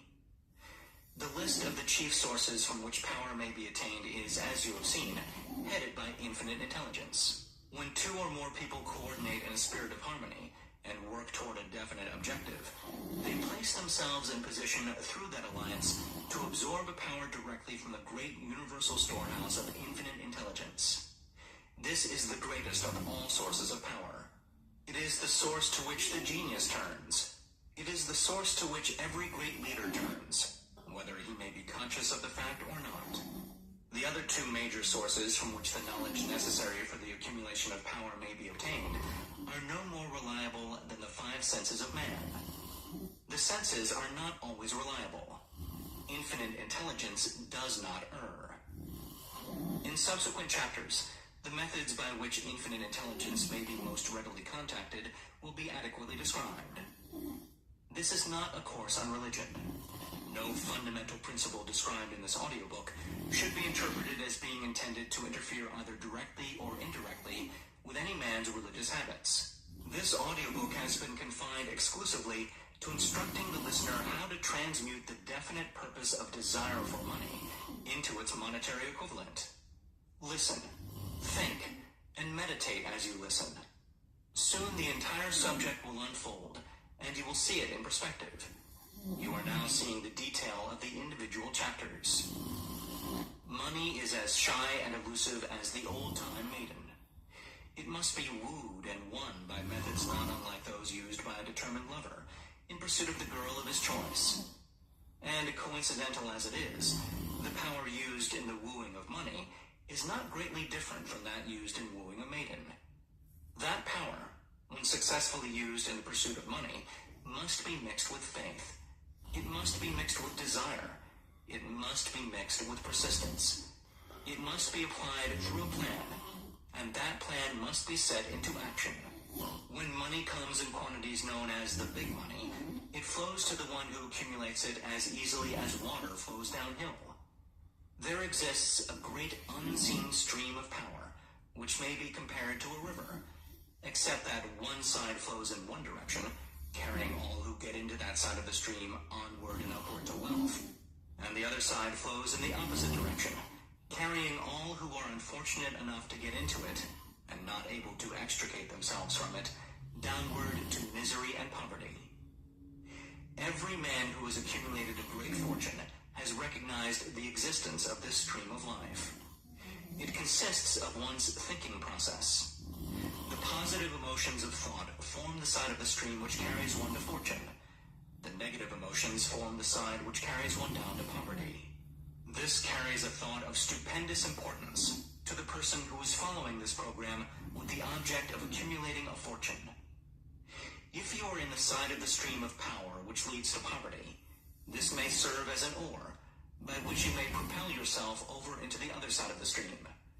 It can serve you only through application and use. Merely listening and passing judgment on it, either one way or another, will in no way benefit you. Some people undergo the experience of alternating between the positive and negative sides of the stream, being at times on the positive side and at times on the negative side. The Wall Street crash of '29 swept millions of people from the positive to the negative side of the stream. These millions are struggling, some of them in desperation and fear, to get back to the positive side of the stream. This book was written especially for those millions. Poverty and riches often change places. The crash taught the world this truth, although the world will not long remember the lesson. Poverty may, and generally does, voluntarily take the place of riches. When riches take the place of poverty, the change is usually brought about through well-conceived and carefully executed plans. Poverty needs no plan. It needs no one to aid it, because it is bold and ruthless. Riches are shy and timid. They have to be attracted. Anybody can wish for riches, and most people do, but only a few know that a definite plan, plus a burning desire for wealth, are the only dependable means of accumulating wealth. Chapter 11. The Mystery of Sex Transmutation. The 10th step toward riches. The meaning of the word transmute is, in simple language, the changing or transferring of one element or form of energy into another. The emotion of sex brings into being a state of mind. Because of ignorance on the subject, this state of mind is generally associated with the physical, and because of improper influences to which most people have been subjected in acquiring knowledge of sex, things essentially physical have highly biased the mind. The emotion of sex has back of it the possibility of 3 constructive potentialities. They are 1. The perpetuation of mankind. 2. The maintenance of health. As a therapeutic agency, it has no equal. 3. The transformation of mediocrity into genius through transmutation. Sex transmutation is simple and easily explained. It means the switching of the mind from thoughts of physical expression to thoughts of some other nature. Sex desire is the most powerful of human desires. When driven by this desire, men develop keenness of imagination, courage, willpower, persistence, and creative ability unknown to them at other times. So strong and impelling is the desire for sexual contact that men freely run the risk of life and reputation to indulge it. When harnessed and redirected along other lines, this motivating force maintains all of its attributes of keenness of imagination, courage, etc., which may be used as powerful creative forces in literature, art, or in any other profession or calling, including, of course, the accumulation of riches. The transmutation of sex energy calls for the exercise of willpower, to be sure, but the reward is worth the effort. The desire for sexual expression is inborn and natural. The desire cannot and should not be submerged or eliminated. But it should be given an outlet through forms of expression which enrich the body, mind, and spirit of man. If not given this form of outlet through transmutation, it will seek outlets through purely physical channels. A river may be dammed, and its water controlled for a time, but eventually it will force an outlet. The same is true of the emotion of sex. It may be submerged and controlled for a time, but its very nature causes it to be ever-seeking means of expression. If it is not transmuted into some creative effort, it will find a less worthy outlet. Fortunate indeed is the person who has discovered how to give sex emotion an outlet through some form of creative effort, for he has, by that discovery, lifted himself to the status of a genius. Scientific research has disclosed these significant facts. 1. The men of greatest achievement are men with highly developed sex natures, men who've learned the art of sex transmutation. 2. The men who have accumulated great fortunes and achieved outstanding recognition in literature, art, industry, architecture, and professions were motivated by the influence of a woman. The research from which these astounding discoveries were made went back through the pages of biography and history for more than 2,000 years. Wherever there was evidence available in connection with the lives of men and women of great achievement, it indicated most convincingly that they possessed highly developed sex natures. The emotion of sex is an irresistible force, against which there can be no such opposition as an immovable body. When driven by this emotion, men become gifted with a superpower for action. Understand this truth, and you will catch the significance of the statement that sex transmutation will lift one to the status of a genius. The emotion of sex contains the secret of creative ability. Destroy the sex glands, whether in man or beast, and you have removed the major source of action. For proof of this, observe what happens to any animal after it has been castrated. A bull becomes as docile as a cow after it has been altered sexually. Sex alteration takes out of the male, whether man or beast, all the fight that was in him. Sex alteration of the female has the same effect. The 10 mind stimuli. The human mind responds to stimuli, through which it may be keyed up to high rates of vibration, known as enthusiasm, creative imagination, intense desire, etc. The stimuli to which the mind responds most freely are 1. The desire for sex expression, 2. Love, 3. A burning desire for fame, power, or financial gain, money, 4. Music, 5. Friendship between either those of the same sex or those of the opposite sex, 6. A mastermind alliance based upon the harmony of 2 or more people who ally themselves for spiritual or temporal advancement, 7. Mutual suffering, such as that experienced by people who are persecuted, 8. Autosuggestion, 9. Fear, 10. Narcotics and alcohol. The desire for sex expression comes at the head of the list of stimuli, which most effectively step up the vibrations of the mind and start the wheels of physical action. 8 of these stimuli are natural and constructive. 2 are destructive. The list is here presented for the purpose of enabling you to make a comparative study of the major sources of mind stimulation. From this study, it will be readily seen that the emotion of sex is, by great odds, the most intense and powerful of all mind stimuli. This comparison is necessary as a foundation for proof of the statement that transmutation of sex energy may lift one to the status of a genius. Let us find out what constitutes a genius.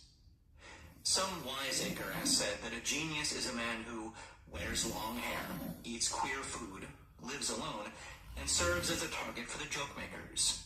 A better definition of a genius is a man who has discovered how to increase the vibrations of thought to the point where he can freely communicate with sources of knowledge not available through the ordinary rate of vibration of thought. The person who thinks will want to ask some questions concerning this definition of genius. The first question will be, how may one communicate with sources of knowledge which are not available through the ordinary rate of vibration of thought? The next question will be, are there known sources of knowledge which are available only to genii? And if so, what are these sources? And exactly how may they be reached? We shall offer proof of the soundness of some of the more important statements made in this audiobook. Or at least we shall offer evidence through which you may secure your own proof through experimentation. And in doing so, we shall answer both of these questions. Genius is developed through the sixth sense. The reality of a sixth sense has been fairly well established. This sixth sense is creative imagination. The faculty of creative imagination is one which the majority of people never use during an entire lifetime, and if used at all, it usually happens by mere accident. A relatively small number of people use, with deliberation and purpose aforethought, the faculty of creative imagination. Those who use this faculty voluntarily, and with understanding of its functions, are genii. The faculty of creative imagination is the direct link between the finite mind of man and infinite intelligence. All so-called revelations, referred to in the realm of religion, and all discoveries of basic or new principles in the field of invention, take place through the faculty of creative imagination. When ideas or concepts flash into one's mind, through what is popularly called a hunch, they come from one or more of the following sources. 1. Infinite intelligence. 2. One's subconscious mind, wherein is stored every sense impression and thought impulse which ever reached the brain through any of the 5 senses. 3. From the mind of some other person who has just released the thought, or picture of the idea or concept through conscious thought. Or 4. From the other person's subconscious storehouse. There are no other known sources from which inspired ideas or hunches may be received. The creative imagination functions best when the mind is vibrating, due to some form of mind stimulation, at an exceedingly high rate. That is, when the mind is functioning at a rate of vibration higher than that of ordinary normal thought. When brain action has been stimulated through one or more of the 10 mind stimulants, it has the effect of lifting the individual far above the horizon of ordinary thought, and permits him to envision distance, scope, and quality of thoughts not available on the lower plane, such as that occupied while one is engaged in the solution of the problems of business and professional routine. When lifted to this higher level of thought through any form of mind stimulation, an individual occupies, relatively, the same position as one who is ascended in an airplane to a height from which he may see over and beyond the horizon line which limits his vision while on the ground. Moreover, while on this higher level of thought, the individual is not hampered or bound by any of the stimuli which circumscribe and limit his vision while wrestling with the problems of gaining the 3 basic necessities of food, clothing, and shelter. He is in a world of thought in which the ordinary workaday thoughts have been as effectively removed as are the hills and valleys and other limitations of physical vision when he rises in an airplane. While on this exalted plane of thought, the creative faculty of the mind is given freedom for action. The way has been cleared for the 6th sense to function. It becomes receptive to ideas which could not reach the individual under any other circumstances. The 6th sense is the faculty which marks the difference between a genius and an ordinary individual. The creative faculty becomes more alert and receptive to vibrations originating outside the individual's subconscious mind the more this faculty is used, and the more the individual relies upon it and makes demands upon it for thought impulses. This faculty can be cultivated and developed only through use. That which is known as one's conscience operates entirely through the faculty of the 6th sense. The great artists, writers, musicians, and poets become great because they acquire the habit of relying upon the still small voice which speaks from within through the faculty of creative imagination. It is a fact well known to people who have keen imaginations that their best ideas come through so-called hunches. There is a great orator who does not attain to greatness until he closes his eyes and begins to rely entirely upon the faculty of creative imagination. When asked why he closed his eyes just before the climaxes of his oratory, he replied, "I do it because then I speak through ideas which come to me from within." One of America's most successful and best-known financiers followed the habit of closing his eyes for 2 or 3 minutes before making a decision. When asked why he did this, he replied, "With my eyes closed, I am able to draw upon a source of superior intelligence." The late Dr. Elmer R. Gates of Chevy Chase, Maryland, created more than 200 useful patents, many of them basic, through the process of cultivating and using the creative faculty. His method is both significant and interesting to one interested in attaining to the status of genius, in which category Dr. Gates unquestionably belonged. Dr. Gates was one of the really great, though less publicized, scientists of the world. In his laboratory, he had what he called his personal communication room. It was practically soundproof, and so arranged that all light could be shut out. It was equipped with a small table, on which he kept a pad of writing paper. In front of the table on the wall was an electric push button, which controlled the lights. When Dr. Gates desired to draw upon the forces available to him through his creative imagination, he would go into this room, seat himself at the table, shut off the lights, and concentrate upon the known factors of the invention on which he was working, remaining in that position until ideas began to flash into his mind in connection with the unknown factors of the invention. On one occasion, ideas came through so fast that he was forced to write for almost 3 hours. When the thoughts stopped flowing and he examined his notes, he found that they contained a minute description of principles which had not a parallel among the known data of the scientific world. Moreover, the answer to his problem was intelligently presented in those notes. In this manner, Dr. Gates completed over 200 patents, which had been begun but not completed by half-baked brains. Evidence of the truth of this statement is in the United States Patent Office. Dr. Gates earned his living by sitting for ideas for individuals and corporations. Some of the largest corporations in America paid him substantial fees by the hour for sitting for ideas. The reasoning faculty is often faulty because it is largely guided by one's accumulated experience. not all knowledge which one accumulates through experience is accurate. Ideas received through the creative faculty are much more reliable, for the reason that they come from sources more reliable than any which are available to the reasoning faculty of the mind. The major difference between the genius and the ordinary crank inventor may be found in the fact that the genius works through his faculty of creative imagination, while the crank knows nothing of this faculty. The scientific inventor, such as Mr. Edison and Dr. Gates, makes use of both the synthetic and the creative faculties of imagination. For example, the scientific inventor, or genius, begins an invention by organizing and combining the known ideas or principles accumulated through experience through the synthetic faculty, the reasoning faculty. If he finds this accumulated knowledge to be insufficient for the completion of his invention, he then draws upon the sources of knowledge available to him through his creative faculty. The method by which he does this varies with the individual, but this is the sum and substance of his procedure. 1. He stimulates his mind so that it vibrates at a higher than average plane, using one or more of the 10 mind stimulants or some other stimulant of his choice. 2.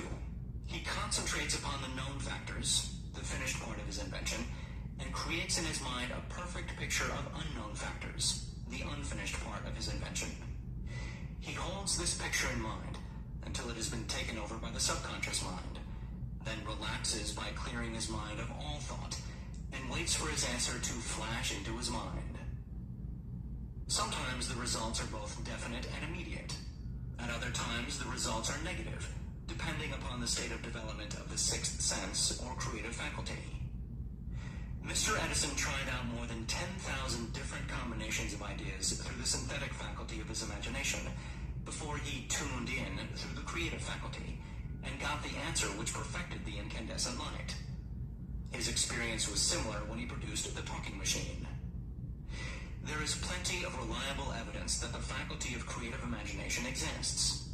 This evidence is available through accurate analysis of men who have become leaders in their respective callings, without having had extensive educations. Lincoln was a notable example of a great leader who achieved greatness through the discovery and use of his faculty of creative imagination. He discovered and began to use this faculty as the result of the stimulation of love, which he experienced after he met Anne Rutledge, a statement of the highest significance in connection with the study of the source of genius. The pages of history are filled with the records of great leaders whose achievements may be traced directly to the influence of women who aroused the creative faculties of their minds through the stimulation of sex desire. Napoleon Bonaparte was one of these. When inspired by his first wife, Josephine, he was irresistible and invincible. When his better judgment or reasoning faculty prompted him to put Josephine aside, he began to decline. His defeat and St. Helena were not far distant. If good taste would permit, we might easily mention scores of men, well known to the American people, who climbed to great heights of achievement under the stimulating influence of their wives, only to drop back to destruction after money and power went to their heads, and they put aside the old wife for a new one. Napoleon was not the only man to discover that sex influence from the right source is more powerful than any substitute of expediency which may be created by mere reason. The human mind responds to stimulation. Among the greatest and most powerful of these stimuli is the urge of sex. When harnessed and transmuted, this driving force is capable of lifting men into that higher sphere of thought, which enables them to master the sources of worry and petty annoyance, which beset their pathway on the lower plane. Unfortunately, only the genii have made the discovery. Others have accepted the experience of sex urge without discovering one of its major potentialities, a fact which accounts for the great number of others as compared to the limited number of genii. For the purpose of refreshing the memory, in connection with the facts available from the biographies of certain men, we here present the names of a few men of outstanding achievement, each of whom was known to have been of a highly sexed nature. The genius which was theirs undoubtedly found its source of power in transmuted sex energy. George Washington, Napoleon Bonaparte, William Shakespeare, Abraham Lincoln, Ralph Waldo Emerson, Robert Burns, Thomas Jefferson, Elbert Hubbard, Elbert H. Carey, Oscar Wilde, Woodrow Wilson, John H. Patterson, Andrew Jackson, Enrico Caruso. Your own knowledge of biography will enable you to add to this list. Find, if you can, a single man in all history of civilization who achieved outstanding success in any calling, who was not driven by a well-developed sex nature. If you do not wish to rely upon biographies of men not now living, take inventory of those whom you know to be men of great achievement, and see if you can find one among them who is not highly sexed. Sex energy is the creative energy of all genii. There never has been and never will be a great leader, builder, or artist lacking in this driving force of sex. Surely no one will misunderstand these statements to mean that all who are highly sexed are genii. Man attains to the status of a genius only when and if he stimulates his mind so that it draws upon the forces available through the creative faculty of the imagination. Chief among the stimuli with which this stepping up of the vibrations may be produced is sex energy. The mere possession of this energy is not sufficient to produce a genius. The energy must be transmuted from desire for physical contact into some other form of desire and action before it will lift one to the status of a genius. Far from becoming genii because of great sex desires, the majority of men lower themselves, through misunderstanding and misuse of this great force, to the status of the lower animals. Why men seldom succeed before 40. I discovered, from the analysis of over 25,000 people, that men who succeed in an outstanding way seldom do so before the age of 40, and more often they do not strike their real pace until they are well beyond the age of 50. This fact was so astounding that it prompted me to go into the study of its cause most carefully, carrying the investigation over a period of more than 12 years. This study disclosed the fact that the major reason why the majority of men who succeed do not begin to do so before the age of 40 to 50 is their tendency to dissipate their energies through overindulgence and physical expression of the emotion of sex. The majority of men never learn that the urge of sex has other possibilities, which far transcend in importance that of mere physical expression. The majority of those who make this discovery do so after having wasted many years at a period when the sex energy is at its height, prior to the age of 45 to 50. This usually is followed by noteworthy achievement. The lives of many men up to and sometimes well past the age of 40 reflect a continued dissipation of energies, which could have been more profitably turned into better channels. Their finer and more powerful emotions are sown wildly to the four winds. Out of this habit of the male grew the term sowing his wild oats. The desire for sexual expression is by far the strongest and most impelling of all the human emotions. And for this very reason, this desire, when harnessed and transmuted into action, other than that of physical expression, may raise one to the status of a genius.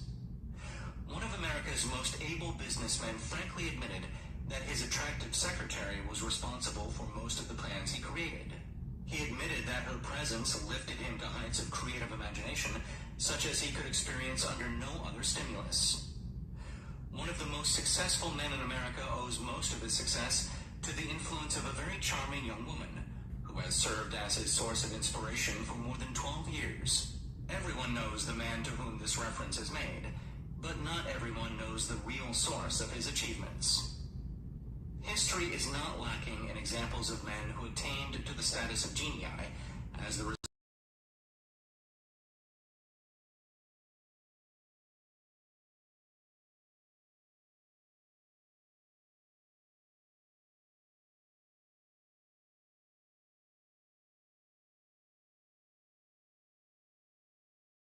artificial mind stimulants in the form of alcohol and narcotics. Edgar Allan Poe wrote The Raven while under the influence of liquor, dreaming dreams that mortal never dared to dream before. James Whitcomb Riley did his best writing while under the influence of alcohol. Perhaps it was thus he saw the ordered intermingling of the real and the dream, the mill above the river and the mist above the stream. Robert Burns wrote best when intoxicated. For auld lang syne, my dear, every substitute for nature's stimulants has ever been found. It is a fact well known to psychologists that there is a very close relationship between sex desires and spiritual urges. a fact which accounts for the peculiar behavior of people who participate in the orgies known as